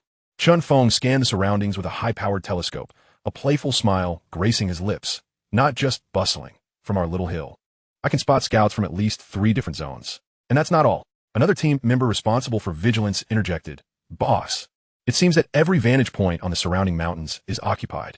I estimate that scouts from dozens of sectors have gathered here. Do you really think that the so-called Area 1 possesses over 100,000 Level 7 buses? The initial speaker's tone was laced with skepticism. This is an outrageous boast. Isn't it? It's utterly implausible. Chun Feng scoffed dismissively. In our sector, only the higher-ups in the Alliance possess Level 7 vehicles. This must surely be a last-ditch ploy by those fools from Area 43, seeking vengeance before their demise. He set down his binoculars, leaning against the bus with a grin that suggested he was eager for the show to unfold. Nevertheless, I'm quite curious to see what Area 1 intends to do. If they ultimately find themselves in a predicament, that would be quite entertaining. Ha ha ha. With Chun Feng's words, a wave of light-hearted laughter echoed through the squad's channel. No one took Area 1's warnings seriously. Just then, An unbearable brilliance flashed from the distant beacon point 3, abruptly silencing their mirth, as their pupils rapidly constricted in astonishment. A small mushroom cloud, imbued with an aura of annihilation, silently and slowly rose from the beacon's location. In that moment, the entire reconnaissance team, along with all the observing scouts on the surrounding hills, seemed to have been muted, as if a button had been pressed to silence them. After what felt like an eternity, a thunderous sonic boom, long overdue, finally shattered the stillness. The squad's channel fell into a deathly silence. No one spoke. Only the sound of heavy, labored breathing filled the air. What on earth was that? Eventually, someone broke the silence, their voice trembling with disbelief. Is it a nuclear bomb? Chun Feng struggled to swallow, nearly dropping the high-powered binoculars in his hand. That can't be a nuclear bomb, can it? The terror in his voice was palpable. Everyone, take cover. Brace for the shockwave. He instinctively roared. The team members, jolted from their stupor, scrambled for cover, pressing themselves tightly against the bus. However, minutes passed, and the anticipated, world-destroying shockwave failed to arrive. Captain, there's no shockwave. Chun Feng, stealing his courage, cautiously lifted the binoculars once more. A single glance caused his blood to run cold. The area around Beacon Point 3, once densely packed with buses, was now entirely desolate, leaving behind only a charred circular patch. The sheer magnitude of destruction left all present gasping in shock. No wonder Area 1 dares to be so audacious. One team member murmured, his voice filled with awe. With such a trump card, anyone would act recklessly. Before he could finish, another blinding flash illuminated the vicinity, where yet another cluster of vehicles had amassed. Another identical mushroom cloud ascended. Goodness, there's more? How much do they have in stock? Using them like this? Shouldn't such weapons be reserved for the most critical moments, to deliver a decisive blow? The team members' exclamations were filled with confusion and disbelief. Yet, in response, a third flash and a third mushroom cloud emerged, followed by a fourth. Every few minutes, another struck, precise, efficient, and unrestrained. All scouts on the mountainside were thrown into utter disarray. Their worldview was repeatedly shattered and reconstructed in a relentless cycle. Chun Feng's hands trembled uncontrollably, rendering him incapable of holding the binoculars steady. A chilling thought gripped his mind. Could this possibly be their standard weaponry? His voice trembled with incredulity. No one dared to refute him. The idea that they were treating nuclear weapons as conventional arms was the only explanation that made sense. Just as their perceptions were obliterated by this irrational bombardment, a cacophony of cannon fire suddenly erupted from above. Everyone instinctively looked up, in their astonished gazes. A colossal fortress of war, embodying the very essence of violent beauty, descended from the skies with an unmatched ferocity. The fortress was encircled by a multitude of cannons, all unleashing torrents of destructive fire simultaneously, raining ammunition upon the ground and carving paths of death through enemy lines, wrought from explosions and flames. But that was not the end. A thunderous rumble shook the earth. From afar, a wave of heavy armored vehicles, gleaming with metallic sheen, surged forward in an unstoppable onslaught, reminiscent of ancient cavalry charging into battle. Wherever they passed, enemy vehicles attempting to resist were effortlessly torn apart, thrown aside, and crushed. This was an unequivocal, devastating display of overwhelming force. Chun Feng finally comprehended the truth. The commander of Area 43 had not been lying. He even felt that the enemy had understated their capabilities.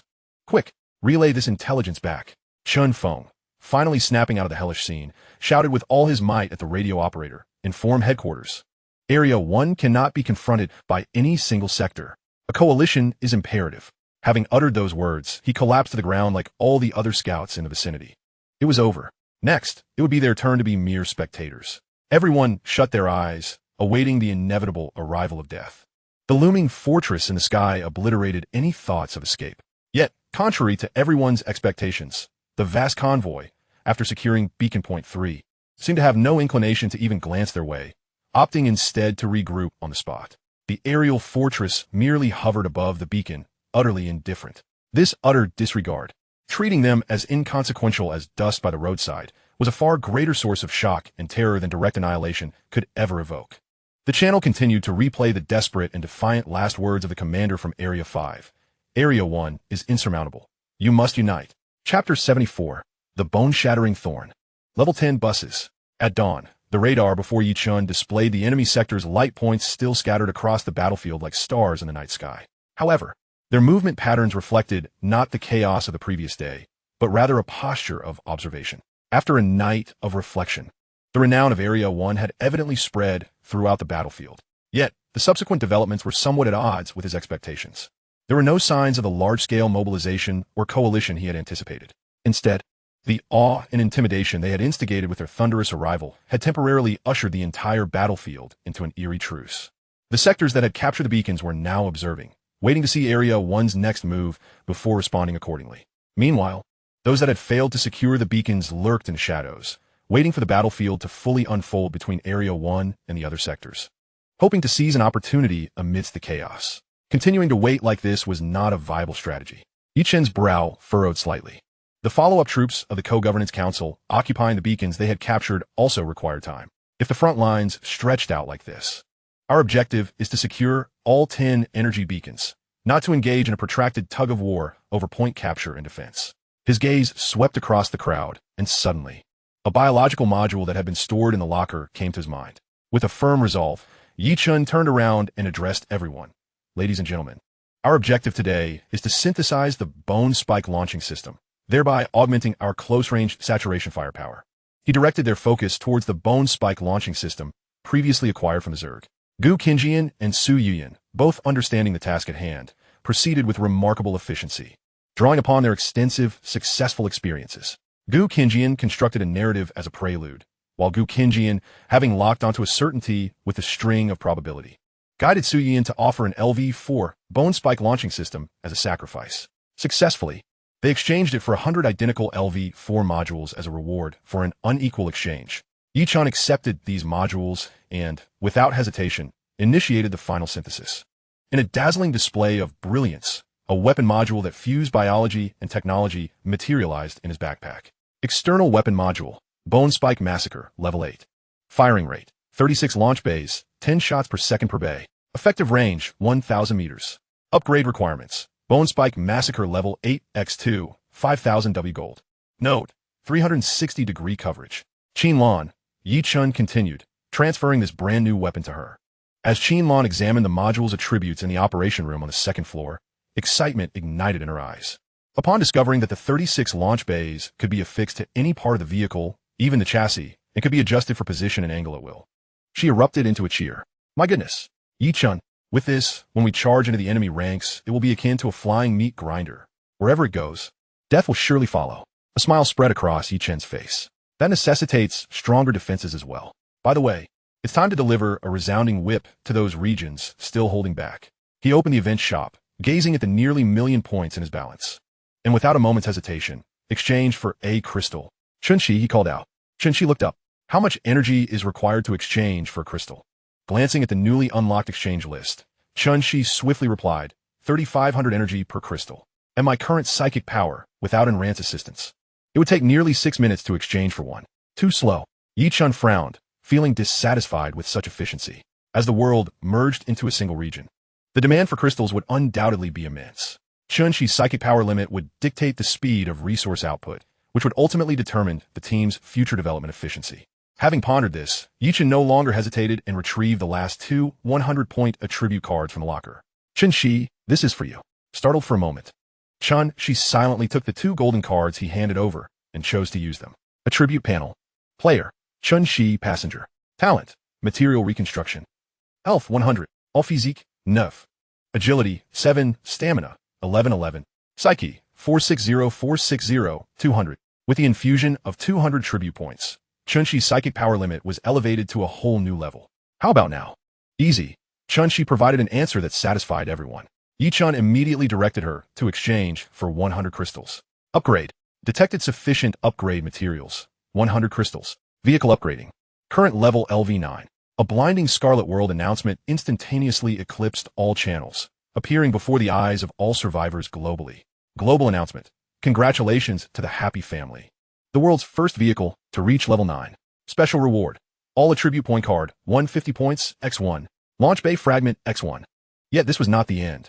Upon seeing that upgrading to level 10 required 10 energy crystals, Yichun once again turned to Chunshi. Chunshi, exchange for 10 crystals. Synthesize. Synthesis successful. Congratulations. You have obtained energy crystal X1.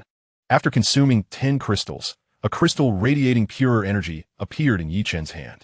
Chunshi glanced at it and promptly reported its exchange price, Energy Crystal, 35,000 energy each. Exchange.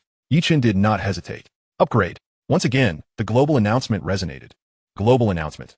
Congratulations to the Happy Family, the world's first vehicle to reach level 10. Special reward. All attribute point card, 200 points, X1. Launch Bay Fragment, X1.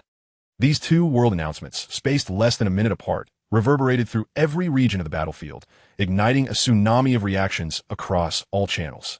After a brief silence, the battlefield channels were engulfed in overwhelming panic and despair. What the hell? Again, it's the Happy Family? Am I blind? Level 10. Don't even mention it. I'm only at level 5, and our region's top player just reached level 7. Damn it, they jumped straight to level 10? Is this even possible for a human? This must be cheating. Where's the GM? I want to report this. Can we still play? They are at level 10. The gap is too wide. A player from Region 1, speaking with pride and confidence, ignited the fear that had been building among global players throughout the day. Calm down, calm down. This is just standard procedure for our Region 1 Overlord. By the way, our Overlord can fly. A flying fortress? A level 10 war fortress capable of flight. An assault team composed of over a dozen level 7 heavy vehicles. How could this battle even be fought? No wonder Region 1 dares to be so arrogant. I've always said Region 1 is a den of monsters. The commander of Region 43 wasn't lying. They truly possess the strength to crush us all. I'm out. I'm done playing. Is it too late to join Region 1? Everyone stop fighting. Take my advice. We can't win this battle. The power gap is too vast. Even united, we are no match for them. Exactly. Just one level 10 vehicle is enough to wipe us out. Not to mention, they have tens of thousands of level 7 vehicles. This ISNTA war. It's one-sided slaughter. Those who had been observing, hesitating, or secretly collaborating to oppose Region 1's commanders felt an unprecedented pressure at this moment. Their private chat channels were simultaneously inundated with messages filled with panic, despair, and anger from players within their own regions. Damn it, we can't fight this battle. Our alliance leader is still insisting on confronting Region 1. When I get back, I'm going to be the first to kick him out of the command vehicle. Chapter 75. Killing the chicken to warn the monkeys. Launch Bay Fragment. Gather 4 to synthesize a complete blueprint. Launch Bay. Looking at the information Yi Chun shared in the channel, Qin Lan was astonished. Is it what I think it is? Not sure yet. Yi Chun replied to Qin Lan, his gaze calmly observing the regional changes through the radar screen. Near Beacon Point 4, adjacent to Beacon Point 3, the once scattered crimson dots representing hostile territories began to exhibit signs of convergence after a period of chaos. Clearly, the emergence of a level 10 war vehicle, coupled with the unfathomable strength of Region 1, instilled an unprecedented sense of crisis in those areas that had previously harbored a glimmer of hope.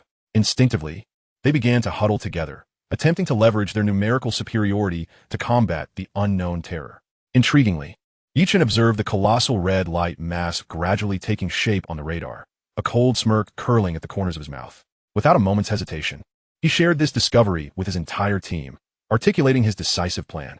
Our objective is to seize all 10 energy beacons. It is time to bring this tedious standoff to a close.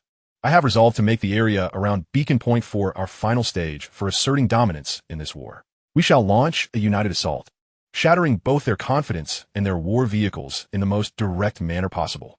Let them, and the entire world, witness that in the face of absolute power, any form of alliance is but a farce. Yi Chen's voice, calm yet imbued with the commanding presence of confidence, resonated within the vehicle. No one dared to voice dissent. Huh, that's the spirit. Qin Lan on the second floor exclaimed with exuberance. It's about time. My cannon is aching for action.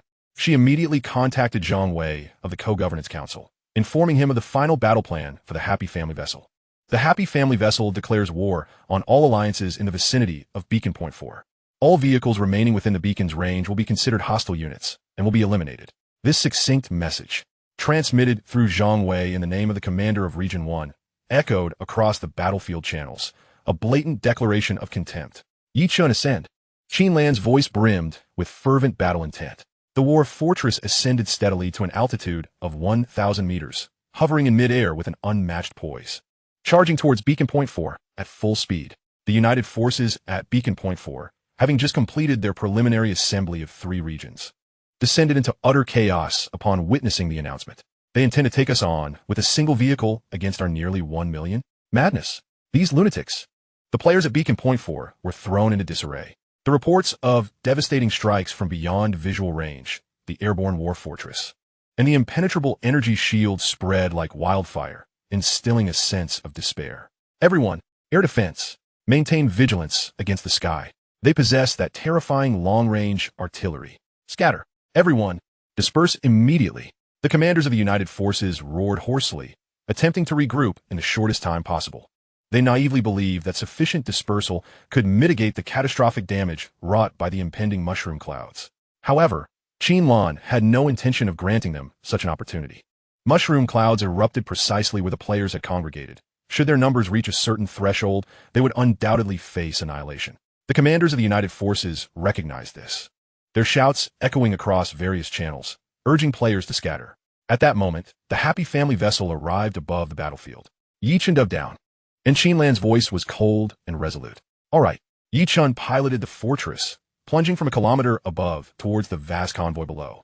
The Level 5 Katyusha rocket launchers and Level 7 Vulcan point defense cannons simultaneously unleashed their fury. Whoosh! The shrieks of rockets and the roars of cannons reverberated through the skies. A torrential rain of bullets descended mercilessly, harvesting the vehicles still flailing in panic on the ground. Explosions erupted in rapid succession, transforming the area into a sea of flames. Regardless of whether they were Level 3, 4, 5, or 6, the magnitude of firepower rendered all distinctions meaningless at that moment. Get out of the way. It's a saturation attack. My vehicle is going to be obliterated.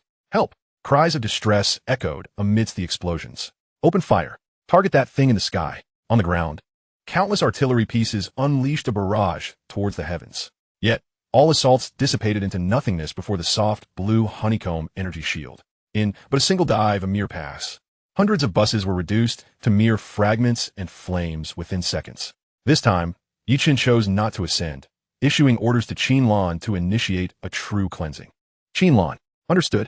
A bloodthirsty glint ignited in Qinlan's eyes. Bone Spike Butcher, activate. The 36 bone spike launchers installed around the vehicle's body silently deployed simultaneously. The war fortress hovered just under 100 meters above the ground, unleashing a rain of death composed of bone spikes. Whoosh! Whoosh, whoosh. Thousands of razor-sharp spikes shot forth indiscriminately in all directions. This was a 360-degree mobile killing field.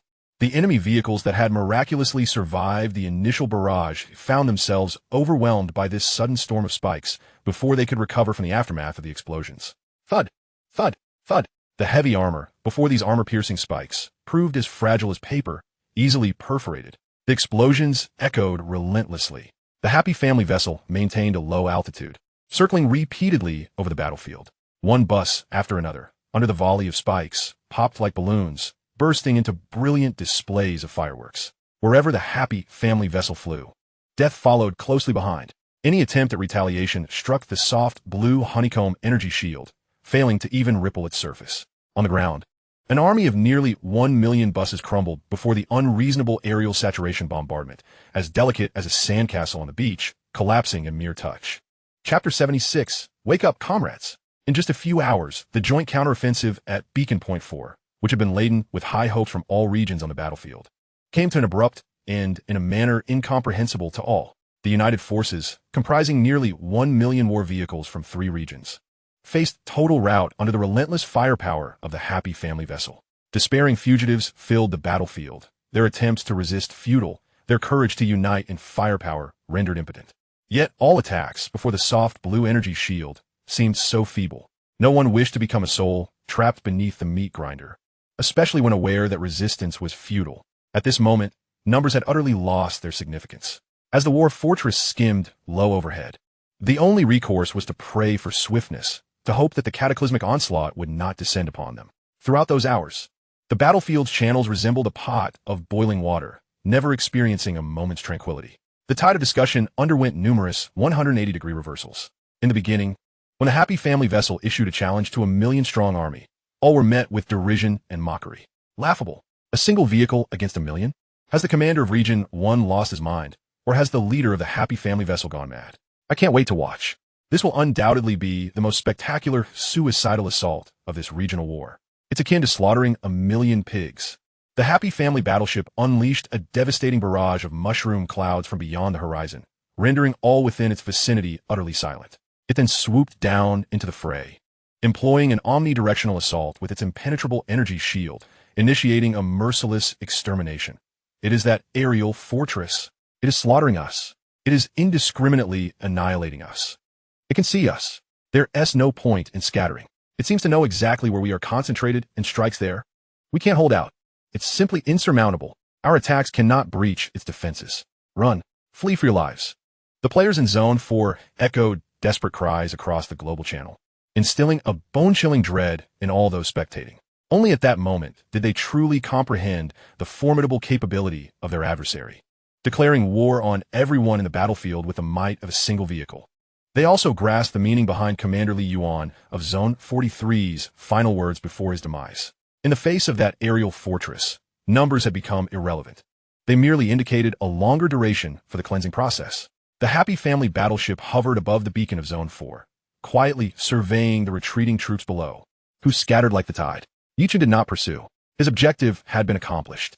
He demonstrated to this world the muscle capable of crushing all opposition, shattering any resolve to resist.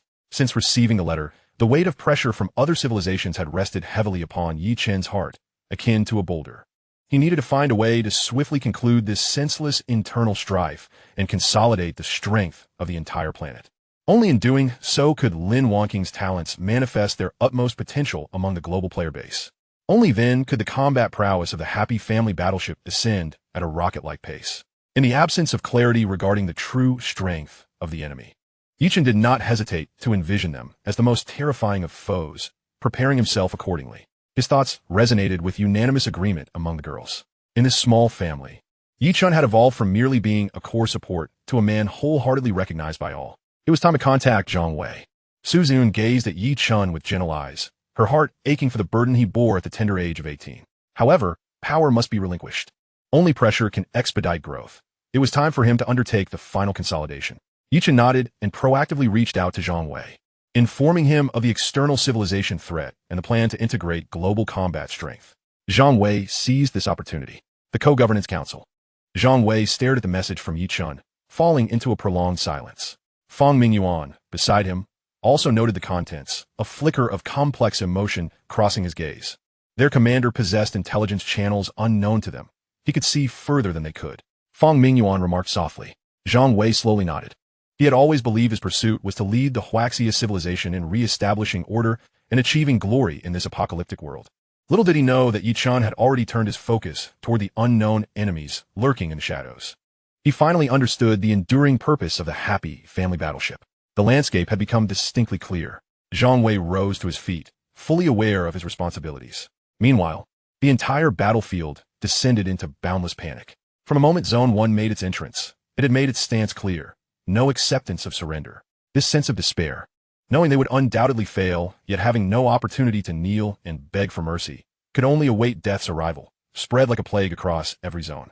The player's mental state erupted at that moment. A message bearing the title, Commander of Zone 1, appeared before all. Fellow countrymen, friends, all who are still fighting for survival. I am Zhang Wei, the commander of Zone 1. I understand that you are frightened, confused, and even desperate. But please lift your heads, look at those beside you. Think of your family in another zone. From our ancestors' arduous journey to unify the globe, our Huaxia civilization has always been an inseparable whole. We speak the same language, write the same characters. The blood flowing through our veins belongs to Yin and Huang. We are brothers, we are sisters, we are family. Why must we turn against each other here? This so-called survival competition has been fundamentally flawed since the outset. Our true enemies have never been one another. They are this cruel world, and those lurking in the unknown, eyeing us as prey, the real adversaries. Awaken, fellow countrymen. Now, on behalf of Zone 1, I extend the most sincere invitation to all compatriots. Let us cease this meaningless internal strife. We must unite to facilitate the merging of global zones, and we will have the opportunity to find our lost loved ones. We will have the strength to confront all unknown challenges. We can carve out a place of safety and livelihood in this desolate world for ourselves and our families. This is the goal we should strive for. This is the true endeavor that belongs to us, the children of Huaxia. Chapter 77, The Huaxia Co-Governance Alliance. Zhang Wei's impassioned voice resonated through the global channel, awakening within every player on the battlefield a profound sense of identification with Huaxia. After a few initial moments of silence, the global channel erupted. Fellow countrymen, we are compatriots.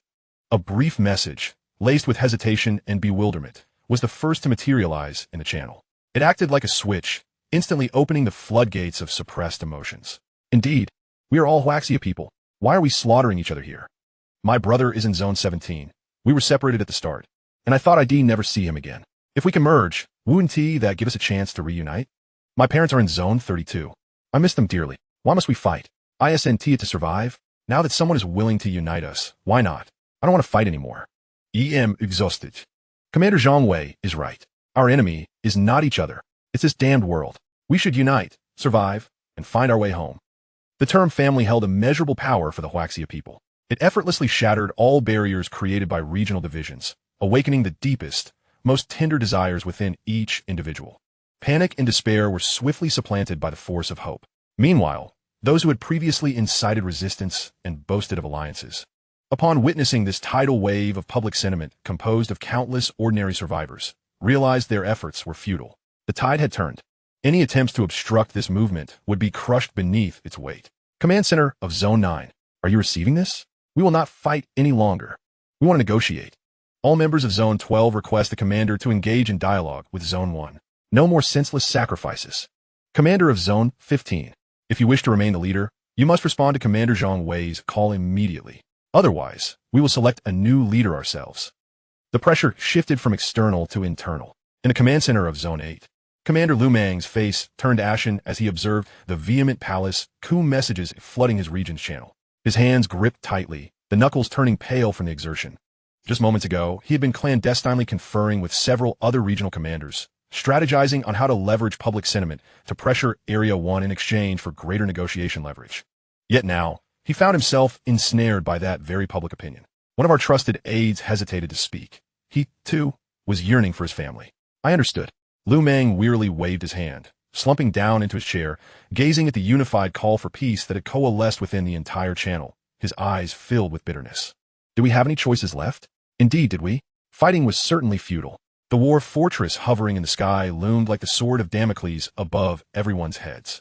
If we continued to fight, even those under his command would soon rebel. Zhang Wei, what is Zhang Wei? Lu Mang muttered to himself, open schemes striking at the heart. We have lost without reproach. He took a deep breath and opened a collective channel. Almost simultaneously, one after another, regional commanders who had recently been commanding with vigor and confidence began to voice their sentiments in the channel as if they had all agreed in advance. Commander Lu Mang of Area 8.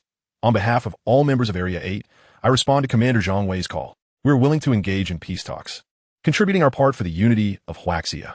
Commander Sun Hong of Area 12. Area 12 agrees to merge, willing to jointly negotiate future development with Area 1. Commander Zhao Lin of Area 15. Indeed, we are all one family. Area 15 supports this. The so-called peace talks unfolded without any tumult. When dozens of regional commanders responded, the tone of the meeting was already set. Rather than a negotiation, it resembled a dignified surrender ceremony. Zhang Wei did not utter a single threat. He merely reiterated his vision of unified external cooperation towards development, detailing it once more. He promised that after the merger, all management from the regions would retain their command authority, becoming commanders of the Huaxia Co-Governance Alliance, jointly participating in future decision-making. He provided everyone with a graceful exit, a sufficient justification to maintain their dignity before their regional populace. No one raised any objections. Everyone understood that this was the only choice, and indeed the best choice. The meeting concluded. One by one, the regional commanders returned to their respective channels.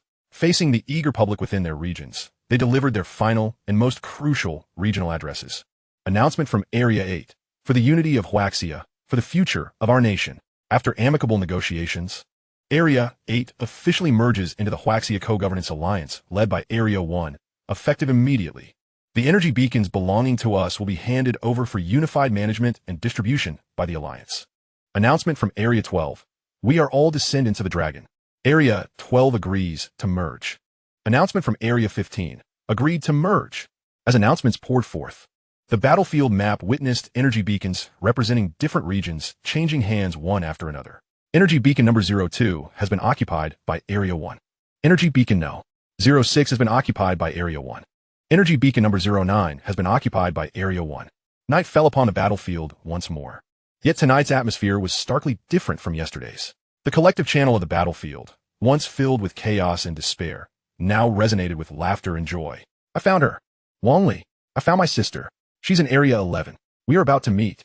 Dad, Mom, I saw your messages. Wait for me. Once the merger is complete, our family will reunite. Did we win? Yes, we won. We, Huaxia, stand united once more. Adversity and calamity seemed never to truly conquer this resilient civilization. When external pressures were alleviated and the sense of kinship within their blood was rekindled, unity and hope became the prevailing themes once again. The ship Happy Family hovered quietly above the beacon point of Area 1. Yichun gazed at the expansive battlefield map, observing that the remaining 9 beacon points had completed their transfers, all now under the dominion of Area 1, guarded by troops dispatched by the Co-Governance Council to ensure absolute control. Only the beacon of Area 1 beneath their feet was not rushed to complete its final transfer. A brand new plan had been devised during the day, spearheaded by Zhang Wei and collaboratively formulated with all regional commanders. Their objective was simple: to seize the opportunity presented by this event. They aimed to procure the greatest benefits for all compatriots during the concluding phase of this regional war.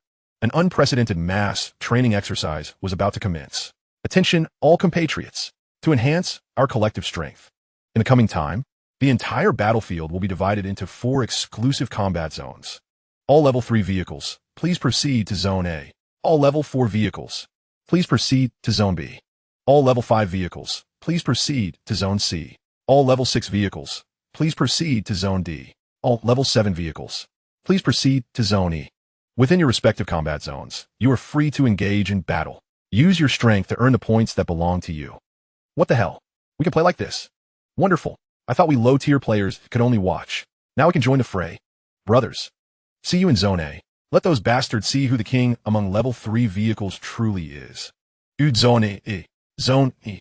Oh, Level 7 masters. Let's have a true Royal City PK. The battlefield, which had calmed down, erupted once more at this moment. But this time, it was not for survival, but for points, engaging in a thrilling contest against peers of equal rank. A massive stream of vehicles began to move across the plains. With the barriers of regions removed and the divisiveness of factions dissolved, millions of buses, according to their levels, surged toward their respective arenas. Yichun observed this unfolding scene from the radar, watching as the chaotic battlefield gradually transformed into a well-ordered spectacle. Convoy after convoy flowed like rushing blood into 4 enormous whirlpools. Once this nationwide revelry and training concluded, he would take over the final beacon of Area 1. At that time, the entire region would welcome its ultimate merger. Chapter 78, A Free-for-All. Wang Tao felt his blood coursing with unprecedented fervor.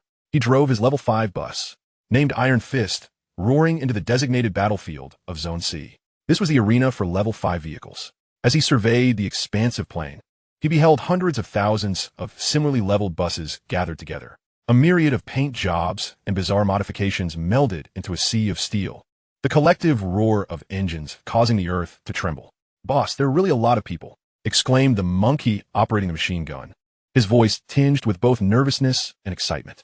"The more, the merrier. It's lively." Wang Tao laughed heartily, a swell of pride surging within him. Once, he had been a mere struggling character within the region, fighting daily for a morsel of food and basic safety, enduring hardships just to attain Level 5.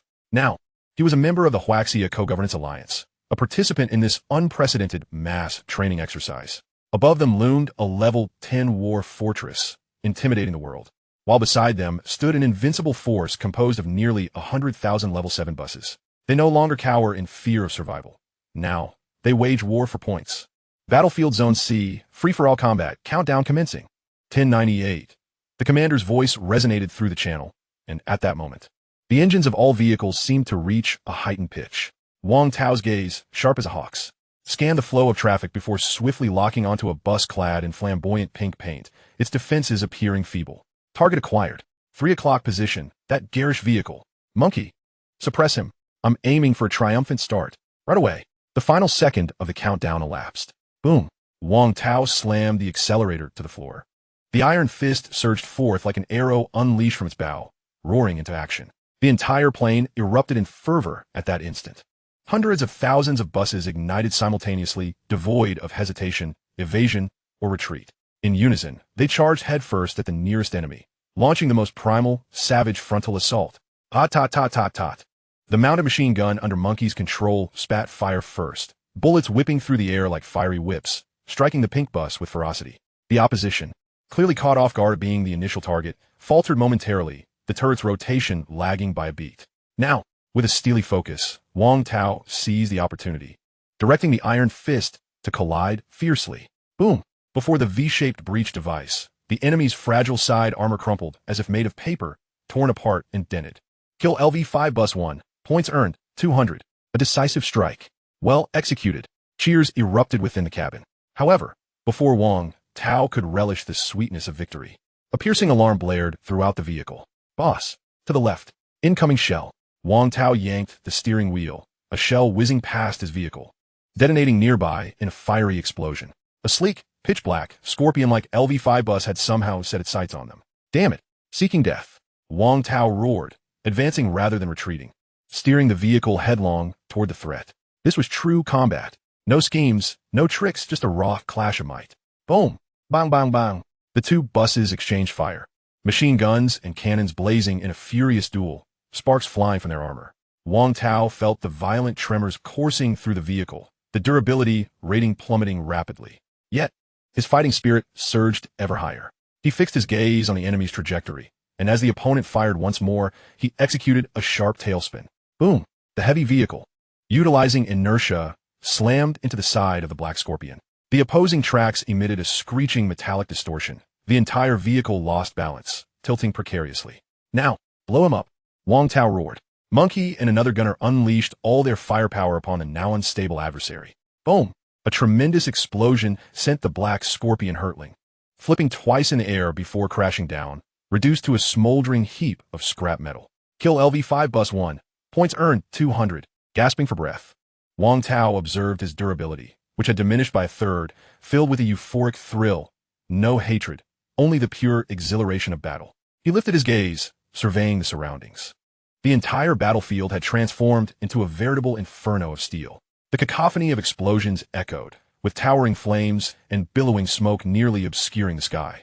One bus was cleaved in half, another riddled with bullets. The pace of combat was suffocatingly rapid, with vehicles becoming wreckage almost every minute. Here, the weak would be swiftly eliminated, while the strong claimed their spoils through relentless conflict. No one faltered, for all understood. This was an opportunity crafted for them all. Every drop of blood spilled, every shell fired, contributed to their accumulation of points. The battle concluded swiftly, as the number of vehicles dwindled, leaving only a few intact foes. All participants tacitly came to a halt. The entire ordeal lasted less than an hour. Wang Tao's iron fist bore the scars of battle. Yet it stood resolute upon the field. Gazing at his sharply increased points balance, a newfound light shimmered in Wang Tao's eyes. He began to ponder whether to exchange these points for a new turret or reinforce his armor. Chapter 79. The Dragon Kingdom Civilization advances to unified civilization. As the various battlegrounds gradually calmed, this unprecedented, perhaps singular, nationwide melee came to an end. In its place, the entire channel erupted in jubilant cheers reminiscent of the Lunar New Year celebrations. This battle bore no hatred, no schemes, no betrayal, and certainly no retreat. What existed was merely millions of sons and daughters of Huaxia, fervently pouring their sweat and passion into a shared future. The vast majority emerged from this equitable contest with precious points sufficient to elevate their prowess to new heights. Ha! I've finally upgraded to a new cannon. From now on, the war god shall be me. I found my long-lost brother. We VE agreed to meet after merging. Long live the Huaxia Co-Governance Alliance. Long live Huaxia. Observing the stream of jubilant and hopeful messages in the channel, the Happiness Family bus was filled with genuine smiles from all the girls. It appeared that our plan had succeeded, Susan softly remarked, her eyes sparkling with joy. Yi Chun nodded, envisioning the vast plains gradually returning to calm, undergoing post-battle cleanup. His heart similarly filled with reflection. At that moment, Yi Chun received a message from Zhang Wei. Comrade Yi Chun, it's time. Understood. Zhang Wei announced to all vehicles still in the number 1 beacon area to withdraw immediately. The final occupation is about to commence. Zhang Wei's announcement echoed throughout the channel. Yi Chun opened the battlefield's main channel, his gaze settling on the number representing surviving vehicles at the top. Current number of surviving vehicles, 12,715.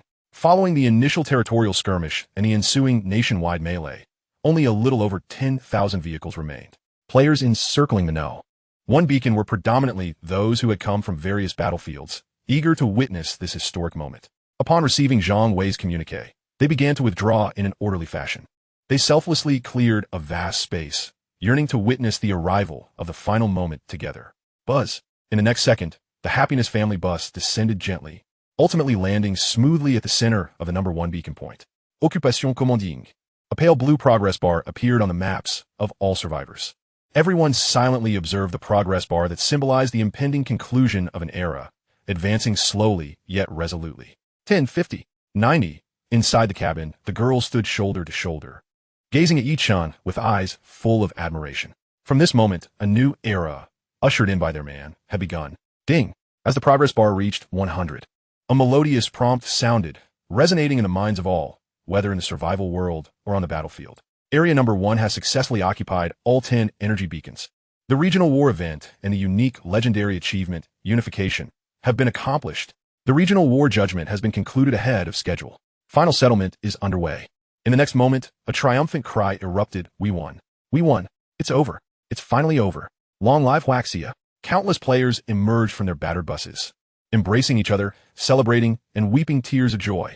This unprecedented victory enveloped everyone in immense delight and pride. Inside the bus, the girls displayed heartfelt smiles, and Yi-chan's face reflected a relieved grin. According to event regulations, all regions will merge with Region 1 in 1 hour. Countless players rejoiced at the prospect of reuniting with their friends and family, eagerly anticipating the system's announcement of the final reward distribution. However, what greeted them was an unsettling silence. The system announcement abruptly ceased. The cheers gradually faded. Everyone waited in confusion, unsure of what had transpired. What's going on? Is it stuck? Has the system encountered a bug? The once light-hearted atmosphere inside the happy family bus swiftly turned somber. Something was amiss. Yi-chan furrowed his brow. This pause at a critical moment was far from a good omen.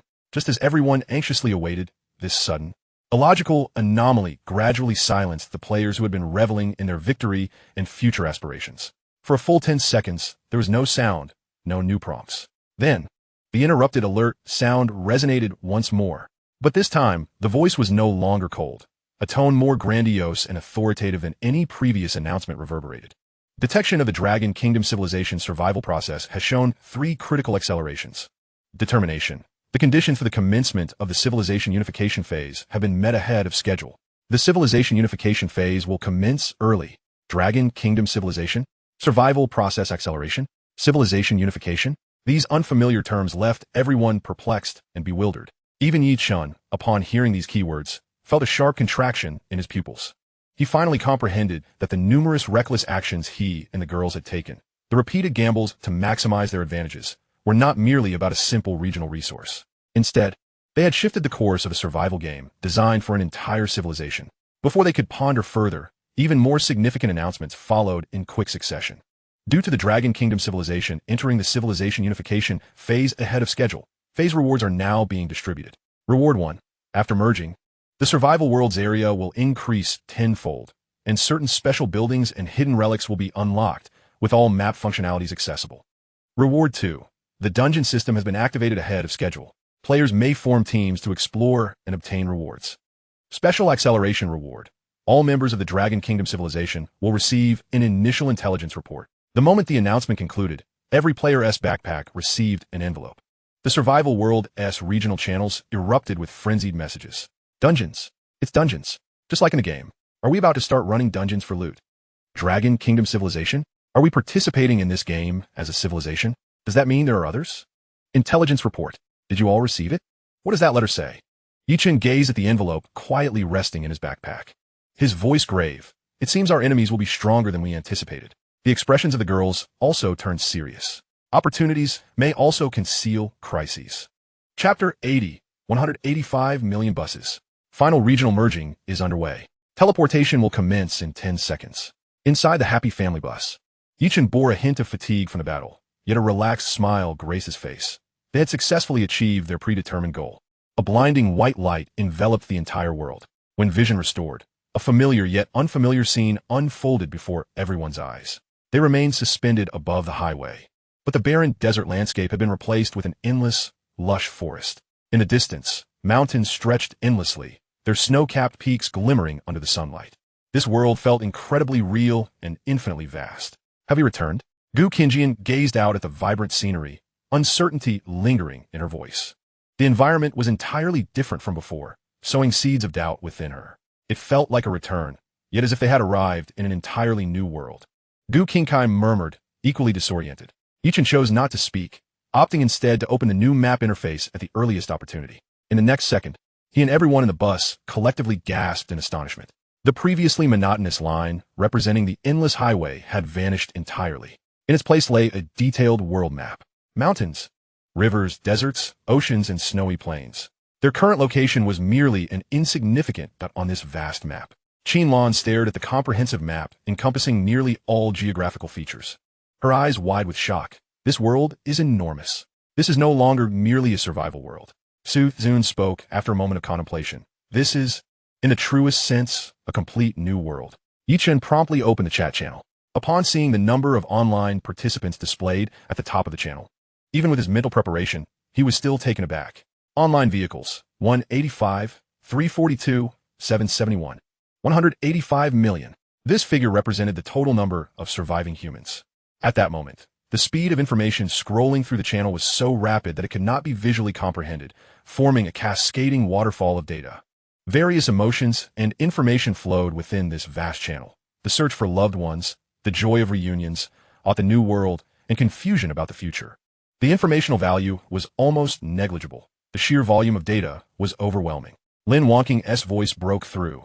She had reached her designated seat, and before her, a screen displayed a torrent of data flashing by at an incomprehensible speed. She skillfully utilized various newly appeared keyword filtering functions. The reward information revealed numerous duplicates, which actually facilitated cross-verification. Give me 10 minutes, and I will compile the core intelligence. Her voice brimmed with confidence. All right, thank you for your hard work. Ye Jian nodded. Entrusting the professional task to an expert, he, along with the girls, believed in Lin Wongking's capabilities. As they awaited Lin Wongking's analysis, the atmosphere in the bus lightened. The girls engaged in lively discussions, filled with curiosity about this entirely new world. 10 minutes later, Lin Wongking's voice rang out on cue. All set. She shared a meticulously filtered and verified summary of information with everyone. Lin Wongking's expression was unusually grave. She looked at the group, articulating each word with care. When the first player's bus reaches the target point at the center of the world map, the storm that has been pursuing us will completely dissipate. At that moment, all areas not covered by the storm will become the final territory of our Huaxia civilization in this world. The weight of her words was particularly profound. Everyone was stunned by the gravity of this revelation. Wait, Gu Qinjian was the first to react, her voice trembling slightly. Are you implying that this escape has an end? Not just that. A contemplative glimmer flickered in Su Zun's eyes.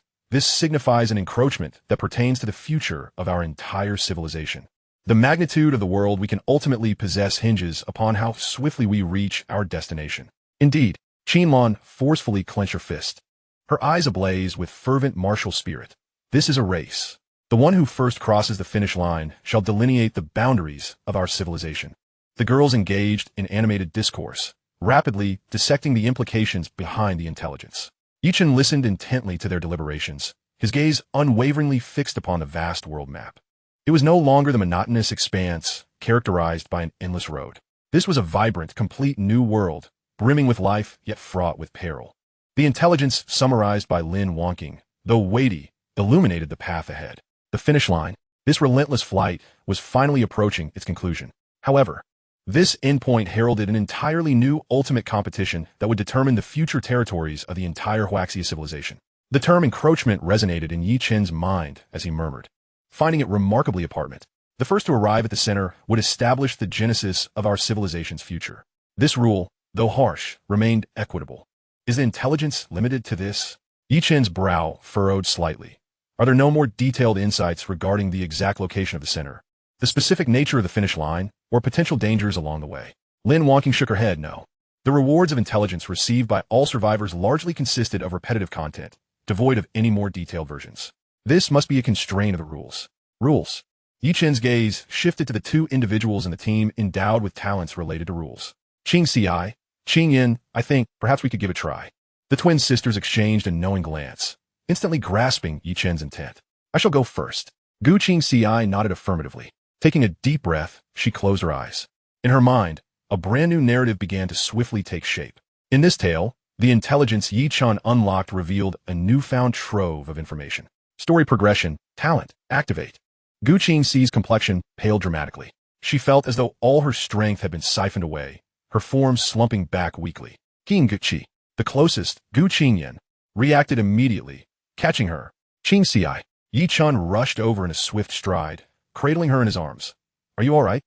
Chapter 81, Yi Chun enhances his sustained combat capability. I'm fine. Gu Qingxi weakly shook her head, her voice faint and tinged with residual trepidation.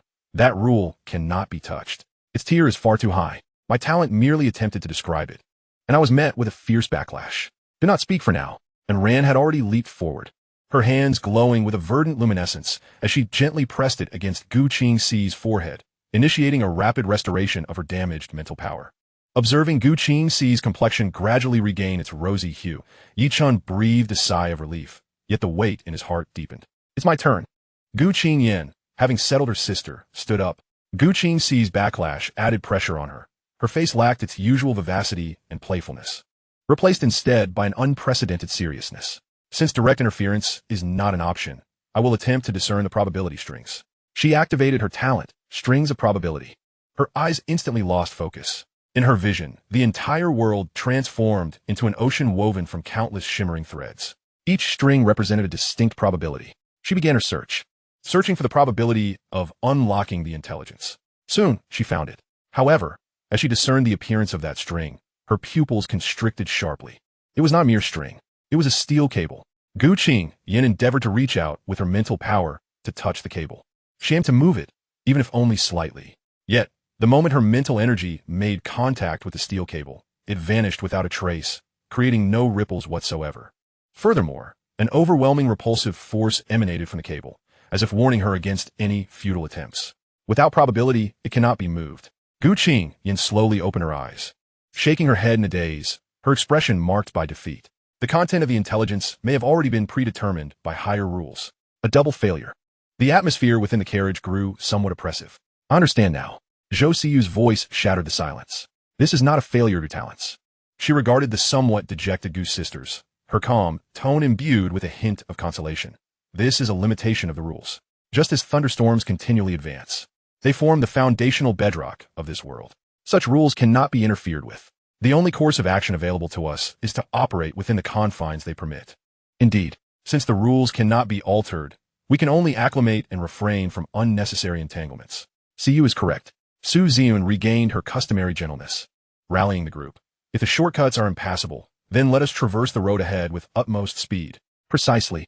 Qinlan's eyes reignited with martial fervor. Regardless of rules or constraints, as long as we eliminate all obstacles, we shall be the swiftest. The group's spirits surged once more. At that moment, and Ran, who had remained silent throughout the discussions, having just finished treating Gu Qingxi, quietly approached Yi Chun. Her cheeks flushed as she retrieved 10 small vials from her pocket and handed them to him. Yi Chun, this is for you. What is this? Yi Chun paused, accepting them and discovering they were vitamin tablets. I asked Sister Wonking to help procure them, and Ran's voice was soft due to shyness, yet laced with concern. During this time, you have contributed immensely for the team. The mention of her contributions elicited knowing smiles among the girls in the carriage. And Gu Qingyan's cheeks flushed as she subtly turned away, and Ran's face turned even redder, yet she continued. This high-frequency life activity significantly depletes cellular vitality. I worry that if this continues, your cellular vitality will gradually decline. Thus, she pointed at the vitamin vials in Yi Chen's hand. I hope you can synthesize them. Creating advanced vitamins should yield better effects and effectively replenish your depleted cellular vitality. Yi Chen maintained a warm smile, absorbing in Ran's caring words, his heart brimming with warmth. This girl, who always shyly lowered her head, had been attentively concerned for his well-being, her smile becoming ever more gentle. Thank you, and Ran.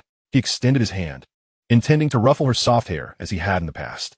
However, halfway through he paused. Instead, he chose to gently grasp and Ran's slightly cool hand, which had been chilled by her shyness. I will remember this. And Ran's body quivered slightly, her face turning as red as a ripe apple.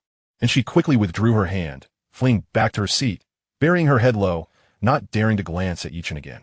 This adorable demeanor elicited a soft chuckle from Yi Chun. He no longer hesitated, seizing the 10 vials of vitamins. Synthesize.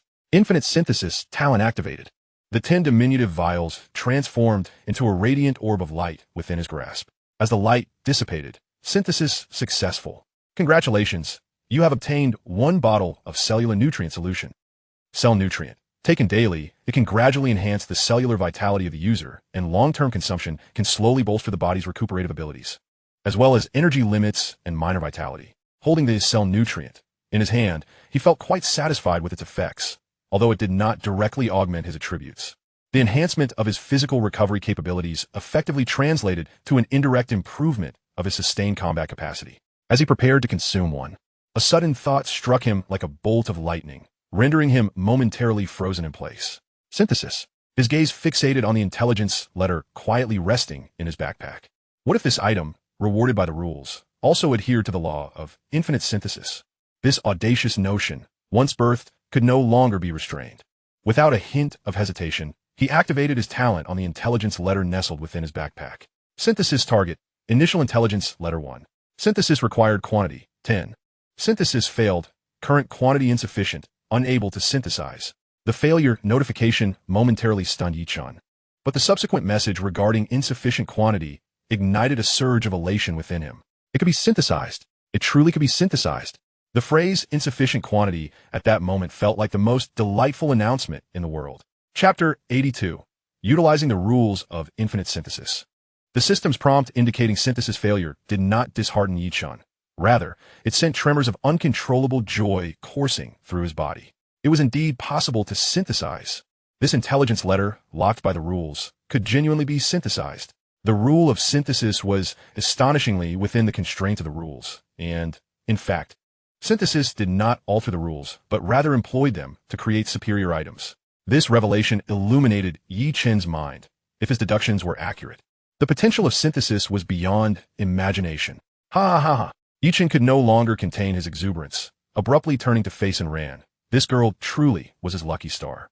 Amidst the astonished and flustered gazes of everyone, particularly in Ran, he swept the shy girl into his embrace and leaned down, pressing a fervent kiss upon her soft lips, which were slightly parted in surprise. And Ran's mind went blank in an instant. She felt enveloped by the warm, sunlit presence of a male, followed by a gentle warmth on her lips. Time seemed to freeze in that moment. Inside the carriage, all the girls were taken aback. Gu Qingjian's mouth fell agape. Qin Lan raised an eyebrow, a flicker of surprise and an indescribable amusement flashing in her eyes. It appeared Yichun was growing bolder. Soothzun's gaze shimmered behind her glasses. This family was becoming increasingly harmonious. Gu Qingkai instinctively turned her head away. Witnessing Yichun kiss another person stirred a hint of emotional turmoil within her. The kiss did not last long. Yichun merely utilized this most direct manner to express his overwhelming excitement. He released and ran, gazing at the girl who had turned crimson from her cheeks to the nape of her neck, as if her bones had melted away. Her face adorned with an unprecedented radiant smile. And Ran, you are the lucky star of our team. Thank you for your medicine, which revealed to me that intelligence can also be synthesized using my talent. Upon finishing his words, he let go of the now utterly flustered and ran and turned, his gaze ablaze as it landed on Zhou Xiu. See you. It's your turn. Yi Chen's voice brimmed with excitement. Let us see if your asymmetrical exchange can use this intelligence letter as a sacrificial offering.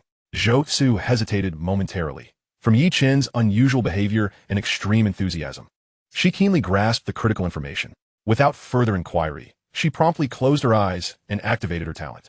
A few seconds later, she opened her eyes and nodded. Yes, it is deemed an item and can be used as a sacrificial offering. Excellent. Yichun vigorously pumped his fist. Qingkai, Qingjian, see you. The old method. This time, our target is the intelligence letter. Absolutely. This time, the girls acted without a shred of hesitation, immediately springing into action. They all realized from Yi Chen's excitement that his talent could indeed affect the intelligence letter. Gu Qingkai was the first to begin, her expression focused.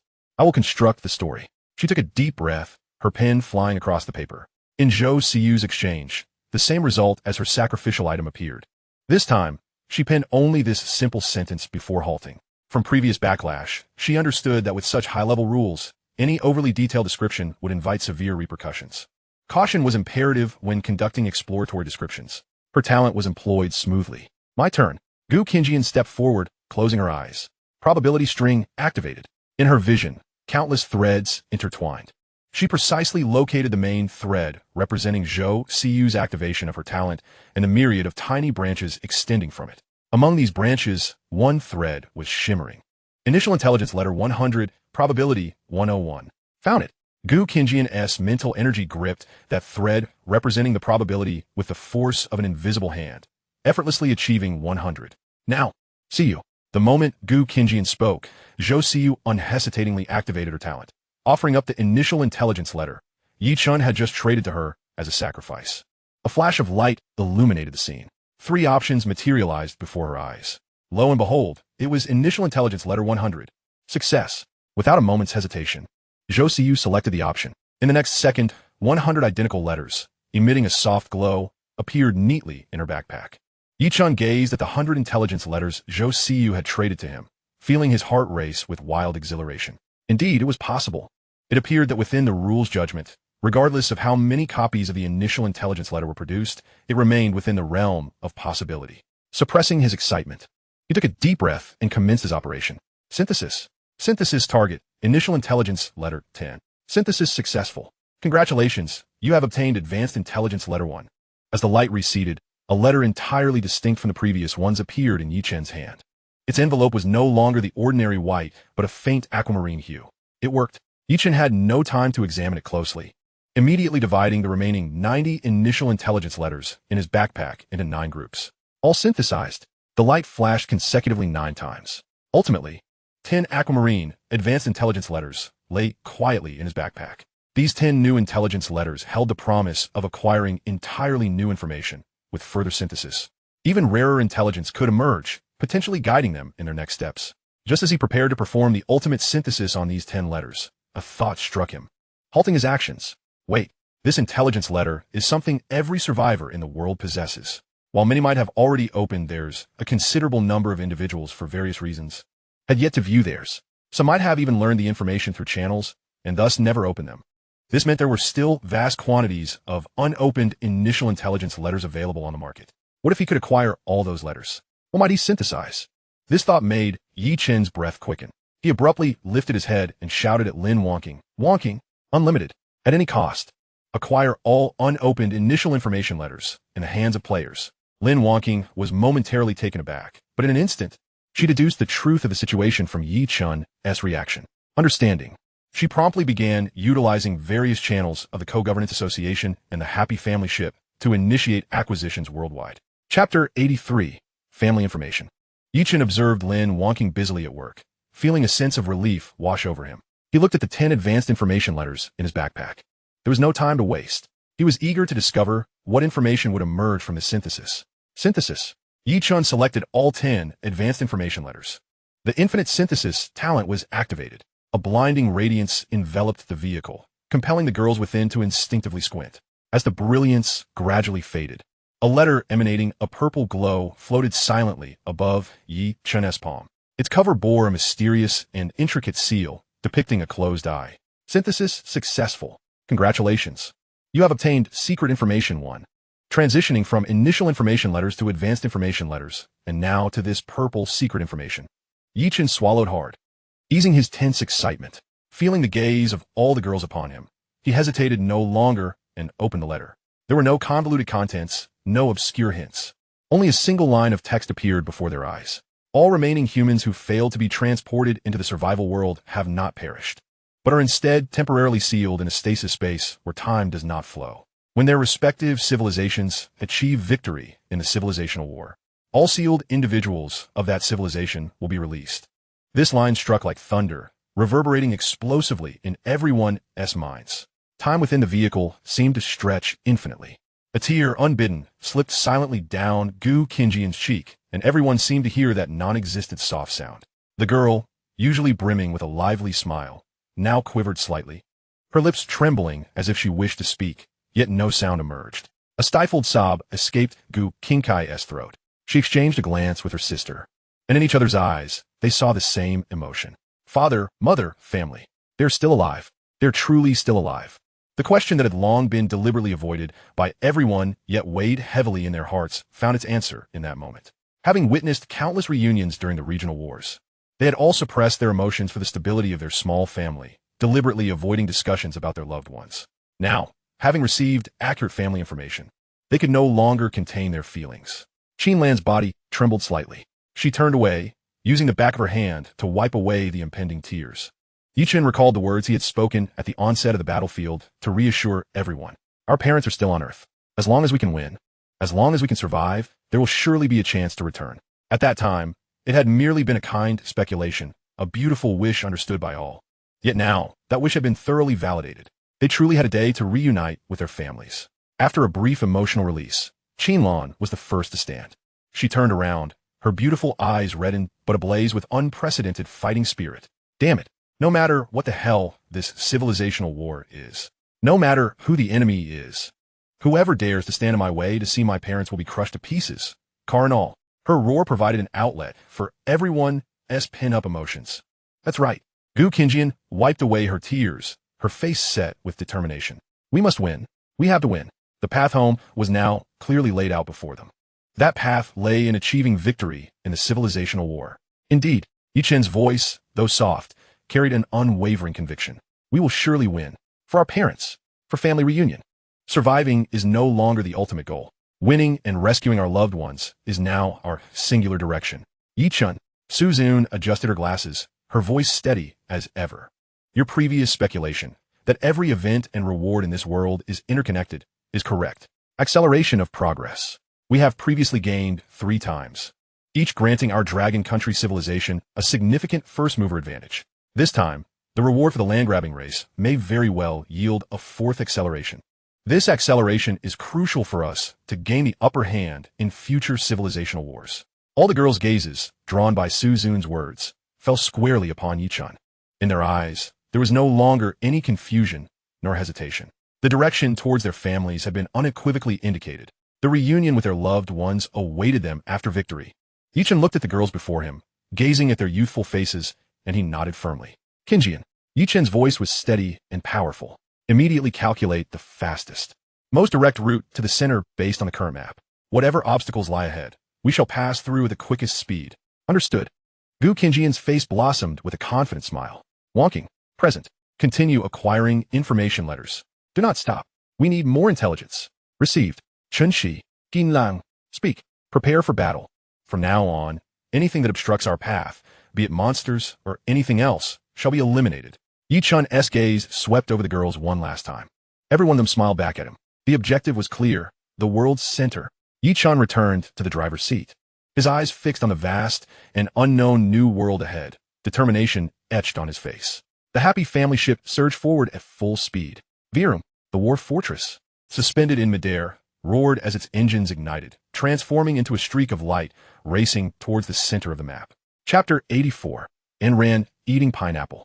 Inside the vehicle, the girls, who had just experienced an emotional release, felt an unprecedented sense of relief. The regional war had come to an end, and from this moment onward, their singular goal was to reach the world center as swiftly as possible. Su Zun surveyed everyone present, smiling as she spoke. So it's time for the lottery. Exactly. Qinlan was the first to agree, waving her hand with abandon. We're fighting for the future of all humanity. We must seize every reward available. We can't waste a single opportunity. Gu Qingjian cleared her throat beside her, playfully winking. Sister Qinlan is right. This is for the great rejuvenation of Huaxia civilization. The 2 initiators echoed her sentiment. Then let us begin. Su Zun produced the pre-prepared lottery box. Excluding the 3 who had already participated, it was now the turn of the others.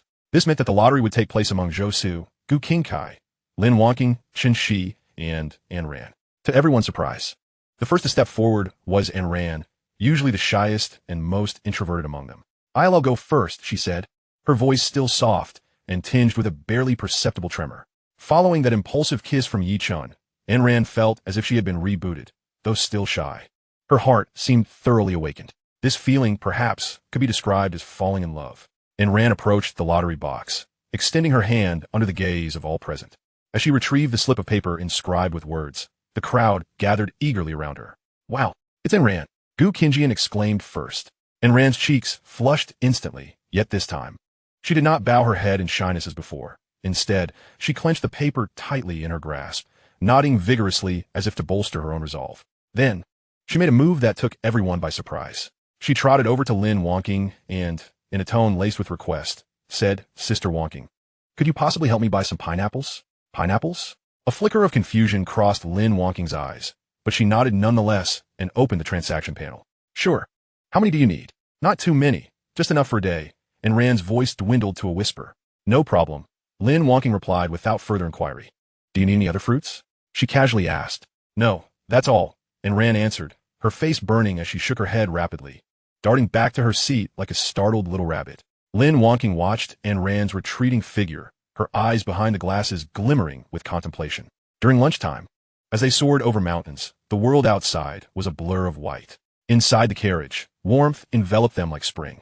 A sumptuous meal was laid out on the table, and the girls animatedly discussed the geography of their new world, creating a relaxed atmosphere. Yet, Ayn Rand's presence seemed somewhat out of place. On her plate sat not a steaming array of dishes, but neatly cut pieces of pineapple. Her cup held freshly squeezed pineapple juice. Ayn Rand, is this all you're eating?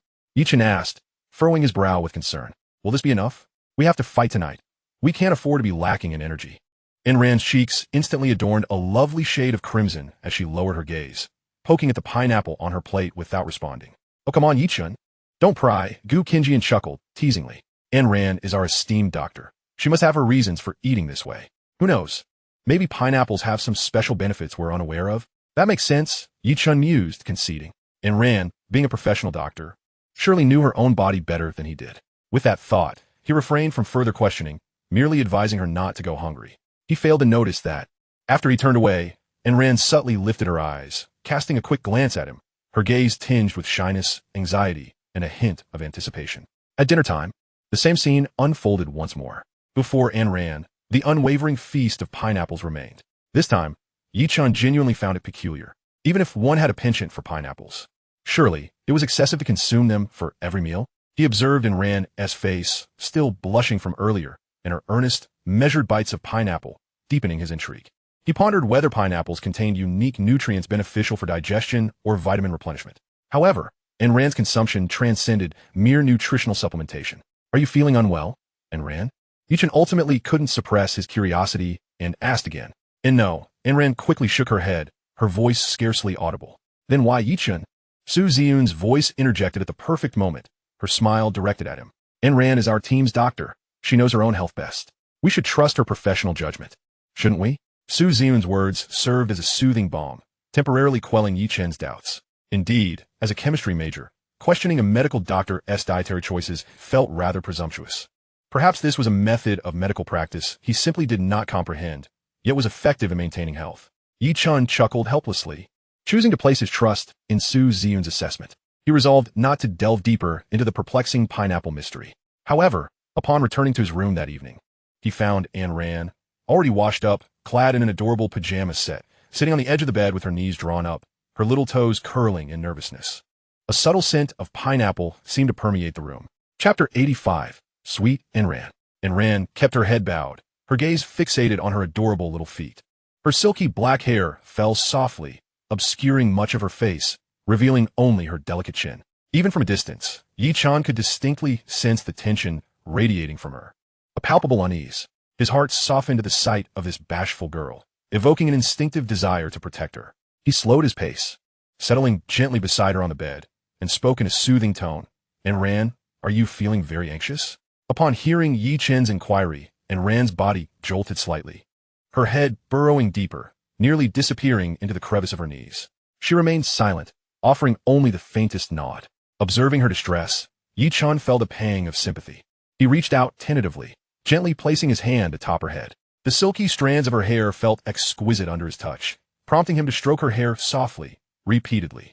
The warmth emanating from his palm seemed to carry a peculiar, calming essence. Ayn Rand's tense shoulders gradually began to relax beneath his tender caresses, her rigid form unwinding little by little. Slowly, she raised her head, her petite face blushing, eyes glimmering with both nervousness and a hint of reliance. Under Yichun's gentle touch, she even found comfort enough to close her eyes, producing a soft, kitten-like hum, nuzzling against his palm. This obedient and endearing demeanor melted Yichun's heart entirely. He instinctively slid his hand to the back of her head, gently pulling her into an embrace. Even through layers of clothing, he could distinctly feel her warmth. And Rand emitted a faint gasp of surprise, unprepared for Yichun's sudden embrace. Yet, she did not resist. Instead, she obediently opened her arms and embraced him tightly. The proximity allowed Yichun to feel the frailness of her figure, as well as the slight tremors born from her anxiety. A hint of sweetness, light and refreshing, wafted from her hair and skin, filling Yi Chen's nostrils. It was not the scent of perfume, but rather a natural essence emanating from her very being. Yi Chen and Ran pressed her small face against his chest, feeling the strength of his heartbeat and the warmth of his embrace. Unable to resist, she softly called his name, her gentle voice sending a shiver down Yi Chen's spine. He restrained his impulses, continuing to stroke her head, wishing to soothe her anxiety and create beautiful memories for her. The rhythmic sound of his strong heartbeat echoed near her ear, resonating like a gentle drumbeat against her heart. Yi Chen's tenderness and warm embrace, combined with the scent emanating from him, gradually calmed Ayn Rand's tension and unease. Her body ceased to tremble, replaced by a sensation of relaxation and dependence. As she loosened up, she became acutely aware of Yi Chen's warm breath brushing against her sensitive neck, causing her to instinctively shrink her neck away. Her previously steady heartbeat accelerated once more, this time not from anxiety. And Rand could feel her skin on her neck ignite under the fervent breath of Yi Chen, as a delicate layer of goosebumps rose instantly. She could distinctly hear Yi Chen's heartbeat, accelerating increasingly, growing heavier and more vigorous.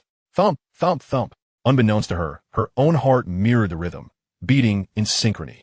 And Rand's body became increasingly heated, not from anxiety, but from an emotion she had never experienced before, leaving her parched and yearning.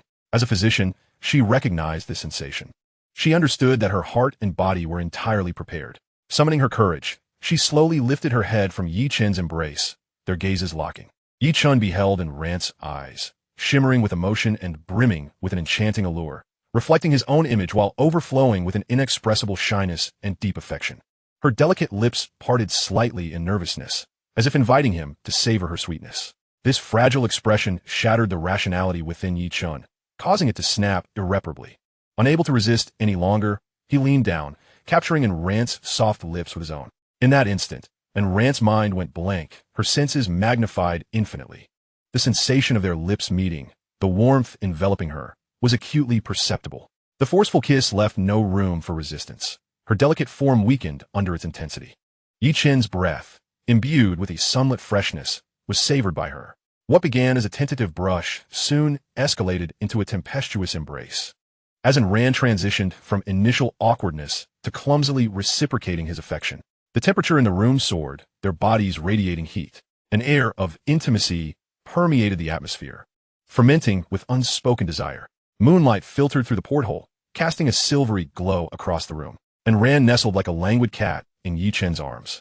Her cheeks still flushed, traces of tears marking her face, a testament to their heart's closeness.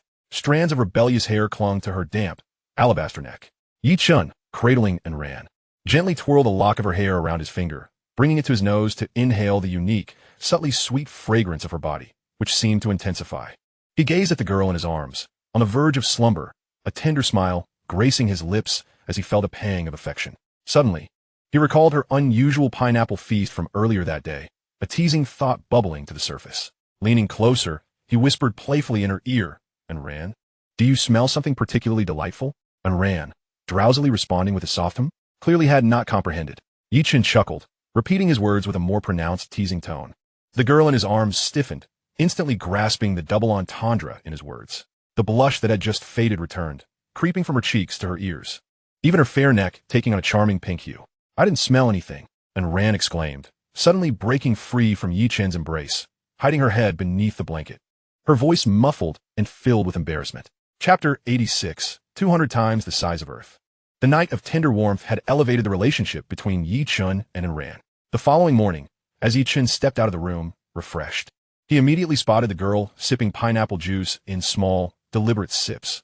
Clearly, little Ayn Rand had developed a taste for it. As Ayn Rand sensed Yi Chen's gaze upon her, her body instinctively stiffened. Oh no, he wouldn't have discovered anything, would he? Ayn Rand's heart raced as she hastily lowered her head, feigning intense focus on her cup, though her slightly trembling eyelashes betrayed her inner turmoil. Yi Chen, noticing her discomfort, offered a gentle smile, approaching her naturally and sitting beside her. "Good morning." Ayn Rand's voice was barely a whisper. The other girls in the compartment exchanged knowing smiles, recognizing the unspoken tension between the two. At that moment, Gu Qingjian's voice resonated. She looked up from the dining table, her expression grave. "I recalibrated the route and timing, based on our current map information and the maximum flight speed." She took a deep breath before announcing a number that weighed heavily on everyone's hearts. In the original survival world, calculating based on the refresh distance of the extinction event, it would take us approximately 330 hours of maximum speed to reach the center point. However, now, considering the announced area has expanded tenfold, we are at least 1,330,000 kilometers away from the center. This distance implied that even if they flew at full speed without rest, it would take at least 130 days to potentially arrive. 130 days. This number resonated heavily in everyone's hearts, its weight palpable. Silence fell over the group, the enormity of nearly 5 months of flight stretching far beyond anyone's expectations. 1,330,000 kilometers. This world-S area is over 200 times that of Earth, Lin Wonking murmured. Even she felt a sense of helplessness in the face of such astronomical distances. Everyone, let us not be so disheartened. Yi Chen's voice broke the silence, instinctively drawing everyone's attention. We now have a clear goal and an understanding of the time required to reach it. This alone is a positive development. At least we no longer wander blindly on an endless road, unaware of our destination and devoid of hope. Isn't it just 130 days? Yi Chen's gaze swept across the room, encouraging everyone. What does this mean for us? Moreover, we mustn't approach this with outdated mindsets. This is an entirely new world, and we possess an unprecedented advantageous start through our talents. But let us not forget, there are nearly billions of survivors in this world. With such a vast number, perhaps some players have awakened unique talents that can expedite our journey to the center. Yi Chen's motivating words began to lift the spirits of the group, dispelling their gloom. Indeed, their rapid and smooth progress had lulled them into complacency, making this challenge feel oppressive. They were never alone in their fight. Billions of compatriots across the globe, along with the Huaxia Co-Governance Alliance, were facing this together. Yi Chen is right, Su Zun said, observing how he rallied the group's emotions. A smile breaking across her face as she was the first to agree. What we need to do now is not to fret over the length of time, but to seize every moment, continuing to expand our advantages. Just in time, I have new information, Lin Wonking said, handing Yi Chen a batch of intelligence letters. This is a total of 2,314 unopened initial intelligence letters that I have acquired up until today. I will coordinate with Zhang Wei to keep an eye on the information regarding special talents. With that, she immersed herself in her work. Yi Chen gazed at the vast collection of intelligence letters in his backpack, a thought stirring within him.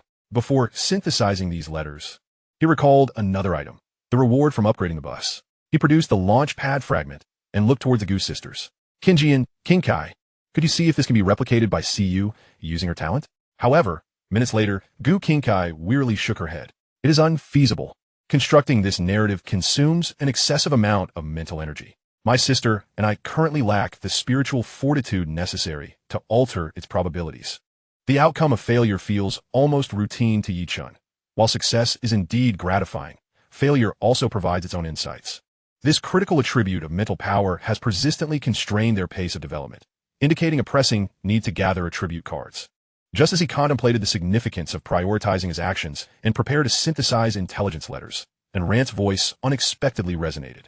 Yi Chen, I believe you should utilize a universal attribute card to enhance your attributes at this moment. All eyes turned in unison towards Ran, who, typically shy and reticent, appeared transformed after yesterday's events. Having been nurtured by the experiences of the previous night, Ran, though still bashful, now openly expressed her concern for Yi Chen, no longer concealing it as she had before. With determination, she addressed the collective gaze, saying, many of our team's core capabilities are intimately tied to your physical condition. Your body is the most crucial element of our grand family. Whether for the forthcoming bountiful rewards or to prepare for unforeseen circumstances, you require a more robust physique. And Rant's words resonated deeply with all the girls, who nodded in agreement. She was indeed correct. Qinlan was the first to voice her support. Yi Chen, do not hesitate. Use it now. Your strength will enhance our entire team. Feeling the warmth of their concerned gazes, Yi Chen's heart swelled. He recognized this as a genuine expression of care from the girls. No longer hesitating, he retrieved from his backpack the universal attribute card, worth 150 points, acquired upon upgrading the bus to level 9. All right, I shall heed your advice. Utilizing it now. Attribute panel, player, Yi Chen driver. Talent, infinite synthesis. Health 100. Constitution 9150. Agility 8150. Stamina 99,150. Mental power 170170,150. Skills none. Title none. Status refreshed. Chapter 87. The Sanction of Survival Rules. Yi Chen could distinctly sense a qualitative leap in his strength, speed, reaction time, and even thought processes at that moment. Now, to attend to the matter at hand. His gaze shifted to the over 2,000 unopened intelligence letters in his backpack. The girls within the carriage also focused intently on Yi Chen's hands, eager to discern the accuracy of their predictions regarding future directions. Synthesize. Yi Chen did not operate one letter at a time. After his leap in constitution and mental power, he could endure the simultaneous synthesis costs. Infinite synthesis talent activated. 2,314 initial intelligence letters, under his mental control, rapidly combined, decomposed, and reformed. Blinding white light flickered continuously in his palm. Ultimately, 200 teal advanced intelligence letters appeared in his backpack. Continue. Yi Chen did not pause for a moment. The 200 advanced intelligence letters began synthesis once more. The brilliance intensified. Moments later, 20 violet secret intelligence letters lay quietly in his backpack. The heartbeats of all the girls began to quicken involuntarily. Yet, this was not the end. Synthesize again. An unprecedented glimmer ignited in Yi Chen's eyes. The 20 secret intelligence letters were selected. The radiance spread, rich enough to almost color the entire carriage. As the light dissipated, 2 golden rule intelligence letters materialized before everyone's eyes. Etched with myriad intricate golden patterns, they hovered silently above Yi Chen's palm. Rules. The answers to interpreting the rules. Sensing the tension and anticipation in the girls' gazes, Yi Chen felt no further hesitation and gradually opened the letter. There were no complex words, no obscure hints. Only a single line of concise golden text gradually revealed itself before all. The unification of civilizations is divided into 4 established stages. If the civilization spends less time in each stage than the time prescribed by the rules, it will receive a hidden reward of accelerated progress. The hidden rewards of accelerated progress can stack up to 4 times. After 4 times, a unique civilization miracle will be awarded as the final prize. Unique. Civilization miracle. These words weighed heavily on every heart. The 4th acceleration. Su Zun murmured, her eyes reflecting contemplation. Our previous conjectures were correct. Reaching the world's center signifies the 4th stage. As long as we can arrive before the time set by the rules, we will obtain the 4th acceleration. And this accumulation of 4 accelerations will ultimately yield a civilization miracle exclusive to us. A fierce battle intent ignited in Qin Lan's eyes. Just as everyone felt invigorated by this astonishing intelligence, an anomaly abruptly occurred. The golden rule intelligence letter, hovering in Yi Chen's palm, suddenly began to turn transparent before everyone's eyes, transforming into specks of golden light. Akin to dandelion fluff in the wind, slowly dissipating into the air. What? Yi Chen's expression changed dramatically as he hastily opened his backpack. In the next moment, his pupils constricted. He beheld his backpack, where both the remaining rule intelligence letter and the original initial intelligence letters were visibly transforming into light points, one after another. Vanishing completely.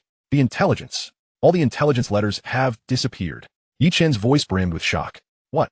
The atmosphere in the carriage plummeted from ecstatic joy to a state of uncertainty. What is happening? Have we triggered some sort of punitive mechanism?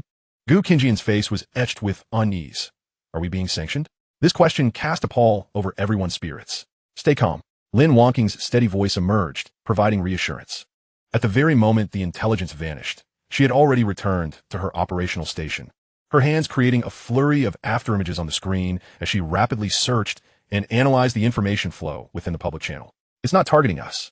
Based on the information that just erupted in the global chat channel, it appears that simultaneously all survivors' backpacks have seen their initial intelligence letters disappear, regardless of whether they were opened or not.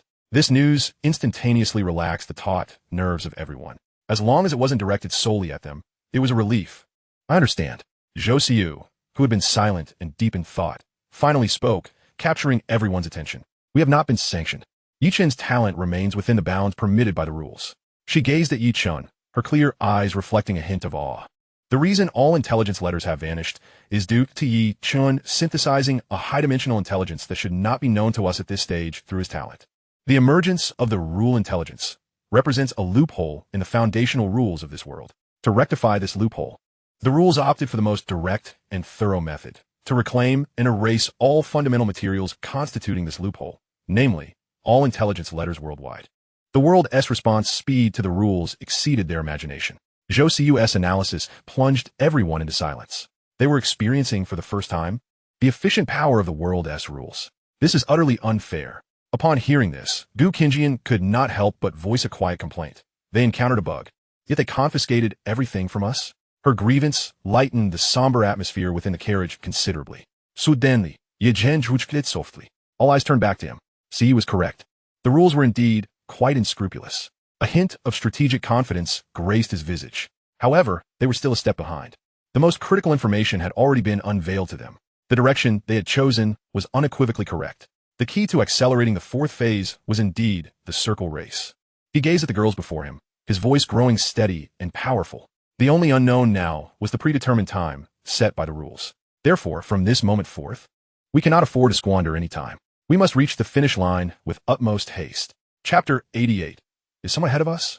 With a clear objective established, any reduction in time was a monumental boon. Yichen observed the rejuvenated girls and began contemplating their next course of action.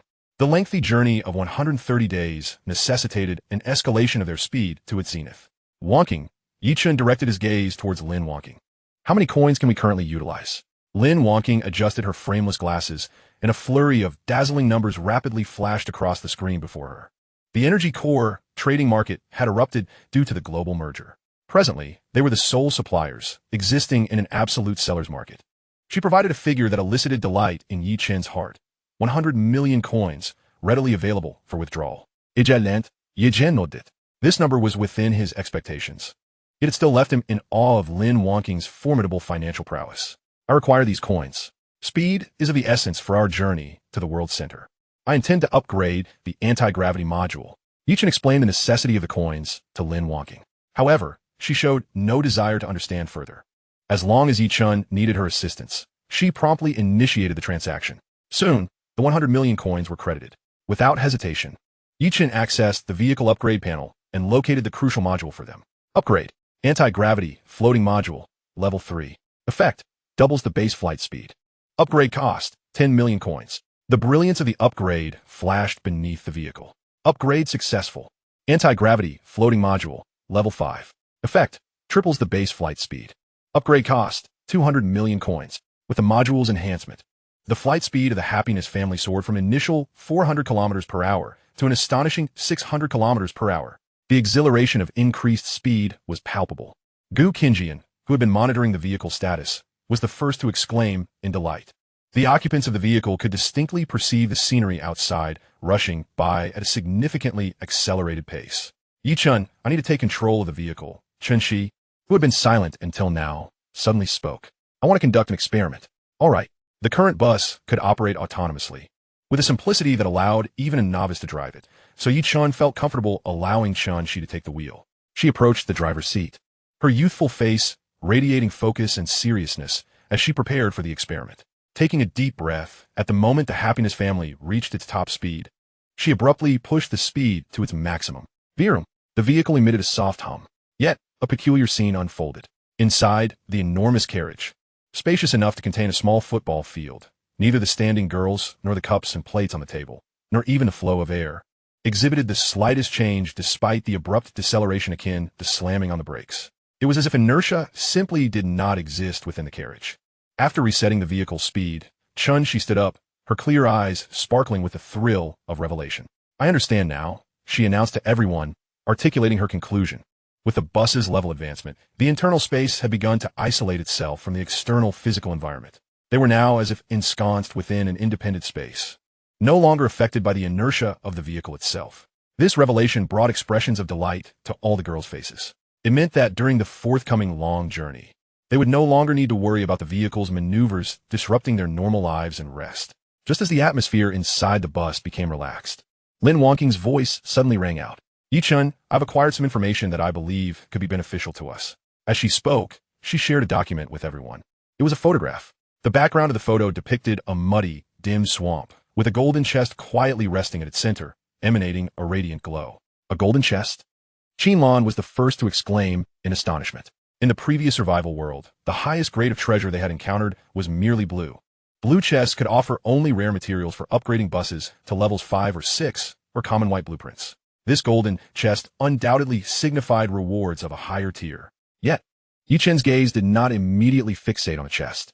Instead, he was captivated by a massive figure lying in the murky water beside it, resembling a small mountain.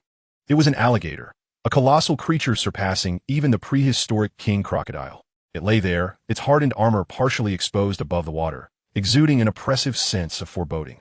Mud swamp, Yi Chen murmured, recalling that the swamp should be situated ahead of them. Upon this realization, he quickly opened the New World map and began to search diligently. Soon, his pupils constricted sharply. In the fastest direct route they had planned towards the world center, a vast swamp area was clearly marked. The golden chest and the giant alligator lay directly in their path. A colossal question surged within Yi-Chen's mind.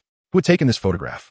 The Happiness family was the only known vehicle capable of flight. At this moment, they were hurtling at a speed of 600 kilometers per hour along the most direct route. Yet, someone had arrived ahead of them, captured this image, and sold it to Lin Wonking via the trading channel. How could this be possible? Unless... Yi-Chen's countenance abruptly turned grave. Unless there were others in this world, utilizing means unknown to them, advancing at a speed surpassing their own. Chapter 89. Yi-Chen and Lin Wonking encounter obstacles. How could anyone be faster than us? Yi-Chen's inquiry mirrored the thoughts of all the girls within the vehicle. The speed of the Happiness family had already reached the pinnacle of known limits. What sort of individual could possibly outrun them? Logically, their speed should be unparalleled. Yet, this photograph indicated that someone was indeed faster. Lin Wonking observed Yi-Chen's furrowed brow and adjusted her glasses. Like your thoughts. I had the same notion the moment I saw this photograph. Thus, I immediately contacted the player who sold this information. She remained composed as she began to recount the events in detail. Initially, he was not selling information. Rather, he was recruiting teammates on the regional channel with an enticing reward, preparing to challenge the monster guarding the treasure chest. After I made contact with him and revealed our identity as the Happy Family, Lin Wonking's lips curled into a barely perceptible smile.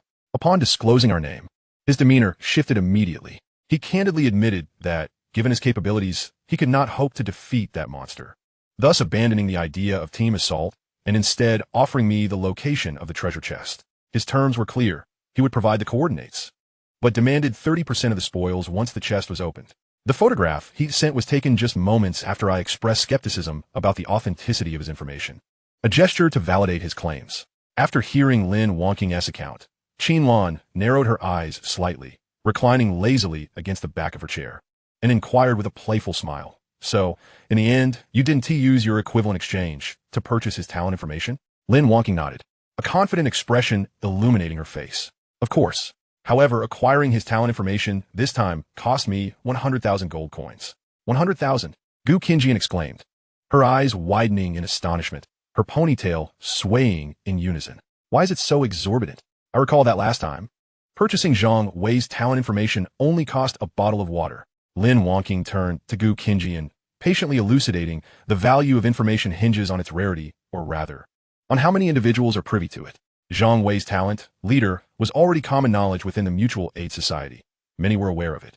Information about him could be easily obtained, rendering its worth nearly negligible. However, this individual's talent is his closely guarded secret, apart from himself and his teammates.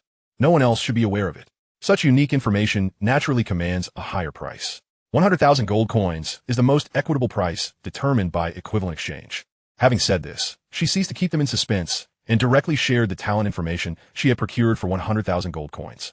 Talent, Heart's Compass, A-Class, Effect, can be used once daily. Depending on the intensity of your desire for a specific item or location, it may teleport you nearby.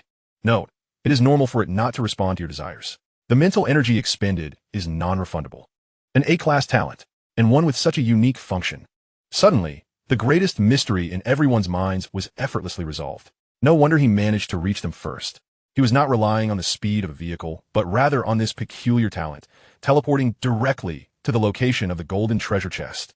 This talent seemed tailor-made for treasure hunting. As long as his desire for the chest was sufficiently intense and fortune favored him, the talent would disregard distance and terrain, bringing him to it. How intriguing! A fortunate gambler, Qinlan mused, a glint of amusement in her eyes. With enough luck, the worth of this talent could rival that of an S-Class. Indeed, there is room for maneuvering. Su Zhu nodded in agreement. If we could leverage his talent or control. Yet, before she could finish her thought, Lin Wonking interrupted with her next statement. Lin Wonking raised her hands in a gesture of resignation, a hint of exasperation evident on her face. I'm afraid not. After I traded for his talent information using equivalent exchange, he blacklisted me. Her expression of helplessness left the previously enthusiastic girls in the carriage momentarily stunned. Qinlan was the first to succumb to laughter. Ha ha! This person is simply too amusing. Is he afraid you might trade him to others? Such swift reactions. Su Ziyun chuckled, adjusting her glasses. Yi-Chun, too, found the situation both laughable and pitiful as he observed Lin Wangqing's rare, flustered expression, shaking his head. This individual is exceedingly cautious, or perhaps cherishes his life. He opened his private chat panel and located the player ID Lin Wangqing had just shared. Let me give it a shot. Perhaps I can negotiate a collaboration with him. Meanwhile, thousands of kilometers away, on the edge of a marsh, within a heavily armored level 6 vehicle, a slender man with prominent ears, named Luo Fei, was fixated on his system panel, his complexion pale, his forehead slick with cold sweat, his body trembling uncontrollably. He was the possessor of the Heart's Compass talent. Fei, what is wrong with you? A burly teammate asked, observing Luo Fei's ghostly pallor, stammering, You really traded your talent to them? Luo Fei abruptly lifted his head, bloodshot eyes locking onto his teammate. You know nothing. We've been played. No, we've attracted the attention of an absolute monster we cannot afford to provoke. Just moments ago, he had been reveling in the thought of deceiving them out of 100,000 gold coins with a fabricated talent. He believed he had encountered a fool with more money than sense. Yet, in the instant of the transaction, the details of his talent were laid bare before him. The success notification glaring at him. Luo Fei felt as if all the blood in his body had turned to ice. They had acquired his most core and valuable secret through a means he could not comprehend. It felt as though he stood naked before them, completely exposed, with not a single secret left to guard. Fear, a primal terror, seized his heart in an instant. How did she do it? Luo Fei muttered in a daze, unable to fathom the power behind such a coercive extraction of information. Just then, a crisp notification sound chimed in his private chat. A stranger's name appeared before his eyes. Yichun. Luo Fei was unfamiliar with the name. However, upon noticing the happy family suffix attached to it, the taut nerve within him snapped completely. They've come. They've come for us. Luo Fei didn't even glance at the content of the message sent. His fingers moved at lightning speed, frantically clicking to block the sender. I must block them immediately. After completing this frantic task, he felt utterly drained, collapsing back into his seat, gasping for breath. Everyone listen. He shouted with all his might to his teammates in the vehicle. From this moment on, for the next month, no, for 3 months, no one is to utter a single word in any public channel.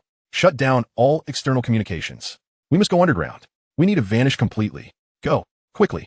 Drive as fast as you can, as far away as possible. His teammates were taken aback by Luo Fei's nearly deranged demeanor.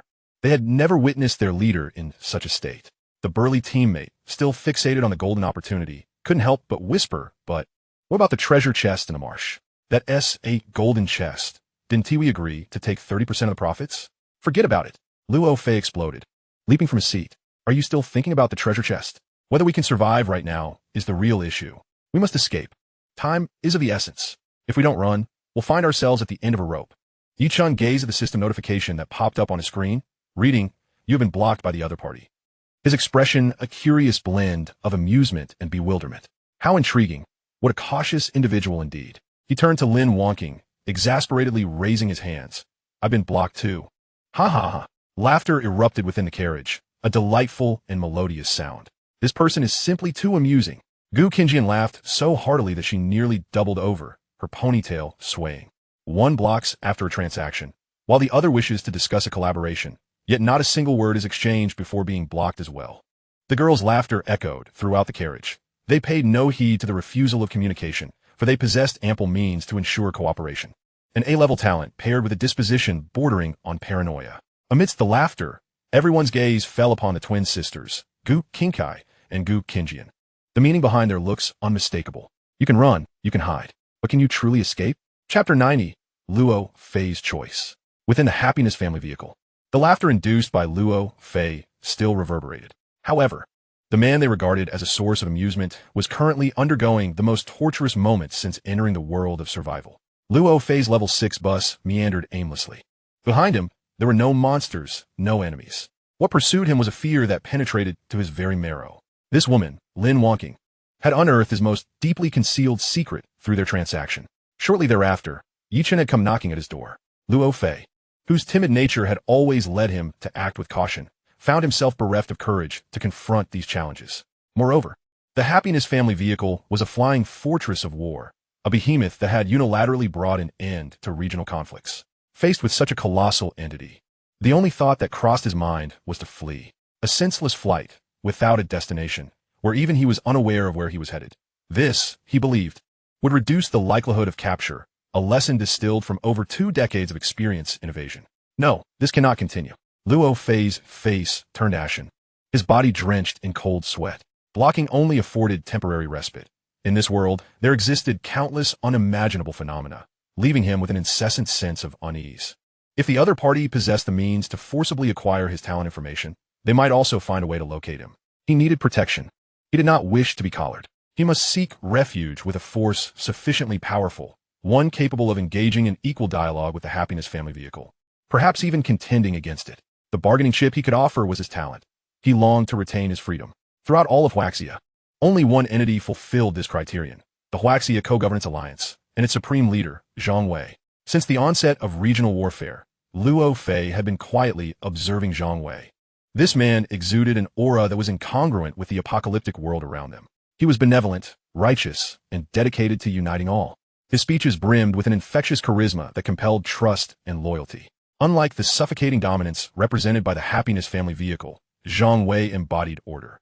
A glimmer of hope reminiscent of a bygone era. It was a gamble. A flicker of resolve ignited in Luo Fei's eyes. A man of renown rarely deceives. He had long sought a protective force, but had hesitated due to caution. Now, he had to take the plunge. Was Zhang Wei truly as he appeared? He opened the private chat channel, his heart racing, and sent a message to the name he had only encountered in the general channel. Luo Fei. Commander Zhang Wei, greetings. My name is Luo Fei, and my talent is that I wish to join the Co-Governance Alliance.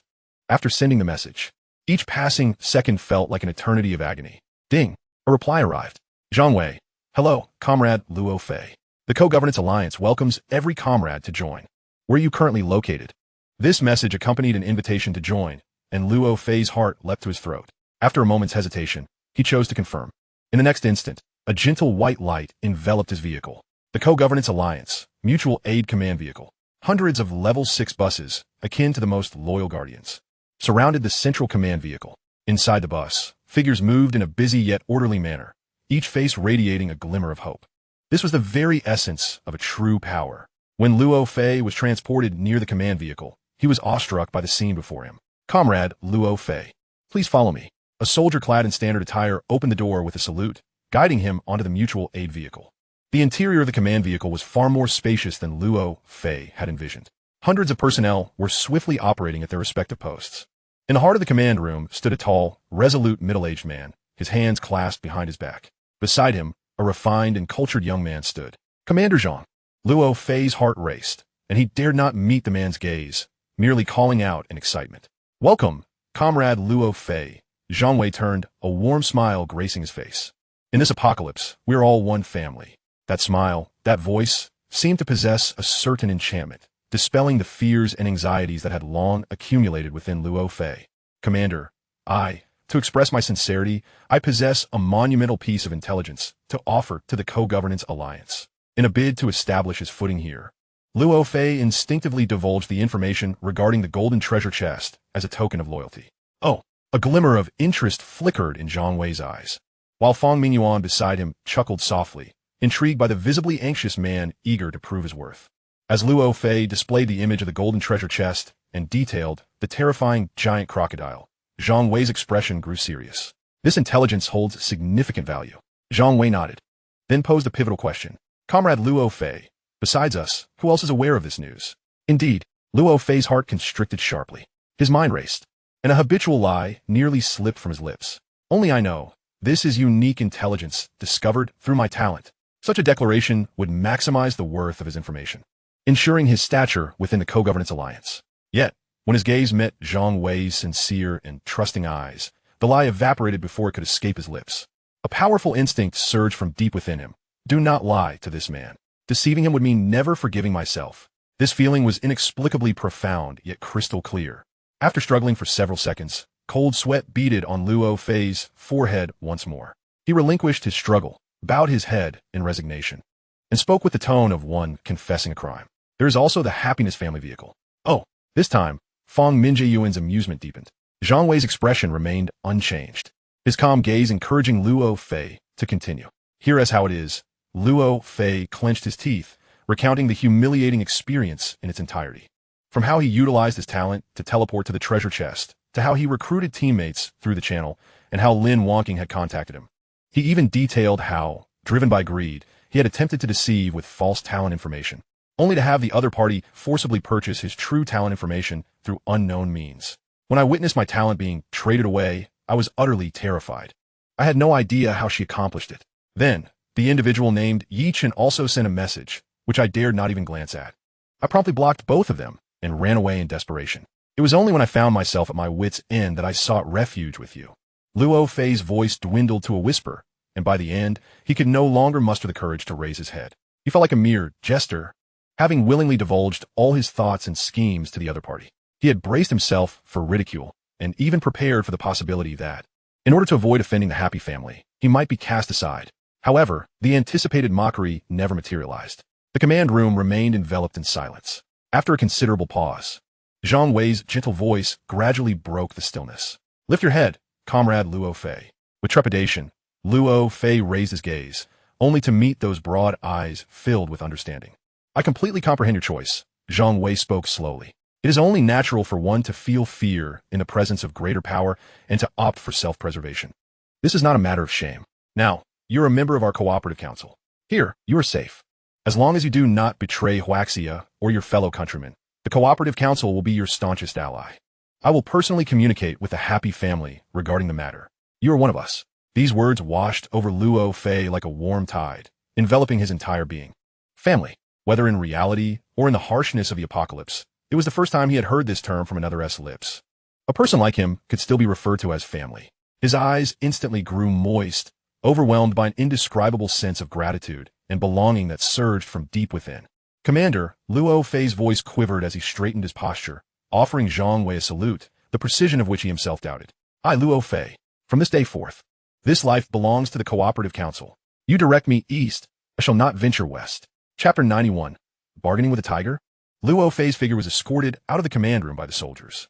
Fang Mingyuan observed the contemplative expression on his leader's face and stepped forward, softly inquiring, "Do you truly believe in him?" "I believe not in him, but in the power of the word family," Zhang Wei replied, slowly turning. His gaze profound as he approached the specially designed large electronic map, studying the distribution of various command zones representing Huaxia. Fang Mingyuan fell silent, understanding Zhang Wei's implication. Luo Fei was timid, selfish, and opportunistic, embodying the flaws of most ordinary survivors in this apocalypse. Yet, before Zhang Wei's promise of familial unity, such a person could unreservedly offer his loyalty. This strength, intangible yet more unyielding than any weapon, was profound. Zhang Wei gazed at the map in silence for a long while before speaking again, his tone laced with curiosity. "Mingyuan, what do you believe is the true objective of the happy family concerning Luo Fei?" "It cannot be for that golden treasure chest," Fang Mingyuan answered almost immediately, embarking on an analysis. "For us, or for any top force in any battlefield region, a golden treasure chest does possess a lethal allure. It signifies the potential for upgrading vehicles, acquiring more powerful weapons, or even obtaining blueprints that could alter one's fate. However, for the happy family, the value of such an item is likely not as significant." He paused, organizing his thoughts for clarity, reflecting on their battlefield performance. The mushroom bombs that can be utilized as conventional weapons, the unreasonable aerial fortresses, and their weapons and resource reserves reaching a global first of level 10. These have transcended our comprehension. For them, a golden treasure chest would merely be the icing on the cake. They would not go to such great lengths. Nor would Lin Wonking risk exposure to forcibly trade information for that trifling addition. Zhang Wei nodded in agreement, finding Fang Mingyuan's analysis resonant with his own thoughts. Then their objective must be singular. Fang Mingyuan's gaze became complex, tinged with apprehension. Is Luo Fei himself, or rather, his A-grade talent, compass of the heart? Zhang Wei's hands, clasped behind his back, tightened instinctively upon hearing Lin Wonking's mention of trading talents. A talent that could facilitate spatial transportation based on the holder's desires. Fang Mingyuan murmured, "The strategic value of such an ability is incalculable, especially in this current phase of land grabbing. Possessing such a talent is akin to holding a trump card that disregards all terrain and distance." From the outset, they had not fixated on the treasure chest. Instead, they had their sights set on the one who could uncover the treasure. Zhang Wei exhaled slowly, the long-standing questions in his mind aligning with Fang Mingyuan's analysis. He began to grasp why the happy family's methods appeared so contradictory. Initially, Lin Wonking engaged in a nearly ruthless accumulation of primitive capital, treating everyone as expendable. During that time, There were even voices within the cooperative council advocating for viewing them as a threat to be balanced against or eliminated. Yet later, upon amassing sufficient power, they unhesitatingly channeled that power into the unification of Huaxia civilization. They swept the battlefield with a thunderous force, using absolute power to intimidate all petty foes. Yet at the crucial moment, they ceded the stage for consolidating hearts and minds entirely to themselves. It felt as though they had always possessed an extraordinarily clear objective. For this goal, they would stop at nothing. For this goal, they would relinquish easily attainable dominance. They resembled a group of cold-blooded chess players, with the entire world as their chessboard, including himself. Everyone was merely a pawn they could utilize or abandon at will to achieve their ultimate aim. As the cooperative council grew larger, this sensation deeply unsettled Zhang Wei. He was unafraid of formidable enemies, but he feared the unknown that did not adhere to logic and eluded comprehension. Luo Fei's emergence was like a catalyst, a window that allowed him to glimpse a fragment of the other party's operational logic. Their interest in Luo Fei confirmed their acute awareness of the land-grabbing race. They desired Luo Fei's talent to expedite their journey to the finish line. No longer could they remain passive. They must confront the situation head-on. They could not wait until wounds began to fester before seeking solutions. In the past, relying on their strength to achieve unification allowed Zhang Wei to turn a blind eye, maintaining a delicate tacit understanding and balance. However, now the old era had concluded, and a new journey was about to commence. As the nominal highest leader of Huaxia civilization, he bore the duty to discern what this most formidable force truly sought. What was their ultimate destination? Was collaborating with them akin to bargaining with a tiger for its skin, or was it the sole path forward? Mingyuan, Zhang Wei's voice bore a hint of hoarseness. Do you believe we currently possess the standing to engage them in equal dialogue? Fang Mingyuan paused for a moment before slowly shaking his head. Frankly speaking, no. In the face of absolute force, our so-called political advantages, consolidated globally, may not be as stable as we imagine. Once our interests clash with theirs, we cannot even ascertain how many of those regional commanders who just pledged their loyalty would genuinely be willing to confront them for our sake. But Fang Mingyuan shifted his tone. I believe that at this stage, they do not intend to consider us as enemies. Otherwise, they could easily unify on their own. Rather than granting us this opportunity, they require our assistance. Fang Mingyuan concluded, they need a stable and unified support system. A partner capable of integrating the resources of billions of survivors to serve their intended goals. The term partner resonated with Zhang Wei. His eyes gradually filled with determination. Indeed, regardless of their ultimate motives, at least under the overarching premise of the Huaxia civilization, they share common interests. Given this, what is there left to hesitate over? Speculation resolves nothing. The only way to break the deadlock is through communication. With this thought, Zhang Wei felt any lingering doubt dissipate. He accessed the private chat channel, extending his finger to select a name, Yichun. Chapter 92. Should the truth of this world be revealed? On the happy family ship, the girls remained engrossed in the amusing anecdotes shared by the cautious yet nearly obsessive man. The smile on Yichun's face had not fully faded when a notification chimed. A private message from Zhang Wei. What does he want with you? Qinlan raised an eyebrow. The first to speak, sensing an unusual atmosphere. Yichun remained silent, directly sharing the content of the message with everyone present. Zhang Wei, Luo Fei has joined the co-governance council. Brief, straightforward, devoid of superfluous words. Oh, this startled rabbit certainly runs fast, Gu Qinjian remarked, somewhat surprised. Then found it amusing. He directly sought refuge with Zhang Wei. He certainly knows how to find a stronghold. Yichun's fingers lightly tapped on the console, his mind racing to formulate a response. This seemingly simple statement was laden with political undertones. Zhang Wei was indicating that Luo Fei was now under his protection, and any actions against Luo Fei would require his consent. This was a declaration of intent. Su Zun's expression was calm. This notification serves as an opening for dialogue. He wishes to converse. Ye Zhen nodded, understanding Su Zun's implication. After a moment's contemplation, he crafted a message in reply. Yichun, we harbor no ill will towards Luo Fei. His talents are quite beneficial to us. We intended to collaborate with him, but he is excessively cautious. This response was equally meticulous, candidly acknowledging their interest in Luo Fei's abilities while averting any unnecessary suspicion, deftly attributing the other party's overreaction to his own caution, and subtly downplaying Lin Wonking's almost coercive transactional behavior. Once the message was sent, Zhang Wei responded almost instantaneously, and this time the content confirmed to Yichun that the other party genuinely wished to engage in dialogue. Zhang Wei, there is no ideological conflict between the Co-Governance Council and yourselves. On the contrary, our collaboration has been quite pleasant. Setting aside my personal matters. The assistance you have provided for the development of the Co-Governance Council and the unification of Huaxia is something that cannot be overlooked. This passage bore substantial weight. After reading it, Qin scoffed dismissively.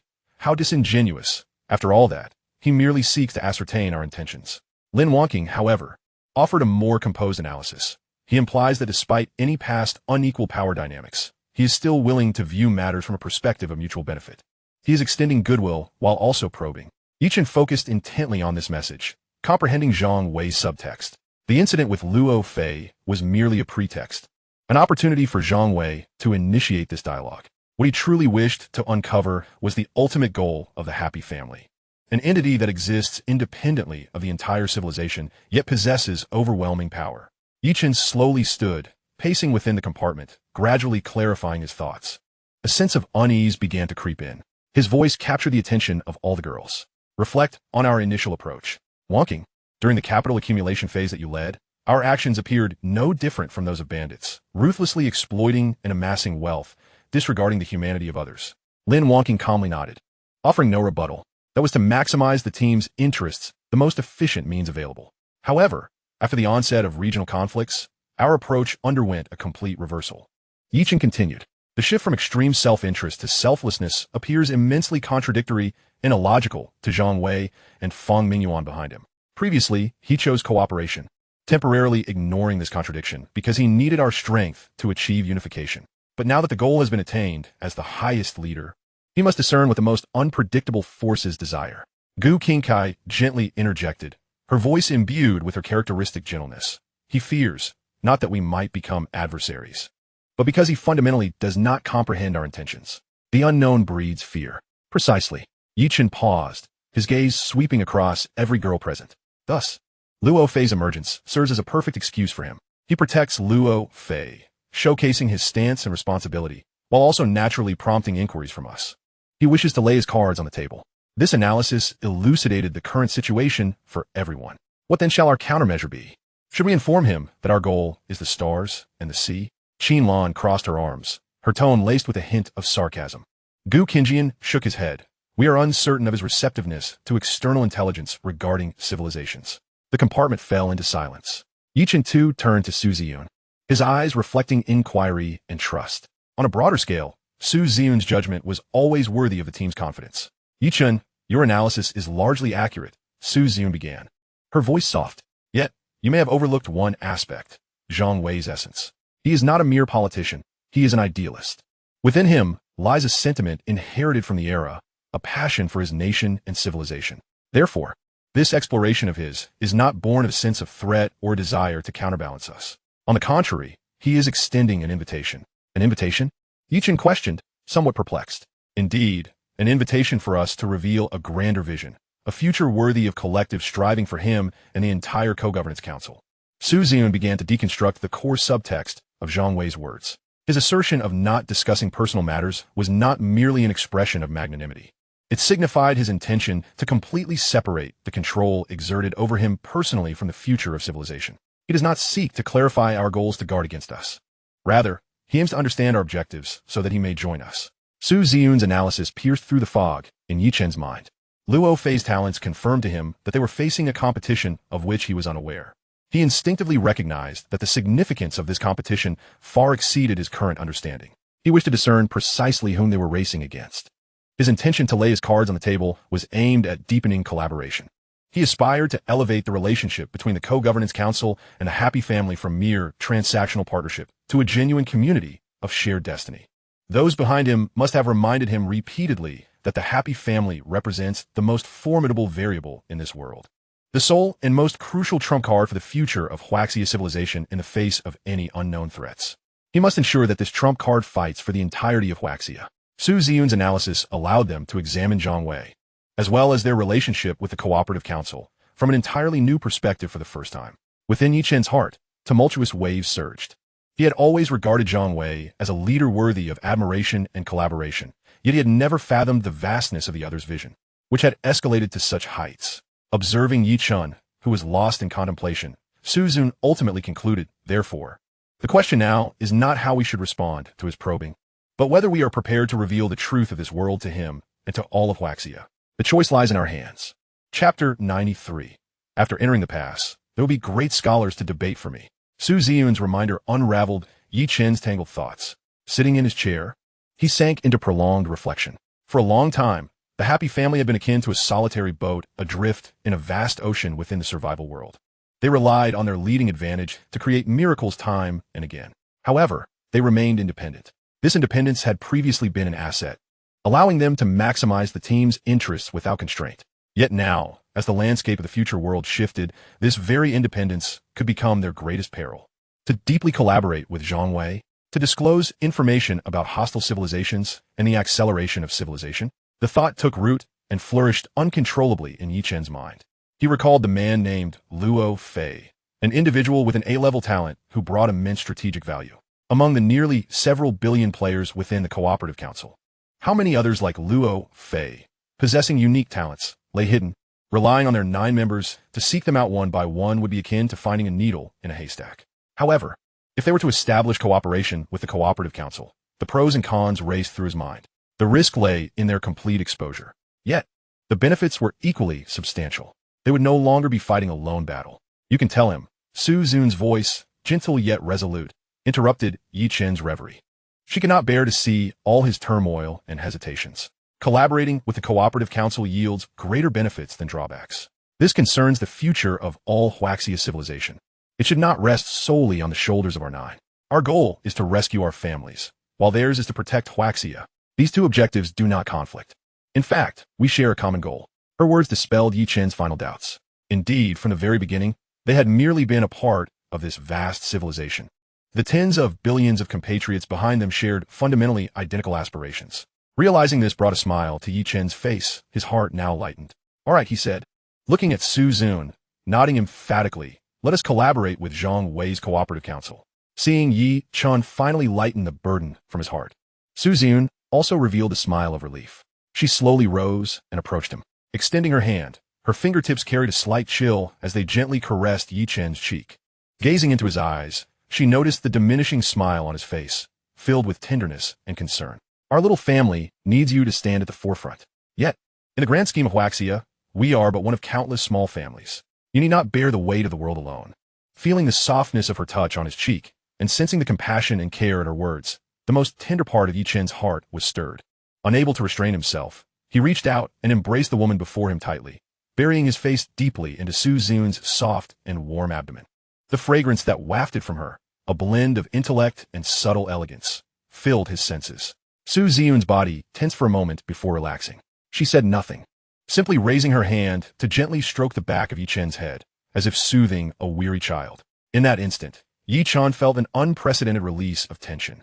So this is what it feels like to be patted on the head. No wonder Ran enjoys it so much. This sensation is delightful. After savoring a moment of tranquility and relaxation, Yi Chen gradually released Su Ziyun and straightened his posture, although traces of weariness lingered on his face. His spirit was now buoyant.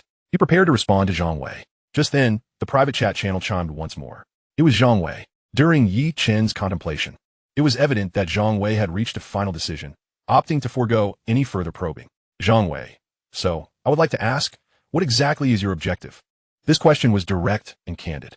Had it been a few minutes prior, Yi Chen might have chosen to navigate the conversation with finesse. Yet now, having made his decision, he looked at Zhang Wei's forthright inquiry and found himself smiling. There was no need for further explanation or testing. Only the simplest and most genuine answer. Yi Chen, to recover our families.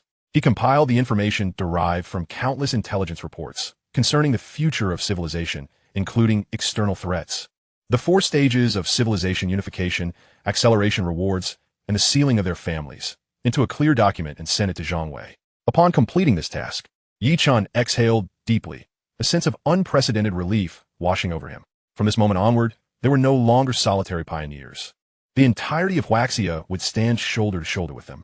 Cooperative Council, Mutual Aid Command Vehicle. In the expansive conference room, a pin drop could be heard.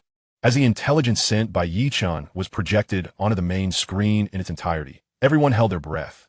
The command room resonating solely with the hum of operational equipment. Civilization Va. 4 stages. Acceleration. Final reward. Civilization miracle. Moreover, all personnel who were unable to be transported had not perished. They had merely been sealed. Each term, which overturned their worldview, weighed heavily on every individual S heart. All their previous strategies and calculations appeared trivial and laughable in the face of this information. It turned out that while they were embroiled in petty disputes over local gains and losses, the happy family had already set their sights on the unknown battlefield beyond civilization. While they struggled for mere survival, the opposing side was already wagering on the future of the entire civilization. So it was. Fang Mingyuan gazed at the information on the screen, murmuring to himself in a daze. From the very beginning, they had not been engaged in a game of wits with us. At that moment, he comprehended the seemingly contradictory actions of the happy family. The initial cold-blooded accumulation of capital was aimed at rapidly establishing foundational development, completing the first acceleration, and preemptively opening the exterminators. In the Zerd battlefield, they integrated resources, strategized for the future, enhanced collective strength, and achieved the second acceleration. The ruthless clearing during regional warfare was intended to achieve unification at the swiftest pace, completing the third acceleration in the shortest time. Everything became clear. If Yichen knew what Fang Mingyuan was thinking, he would surely find it both amusing and exasperating. For this was what it meant to have a great scholar to debate for him after entering the pass. The atmosphere in the conference room was stifling. Yet beneath this oppression, any lingering hostility and suspicion towards the happy family dissipated, replaced by a profound sense of awe and a hint of shame. Their contributions were indelible. An aged yet powerful voice shattered the silence. A somewhat gray-haired general rose, his gaze sweeping across everyone present, his voice ringing with strength. They have silently shouldered an immense burden for the future of the entire Huaxia. We must not allow the hearts of our people to grow cold. I propose that from this moment forth, we engage in the highest level of profound collaboration with the happy family, providing whatever they require. I concur. I second that. We must convey to them that they are not fighting alone. The general's words instantly ignited the atmosphere in the conference room. Ladies and gentlemen, a commander responsible for intelligence aggregation rose, his face radiant with excitement. I have a thought regarding the land-grabbing race. Among our talent registrations, there exists a particularly unique player. His talent is B-level spatial roaming, with no limit on usage. Each activation allows him to teleport randomly to any location on the map. Due to its instability, it has previously been categorized as a low-value talent. However, the circumstances have now changed. His voice rose with enthusiasm. We can have him and Luo Fei operate simultaneously. As long as our logistics support and medical personnel can keep pace, theoretically, they will eventually teleport near the center. This idea struck like a bolt of lightning, illuminating the minds of all present. Moreover, the young man who had once suggested sacrificing the happy family, Xiao Wang, suddenly stood up. I recall there is a file in the logistics department for a certain Li Si. His talent is C-level, heartfelt conviction, serving a singular purpose. It can instill an overwhelming confidence in the target regarding what they desire most within a short time. He spoke rapidly. The activation condition of Heart S Compass is the holder's intensity of desire toward the target. If we allow Li Si to use his talent on Luo Fei, amplifying Luo Fei's desire to its utmost, the probability will increase 100-fold. Genius. This combination is simply exquisite. Immediately, assemble these individuals to form a specialized expeditionary exploration team. The conference room erupted into fervor. The heavy stone resting on their hearts was lifted, replaced by an unprecedented cohesion and creativity. We could also establish a talent research center to gather all players with special talents and focus on researching the combinatorial applications of these talents. Precisely. The billions of players are our most significant treasury. Each person contributed their wisdom toward this grand objective. Zhang Wei stood at the helm, quietly observing this passionate scene before him.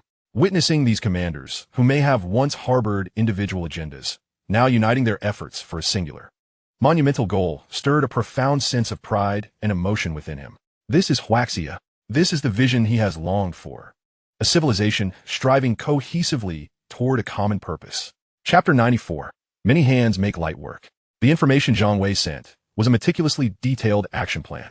When Yichen shared this plan, which encapsulated the collective wisdom of the entire governing council, all the girls experienced for the first time the true essence of many hands making light work. My heavens! Gu Qingjian marveled at the clearly outlined combinations of talents within the plan. Spatial roaming, combined with unlimited medical personnel for logistical support, paired with a dedicated support squad utilizing the Alliance's teleportation function. This is akin to wielding a B-level talent, as if it were a strategic weapon. The plan even meticulously detailed the execution specifics proposed by Xiao Wang, utilizing the C-level talent, heartfelt conviction, to enhance Luo Fei's Heart S Compass. including methods for psychological suggestion, amplifying desire, and even contingency plans for various potential mishaps post-teleportation. They accounted for everything we could conceive, and even what we could not. Qinlan's eyes revealed rare astonishment. In the past, they relied on advanced intelligence and formidable individual talents, fighting solitary battles. Yet now, as the collective intellect of Huaxia civilization began to operate toward a singular goal, the brilliance unleashed was beyond what the 9 of them could ever hope to match. Zhang Wei and his governing council are indeed worthy of trust. Su Zun, gazing at the nearly flawless plan, offered her assessment. What about our decision? Yi Chen's gaze swept across the group of girls. Is there any doubt? Qinlan was the first to express her stance. Of course, we shall utilize it. Why forego available manpower when we can have it? I concur. Lin Wonking nodded. Employing the power of the governing council aligns with our principle of maximizing team interests. Then it is settled. Yi Chen made the decision. Their role was not to take the field themselves, but to become the unseen hand ensuring the plan's inevitable success. Kinkai, Qinjian, harness your talents to ensure that spatial roaming can teleport with the highest probability of nearing the center point. Understood. The twin sisters replied in unison. Having made the decision, Yi Chen prepared to respond to Zhang Wei, informing him of the subsequent action plan. Ye Zhen.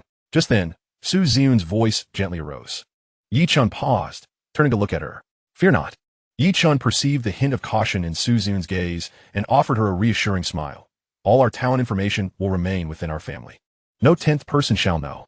With that, Su Zun nodded slightly, assured. Yi Chen turned back and sent a brief message to Zhang Wei. Yi Chen, await my instructions. Upon receiving the message, immediately have the holder of spatial roaming activate their talent. No excessive explanation was necessary. From the moment they exchanged core intelligence, a profound tacit understanding and trust had been established between them. After sending the message, Yi Chen did not wait for Zhang Wei's reply. He turned directly to the already prepared Gu sisters, nodding resolutely. The operation begins. Gu Qingkai was the first to commence. Without the slightest hesitation, she activated her talent to begin weaving the narrative. In the forthcoming teleportation, Triple X's spatial roaming has the potential to transport them to a random location near the world-S center. As the words materialized, an immense, imperceptible resistance from the realm of world rules instantly bore down upon her. Gu Qingkai's complexion rapidly turned ashen, visibly deteriorating. Her mental strength surged forth like a torrent unleashed from a dam. 300, 200. Beads of sweat, akin to pearls, continuously emerged upon her forehead, cascading down her pallid cheeks. She gritted her teeth, her hand gripping the pen, trembling slightly from the exertion. Finally, at the moment her mental strength threatened to breach the critical threshold of 100 points, the final stroke was completed. Done.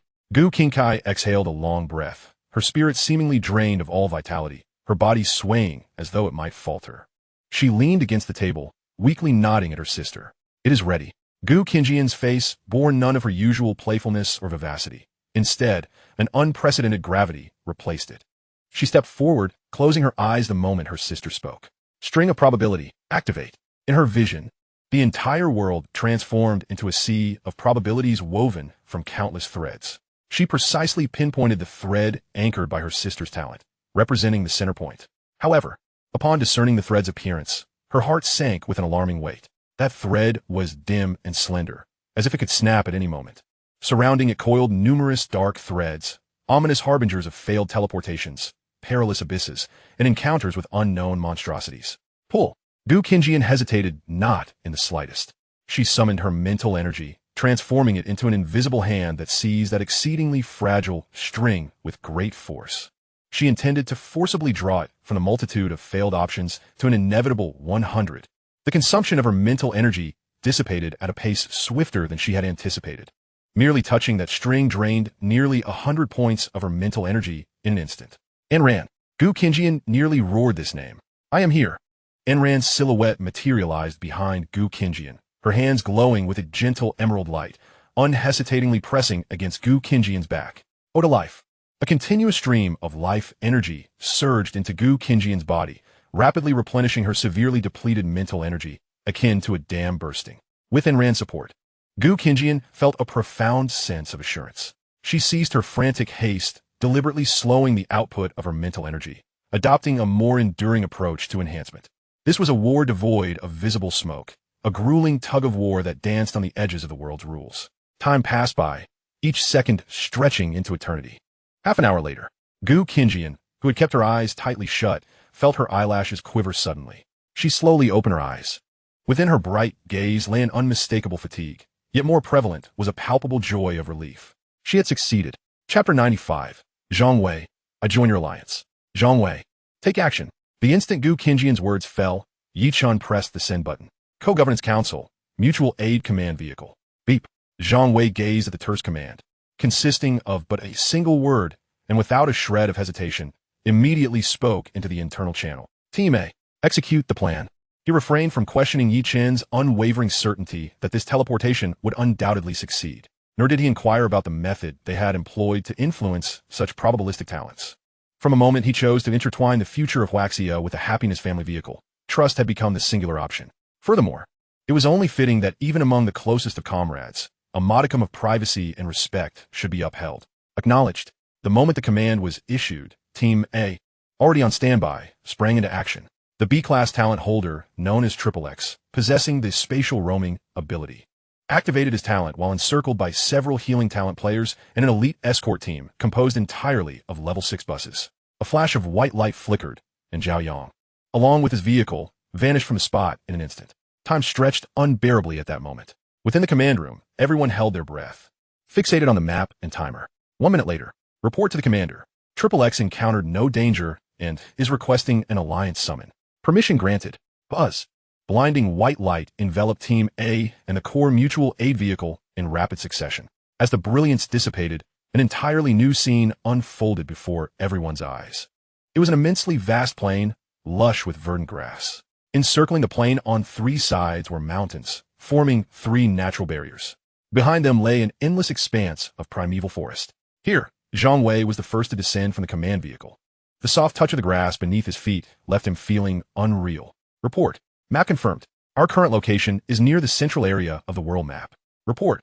The reconnaissance team has confirmed that no hostile creatures or signs of danger have been detected in the vicinity. The air composition is normal, with no toxic substances.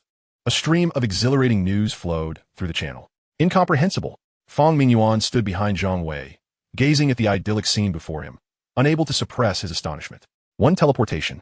Just one teleportation had traversed millions of kilometers, arriving directly near the destination. This near-miraculous ability fundamentally altered his perception of the happiness family vehicle once more. He could almost be certain that this was undoubtedly related to the talent of a member aboard the happiness family vehicle. However, their understanding of Yi Chun and the others was woefully inadequate. Up to this moment, they had only confirmed contact with Yi Chun, Qin Lan, and Lin Wangqing. As for how many others were on that vehicle and the extraordinary abilities they possessed, all remained a mystery. Just as Fang Mingyuan's thoughts spiraled, a voice brimming with flattery and obsequiousness unexpectedly resonated in the Alliance's public channel. Luo Fei, Commander Zhang, we have arrived. We truly have arrived. You must go now. This honor of being the first to reach the central point, heralding a new chapter for our Huaxia civilization, is yours alone. This is undoubtedly a moment to be etched in history.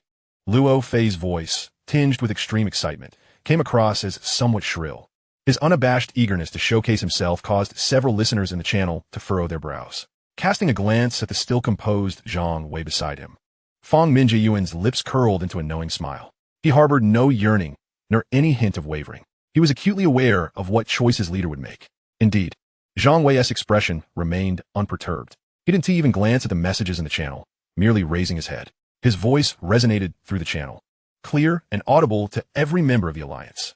No. This honor does not belong to me, nor to our co-governance council. It should and can only belong to the pioneers who have illuminated the path for our entire Huaxia civilization.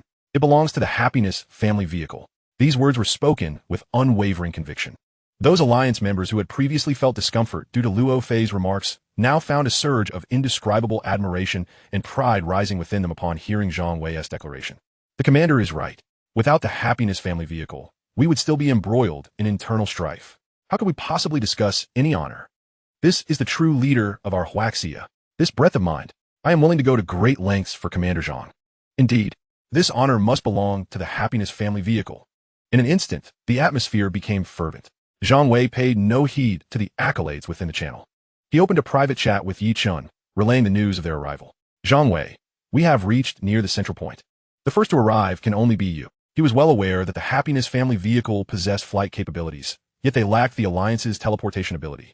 meaning they would require a considerable amount of time to arrive directly. After a moment of contemplation, he proposed the most straightforward solution to convey his sincerity. Zhang Wei, you can join the alliance first, and I will teleport you directly here. However, after sending this message, Zhang Wei furrowed his brow slightly. He worried that such a proposal might give Yi Chen cause for concern. Joining the alliance meant adhering to the alliance's rules, which could be seen as a constraint for the happiness family vehicle, long independent of any system. He could not allow the other party to misconstrue any sense of being seduced into submission. With this thought, a glint of determination flashed in Zhang Wei's eyes. He rephrased his message and sent it anew. Zhang Wei, you establish an alliance, and I, personally, will apply to join.